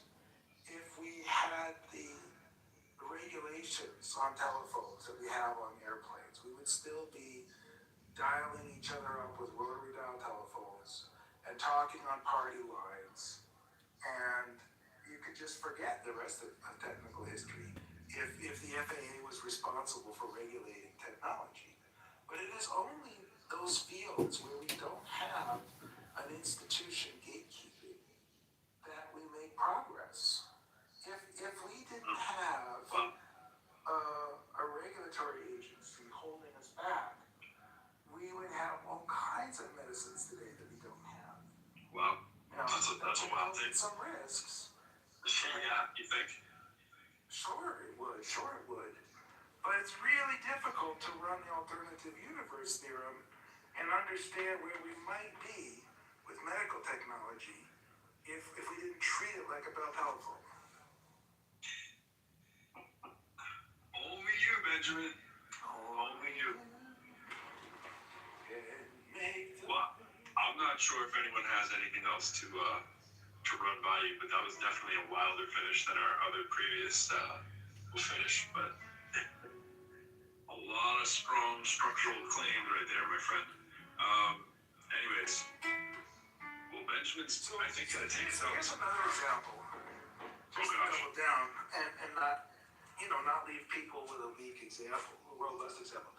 You should take a look at drones in China. The FAA was very successful. I mean, they worked overtime, they worked nights, they worked weekends, they hired extra people to ensure that China would be the place where all the drone innovation would occur. And today, 50% of the world's drones are made in China. Now, how did the FAA pull this off? Well, they pulled this off by very carefully regulating the living shit out of flying a drone. If you want to fly a drone, it has to be connected to your hip. You have to see it at all times. It can't go out of sight. It can't be operated remotely. It can't deliver something. It can't land where it didn't take off. It can't be bigger than a bread box. It can't. There's a thousand. Truth Expert 3000 never make. Finally, a quiet night, just me and the classifieds. To simply say, look, we're going to be the leader in drones because being a leader in drones is important to us. So you all go out and you figure out the drones, and you know, if we get into trouble, we'll regulate it after the fact. Now we're having a war, and China is holding all of the cards. China makes the motors, China makes the controllers, China makes the frames, China makes the propellers, China makes the radios, China makes the antennas. China makes every single part of a drone that is flying for Russia and for Ukraine. If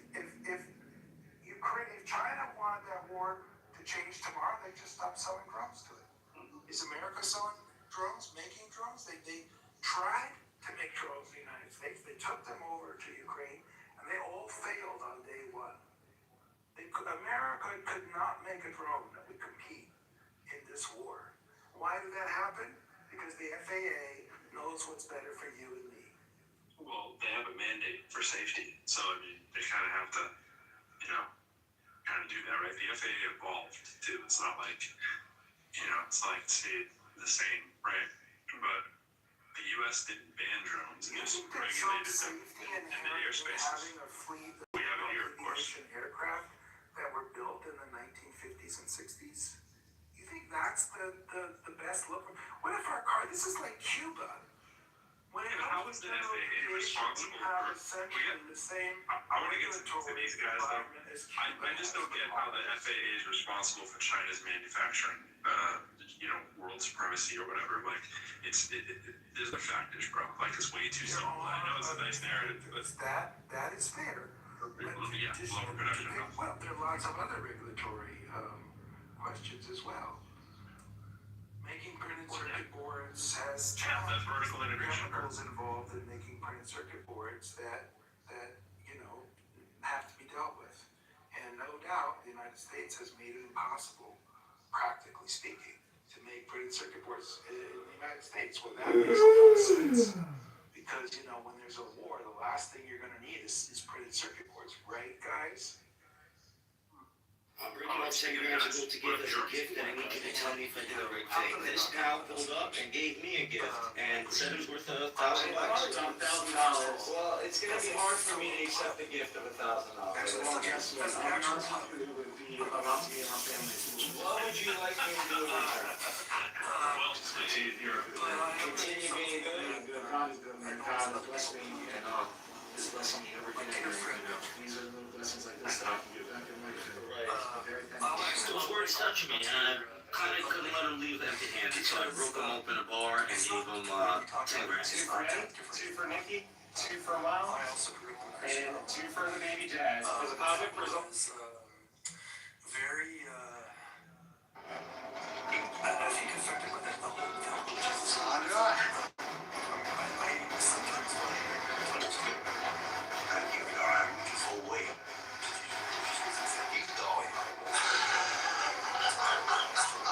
I'm just looking for information. I'll tell you anything, as long as you leave this in peace. Say your mind. Or I get you have to be careful. What did you say the name of your eldest was? Was it Eustace? I didn't say. That must make you Tommy. Now, according to this, Rufus sent Tommy a stash of cash to a courier for the safe transport of an armed effector. But my problem is, by the time I got this letter off your brother, it would have been all three. Now you give me the application, and I'll be on my way. Just tell me. Or else he's gonna kill us all. She's in the observatory. Please.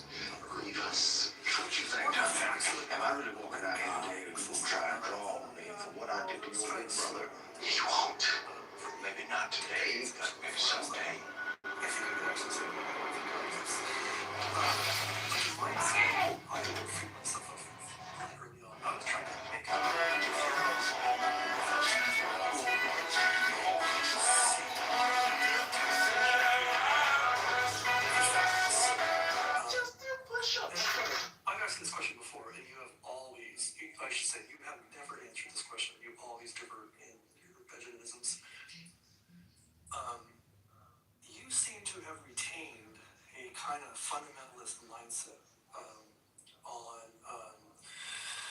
kind of this binary worldview, sort of a in-group, out-group, If annihilation were the result of all our aspirations to those blind things which we feel to be eternal, science is fresh enough to meddle can then be nothing but an uncertainty for it. Just as the scientific statement, if given us as an article of faith, have you considered this?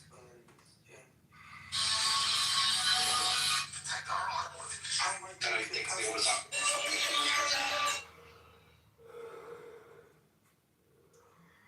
Yeah, well, I think this kind of calls back to Pro's question earlier, which is why am I unwilling to see hip hop as merely an artistic expression, and why am I unwilling to see video game violence as merely a legitimate form of entertainment, and why am I willing to not see religious stories as like allegories and metaphors? I think that when children grow up, they come of Our age, local tax experts will do your taxes for $150 all in. calculate how that culture understands that. And we have metaphors, we have words in our culture, like master, and we use the term master to refer to the things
That's not flattering. That feels really, really nice. You know, that creature that brought me in. You seem unhappy. He did not treat me very courteously. Really? When I pointed out that he wasn't following the golden rule, he put a leash around my neck and he made me drink some puddle water that I'm pretty sure was just some kind of animal. Well, that is interesting. I thought I was here. The real kids, the real body stuff, and that's why you resist calling things just metaphor. Right. But do you think the only way to prevent the harm thing instead from metaphors to treat them all as if they actually are literal? I think that you should appreciate that at least to somebody somewhere they are literal. Now, Frederick Douglass does this work for us, and he writes about his lived experience coming of age in the slave era of United States history, and that this verse in the Bible that Jesus says in Luke, chapter 16, a slave that does not listen and obey his master's voice shall be beaten with many stripes. Now, Frederick Douglass writes about his experience watching slaves watching slave owners not only beat their slaves with many stripes, but beat their slaves with many stripes while quoting that verse out loud to the slaves and everybody around them, right? In other words, to that slave that's getting beaten by that verse is goddamn literal. And how dare you discount all the people for whom this language is literal? How dare you? Of course, I didn't do that. But I'm asking you if you have carried over your fundamentalist, like binary thinking a little too much, and maybe that is part of your enculturation that you haven't rid yourself of. So I think you didn't address that part, which was the actual question. Jason's back too. I understand, Andy. I don't think that these words are without consequence just because they're metaphors and allegories, if you say so or whatever. Not the question. History is too long. Not the question. Not the question. Your inability to see nuance, to understand other people's perspectives, is one topic. That's what I'm asking about. The chip on your shoulder, your trauma, is something I didn't ask about. It's interesting, but it's not really what I was asking about. But you're asking me to be nuanced about genocide. I feel like you're asking me to be nuanced about am not. I feel like you're asking me to be nuanced about the German Lutherans pulling together a team of people. All right, that's fine. This is that went as far as that I thought maybe it would get to this, but I don't know what the word nuance does. It's not really a practical word. It's a hard question. It's a very hard question. And I do appreciate you answering it, and I do see how that became difficult. Benjamin, how did you receive a fundamentalist upbringing if you're the child of two atheists who didn't believe they should get married? I kind of asked them something like that too. Because these drug-smoking hippies eventually bought into the Jesus movement, and they kind of just moved themselves across the chessboard to the other side. I see. And through the Jesus movement, they became Christians, they became conservatives, just as Andy said.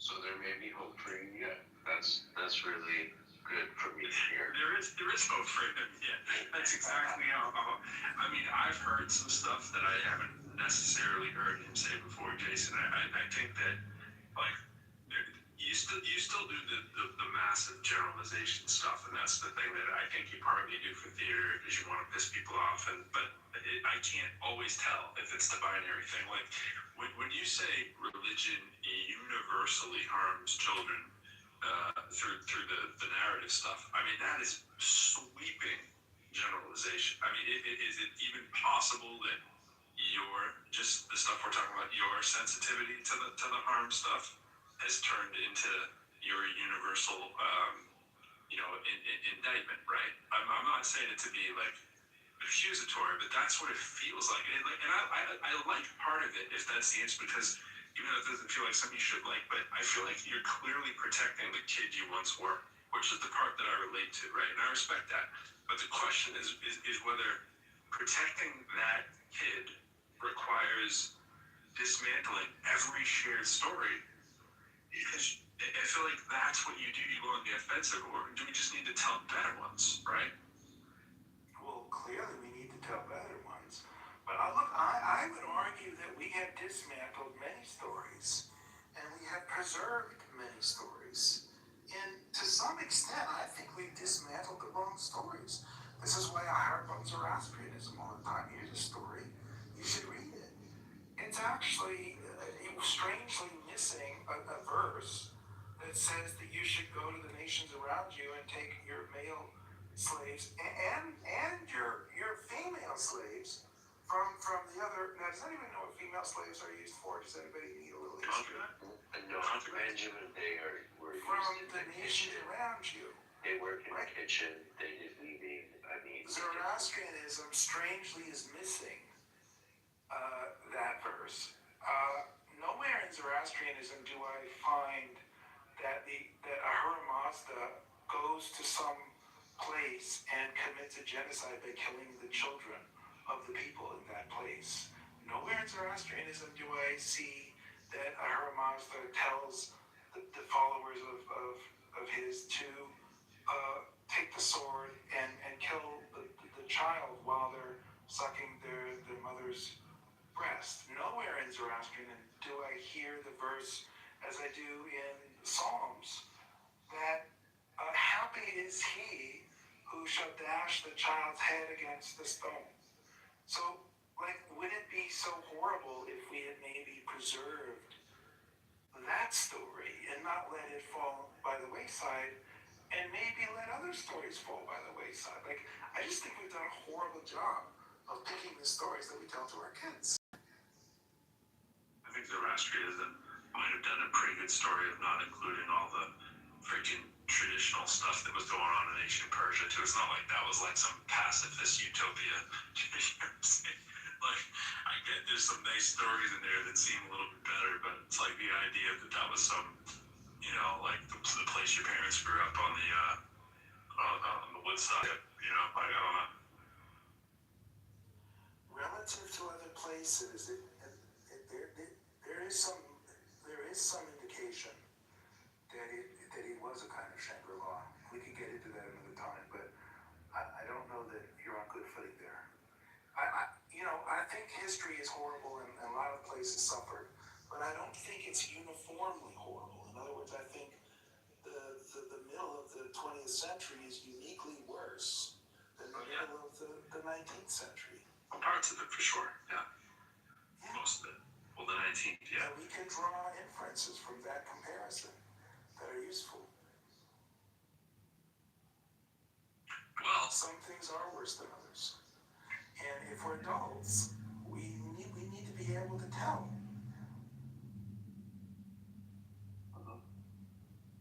I don't think empires, I think of Greek history. I don't think they need secret texts to do the domination thing. I mean, Greece had philosophy and slavery, right?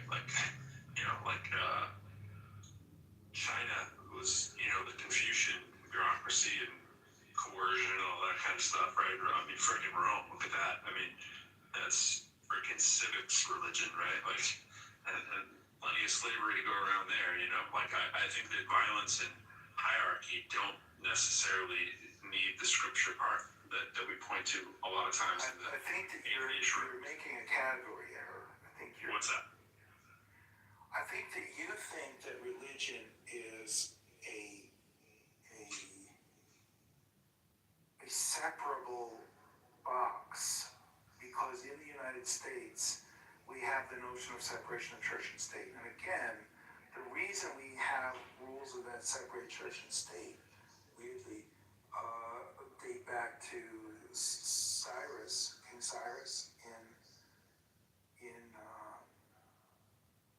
Persia, who ran his empire in this way, that he allowed his different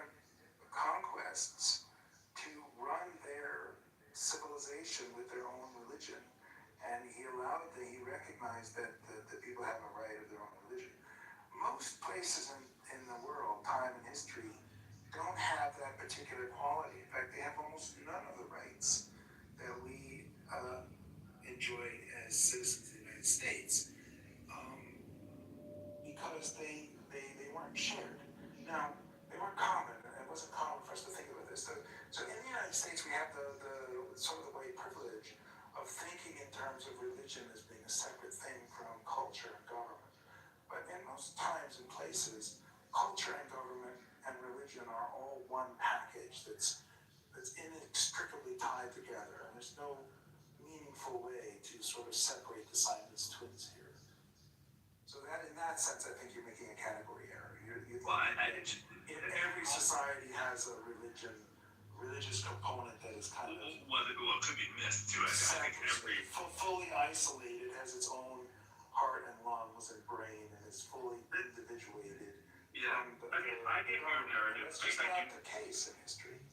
I get your narrative. I do. I think the thing you miss largely when you do the Jewish thing, well, you do it across the religions, but you do it particularly harshly with Judaism. And I've heard you say, Christianity. The Old Testament's a hell of a book. Yeah, I know. That's what I was about to say. You're like, well, Christianity tells the same story essentially. I think there's a piece of it that you don't give any leeway on, and that's why people who are Jewish hear you and go, oh my God, what's wrong with this guy? Like, Judaism to me, out of the big three, I think what it does is it tries to do what religion usually doesn't do, which is the self-correction part, right? They wrestle with it more so than I find Christianity or Muslims do, right? I mean, I'm sure they all wrestle, but the public level of wrestling, the tradition of that wrestling, right? The stuff that you've heard Caleb talk about in here, he says that that's literally what they're saying. Mixed, all of them, they come in here and they're like, look, you can't just come in here and tell us that we don't do this. That's what they do, and you're outside of it. And I mean, when you do the Zoroastrianism's like morally clean kind of thing, and the all this, the Judeo-Christian stuff is just the domination narrative. It's not always that neat. History isn't like that, right? You have all kinds of traditions that have the violence and the abuse, and it's all in tension with the liberation stuff as well, right? And you're right that stories matter. I think the harder kind of thing to deal with is whether you can just discard traditions wholesale or wrestle with their worst parts and evolve them. And I do think Judaism tries to deal with that. You're like, oh yeah, they're celebrating Passion of the kids, and everyone's like, no. And I know you're doing that to elicit them to think and like, what is it that you're really celebrating here? Because you push back against all these kind of celebrations. That's how you grew up questioning this kind of stuff. But they're already doing that work. And to me, it sounds like it lands on deaf ears when people try to say that to you, or you just don't care. Because it doesn't feel like that they're trying to say, hey, what we should do? We should go out and, kill the Egyptians. I just think that is such a strong, offensive stance to say to people. And I am no, Bible-thumping theist for sure. I'm agnostic, to be clear. So, I mean, I feel that when you say it. I'm like, bro, you don't think that's going a little far? Well, I feel we've come to the point in our sermon when our attention should be drawn to the Word of God. So that's enough. The reading tonight is from Psalms, the 137th. Here we go. Psalm. And I'd just like you to sit back, take a deep breath, focus on the Word of God. Start the reading from the 7th verse. Remember, Lord, what the Edomites did on the day Jerusalem fell. Tear it down, they cried. Tear it down to its foundations. Daughter Babylon, doomed to destruction, happy is the one who repays you according to what you have done to us. Happy is the one who seizes your infants and dashes them against the rocks. I just really praise the Lord this evening for giving us such beautiful language, beautiful imagery, such inspiration, preparing our hearts to go out and face the week ahead of us, knowing that happiness comes mostly from seizing infants and dashing them against the rocks. And if your heart is moved by the sermon today, I ask you on your way out, just, whatever you can, leave it in the bed, leave it in the collection plate. If it's a 10, if it's 100, whatever you can, every penny counts. And blessed be the holy God. Blessed be everybody here. And may your week be filled with the glory of God.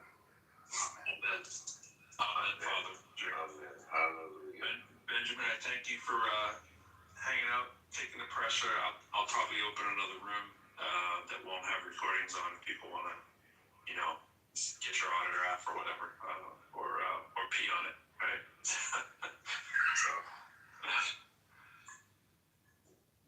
So with that, yeah, I'll open another room if you feel like coming in, and thanks everybody. Appreciate it.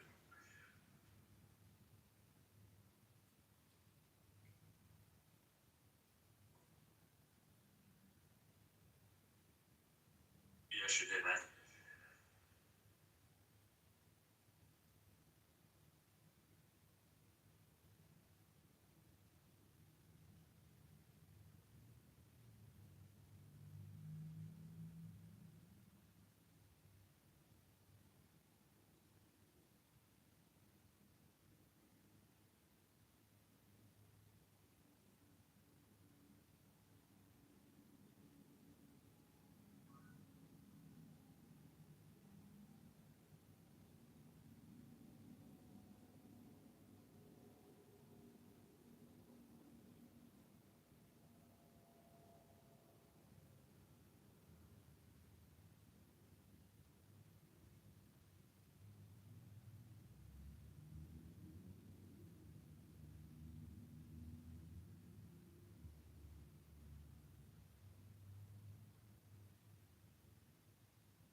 J-Lo, I wanna touch your pussy. Yeah.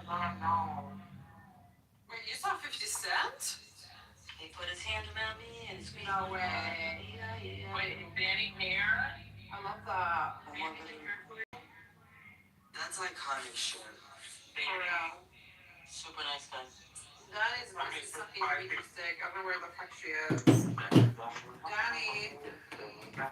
Why don't you if I'm here so you can curse me with some fucking bullshit? Danny, shut the Why fuck. the fuck did you not say anything? I don't think that's funny to ask if I'm here so you can sing a Sarandonga where you're cursing yourself. That's gonna be No, your Danny, I wanted party. to make sure you weren't here that way. You know what they say? Ears that don't listen, heart that doesn't break. I think you're evil, Fiona. Danny, we don't want you. Danny, we're trying to save you from going to jail. Like, what the fuck?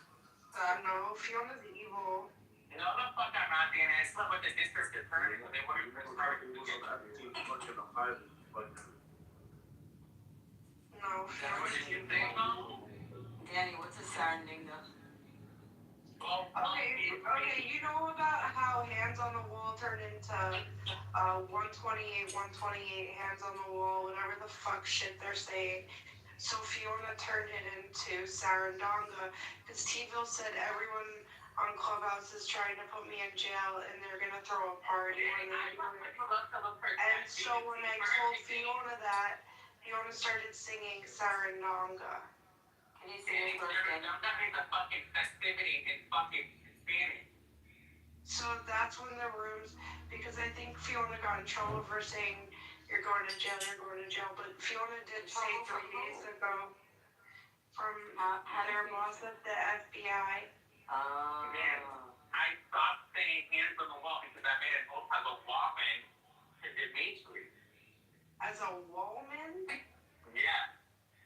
Well, Gigi told me that you work for the FBI as a special Once again, agent. Danny, you're fucking telling me that you're taking the word that somebody called PCS on you to heart? Yeah, for MPI, because they said they had to because of their job.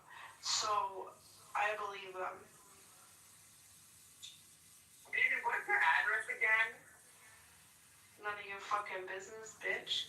Then come over there and let me give you my address. They can come over to my house. But then you're gonna kill me. Danny, I'm not gonna kill you. I'm just gonna give you a lot of hugs. Oh, I forgot. I have to file a restraining order against you. If you want to take a turkey baster and take my DNA and impregnate yourself. Forget it. Don't worry. You don't have to give my address. What I said, Fiona said you made a pie of ricin. You don't think that you can take my DNA so you can get impregnated? So you can put me on child support and take out my fortune? That's not funny. Danny, you don't need to have that fortune is nothing. You're not going to take away the $400 million I know. worth. Fiona was complaining about how little the FBI agents make, and I agree, you know. You can make a lot more. You know, like, I get it. Like, that's not that much money. Danny, I just really past your bedtime, though. What are you doing up? Why? It's readjusting my schedule. Danny, look at the picture I just sent you. Look at this guy. Look at how he keeps sleeping on my dumbbells. Isn't it so cute? And he fights with them, and he bunny kicks them and shit. Aww. Oh, what's wrong with him? Stop cursing me. Danny, nobody's cursing. You're cursing love in the universe. Danny, you literally said the last you sent me in my back channel is a picture of Auschwitz ass. Okay, shut the fuck up. Wait, what? I actually sent it twice, but it popped up on my newsfeed from this shit post. It's from a Jewish group. It was from a Jewish group, and what it is a bunch of crayons. But it's not just Auschwitz ash, it's baby shit green. Corporations are people too. Insufferable vegan green. Boner pill blue. What the hell are you talking about? Danny, what are you Do you see how the white cred says white lives matter? And the white You're a hormone person, Danny. You're a hormone person, Danny, and you're doing the awesome towel, okay? The blue one is called Scientology, spelled C-Y-A-N. Danny, oh my God, we have to hold a second. Wait, I thought you were going Holly or something. Oh, presidential orange. That's a Trump. We have Dylan here, too. If anyone says anything mean to me, I'm leaving. Dylan, we can't help that. We can't help that. Why would you leave just because that person called you stuff in the bag? Because I'm realizing that, like, I don't hang out with bullies. And I don't come on the clubhouse to listen to bullshit. Well, no, you should come on Clubhouse to have, you should come on Clubhouse to have a good time. And if you're not having a good time, block those people or just might be around them. I agree with you, Dylan. Exactly. I've been very liberal with blocking people lately. I made it to 4.1, but people are blocking me left and right. Dylan, honestly, Danny, I'm gonna get you blocked, Danny. You need to start with your account, be helpful, because you've been doing this shit for years. Like, I can get to, like, Don't defend Abu Philip. Come on. I don't know. Look, I don't remember. It all gets jumbled. But yeah, he apologized and donated to the ABLs.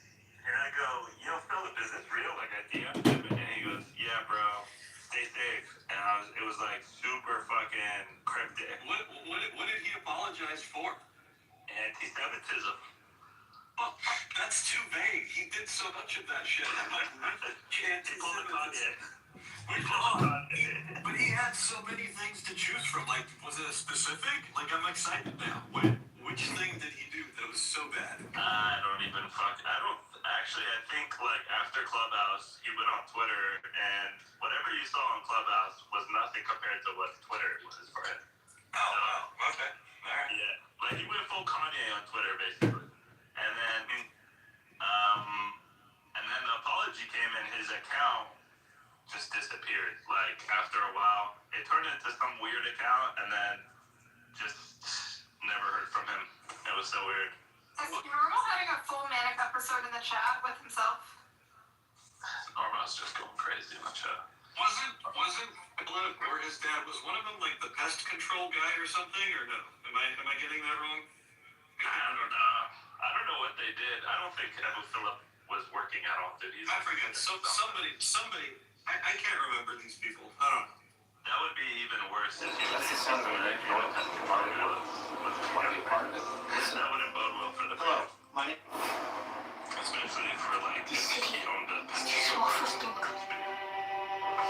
I never got to say I But yeah, I don't know if he's alive still. I still remember his long monologues, and I just started thinking, like, is this the time stories he was bringing to the president? The year was 1948. Don't die.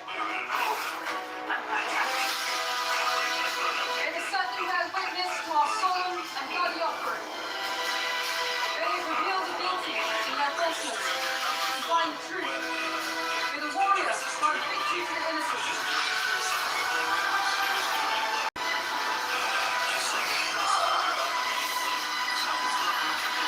Super chill. He'd be like, yeah, and then at some point, it's like he'd start getting like a twitchy eye. You could almost visualize him. He'd just get twitchy. He'd just be like, and I think the meaning of life is like a circle, except when the fucking Zios come, and then he would just go off, and then he'd calm down again. Look what you have to say, man. That's an old man right there. He'll never forget. Yeah. I'll fuck around and find out, I guess, but yeah. Abu Philip was one of the funnier characters, I think. You know who I ran into on Twitter was Esther. I forget her old clubhouse name, but Esther, and she was like, you remember Esther? She was like wild, like always all caps, in the chat. And one time I came in and found her and Zuko meditating together, and she was like, he's like leading the meditation, and like her under her breath is like fucking Palestinians, like you pieces of shit, And I came on Twitter, she was genuinely excited to see me. I hadn't talked to her for 2 years. She was fucking like, Esther was excited to see you? Are you serious? but so stoked. She was like, oh my god, everyone shut up, shut up. Let me talk to Palestine remote. Oh, Jesus. Remembered something I told her about one of my dad's best friends being Jewish, and she wanted me to retell the story. I'm like, oh my god. She's a young tough for sure, dude. Wait, was Esther the fat one or the skinny one?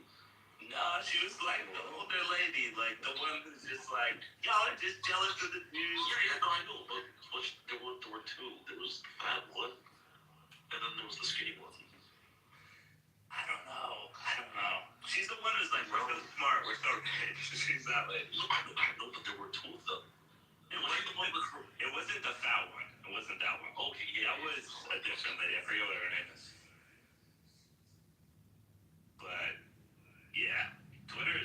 I was like running into random Zios from Twitter that used to be on Clubhouse, and it was weird because it was like, we know each other, and like we've talked so much, and you're talking with all these random people, and they're usually happy to see me, which is so weird, bro. Except Ari, he wasn't that happy to see. He was happy, but he didn't want to show it, I guess. I don't know. It was like, I'm mad at you, but I'm happy to see it. Did you ever meet Ari in person? No. I've met a couple people on Clubhouse, but Yo, what's this shit? Yo, Tyler. Hey, what's up? Is this guy real? Which guy? I just sent you. He's running for Republican primary. Yeah, that's the guy in Florida. Yeah. The Catholic Catholic. Fishback. He's all over Twitter too. He's Catholic, bro. He's kind of. I don't think he has charisma, but he's going with the message of like the right wing, like conservative one. He's a Catholic guy, yeah. Like, I'm not sure. I think he's definitely Christian. I don't know if he's Catholic or what, but he, I guess, just got banned on Twitter. I don't know why he's running in Florida though, considering that's like not just like a very Jewish population, but a lot of Israelis too. It's probably his home state or something. Yeah, it's probably true, but I'm just like, bro, you're like, this is such an uphill battle. I don't know. It's odd. You have to start somewhere. True. Who's Ho-Chi? Ho-Chi Santoro. I just want to say one thing. God is real. And Donald Trump is the best president that we've ever had in our life. I don't agree with the Donald Trump part, but I agree with the other part. Donald Trump is the future. He's the future. Tell me another president. Old, bro. Tell me another president that's trying to stop wars. Hey, being president working keeps him young. All right, don't. Oh my God. Don't play. Hey. The average American, unfortunately, is amazing. I don't know what to say. Donald Trump is a prototype. Yeah, I guess he was on WWE. That was pretty cool. He like choke slam Vince McMahon. You just spent half your life with one finger on his mouth. What do you do on your day off? Wrestle the poster. I try to keep my. He did do that. I guess he was the judge of all like the team Miss USA team whatever. I don't know. He's got an odd resume, bro. I don't know how I feel about it. Home Alone 2. Don't forget that as well. True. Shout out to Chicago. Home Alone 2. Shout out to Chicago. Donald Trump. He was featured on Meek Mill. Ho-Chi, how do you feel about Bashar al-Assad compared to Donald Trump? Who? Bashar? Who's that? The greatest president the world has ever seen. Syria, Bashar. Donald Trump. Oh, fuck. How does Gabriel know this? Yeah, I don't know. think Bashar is probably somewhere in Russia right now, getting a new face or some shit. Who knows? He's doing dentistry. Oh man, it's Jason. What's up, Jason? Look at the shit I wandered into. Yeah, look at this shit. Howdy. How's it going? Dude, I'm back on Clubhouse for like 10 minutes. I'm scrolling through. I'm like, I wonder who these people are. I pop in, and they're like, guys, the greatest thing I've ever heard. And they start playing recordings of me. What the fuck? So I'm like, okay, all right. I have a fan club. Okay, I'll come up for a sec. You gotta give the fans what they want, Gabriel. Yeah. It is what it is. You made your mark on Clubhouse, and as long as I guess us three are here, we'll always remember. I'm okay with that. The North remembers. That's right. Who's beef? Is this? No, I don't know. Oh God, it's Sam. Sam. Does Gabriel know Sam? I don't know. Is Sam a member of my tribe? Yeah. Okay, good. That's good. I don't think you two would get along though. We needed some reinforcement. We needed some reinforcement. He's not a Yevsexia Jew, is he? I hope. He's like No, I think they would get along. No, Sam's a race realist. Other than that, yeah. Sam. But Gabriel's white, or not white, but not dark Jewish. So I think he's fine. Like he's not going to be attacking Gabriel. Is this the Sam with the crying clip on YouTube? Yeah, that's me. You're the don't tase me bro guy. That. Oh, Andrew, dude, we need him back. He came back. No way. Andrew was on Twitter quite a bit. What show was he on? Didn't he get on some famous show? Alex Jones or some shit. So what is the who's everyone here? What's yours? What is this community that I'm in right now? So this is OG Clubhouse 2020, 2021. We've got the top line is the middle line is Jews and friends and allies, and you're the third line, which is also Jews and friends and allies. Is Hochi a Jew, a friend, or an ally, or? Actually, I can't confirm. I have no idea what Hochi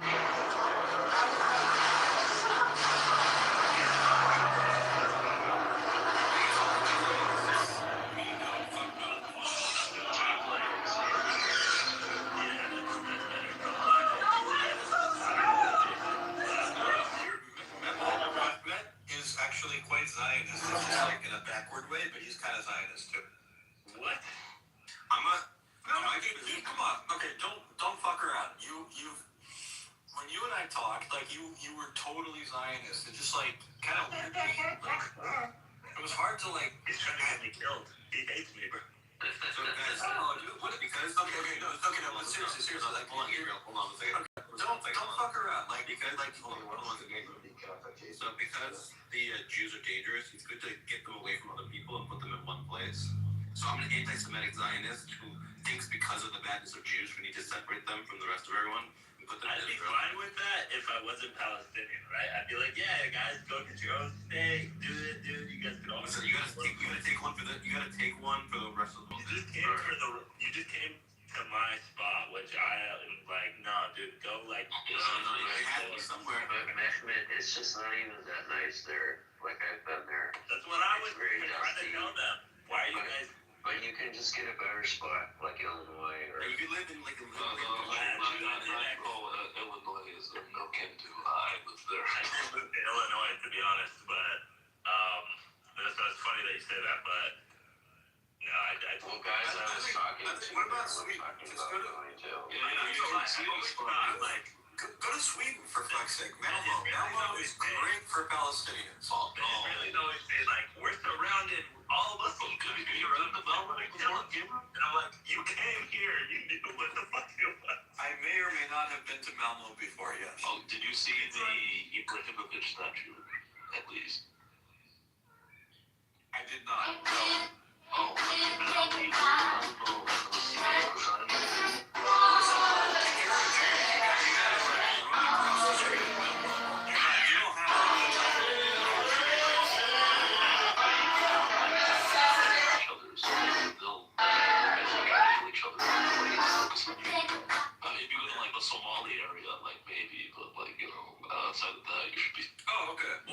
that's a relief. If you go to the Somali area of Sweden, then you really got to run into a Jew. But other parts are like, you could just walk quickly. That's good. Okay. I'm just talking about, you don't have to. Wait. There are Jews in Malmo. And they don't run. They actually dress like they're the religious Jews. Jews run in New York City. You see that shit? Malmo is considered a no-go zone for most Jews who are visible Jews. They have to be incredibly careful. That is so bullshit, bro. Dude, there's articles, there's videos of this shit. Like, just Google it. Google anti-Semitism in Malmo. Sweden's acknowledged it. Who's doing the anti-Semitism? Is it Moroccans or? I honestly don't remember. Last time I looked at this was like a year and a half ago. I don't even know who it is, but it is not the original Swedes, if you will. I'm just so proud of I'm so proud of the Jews for after all these years of anti-Semitism, they built a state and they like went to the Jewish homeland and like made it a state that's like a functional, prosperous state. Like I'm just so proud of my people, you know. Beef is not even Jewish, is he? Is Beef Jewish? No, he is. He's just like I said, you wouldn't like it. He's a weird Jew, but he's a Jew. No, they would. They're both very liberal. I'm not very liberal these days, but yeah. Oh, you got wait, even in America or in general? I'm a moderate at this point. Yeah. Why would we not get along? What's the issue? It's because you're a race realist, Sam. But I don't know. Maybe Gabe has moved on. Wait, he's a race realist? Yes. Yeah.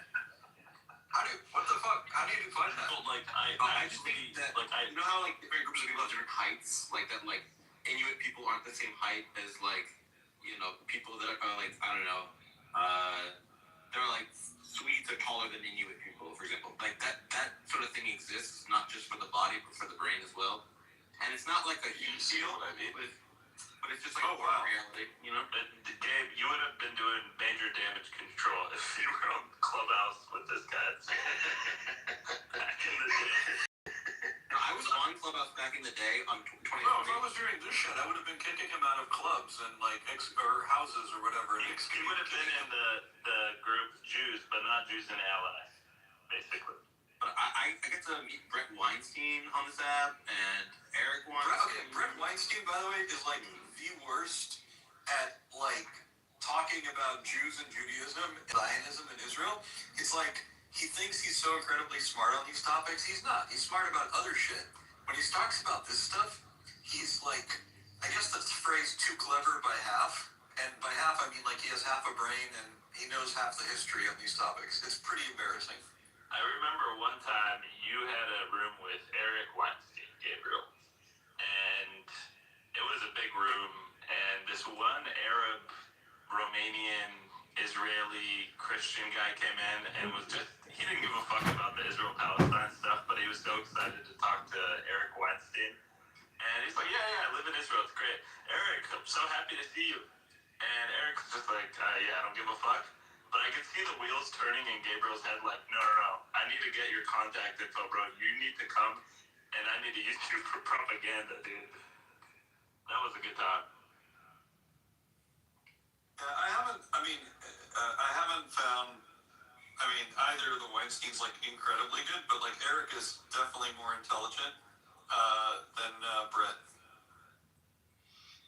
Yeah, I saw him on Joe Rogan. And I was like, I remember Lex used to come in here all the time. Lex, he used to just come in the audience. I remember that. Like, yeah, I don't know what was up with him. I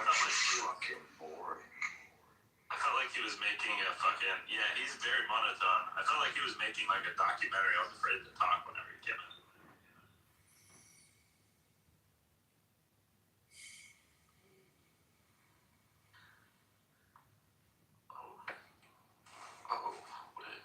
Jason, how have you been, man? It's been a long time.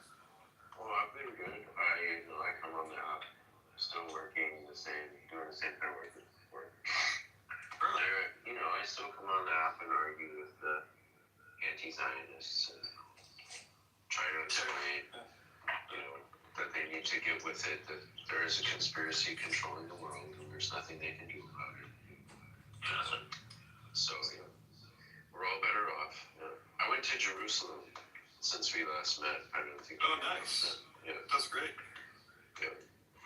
Super Yeah, interesting. the eternal capital of the Jewish people. I love it. Thanks. Are you Thanks for Jewish, visiting. Jason? No, I'm not Jewish, but at some point I'm Buddhist. But I'm like, damn, this Abrahamic religion stuff really has a lot of people up in arms. I should go see what this is about. Jason, dude, That's totally you. That is 100%. You. I could just see you like cock your head to the side, raise your one ear like a dog, and just be like, huh, this stuff's kind of cool. I should just go visit it. tell you about it. I like the dude sec. This guy is a centrist, fence sitter, doesn't take any sides on any issues, and he says everything and nothing at the same time. Oh, so he's like This guy says nothing of substance. He's boring. He's got a crash page. Everybody, I'm back, bro. The young vegan. Oilers, welcome back. What the fuck? Oilers? Jesus.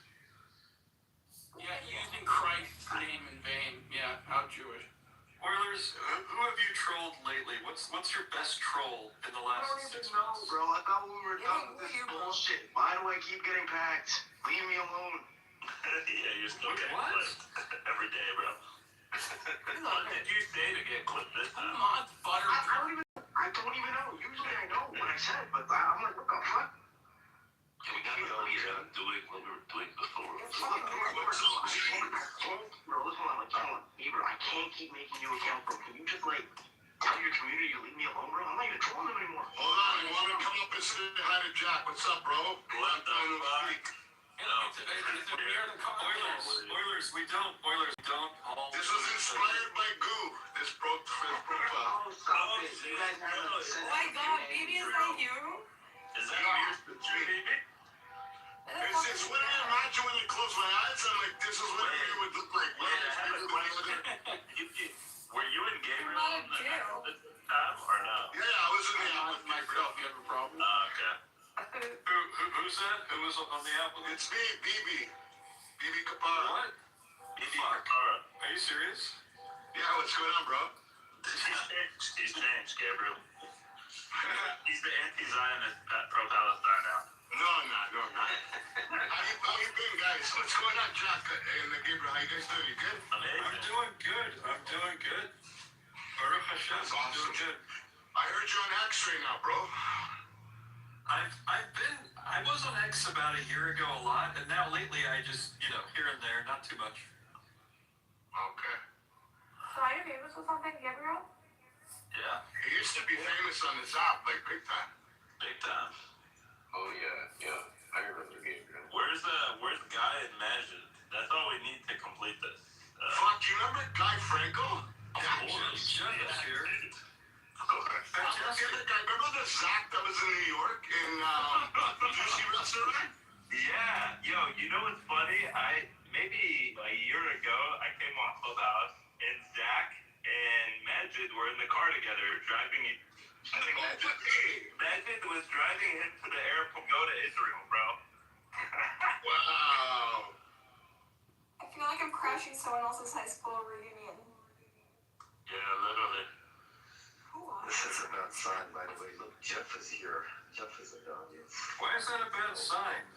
Jeff, come on, bro. Jeff, Jeff knows my Jews went they all went to the Telegram group and were like, there's a room going on, kid. I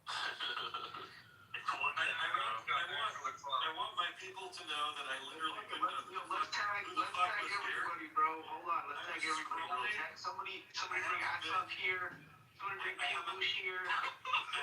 Haven't been on this damn app for a while. I walked into this room, had no idea who it was, and all of a sudden, it's these dudes. No, Gabriel texted me. I haven't been on Clubhouse in a while. You're fucking Algerian. You're supposed to tell me when you change your name. That's alright.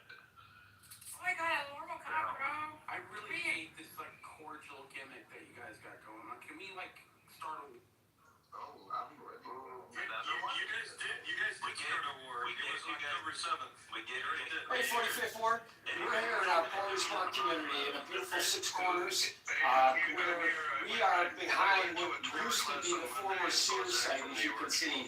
Now it's 206 beautiful apartments. It's a ground floor Target.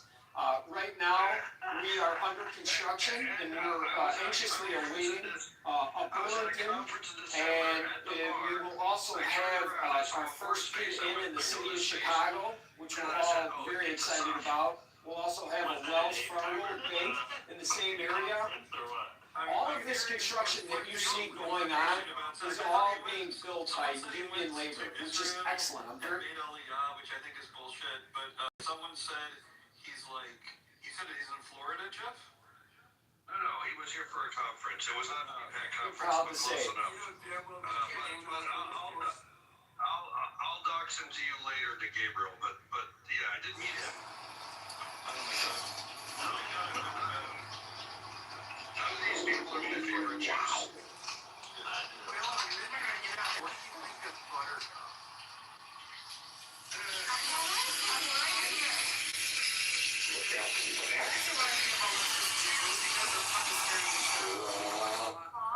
Who's a leftist Jew? All the fucking leftist Jews are fucking weird. I mean, I like your Buttercup. Buttercup a leftist Jew?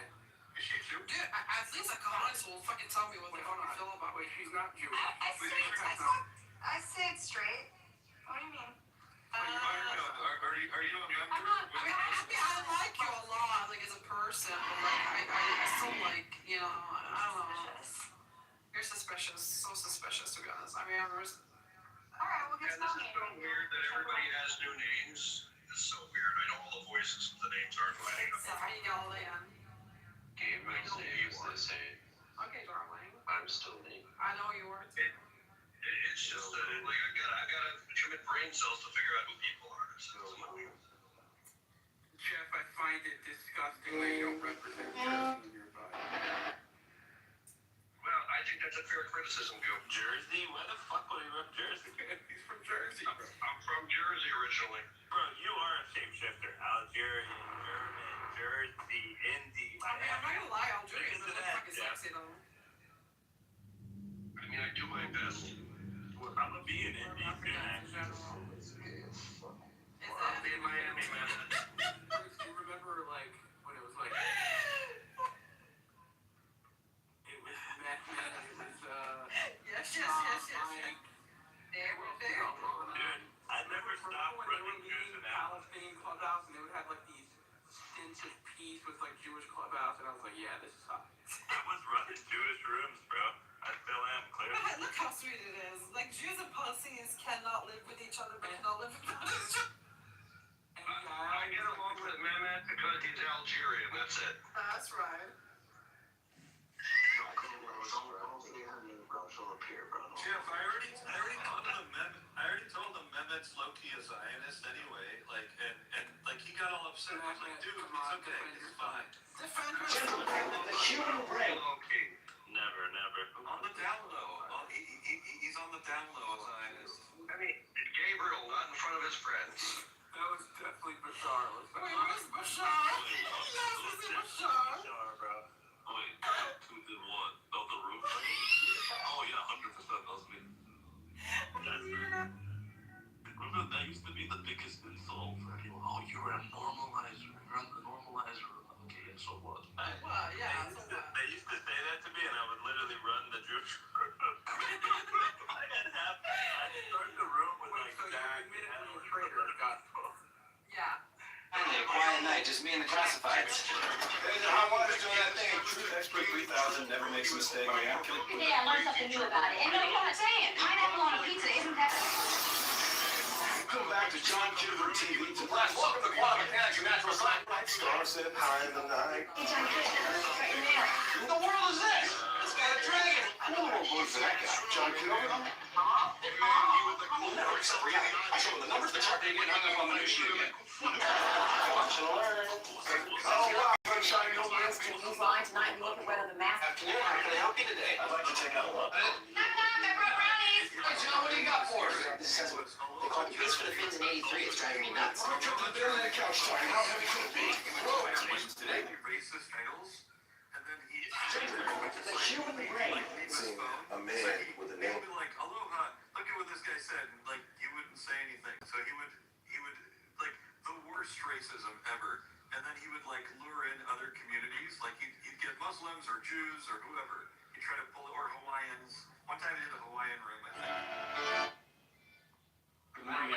We just finished up a segment on Good Day Chicago where we were talking about the Budget Accountability Coalition that was just recently formalized.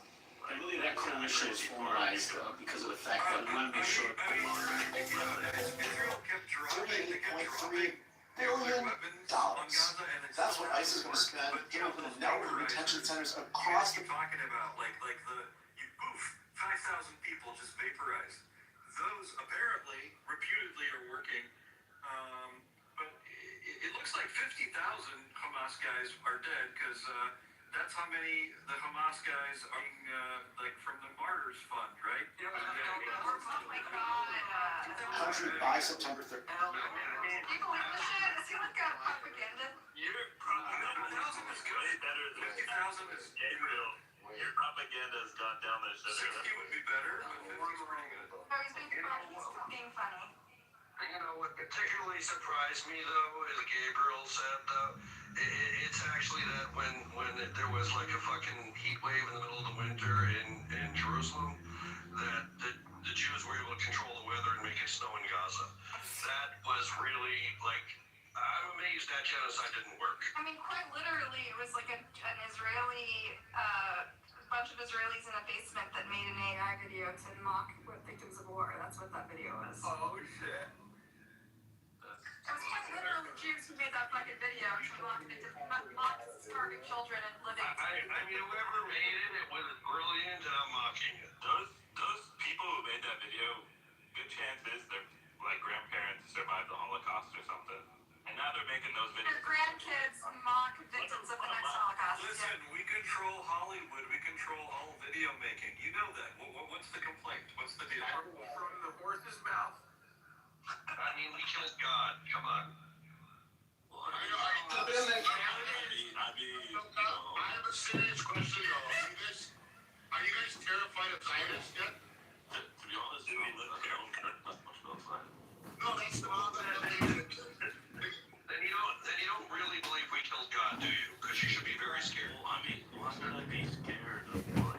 I mean, because we killed your God. You just brought it to trial. It was the Romans who killed him. here's the thing, Mr. Hold on, wait, hold on. Oh, Jason, stop bothering us with the truth. I had to remove that faggot for saying something so I don't blame you. But in all seriousness, Mr. Jeff, you guys tried. And he Here's the next news literally taking responsibility for killing Christ, and then the fucking centrist retard goes, well, yeah, right? That's what I was gonna say. What are you complaining about? He came back, didn't he? Jesus Christ. I mean, you might want to think that was all part of the plan. Well, I mean, for him, yeah. Not for you. Yo, but hold on. Yo, check, bro. What's up with y'all Jews, bro? Y'all just like trolls now. What is this? No, not all of us, just the good ones. I gotta like it, man. Like, you guys are just like actually just like incel trolls. No, not really. I just came back from the club. I'm feeling kind of happy. I saw some friends in here. I see some people so much, but you know, it is what it is. Well, I mean, I went to Shabbat dinner first, and that was fun. And then after that, I went kind of drinking the club. Shabbat dinner. No. Really, I went to Shabbat dinner. It was great. We sang Shalom Aleichem. Like we did the kiddush on the wine. We did the bread. We ate the fish. We ate the meat. We kibbutz a little bit. I yelled at a 44-year-old. I yelled at a 44-year-old who's never been married. I told him to man up and realize he's not high value. He needs to settle. And then I went to the club, and then I came back here, and I saw Gabriel and some other people.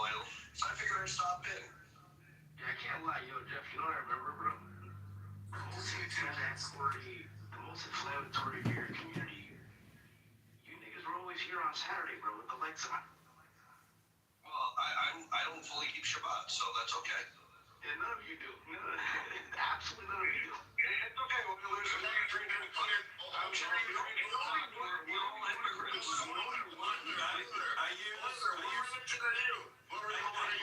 I keep Shabbat. Like, I use electronics. Like, I'll use pagers, for example, on Shabbat. I'll definitely use pagers. You're a cheater, bro. You're cheating.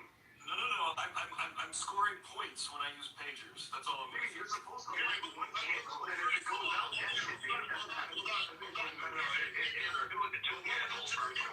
What religion are you? Listen, listen, I studied you guys, bro. Y'all not a lot of weight. You're not a lot of weight. Oilers is from one of the lost tribes. He's a Jewish guy. You guys don't even know. You don't even know who you're with. No, what are you, Oiler? He's Somali. No, but he's that like despised subgroup that he like we're like historically Jewish. What was it? Yibir. Yeah, there you go. Oh yeah, he's a Oilers. Come on. That's true. Shabbat Shalom, Oilers. Actually, yo, Gabe, since you're here, bro, What's up, bud? your Bears team, bro. What's going on? Fuck, that's all right. Come on, boy. Your boy. He's your boy. No. Listen, Jeffrey Epstein is much more likely to be interested in you given your age and your orientation. He's a lot more interested in you given your age and your orientation than me. That's all I gotta say. This is actually how I found You're out. gonna have to account for what you were doing between ages 12 and 14. Hold on. This is actually how I found out none of you on Clubhouse are big hitters, bro. I searched up all of you in them files, none of you there. I was so shocked. None of you are big hitters, bro. None of y'all were rising scoring Island. That's crazy. Look at him low-key exonerating all of us. Thank you. Thank you, my beer brother. I thought, listen, I'll give you that. I thought y'all were big hitters, bro. I googled your names. I was like, oh shit, these dudes. Never been on the island. Yo, careful, Jeff FBI, man. I mean, I came close, but not that close.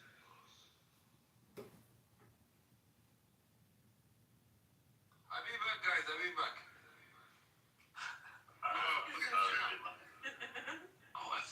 mean, so what are we doing tonight? Are we celebrating 5 years of hate? Yes. Fantastic. I love it. 5 years of hate is so good. So, are you Lebanese? What's your background? I'm both. I'm Palestinian and Lebanese. That is awesome. Are you Christian? I have one parent that's Christian, one parent that's Muslim. And she has a little Jewish inside her. So my roommate at Hebrew U, Marwan, was literally exact same background as you. He was Lebanese, Christian, and you would call him Arab Israeli or Palestinian Israeli, whatever. A lot of interfaith marriages and He was my roommate, and I think he had Muslims in his family and Christians. That's right. Yeah, we went to Hebrew U together. Wait, you're a Jew? That's right. You're a Jew? You're a Jew? I'm like, Hold on. What did you say? I'm extra Jew, yes. Okay, good. That's right. That's right. I like you guys pretty well. Trip to the Bentley couch I'm here watching the Jews normalize. I'll file a report with Norm tomorrow morning. You know, this is good, bro. I'm glad the Harvard-educated Jews came back, bro. I had to sit up here and debate fucking He pays for the fins in 83. It's driving me nuts. Why don't you just ask us? Nah, I'll just Google it. According to the web, John Kitover lost the 1983 Tri-County Spelling Bee. What? That is gold! I tried to get Mike back, but... Wait, Gabriel. I would have to leave because he would say weird things about seeing me in porn and make me uncomfortable. Why would that bother you? Yeah, you know they got him on Stop Anti-Semites or Stop Anti-Semitism, whatever. No, I didn't know that. Finally had his big break. Wow. Yeah, I know he's been auditioning for years, but he never quite made it to the big time. So that's great. Good for him. He's a big hitter. No cap. No cap. Okay. So what were you saying? Or say it? Sorry, no, it's the first time I speak to you. I've never seen you here. You don't know Gabriel? No, I've never seen Gabriel was the king of the Jews for a long time. Really? Before wasn't there a whole civil war between Gabriel? Who was it? It was you and was it Bibi? No. Wait, did you say Slides, Mike? No, he was not. No. You crossed the D line. I never fought with them. No, but there was a civil war. I don't like how quiet I was. Where's he speaking? I think all of us are a little uncomfortable with this white. Question. Gabriel, did you defend Nora Bandura when she was... She's Why would anyone defend her? It's a genuine question. Is she in the audience? Yeah, 100%. That's all he's asking. How You get hung up on- Sarah doing? Is she doing better? That video was not. The last I spoke to her, she seems to be doing better. Okay, good. Yeah, that wasn't a good moment.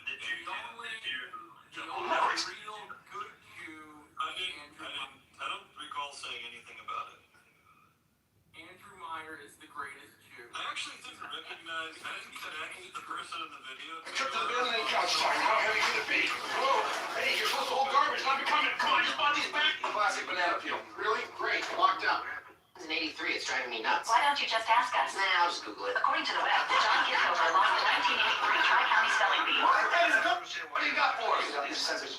They call me Gabriel, man, did somebody drop some shit into you on here and do something? Conference. Is that what happened? That somebody tried to talk to you and came up to your house and something? I left mod. Yeah, there was like 4 people. I think 2 or 3 of them are here. Yeah. Yeah. No way. Gabriel, you have blamed me Gabriel, alright, wait, let's be real with each other. You have blamed me falsely for Donatras. You had nothing like that, dude. I've never I was told. Trip to the building couch time. How heavy could it be? Whoa! Hey. Hold on a second, Mr. Bibi. Bashar, so I was told by reputable sources that you can yell. Well, several other people besides just her. Yeah, so yell, basically. I did not say that was not the person. Trip to the building. This is what happened. Someone came to our room and posted people were talking about, I can look up and find Gabriel's address on Google or some shit. And they posted it in our chat. Some friend of Gabriel came in, saw someone posted it in our chat, heard us talking about it, and went and told him, Palestine revolt, these people, blah, blah, blah. Doxed you. No, the fuck we didn't. Someone just posted it who was in our room, and I heard somebody went to his house, man. That's what I heard. Is that true? no one fucking went to his house. No, ask Gabriel. Did somebody show up at your place? Guaranteed no one showed Who up. the fuck would go up at his house, bro? I could have sworn somebody went to his house. Nah, dude. That's messed up. Nah, I doubt it. I doubt anyone went to anyone's house. We're not production, bro. Alright, further detail, you're gonna need to call you're gonna need Trip to the building couch time. How heavy could it be? Whoa! Hey, you're supposed to hold garbage, not be coming. Come on, just buy these back. Classic It was banana. circulated on the app at one point. So yeah. Yeah, that's true. But actually, by the way, there was That's true.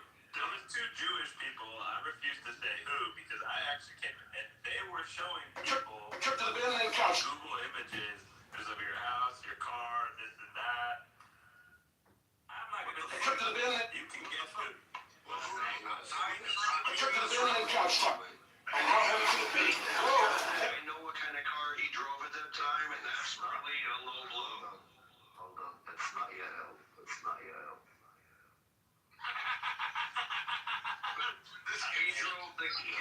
He drove the gayest car ever, and like no one should be like shaming him for that. Well, I mean, no one is, but It looks pretty gay, but I mean, whatever.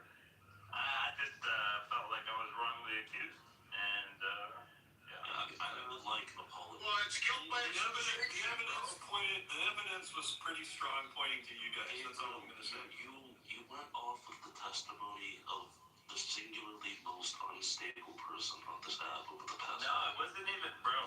I guarantee I know who it was. I need to ask you to say that while you were in the audience. It was Tina, that black chick. It was that black chick Tina, because I remember she came in the room, but I just knew how she would, like, Oh my go God, and say Tina! stories. Oh, she was the most foul fucking bitch! Yeah, and dude, she literally just, she was told some nonsense.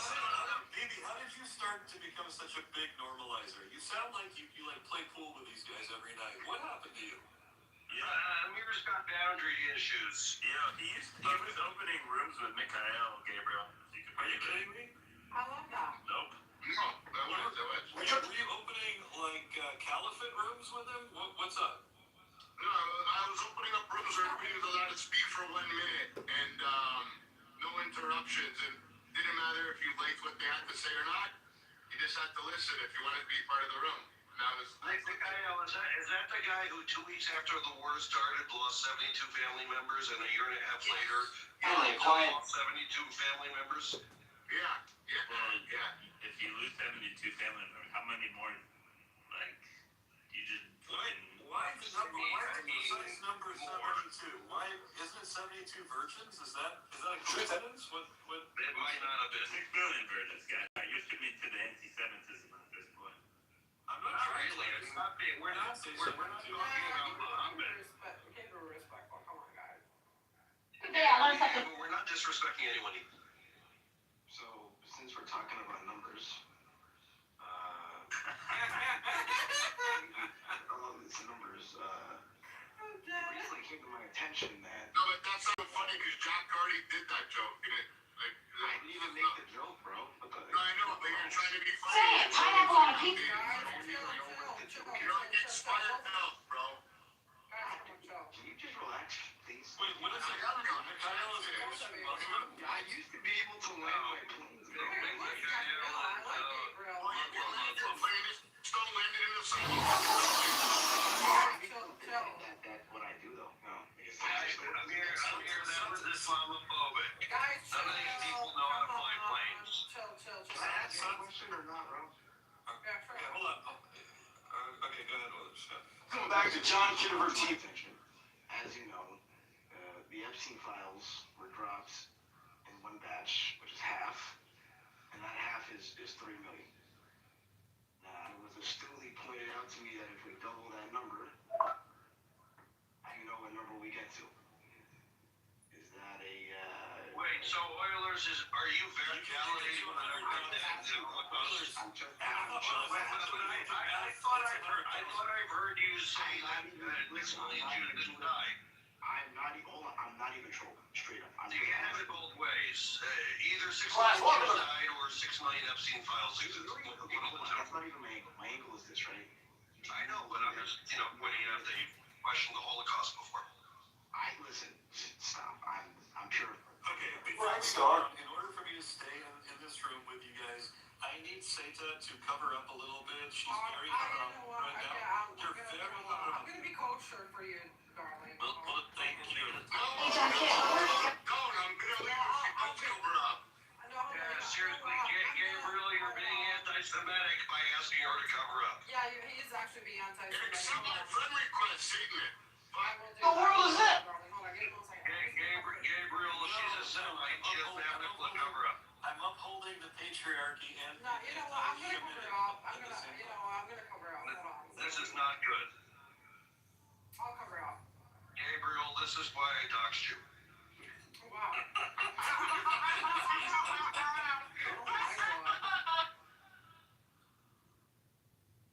No, I changed the picture. Is it better now?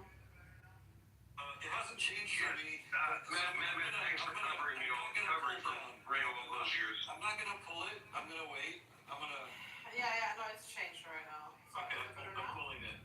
Hold on, let me pull it. Wait, Let me remove the previous picture. Who in the world voted for that guy? John Kitover? Okay. It's good? No, it's good. No, I'm 100% kosher. Okay, wait, are you, but no, that's enough of that shit.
you're still so good.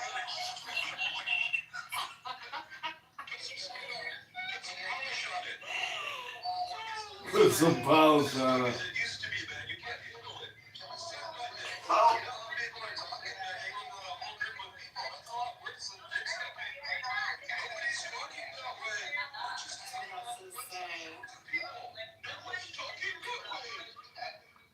Yeah, that's the guy.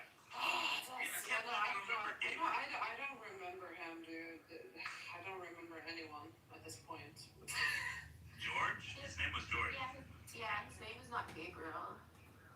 Yeah. He changed it. The thing is, when I came on this app, I wasn't. So the thing is, I didn't hang out in like in English rooms. I was like mostly in German rooms. So I used to go into your rooms. I remember you guys. Like I remember you. I used to be most of the time in the audience. You know what I mean? Yeah, I see. You probably weren't on the app. Once you get on it. I was on the app, but I'm telling you, I used to be in Scandinavian German rooms. But then when I went on to the English rooms, I remember you guys used to open a lot of like pro-Palestinian rooms with Alana and other people. I remember that. I used to be in the audience though.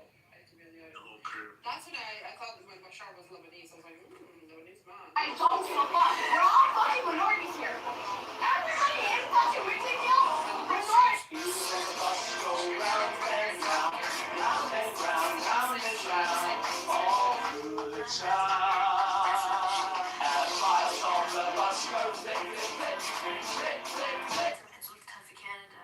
Is that true? Who, me? Yeah, Hitchcock on the. No. Oh, wow. Are you serious? She said that when you went to when you were in the airport, you were like Canada, or like you did some like weird voice of the word Canada. What? Brad, y'all don't believe her after all she just said? That's wild. Wow. Yeah. You told the whole story, bro. Huh? They take the Jews. Yeah, I know. It had to happen though. After it was too much normalizing, to be honest, even for my taste. I can't believe Yael lied. You can't? I can, because she lies a lot, but like it was such a detailed story. Yeah. And sorry for saying your name in that room. Which one? Like 6 months ago, I said your name. You're like, why are you saying my name, bro? Yeah, you came at me, like, attacked me, and I was like, bro, whatever. Yeah. All right, here at Kitover Clinic, we specialize in deep. All right.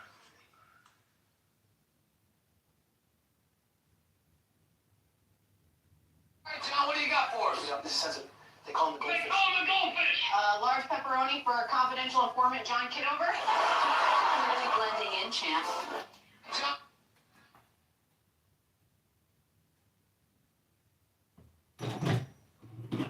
Hello?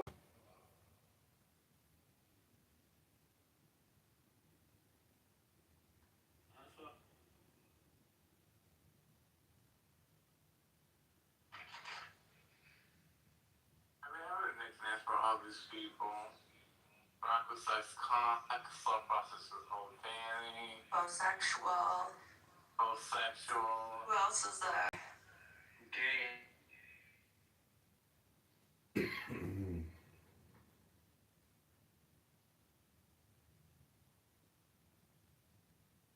Just an angry little fag. I like this new, like, yeah, man, what's up with the repeated, you know, what up, Jeff? Like Jeff, like you're just gonna troll. It's funny. I just watched the South Park. Like literally, I think it's still in my phone. Jeff, dude, we are religious people. Like, I'm actually like low key impressed by this, bro. Like, Yeah, no. I mean, this isn't gonna take that away. But I just watched the South Park about the difference between fags and homosexuals. It was very funny. I should send it to you. You'll enjoy it. You won't agree with it, but you'll enjoy it. I probably will not like it, yeah. But yeah, I don't know. Seda seems pretty cool. No, I don't know how you don't know her. She must have been under a different name. Yeah, my name was Galilean before. Galilean. No, Gabriel would have been from before Galilee. Yeah, I think so too. But nice meeting you, Gabriel. Nice to meet you too.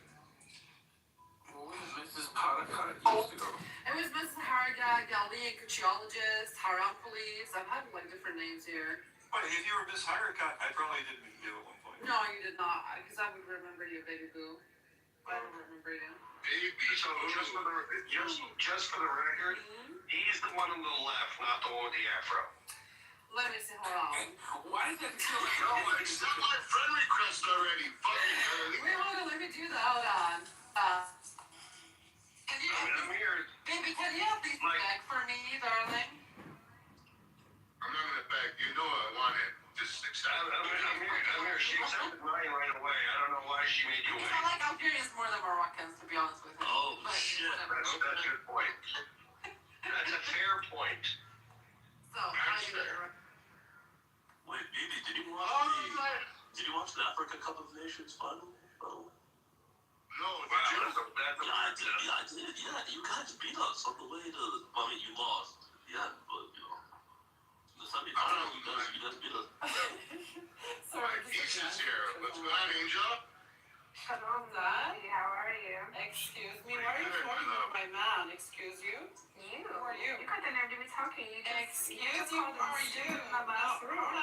No, I We're just giggling and laughing because we were bashing all of them. Excuse me, I'm an Arab. No, you literally slide over. You were bashing. I don't know. You were acting oblivious and now you're in here just chatting up with them. Excuse you? So You're go back to I don't like that slap. No, you're gonna be slapped on me. Excuse me, I took his name, so who the fuck are you? Whoa. Is this the Angel that I knew way back? This in Oh my God, I saw you back on them. It's like I have to go say hello. How are you? Shalom. No, actually, who the fuck is she? Oh, hold on. I just need to point out for management here, we're witnessing a war between an angel and Satan, and I think this is a harbinger of what's to come.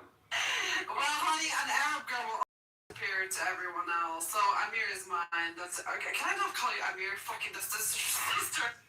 One thing I know for sure is that he's not going to claim you as his wife in front of me. That's never going to happen. That's never going to happen. Yeah, it's gonna happen. Is it so my room like the one bigger eye?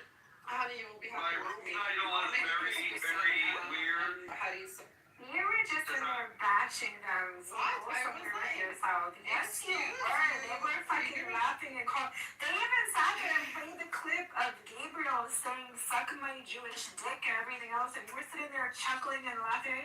I stand behind that. Me too. That shit was wrong. That shit was funny. That was funny. And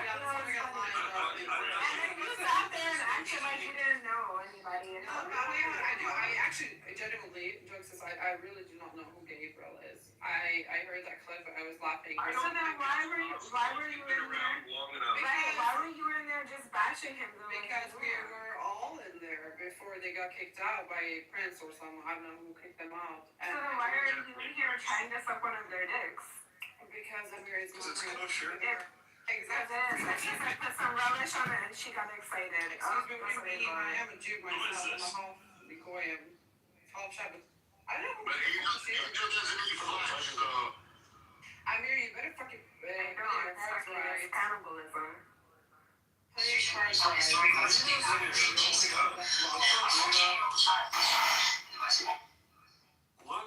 Look at the trouble I wandered into tonight, Rita. But wait, can I, because I've never seen Gabriel. Who are you, baby boy? Can you tell me, like, who are you? He's the undisputed king of the Jewish clubhouse. I just heard, like, suck my kosher balls and that's it. That's No, I didn't say balls. No, you gotta listen to the clip. If you want, if you want to like get like a ringtone with it, that's cool. That's fine. You know. No, it's okay. I like it. I would definitely take that as a ringtone. That was actually funny, to be honest. I was laughing. Fuck, did somebody play it already? I didn't think I was gonna come up either, and then I like accidentally did because I haven't used the app in ages, and I was like, fuck it, whatever. You missed us. It's okay, dude. It's I really did. I didn't think about you guys for like 2 years. It was so hard in Amir's room the other night.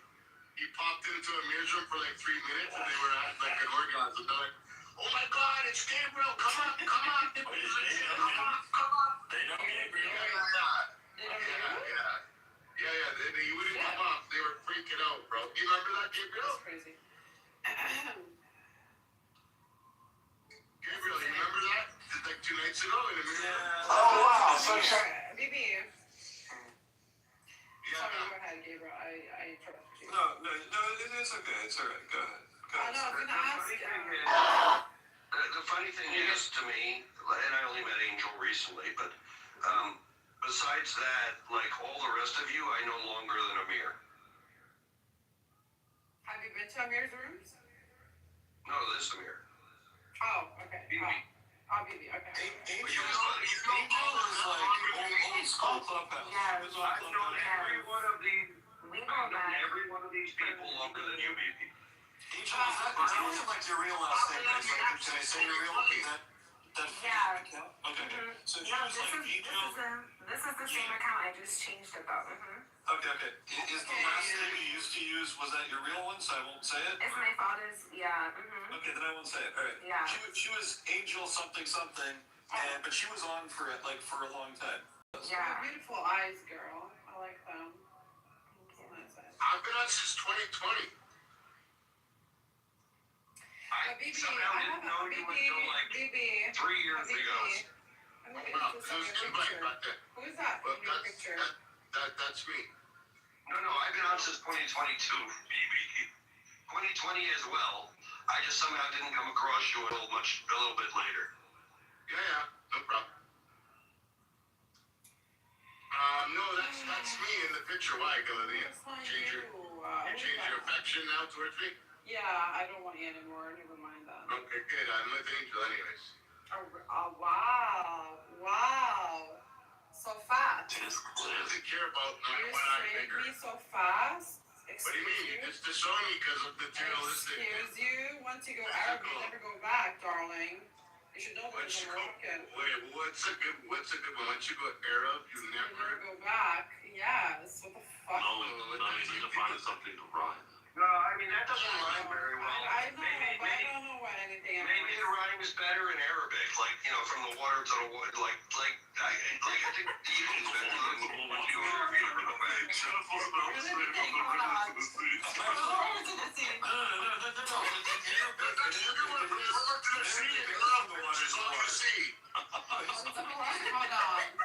In Arabic, That's the problem. You're not an Arab, so you don't understand that. Like in Arabic, this saying actually like it flows way better. Maya, Palestine, Arabia, right? Whatever. Not even I know it as a Palestinian, as a Lebanese. I don't even know what that is. Wait, hold on. Let me think. From the water to the water, Palestine is Arab. It's like an Arab supremacy. Arabic. Yeah. Min al-Mahad or min al-May? No, min al-May, yeah. I don't know, to be honest with you, darling. I have no clue. Well, that's okay. We do more research. Of course you do. Mm-hmm. Oh, gosh. Oh, damn. What's his face left? Oilers. He was actually one of my least favorite. Actually, Bashar was always one of my least favorite. Well, you did call me a fake African, so oh, wow. I was just gonna say why would I not call you a fake African? I'm Algerian. I'm Nigerian. Oh, wow. What's your point? No, I mean, I didn't say you were a fake African. I just you in fact many times have called me a fake Jeff African. is literally African American. Like literally. I just told him, I'm like, your people might have had some interesting relations with the French, but hey, that's just an African thing, dude. I said No, my people pre-existed Islam in Algeria. I love North Africans. But they did have interesting relations with the French. You're not maybe from 1898 on. Yeah, sure. No, that's like 500 other. Yeah, but I like West African more. But that's like 500 other ethnic groups, Jeff. So it's not even unique. I'm treating you as a real African. I told you a fake African. What's your point? Well, do you see how that's gonna be? Do you want to cry about it? No, do we need to go to therapy together? No. It's all good, dude. Okay, we're cool. I mean, maybe not cool, but like, bygones. Wait, do I you mean, I don't know Africans about fight cool, about but like being we're working on it. We're working Yeah, on it. bygones are bygones, dude. It's just that's how What happened to you? You used to be so angry, and like you seem like chill. I get crazy. I think he's getting laid. Bashar, did you marry? Can I ask you something? How long have you guys been knowing each other here on the chat? But Asante, I just want to hear from Bashar. Like, did you like graduate? What happened? Oh, I graduated like way before. I was done with like I was in my master's. When You were like in grad school, right? Yeah, but I finished that. Like, were you doing math? What were you studying? Like computer science, some shit like that? Math, yeah. You told us at one point. Yeah. No, I told you, buddy, because you guys kept on insisting it was accounting, and then I told you pissed me off. Well, because we know each other. I mean, that was literally the goal. It's like when I asked if an Arab's Pakistani. No, you know, the one that incensed me the Building couch time. How heavy could it be? Close. Hey. would address me as Prince. Yeah, like every Princey. argument, he'd just be like, Princey. I was like, Princey. That's so cute though, Princey. you know, but yeah, no, I graduated a while ago, so I'm just. No, but I have to agree with Gabriel. Like, you do seem way less angry. I mean, you still probably really hate Jews, but like you seem way less angry. So I'm glad life has done well for you.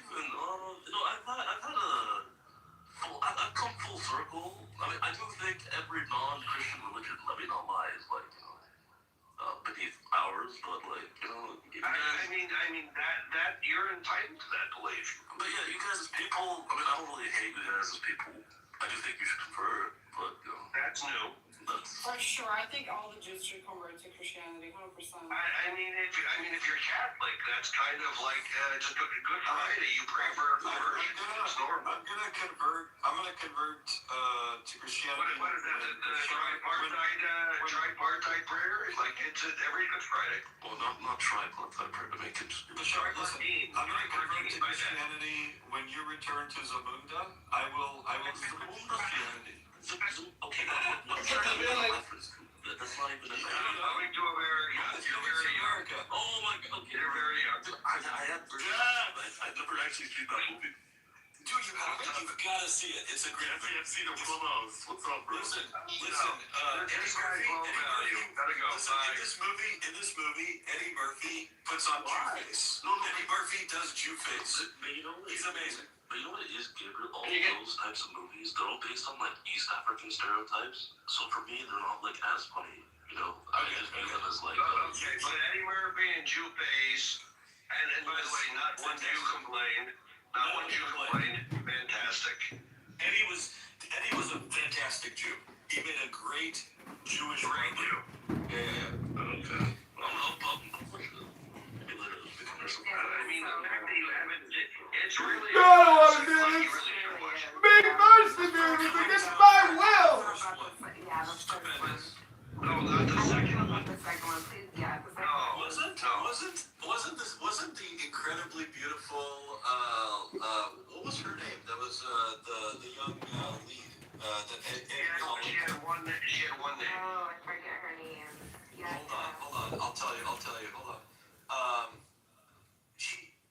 They're giving me her full name. I want the one name. Hold on. Sherry Headley? No, hold on. I'm gonna find the cast. So the actress's name is Sherry Headley, but she played Lisa in the Yes. Arsenio Hall was in there too. Is her name really Sherry Headley? That's so disappointing. What did you think it was gonna be? I thought it was like one name. I don't know who I'm thinking of. Yeah, very exotic. I thought. I might be wrong. I might be confusing her. Are you confusing her with the young woman from The Last Dragon? Is that where you're? Yes, totally. Bro, I knew it. Okay, that's racist of you. Okay. No, it's not. I just put them all very good. I just put them all very good women in the same category. I don't know this other movie either. This is also an old year. Wait, you haven't seen The Last Dragon? But Char, you don't know The Last Dragon? No wonder you're angry. Okay, listen. Okay, The Last Dragon has Timac, who used to be on Clubhouse as well. And he was Green, a young martial artist who's like the Black Bruce Lee. My guy, this is like 15 years before I was born. I know. Take the wisdom of the elders. And by the way, coming to America, I get it. You have some cultural things that might not work for you. The woman you're looking for, the name you're looking for is Vanity. Vanity, yeah.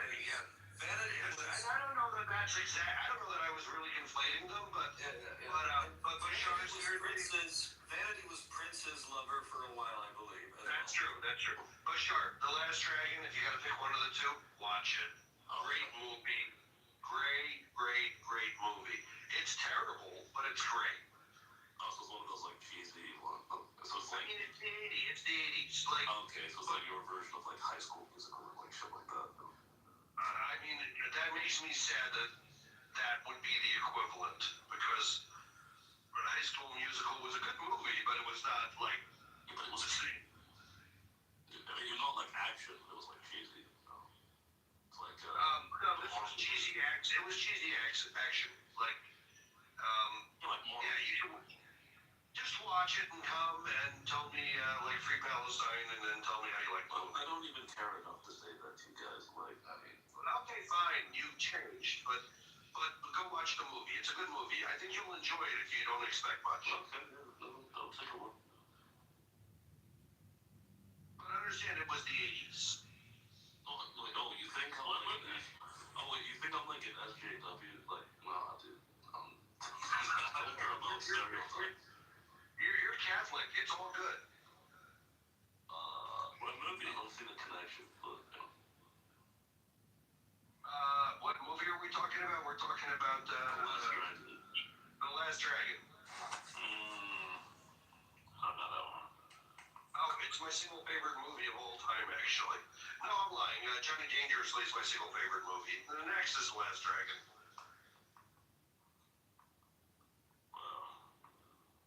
Dude, this shit has 4 Rotten Tomatoes, 57%. Yeah, it's amazing. Oilers have got Jew face going on in his PTR.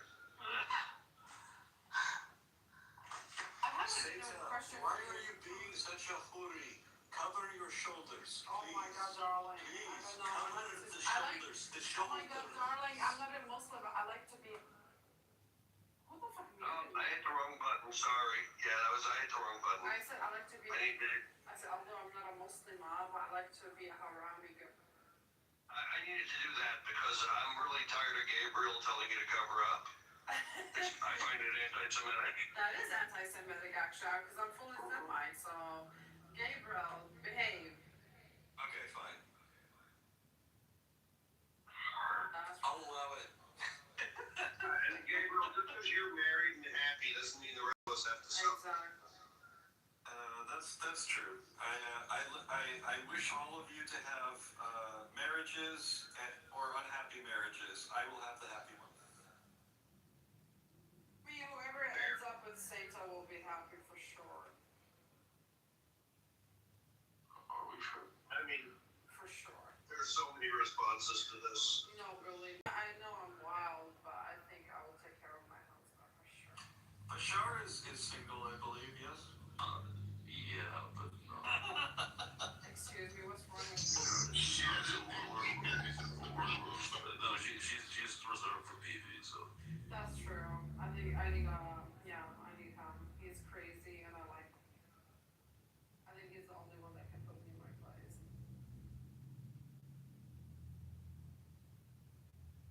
Okay.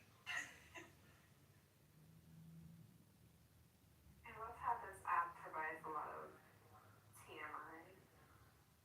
For sure. TMI.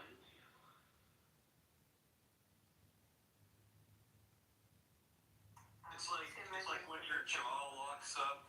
Oh no, that's TMJ. Sorry. Oh my God. Well, no, I think it's more like when you get caught out doing something you shouldn't know. That's TMZ.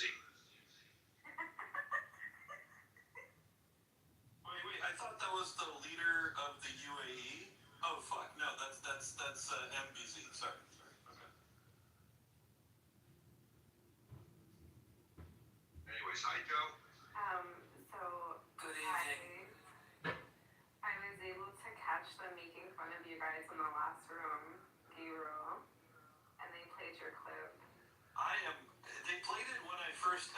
entered, they're like, oh shit, it's here. So they play it to announce my entrance, and then they play it when I leave, kind of like a WWE Raw kind of thing. So I asked, first of all, I'm very honest as a person, okay?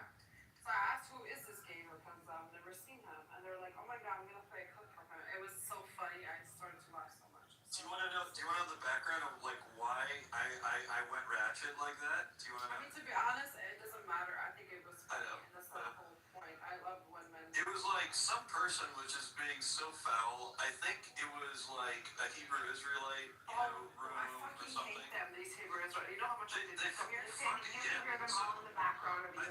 I think it was that. I can't remember. But anyway, there were only like in like a couple of years, there was like only 2 times I went full ratchet like that. Well, I stand by what I said. That person was being foul. So. Oh, I totally agree with you because I hate Hebrew Israel. I debate them too. They're fucking retarded people, honestly. Well, they fucking abuse women. I mean, like they do. The funny thing. So I actually did a room about a year into it where I did 2 rooms. One of them, Jeff, I know which one he's talking about. So I did a room where it was me, an auntie of like a Hebrew Israelite woman who like ran away, and then another Hebrew Israelite woman who like was trying to like leave, and they were chasing her, and they wouldn't let her leave the whatever you call it, their I forget what they call them. Yeah, they're not a squad, but it's whatever their cell or whatever the shit. And then it was like two dudes, one dude who had left, and they were like threatening him, and all they were talking about was just like. And what I realized was, like, even though they go off on Jews, like, nonstop, like, the actual physical victims most of the time, and the financial victims are young black women, primarily. Yeah. The word you were looking for is camp. Thank you, yeah, that's the camp. Yeah. So like, I fucking, from that point on, I hated all of that shit. And then this other time, I think, they decided I was going to be the king. So me and a bunch of black American women decided I was going to be like white chocolate. So I was blind. I was a blind black Hebrew Israelite man. I'd been blind since birth. And so the whole space was them being like my sister wives. It was... And then somehow I ended up going in as the financial advisor to the You were my Jewish financial advisor? Yeah, it was very funny. It was a very funny room. Probably one of my top 3 rooms, like in my clubhouse room. Why are you guys wasting your time on Hebrew Israel? They're fucking stupid as fuck. You know how many times I've been in debate rooms with them? Oh, I didn't. Like, I listened to a few, and then I made fun of them, and that was about it. I didn't really. Yeah. They're fucking retards. Oh my god. I mean, I don't even waste my time debating with pro valleys. Baby, stop. What? I mean, is BB here or is he there? He's not even here. Where is he? Where's BB? He's not even You're here. so the same. Fucking hair. I'm sorry. I'm drunk. Never mind. It's not the same. It's the same. I think it's the North African thing or African thing. I think you all sound the same. I mean, yeah, totally. I sound like a Canadian Moroccan, no problem. You do. I'm not just Canadian, who's American. I'm not even from the US or Canada, so I can tell the difference. You all sound the same in my ear. South and they do not sound the same.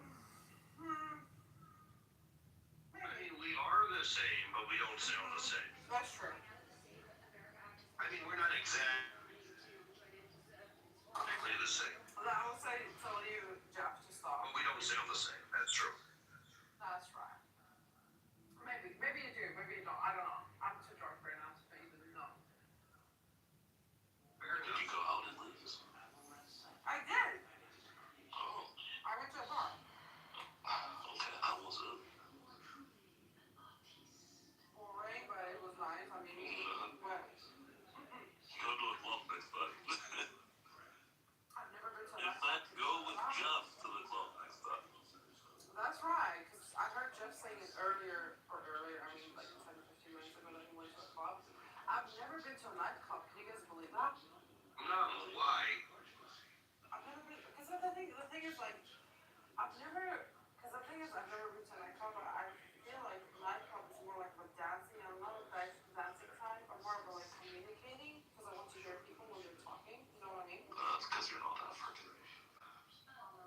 That's true. I mean, I'm a big dancer, so like I love dancing. Say most people who don't go to the club don't know how to dance. I know how to dance because I used to dance when I was younger. But Kev's a salsero. Yeah. That's true. I think I know how to dance. I'm actually, I claim more bachatero, but I'm shy as a person. No, I'm very shy. This is the thing. I'm super shy. I thought you were more like. I've always said that about you. You're very shy. Yeah, I am. Jeff, I thought you were more like pinche cabron than bachatero, but I don't know. No, I'm definitely pinching a front, but I'm more bachatero. What kind of dance do you do? Like, what kind of dance? It's the pinche cabron. Pinche cabron dance. What is it? Like, Spanish? No, it's a very Yeah, I laugh. it's a bad insult. So, I'm sorry, I don't know what it is. so go on YouTube and put in bachata. That's what I do. Oh, but you said bachata? Yes. Yeah, it's a good dance like that. It's so nice, honestly. I have to be very honest, I don't know dance moves. I know rhythm, and I just do my own vibe, and everybody sways with me. And I like, that's like one of my favorite parts of growing up. I haven't been out in a long time. I'm a mom of 6, so like it's been a while for me. But like the times that I have What been did you out, say? what part of what I said? I said a lot. No, I'm talking about 36. The part she focused on was the mom of 6. Oh, I am. Are you? 6. Yes. Girl, is that you in the picture? Yes, this is me in the picture. Girl, no way. She looks incredible, doesn't she? She does. Holy crap. My oldest is stationed in Germany right now. Whoa, no way. No way. Girl, if My I look youngest like is 5. no way. Oh my god. The dancing is thank you. Dancing is something I love to do. I just have never learned to adopt like other like dance moves and stuff. You know, like I like Afrobeats. I don't know any of their moves, but I know how to dance. There's so many words for a woman to say. I never was willing to submit to a man to take a lead. You mean for dancing? Yeah. Yeah. Well, see, like, I don't know, growing up in America, the men, you know, like in the clubs, like they're just ones who kind of just stand around. They don't take leads. Yeah, that's right. Yeah, I mean, that's what it boils down to. Like, it's a lot of words to be like, I can never just be, I've never been able to just let a man lead me. Yeah, Jackie, you probably got like real like swag moves, you know? Like I can see, because I saw your one picture when you looked like you were dancing, and the girl looked so like, oh, like she was just in heaven. It looked like an effortless move, and it was a great photo, whoever took it. You know which one I'm talking about? I mean, You're standing in a square. I don't, because there's not just one. Yeah. So it looks like you're standing in a square of people, but you're dancing with this girl. And she's like bent all the way back. I mean, sounds like Tuesday. And her knee is up. Her leg is up in the picture. But she's probably Colombian. I don't know. Oh wait, hold on, because I can scroll through you. I didn't know I can scroll through you. Oh, let me see if I can find this one. Oh, you have way more photos. I've been trying to catch up to everybody. I'm getting lots of photos in there. It's not a competition. So, Bashar, I like the less angry version of you. Merci beaucoup.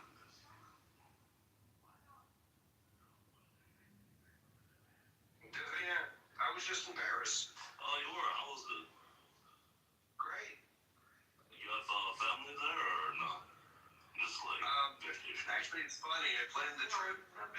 Sorry, but the black hue is. Oh, the black me? Yeah, you like that? There's a black Jeff? Where? Yeah, there's a black Jeff. I'll make it my PTR. Give it a second. It looks so great. I mean, if his face wasn't as dark as it was, you would not thought that wasn't him. Oh yeah, the one she's in the red dress. That one. Oh yeah, she's actually a Colombian. Okay, PTR Gabriel. Okay, PTR. Oh my god. See, this is why black Hebrew Israelites banged out against your community, dude. That's Jeff, what am I looking at here? What is this exactly? Tell me. This is AI turning an actual picture of me into a black man. But listen, Gabriel, it's what prompted you? And also, did you ask for like a two-tone? Like, did you ask for like head, make the head like mocha and like the body something different? You're like, I want this one's Arabian chocolate and this one's like cafe. All like, what did you? Wait, it looked like he told the prompt, like, make me look like smooth chocolate. Yeah, like the body is milk chocolate and then like the top is like dark chocolate. What are you doing? Hey, Gabriel, you don't understand how the sun affects different parts of me differently? Oh my god. Oh Jesus. And it's normally like the complete opposite of black people. Like the face is lighter than the rest of the body. God damn. See, Angel. I need to say hi. What do you want? Well, Jeff, I didn't know you were a Berber. I didn't know you were a Berber. I mean, technically, am I Berber? I don't know if I can claim that one. I mean, I think you can. Amazigh. We don't like Berber. Amazigh.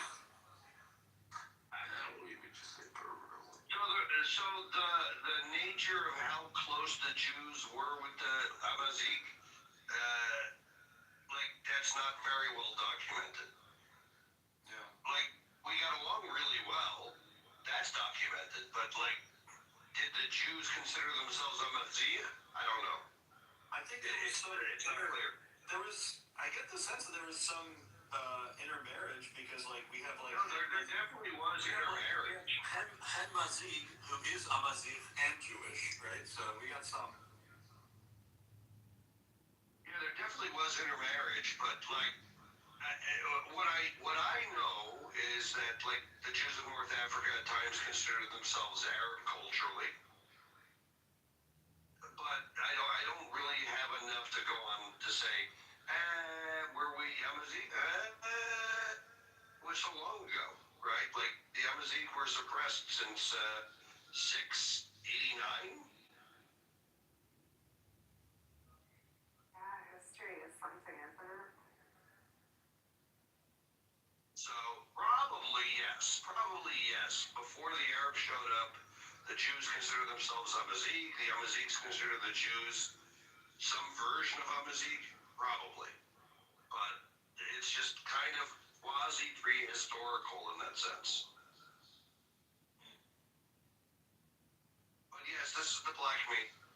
Yeah, I love those ones. It's so funny. It always makes me chuckle. What's funny is, right around the time I made this, there was a guy who came to my room named Jeff. He was a black guy. Actually, his name was Jeff S. Also. Wait, is he like actually kind of really smart though? He's smart. He's like the most. You see, unlike Mr. Jeffrey from Queens.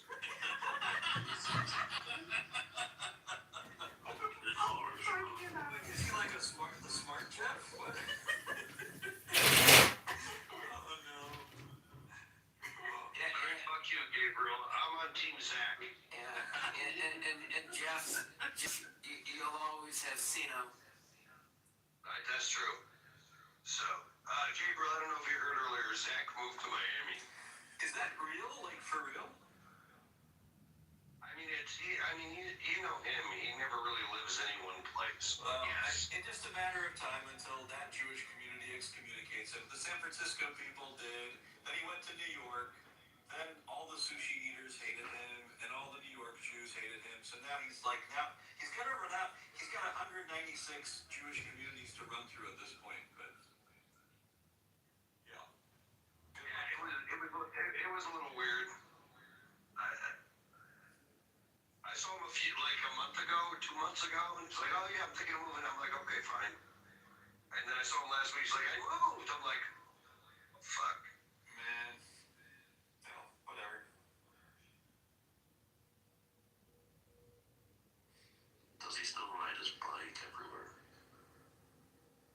Did he used to ride his bike everywhere? I'm pretty sure he used to say something like that. You know what I remember him used to do is I did like meet him on video one time. I saw him, and it was like a bunch of us got into like a Google Hangout, I think, or a Zoom. This was during COVID, and he like his whole room was red. It was like he was in the like red light district in you know and I was like, why is your room? Yeah, I was like, why is your whole room red? Are you like what's happening? He's like, yeah, cause like it's like red light therapy. I do it before bed. He like had like his whole room was like all red. I was like, that is so weird. But never actually talked to him one-on-one before. But he always seemed like an odd guy. Like a socially awkward one, even in like the most mundane of circumstances. He's very good socially, like just like socially, like how people socialize, but he's a socially odd guy, which is a weird combination. Well, for like neurodivergent people, that could be masculine. I don't know if he is or not. Yes. Yes. Wait, am I wrong? Who the fuck is this? Wait, Jeff? Is that you? No, Sada, no, that's Jeff's brother, because I told you Jeff is an African American. So Jeff is African American, and that's his brother. You didn't know? I love that. Got that for you. That's right. But I still wonder who Gabriel is. You're funny as fuck. I can say that for sure. Thank you.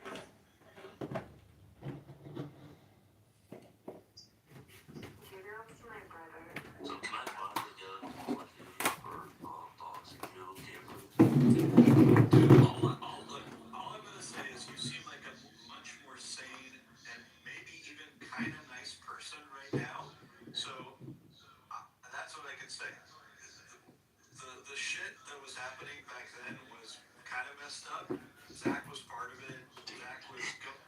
Zach was going around. Guys, this dude was going around putting up photos of my mom, putting up her name, her address, and this was a Jewish guy doing this shit.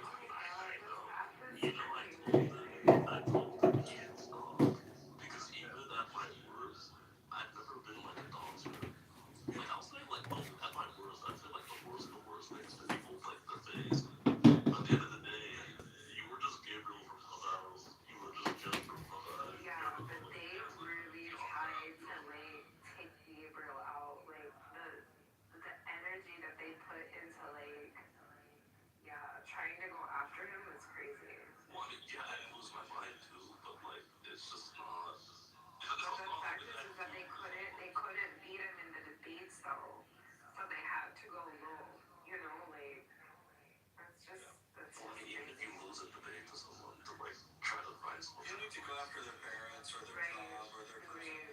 I literally never once ever tried to find out people's real names, or addresses. There were a lot of people going around like trying to like trace like who people were, like on both sides of this whole thing. But I never once did that shit. So hey, Bashar, you seem like an eminently sane and more balanced person. You know so I'm happy to see that, honestly. I own my own room. I thought Bashar would. Thank you, I appreciate it.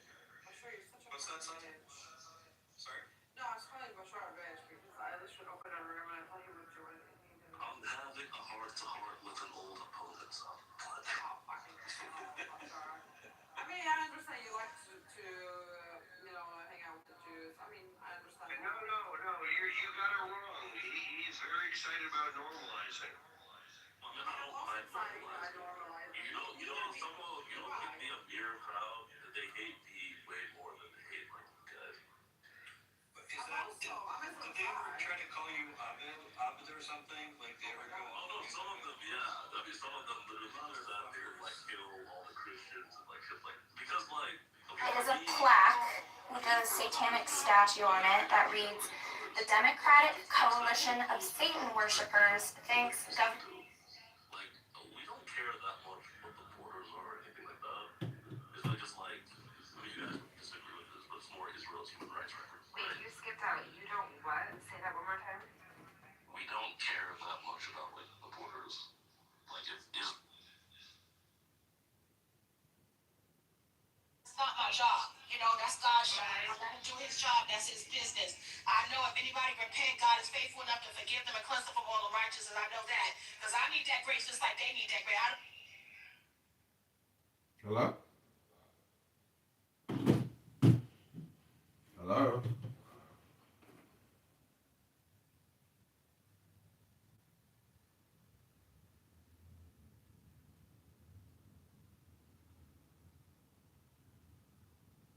The manifestation of Nuit, the unveiling of the company of heaven. Every man and every woman is a star. Every number is infinite. There is no difference.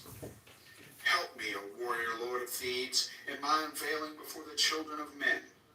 Be thou Hadit, my secret center, my heart and my tongue. Behold, it is revealed by Iwas, the minister of Hurupar Krat. The cobs is in the coup, not the coup in the cobs. Worship then the cobs, and behold my light shed over you. Let my servants be few in secret. They shall rule the many and the known. These are fools that men adore. Both their gods and their men are fools. Come forth, O children, under the stars, and take your fill of love. I am above you and in you. My ecstasy is in yours. My joy is to see your joy. Above the azure is the naked splendor of Nuit. She bends in ecstasy to kiss the secret ardors of Hadit. The winged globe, the starry blue, are mine, O Ankof Nakansu. Now ye shall know that the chosen priest and apostle of infinite space is the prince priest of the beast, and in his woman, called the Scarlet Woman, is all power given. They shall gather my children into their fold. They shall bring the glory of the stars into the hearts of men. For he is ever a sun, and she a moon. But to him is the winged secret flame, and to her the stooping starlight.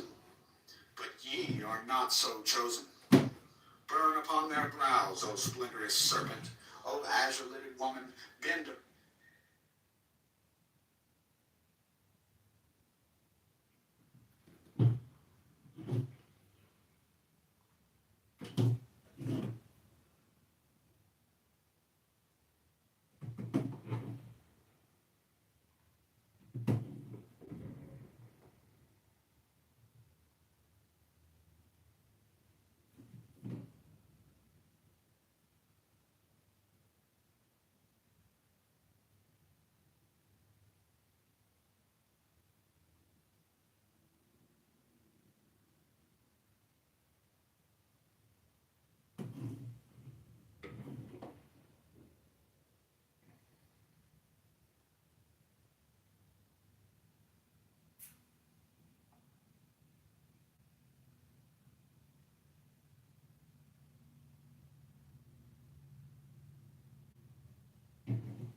Okay, this is Jewish Kabbalah Meditation with Eliphas Levi.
Science will never be able to perform the work of faith any more than faith can decide in the matter of science. An affirmation of faith with which science is rash enough to meddle can then be nothing but an absurdity for it. Just as a scientific statement, if given us as an article of faith, would be an absurdity on the religious plane. To know and to believe are two terms which can never be confounded. It would be equally impossible to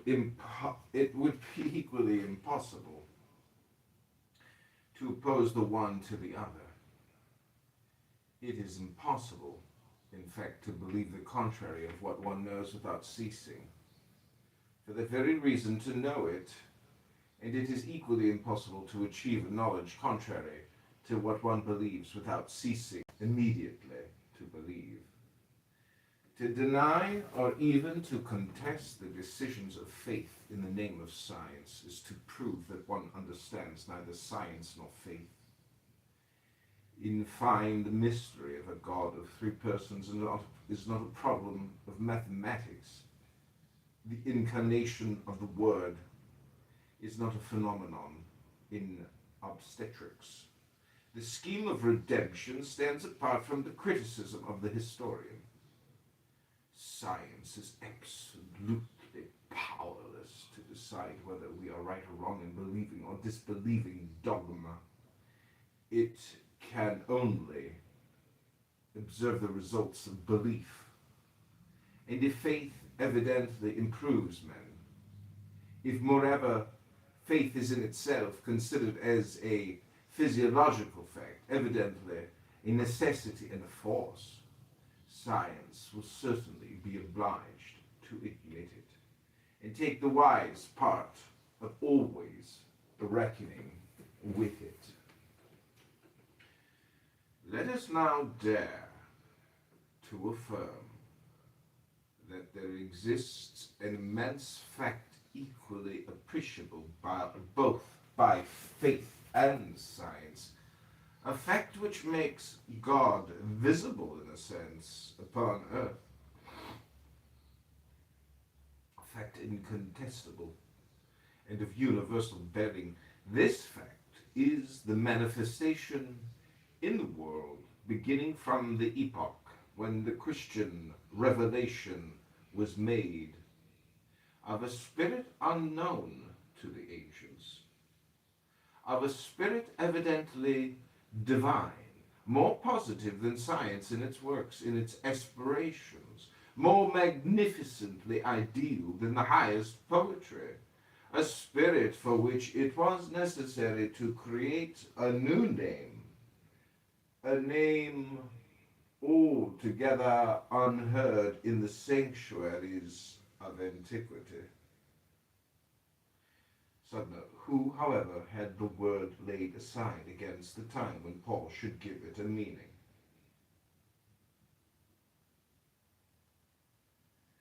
This name was created, and we shall demonstrate that this name, this word, is in religion as much for science as for faith. The expression of the absolute, the word, is charity. And the spirit of which we speak is the spirit of charity. Before charity, faith prostrates itself. And conquered science bows. There is here evidently something greater than humanity. Charity proves by its works that it is not a dream. It is stronger than all the passions. It triumphs over suffering and over death. It makes God understood by every heart and seems already to fill eternity by the begun realization of its legitimate hopes. Before charity, alive And in action, who is the proud hone who dares blaspheme? Who is the Voltaire who dares laugh? Pile one upon the other the sophisms of Diderot, the critical arguments of Strauss, the ruins of Volney, so well named, for this man could make nothing but ruins, the blasphemies of the revolution, whose voice was extinguished once in blood, and once again in the silence of contempt, join to it all, that the future may hold for us of monstrosities and of vain dreams. Then will there come the humblest and the simplest of all sisters of charity. The world will leave there all its follies and all its crimes and all its dreams to bow before this sublime reality. Charity, word divine, sole word which makes God understood, word which contains a universal revelation, spirit of charity, alliance of two words which are a complete solution and a complete promise.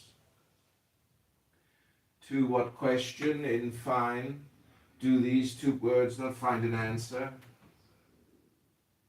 What is God for us if not the spirit of charity? What is orthodoxy? Is it not the spirit of charity which refuses to discuss faith lest it should trouble the confidence of simple souls and disturb the peace of universal communion? And the universal church, is it any other thing than a communion in the spirit of charity? It is by the spirit of charity that the church is infallible.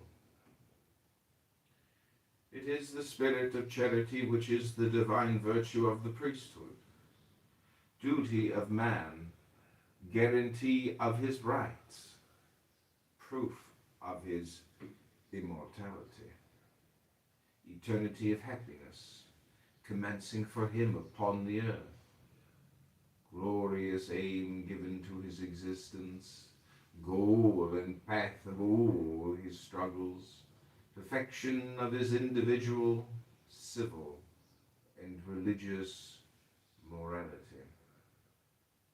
The spirit of charity understands all, and is able to hope all, undertake all, and accomplish all. It is by the spirit of charity that Jesus, expiring on the cross, gave a son to his mother in the person of Saint John, and triumphing over the anguish of the most frightful torture, gave a cry of deliverance and of salvation, saying, Father, into thy hands I commend my spirit. It is by charity that 12 Galilean artisans conquered the world. They loved truth more than life. They went without followers to speak it to peoples and to kings. Tested by torture, they were found faithful. Subnote, sublime humor of sophistry. Levi asserts any lie will serve, provided everyone acquiesces in it, and reprehends Christianity for disturbing the peace of paganism, or indicates that Christianity is but syncretic, eclectic paganism, and defends it on this ground. They showed to the multitude a living immortality in the death. They watered the earth with blood, whose heat could not be extinguished, because they were burning with the ardors of charity. It is by charity that the apostles built up their creed. They said that to believe together was worth more than to doubt separately. They constituted the hierarchy on the basis of obedience, rendered so noble and so great by the spirit of charity, that to serve in this manner is to reign. They formulated the faith of all and the hope of all, and they put this creed in the keeping of the charity of all. Woe to the egoist who appropriates to himself a single word of this inheritance of the word. He is a deicide who wishes to dismember the body of the Lord. This creed is the holy ark of charity. Whoso touches it is stricken by eternal death, for charity withdraws itself from him. It is the sacred inheritance of our children. It is the price of the blood of our fathers. It is by charity that the martyrs took consolation in the prisons of the Caesars, and won over to the belief even the warders and their executioners. It is in the name of charity that Saint Martin of Tours protested against the torture of the Priscillians and separated himself from the communion of the tyrant who wished to impose faith by the sword. It is by charity that so great a crowd of saints have forced the world to accept them as expiation for the crimes committed in the name of religion itself and the scandals of the profane sanctuary. It is by charity that St. Vincent de Paul and Fenelon compelled the admiration of even the most impious centuries, quelled and advanced the laughter of the children of Voltaire before the imposing dignity of their virtues. The key of the mysteries. It is by charity, finally, that the folly of the cross has become the wisdom of the nations, because every noble heart has understood that it is greater to believe with those who love, and who devote themselves than to doubt with the egotists and with the slaves of pleasure.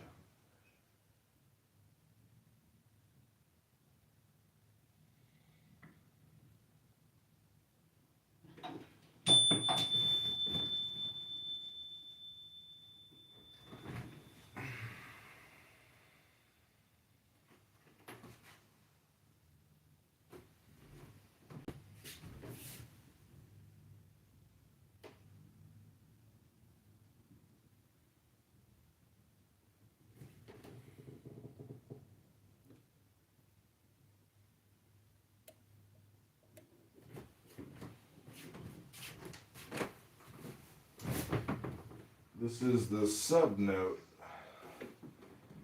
The Priscillianist heresy was disturbing the church, especially in Spain. The Emperor Maximus, a Spaniard, was inclined to put it down with a strong hand and confiscate the heretic's property. The Gallic clergy hounded him on, and the councils of Bordeaux and Saragossa encouraged him.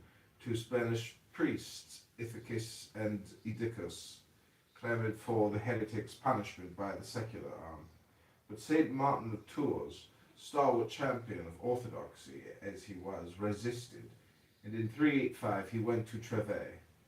To plead for the persecuted Priscillianists, he prevailed so long as Martin stayed at court. The Ithacan party was foiled. When he left, they had the upper hand again. Maximus gave the suppression of the heretics into the hands of the unrelenting Evodius. Priscillian was killed. Exile and death were the fate of his followers.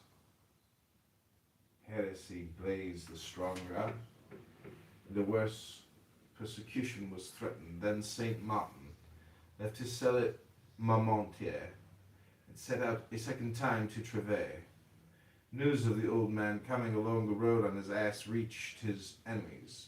They met him at the gate and refused him entrance. But, said Martin, we come with the peace of Jesus Christ. Such was the power of his presence that they could not close the city gates against him. But the palace doors were closed. Martin refused to see the Ithacans, or to receive the communion with them. The fury at this is eloquent testimony of their sense of his power. They appealed to Maximus, who delivered over Martin bound to them. But in the night, Maximus sent for Martin, argued, coaxed, persuaded him to compromise. The schism would be great, he persisted, if Martin continued to exasperate the Ithacans. Martin said he had nothing to do with persecutors. In wrath, the emperor let him go and gave orders to the tribunes to depart to Spain and carry out a rigorous inquisition. Then Martin returned to Maximus and bargained that this order be revoked, and he would receive communion with the Ithacans next day at the election of the new archbishop. The order was revoked, and Martin kept his word, but when he knew the cause of humanity's safe, he departed, and on his way back to Tours experienced a great agony. Why had he had dealings with the Ithacans? In a lonely place, he pondered sadly. An angel spoke to him. Martin, you do right to be sad, but it was the only way. Never again did he go to any council. He was wont to say with tears that if he had saved heretics, he himself had lost power over men and over demons. They have outraged the meaning of the episode, who explained Martin's protest as merely against the surrender of the church to secular power. It was laissez humanité. She held the Ithacans guilty. Saint Martin of Tours was often called Martin the Thaumaturgist. He was noted for his power over animals.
Conceal the leopard, do thou feed at thy pleasure. Resemble all that surroundeth thee, yet be thyself, and take thy pleasure among the living. This is that which is written, lurk, in the book of the law. Chapter 20. Samson. The universe is in equilibrium. Therefore he that is without it, though his force be but a feather, can overturn the universe. Be not caught within that web, O child of freedom. Be not entangled in the universal lie, O child of truth. Chapter 21. The Blind Webster. It is not necessary to understand. It is enough to adore. The god may be of clay. Adore him. He becomes God. We ignore what created us. We adore what we create. Let us create nothing but God. That which causes us to create is our true father and mother. We create in our own image, which is theirs. Let us create, therefore, without fear. For we can create nothing that is not God. Chapter 22. The Despot. The waiters of the best eating houses mock the whole world. They estimate every client at his proper value. This I know certainly, because they always treat me with profound respect. Thus they have flattered me into praising them thus publicly. Yet it is true, and they have this insight because they serve, and because they can have no personal interest in the affairs of those whom they serve. An absolute monarch would be absolutely wise and good. But no man is strong enough to have no interest. Therefore, the best king would be pure chance. It is pure chance that rules the universe. Therefore, and only therefore, life is good. Chapter 23. Skidoo. What man is at ease in his inn? Get out. Wide is the world and cold. Get out. Thou hast become an initiate. Get out. But thou canst not get out by the way thou camest in. The way out is the way. Get out. For out is love and wisdom and power. Get out. If thou hast tea already, first get you tea, then get O, and so at last, get out. Chapter 24. The Hawk and the Blind Worm. This book would translate beyond reason into the words of reason.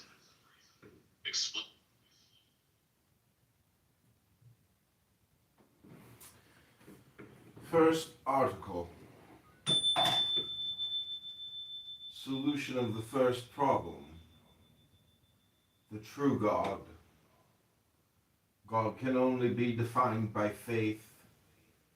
Science can neither deny nor affirm that He exists. God is the absolute object of human faith. In the infinite, He is the supreme, the creative intelligence of order. In the world, He is the spirit of charity.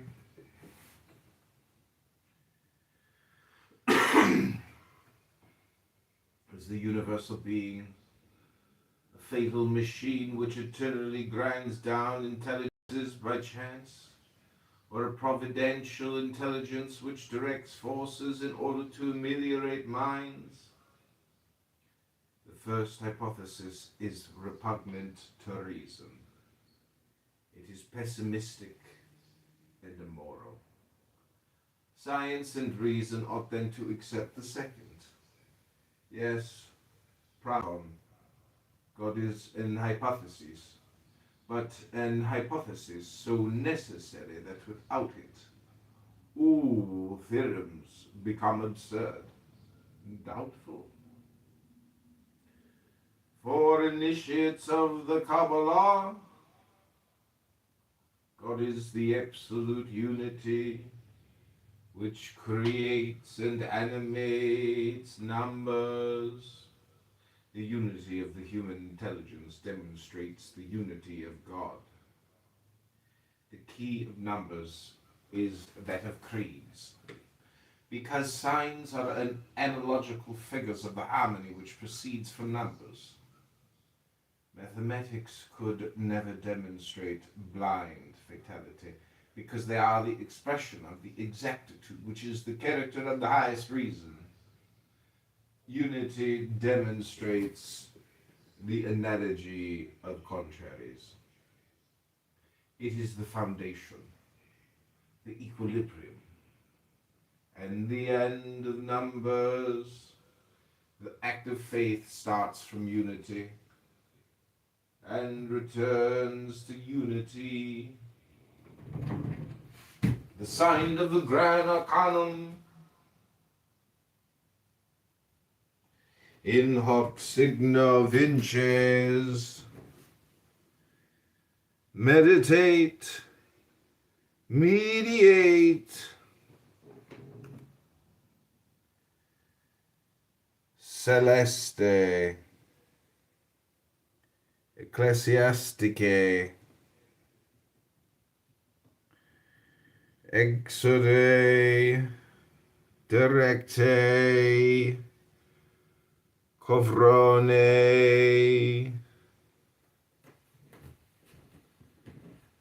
de justice, throne.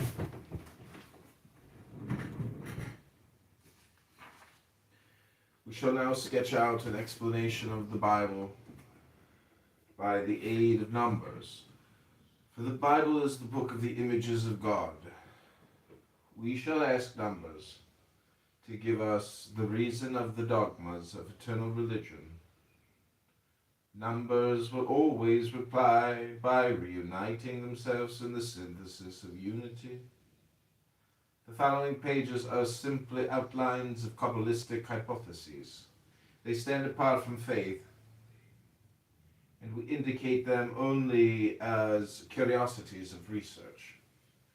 It is no part of our task to make innovations in dogma, and what we assert in our character as an initiate is entirely subordinate to our submission in our character as a Christian. Subnote 1. This passage is typical of the sublime irony of Levi and the key to the whole of his paradoxes. Sketch of the prophetic theology of numbers. Chapter 1. Unity. Unity is the principle and the synthesis of numbers. It is the idea of God and of man. It is the alliance of reason and faith. Faith cannot be opposed to reason. It is the idea of God and of man. It is the alliance of reason and of faith. Faith cannot be opposed to reason. It is made necessary by love. It is identical with hope. To love is to believe and hope. This triple outburst of the soul is called virtue. Because in order to make it, courage is necessary. But would there be any courage in that if doubt were not possible? Now, to be able to doubt is to doubt. Doubt is the force which balances faith, and it constitutes the whole merit of faith. Nature herself induces us to believe, but the formulae of faith are social expressions of the tendencies of faith at a given epoch. It is that which proves the Church to be infallible, evidentially and in fact. God is necessarily the most unknown of all beings because he is only defined by negative experience. He is all that we are not. He is the infinite opposed to the finite by hypothesis. Faith and consequently hope and love are so free that man, far from being able to impose them on others, does not even impose them on himself. These, says religion, are graces. Now is it conceivable that grace should be subject to demand or exaction?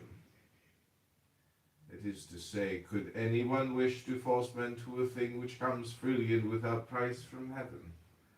One must not do more than desire it for them. To reason concerning faith is to think irrationally. Since the object of faith is outside the universe of reason. If one asks me, is there a God? I reply, I believe it. But are you sure of it? If I were sure of it, I should not believe it. I should know it. The formulation of faith is to think irrationally, since the object of faith is outside the universe of reason. If one asks me, is there a God? I reply, I believe it. But are you sure of it?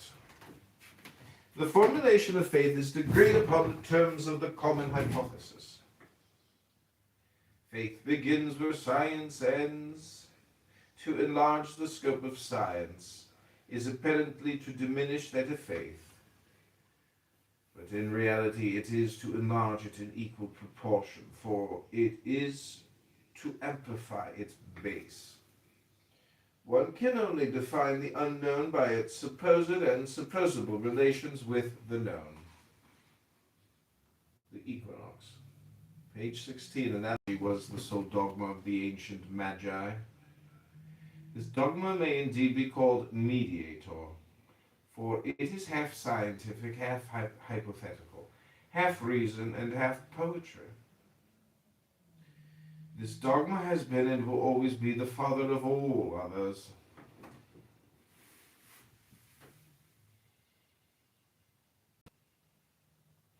What is the man God? He who realizes in the most human life the most divine ideal. Faith is a divination of intelligence and of love. When these are directed by the pointings of nature and of reason, it is then of the essence of the things of faith to be inaccessible to science, doubtful for philosophy, and undefined for certainty. Faith is an hypothetical realization and a conventional determination of the last aims of hope. It is the attachment to the visible sign of the things which one does not see. Faith is the substance of things hoped for, the evidence of things not seen.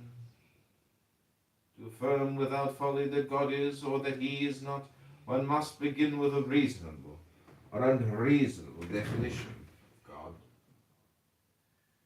Now this definition, in order to be reasonable, must be hypothetical, analogical, and the negation of the known finite. It is possible to deny a particular God, but the absolute God can no more be denied than he can be proved. He is a reasonable supposition in whom one believes. Blessed are the pure in heart, for they shall see God, said the Master. To see with the heart is to believe. If this faith is attached to the true good, it can never be deceived, provided that it does not seek to define too much in accordance with the dangerous inductions which spring from personal ignorance. Our judgments in question of faith apply to ourselves. It will be done to us as we have believed. That is to say, we create ourselves in the image of our ideal. Those who make their gods become like unto them, says the psalmist. And all they that put their trust in them. The divine ideal of the ancient world made the civilization which came to an end. One must not despair of seeing the God of our barbarous fathers become the devil of our more enlightened children. One makes devils with cast-off gods. And Satan is only so incoherent and so formless because he is made up of all the rags of ancient theogonies. He is the Sphinx without a secret, the riddle without an answer, the mystery without truth, the absolute without reality and without light. Man is the Son of God because God manifested, realized, and incarnated upon earth, called himself the Son of Man. It is after having made God in the image of his intelligence and of his love. Humanity has understood the sublime word who said, "Let there be light." Man is the form of the divine thought, and God is the idealized synthesis of human thought. Thus the word of God reveals man, and the word of man reveals God. Man is the God of the world, and God is the man of heaven. Before saying God wills, man has willed. In order to understand and honor Almighty God, man must first be free. And he obeyed and abstained from the fruit of the tree of knowledge through fear. Man would have been innocent and stupid as the lamb, skeptical and rebellious as the angel of light. He himself cut the umbilical cord of his simplicity, and falling free upon the earth, dragged God with him in his fall. Therefore, from this sublime fall he rises again glorious with the great convict of Calvary, and enters with him into the kingdom of heaven. For the kingdom of heaven belongs to intelligence and love, both children of liberty. God has shown liberty to man in the image of a lovely woman, and in order to test his courage, he made the phantom of death pass between her and him. Man loved and felt himself to be God. He gave for her what God had just bestowed upon him, eternal hope. He leapt towards his bride across the shadow of death. Man possessed liberty. He had embraced life. Expiate now thy glory, O Prometheus. Thy heart ceaselessly devoured cannot die. It is thy vulture. It is Jupiter who will die.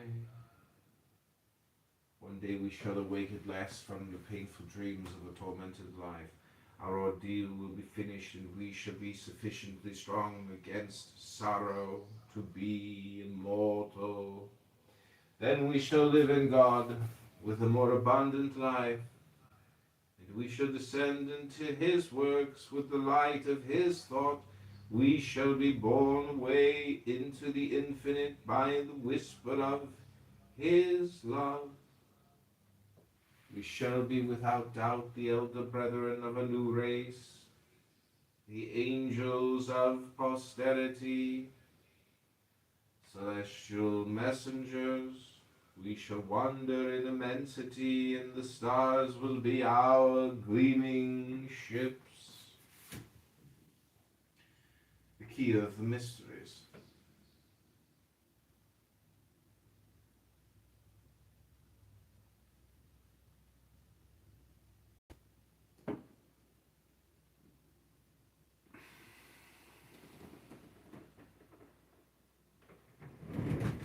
We shall transform ourselves into sweet visions to calm weeping eyes. We shall gather radiant lilies in unknown meadows, and we shall scatter the dew upon the earth. We shall touch the eyelid of the sleeping child, and rejoice the heart of its mother with the spectacle of the beauty of her well-beloved son. Chapter 2, the binary. The binary is more particularly the number of woman, mate of man, and mother of society. Man is love in intelligence. Woman is intelligence and love. Woman is the smile of the Creator, content with himself. And it is after making her that he rested, says the divine parable. Woman stands before man because she is mother, and all is forgiven her in advance, because she brings forth in sorrow. Woman initiated herself first into immortality through death. Then man saw her to be so beautiful and understood her to be so generous that he refused to survive her and loved her more than his life, more than his eternal happiness. Happy outlaw, since she has been given to him as companion in his exile. The children of Cain have revolted against the mother of Abel. They have enslaved their mother. The beauty of woman has become a prey for the brutality of such men as cannot love. Thus, woman closed her heart as if it were a secret sanctuary and said to men unworthy of her, I am virgin, but I will to become mother. My son will teach you to love me. O Eve, salutation and adoration in thy fall. O Mary, blessings and adoration in thy sufferings and in thy glory.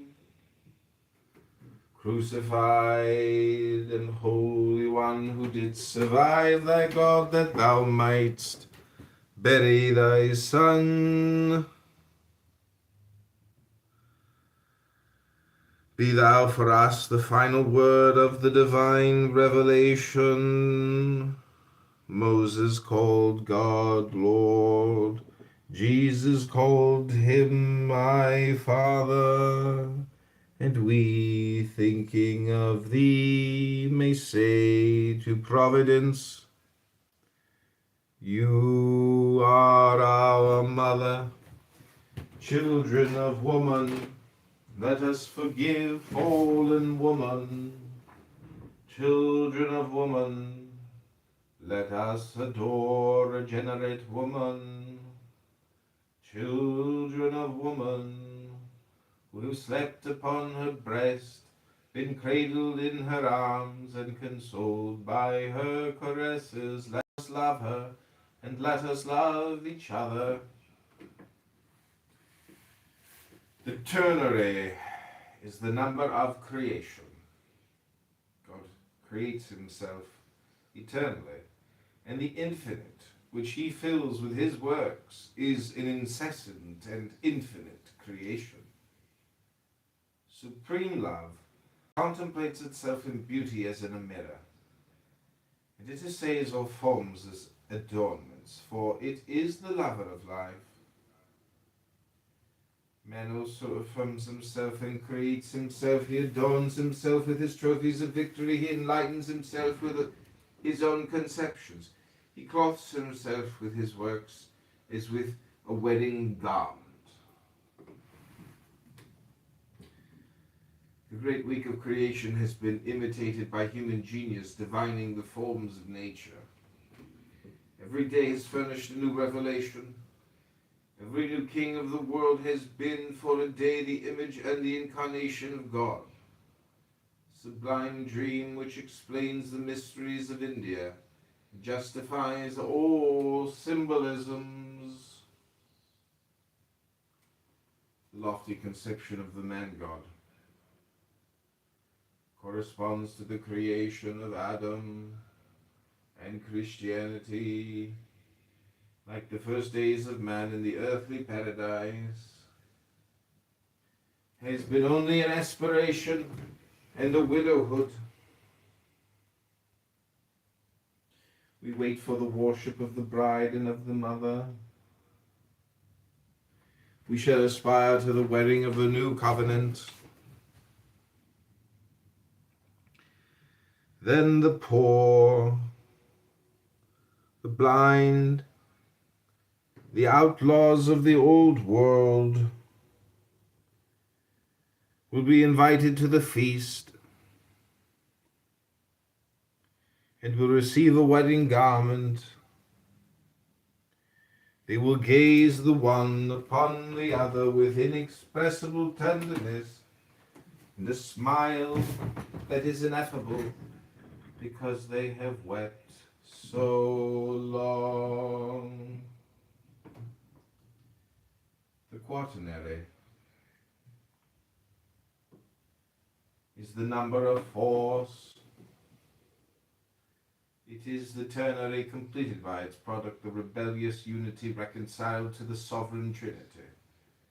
In the first fury of life, man, having forgotten his mother, no longer understood God, but as an inflexible and jealous father.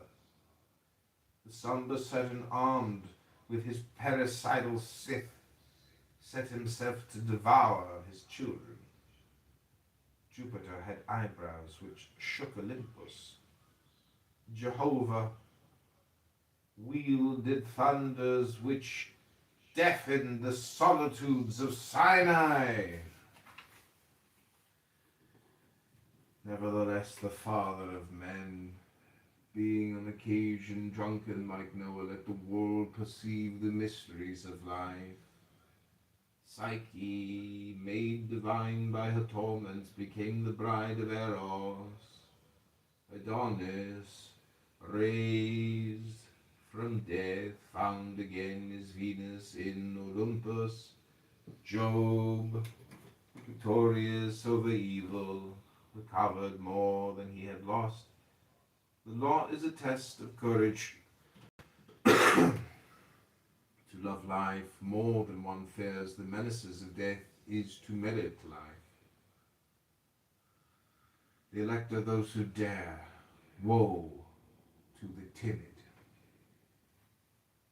Thus the slaves of law, who make themselves the tyrants of conscience and the servants of fear, and those who begrudge the man should hope. And the Pharisees of all the synagogues and of all the churches are those who receive the reproofs and the curses of the Father. Was not the Christ excommunicated and crucified by the synagogue? Was not Savonarola burned by the order of the sovereign pontiff of the Christian religion? Are not the Pharisees today just what they were in the time of Caiaphas? If anyone speaks to them in the name of intelligence and love, will they listen?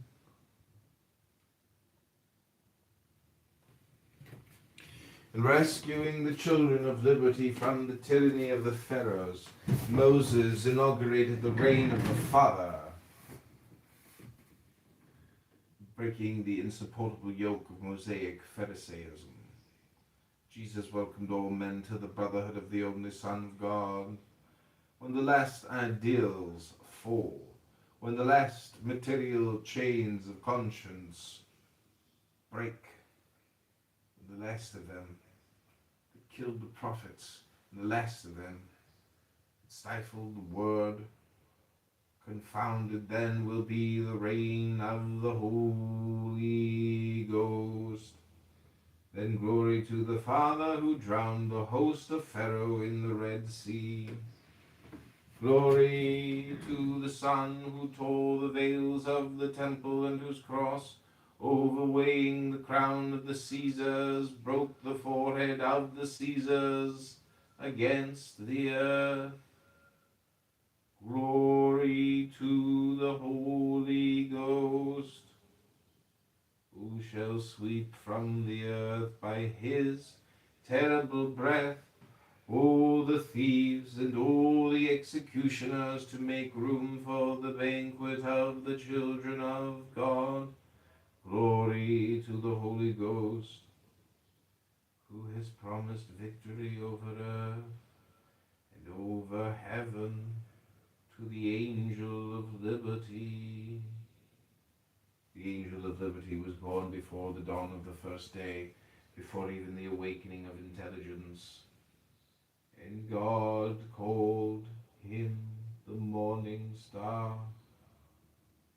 O Lucifer, voluntarily and disdainfully thou didst detach thyself from the heaven, where the sun drowned thee in his splendor, to plough with thine own rays the unworked fields of night. Thou shinest when the sun sets, and thy sparkling gaze precedes the daybreak. Thou fallest to rise again, thou tastest of death to understand life better. For the ancient glories of the world, thou art the evening star for truth renascent, the lovely star of dawn. Liberty is not license, for license is tyranny. Liberty is the guardian of duty, because it reclaims right. Lucifer, of whom the dark ages have made the genius of evil, will be truly the angel of light, when having conquered liberty at the price of infamy, he will make use of it to submit himself to eternal order, inaugurating thus the glories of voluntary obedience. Subnote, right, droit. A word much in evidence at the time, with no true English equivalent. Save in such phrases as the right to work. By itself, it is only used in the plural, which will not do here and throughout this treatise.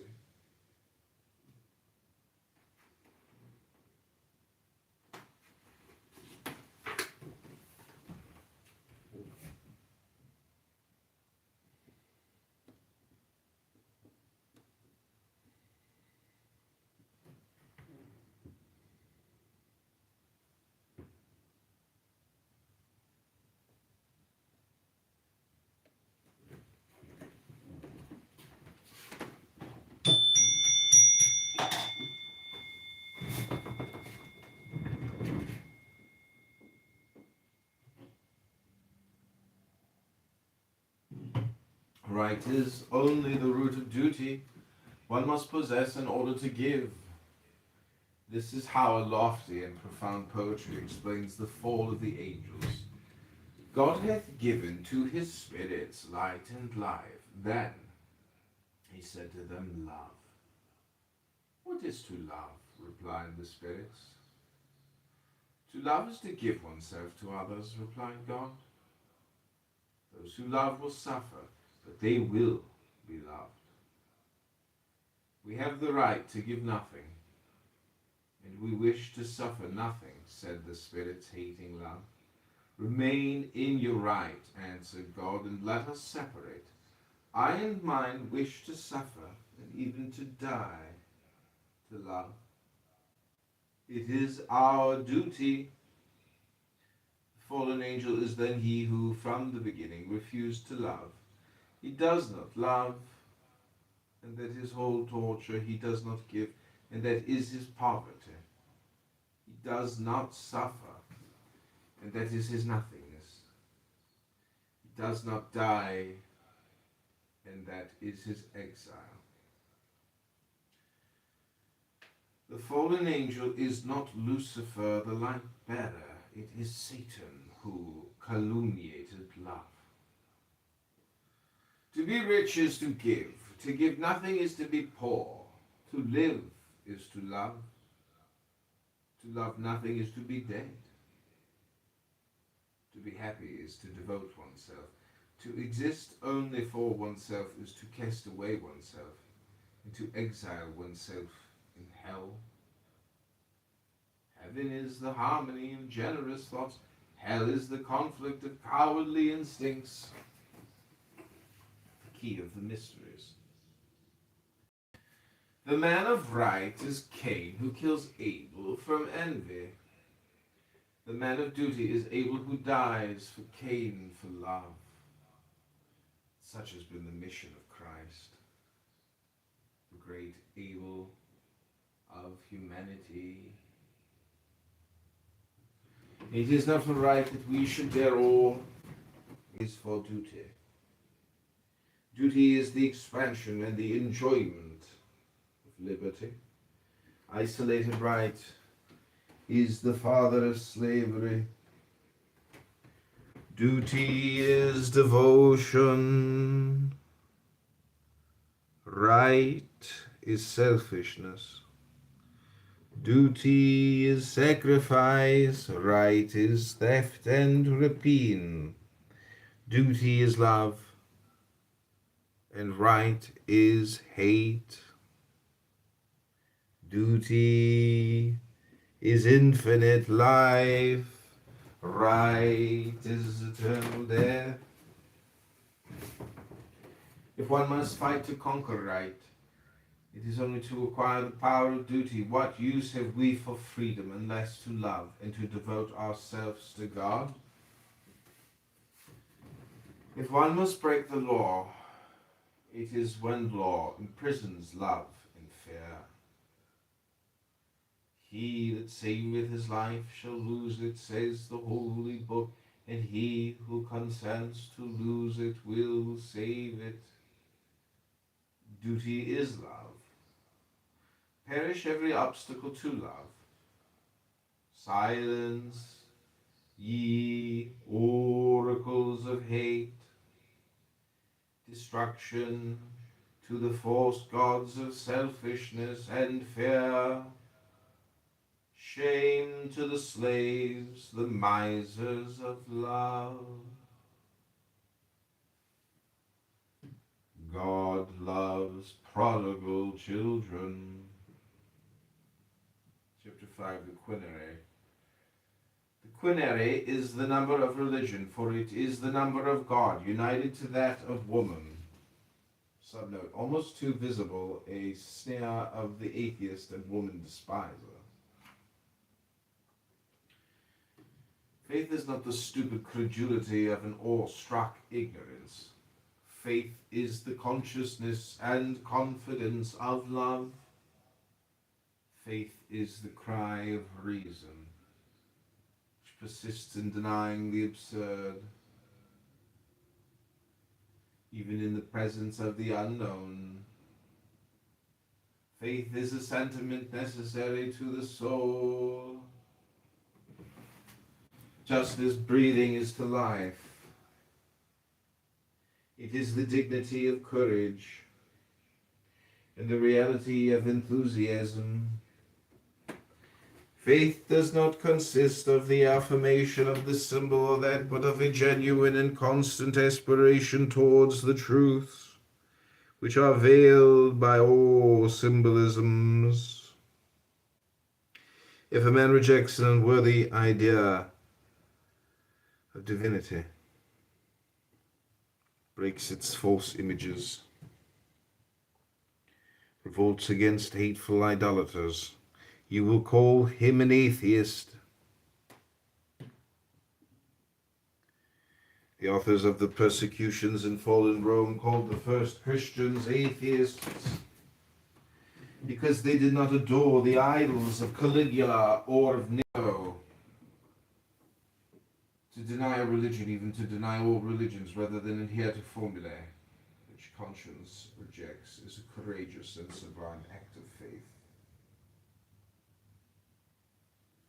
Every man who suffers for his convictions is a martyr of faith.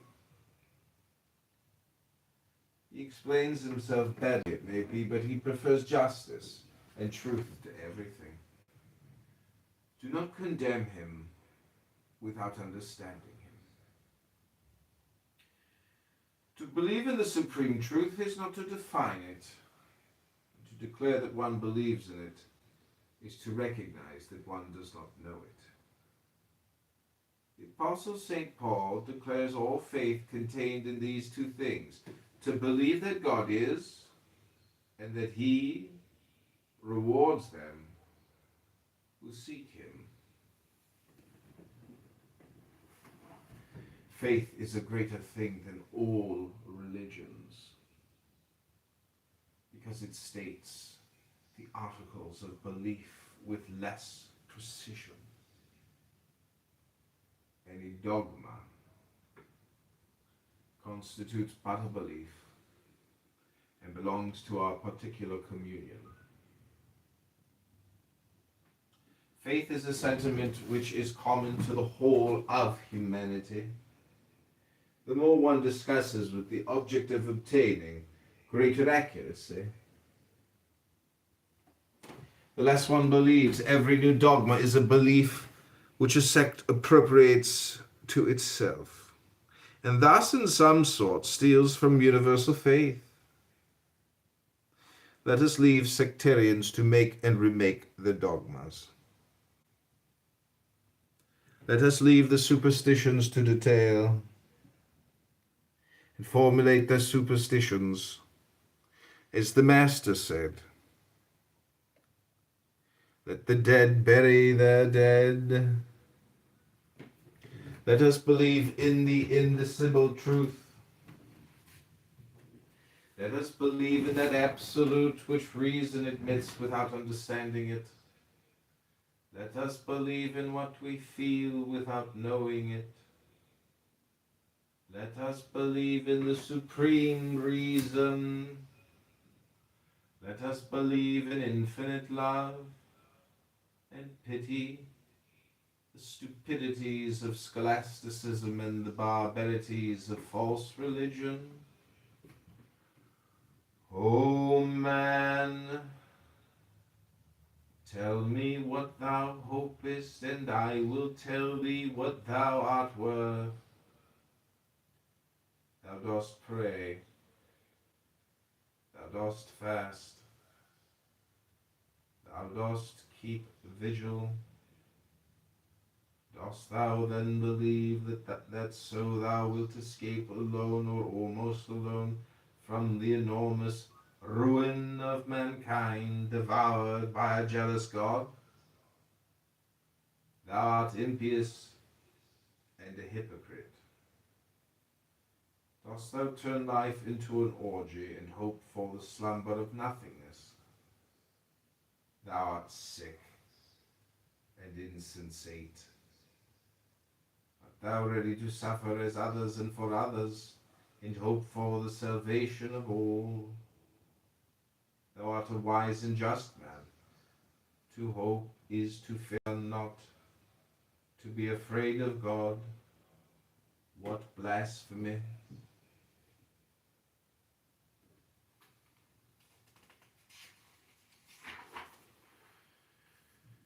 The act of hope is prayer. Prayer is the flowering of the soul in eternal wisdom and in eternal love. It is the gaze of the Spirit towards truth and the sigh of the heart towards supreme beauty. It is the smile of the child upon its mother. It is the murmur of the lover who reaches out towards the kisses of his mistress. It is the soft joy of a loving soul as it expands in an ocean of love. It is the sadness of the bride in the absence of the bridegroom. It is the sigh of the traveler who thinks of his fatherland. It is the thought of the poor man who works to support his wife and children. Let us pray in silence. Let us raise toward our unknown Father a look of confidence and of love. Let us accept with faith and resignation the part which He assigns to us in the toils of life, and every throb of our hearts will be a word of prayer. If we need to inform God of what we ask from Him, does not He know what is necessary for us? If we weep, let us offer Him our tears. If we rejoice, let us turn towards Him our smile. If He smite us, let us bow the head. If He caress us, let us sleep within His arms. Our prayer will be perfect when we pray without knowing whom we pray. Prayer is not a noise which strikes the ear. It is a silence which penetrates the heart. The key of the mysteries. Soft tears come to moisten the eyes, and sighs escape like incense smoke. One feels oneself in love, ineffably in love, with all that is beauty, truth, injustice. One throbs with a new life, and one fears no more to die. For prayer is the eternal life of intelligence and love. It is the life of God upon earth.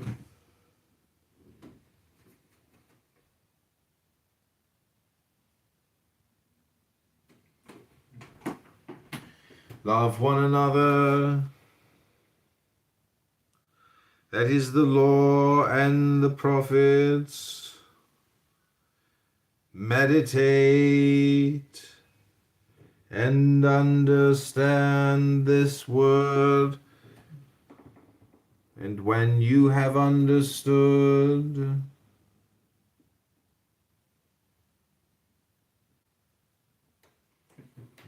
read no more, seek no more, doubt no more, love.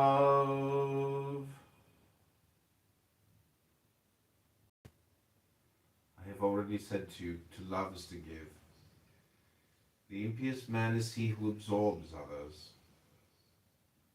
Pious man is he who loses himself in humanity.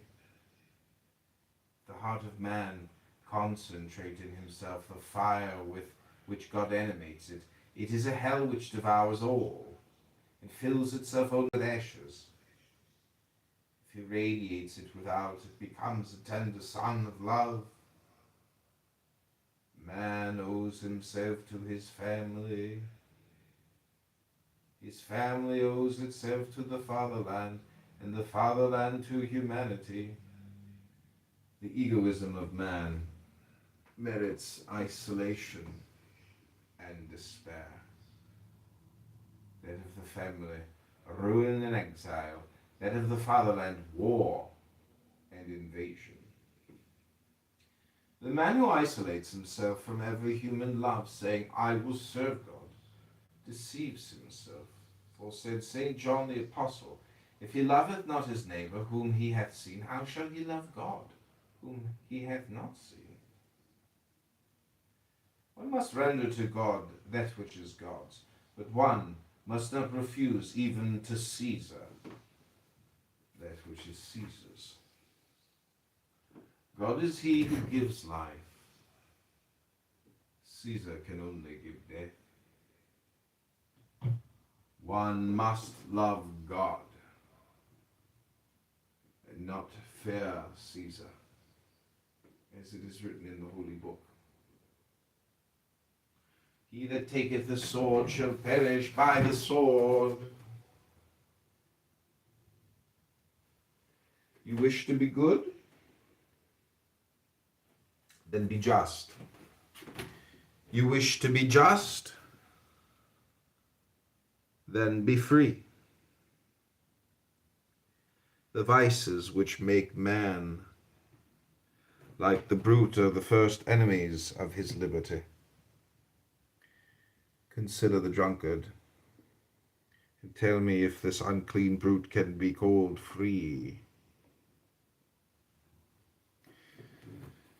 The miser curses the life of his father, and like the crow hungers for corpses.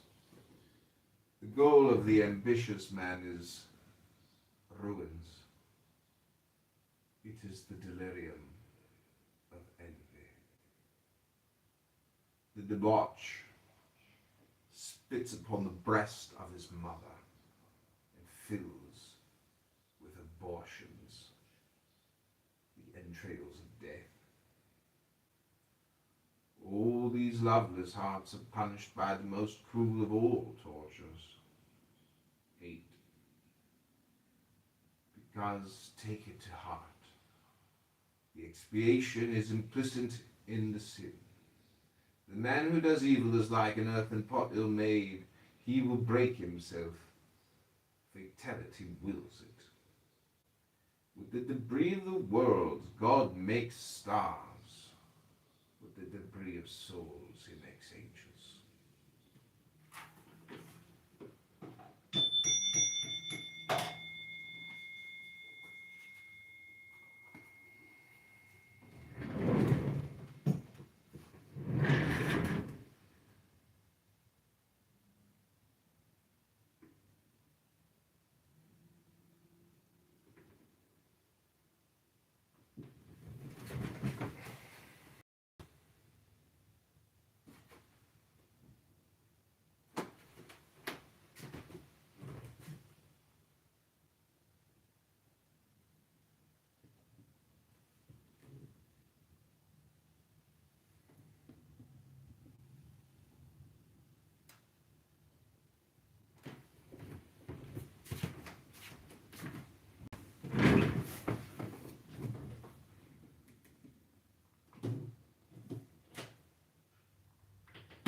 Trust.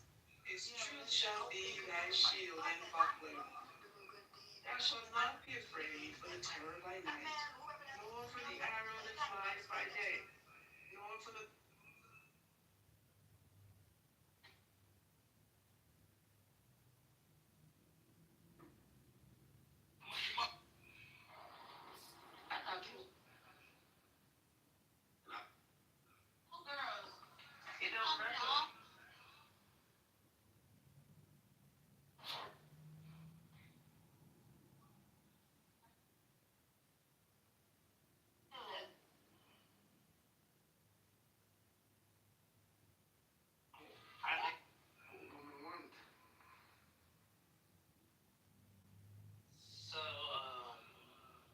now I have a wife, so I just stop like.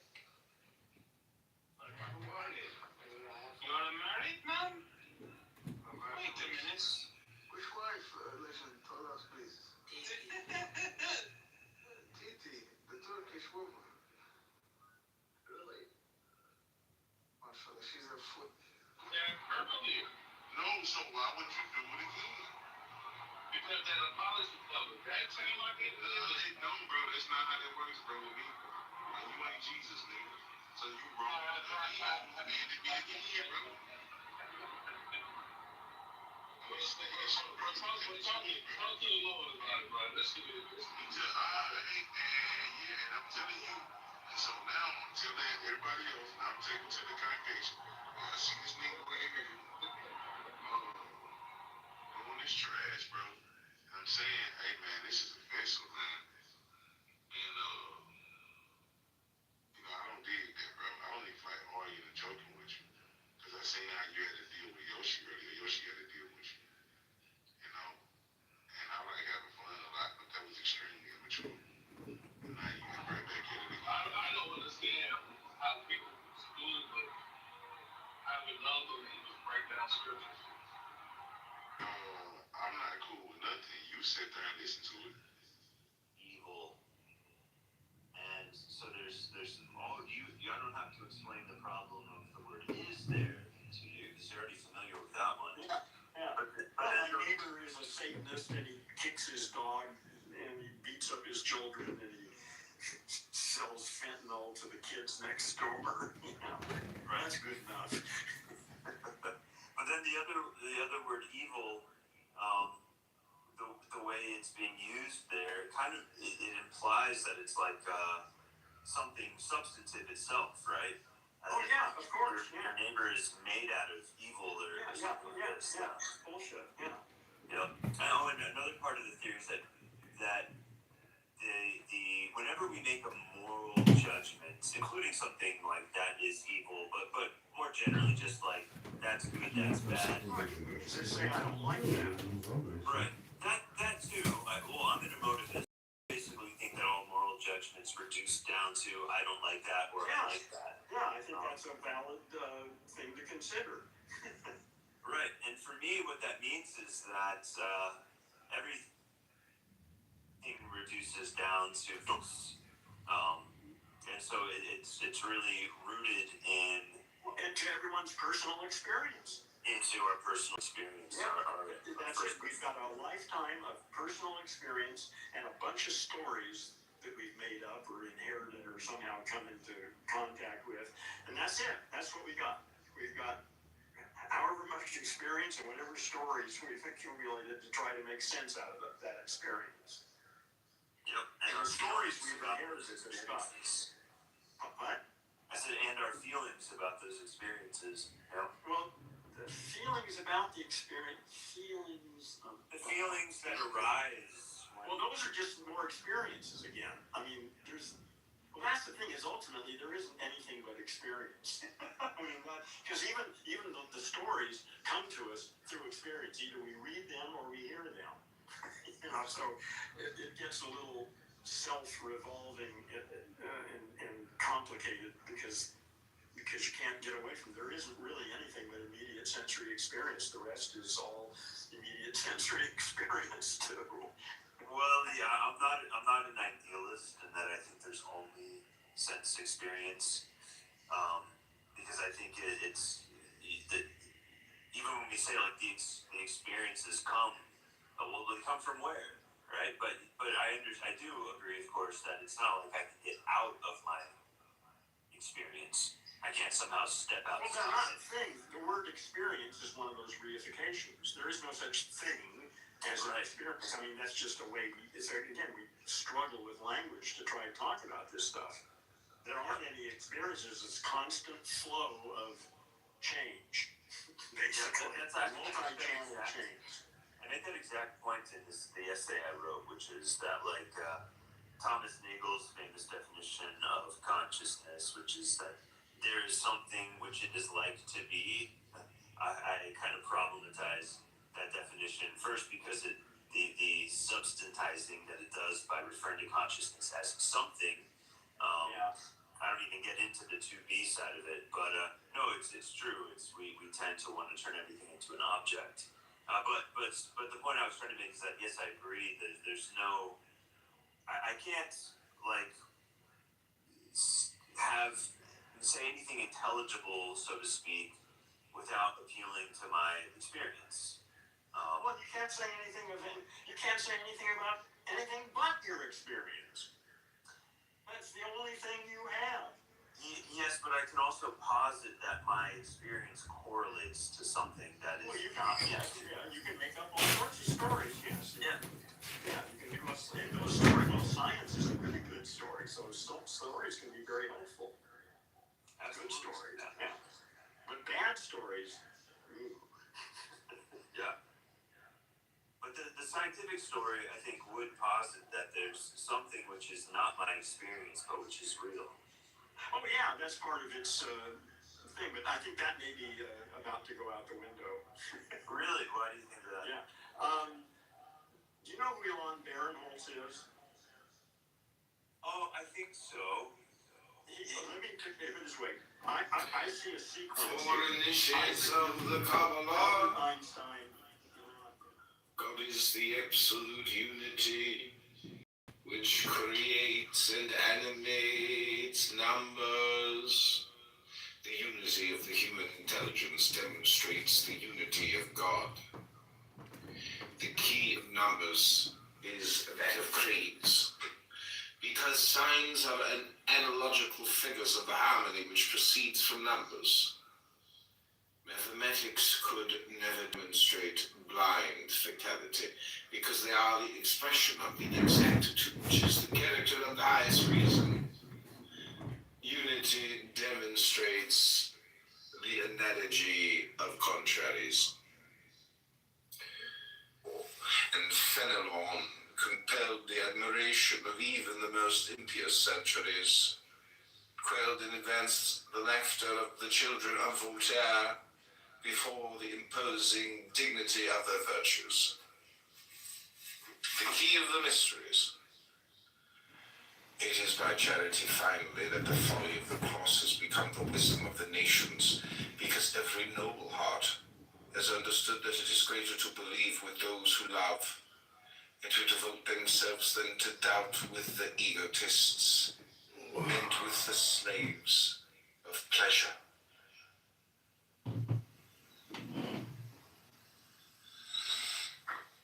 And we indicate them only as curiosities of research.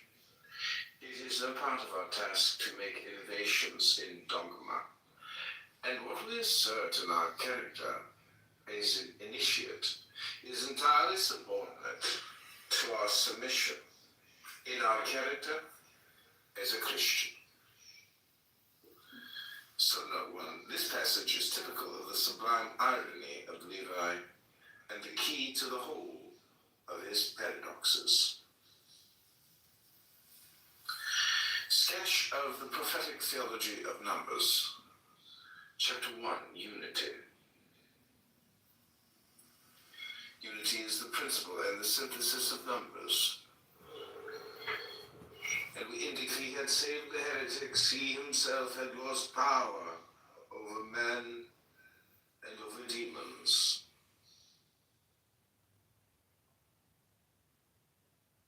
Came the bride of Eros, Adonis, raised from death, found again is Venus in Olympus, Job, victorious over evil, recovered more than he had lost. The law is a test of courage. To love life more than one fears the menaces of death is to merit life. The elect are those who dare. Woe to the timid.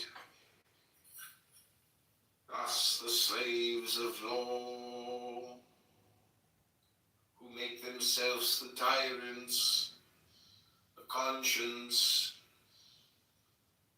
then man saw her to be keep vigil. Dost thou then believe that so thou wilt escape alone or almost alone from the enormous ruin of mankind? It is not Lucifer, the light bearer, it is Satan who calumniated love. To be rich is to give nothing is to be poor, to live is to love nothing is to be dead. To be happy is to devote oneself. To exist only for oneself is to cast away oneself. Does not he know what is necessary for us?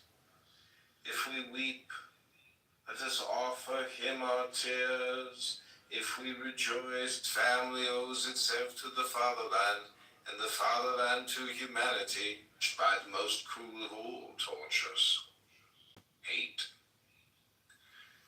Because, take it to heart, the expiation is implicit in the sin to ourselves.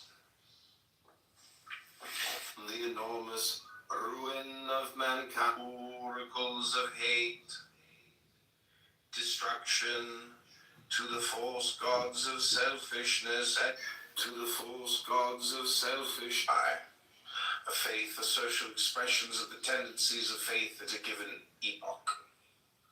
It is it which proves the Church to be infallible, evidentially, and in fact. God is necessarily the most unknown of all beings because he is only defined by negative experience. He is all that we are not.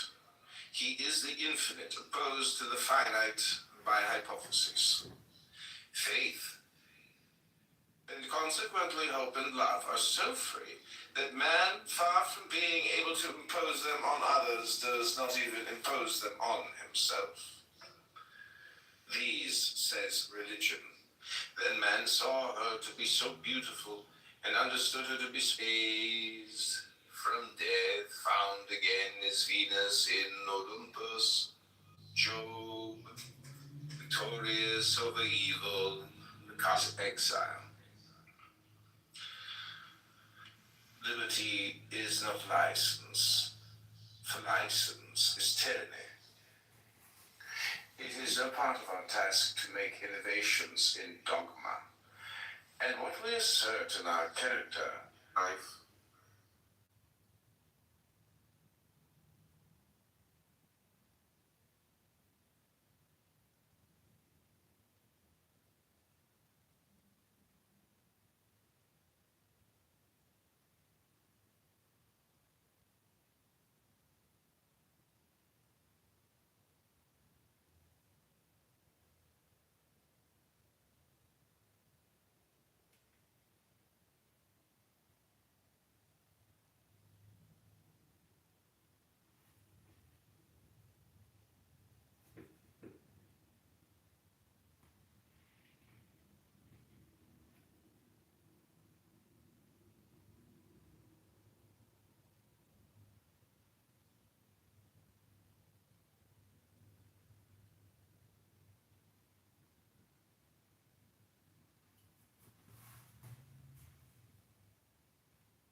Trip to the bin and then couch time. How heavy could it be? Whoa. Hey, you're supposed to hold garbage. Let me come in. Come on, I just bought these back. Classic banana peel. Really? Great. Locked up. It's an 83. It's Hey, John, what do you got for us? This is they call them the They goldfish. call them the goldfish. large pepperoni for confidential and 49 Kitover.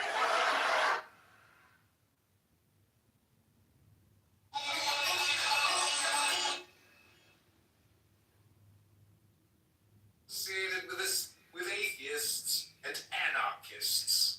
It picked up these appalling blasphemies from their lying and lawless lips.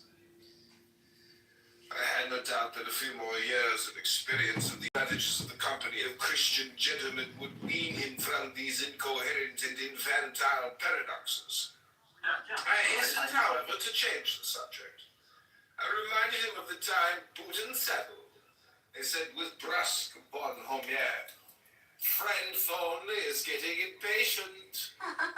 Green clapped his hand on his head and pressed my hand. "You poor man." How I pity a man who was not tortured to the limit of endurance by the fact of his being a man. Literally, that is like. A meek, mild, more fixated with atheists and anarchists. They picked up these appalling blasphemies from their lying and lawless lips. Beautiful color. I had no doubt that a few more years of experience of the advantages of the company of Christian would wean him from these incoherent and infantile paradoxes. I hastened, however, to change the subject. I reminded him of the time Putin settled. It's funny He said because with when I brusque accused the posting bonhomie, pictures, I was like, dude, "Friend Thornley is getting impatient." Green clapped his hand on his head and pressed my hand. "You poor man," he said. "How I pity a man who was not tortured to the limit of endurance by the fact of his being a man." A meek, mild, moral, fixated with atheists and anarchists. What do you think? These appalling blasphemies from their lying and lawless lips.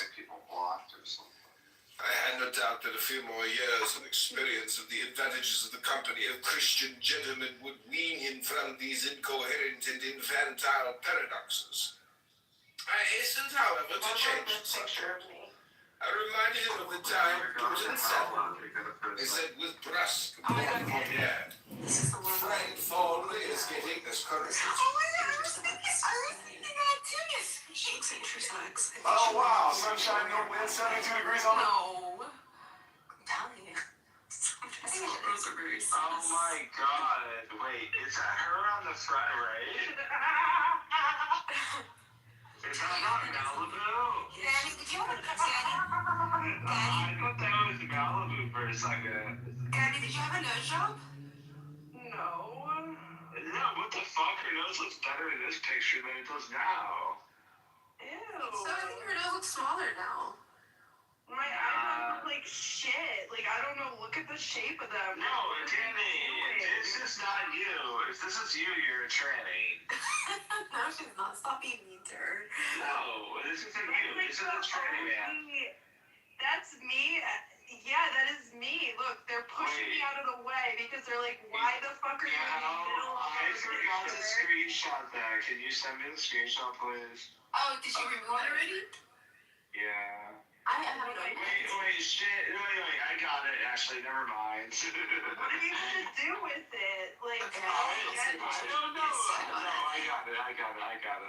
Alright, I need to... do with this picture? Danny, do what you want with it, but I'm gonna get in the shower and wash my balls, and I'm gonna try to not think about you. Oh, Bye.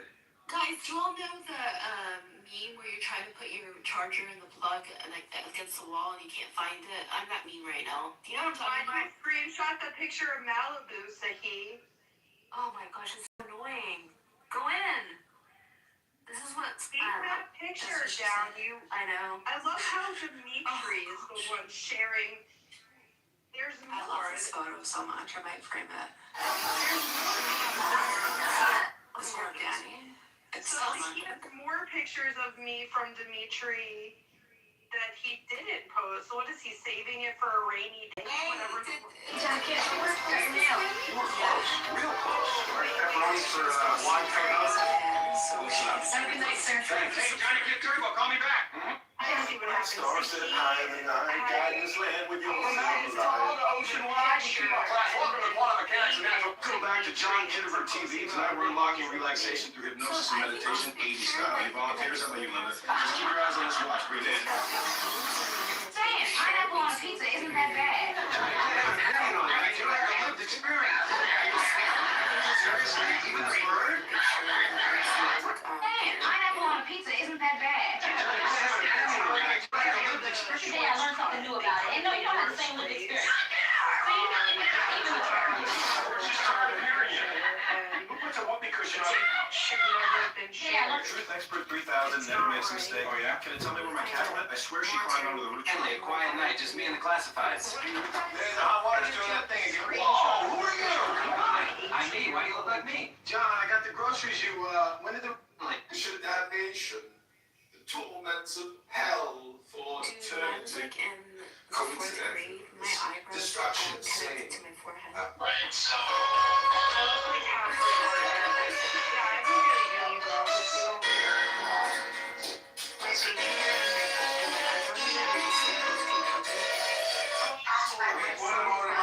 Moderator, point of order. Just let me get 60 seconds to read Crowley for you. And...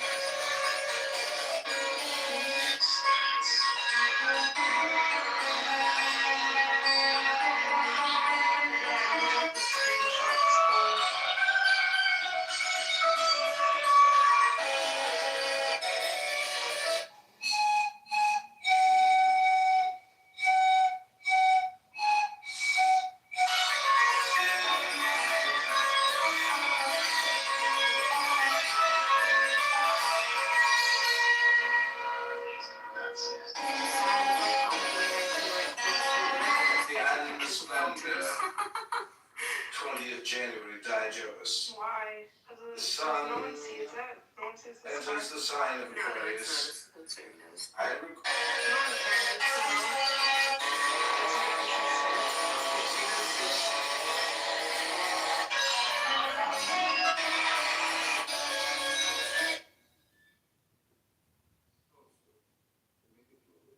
I need to go to sleep.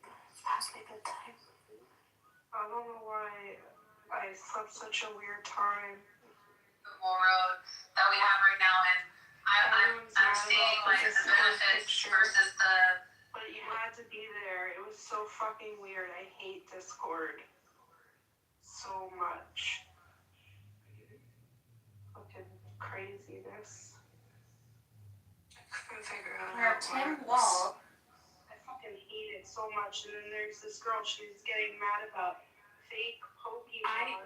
I don't know how to work Discord. At all. Like I can't figure it out. It's yeah, I feel completely retarded. Like I've had it for a few years, but I don't use it because I don't know how to use it.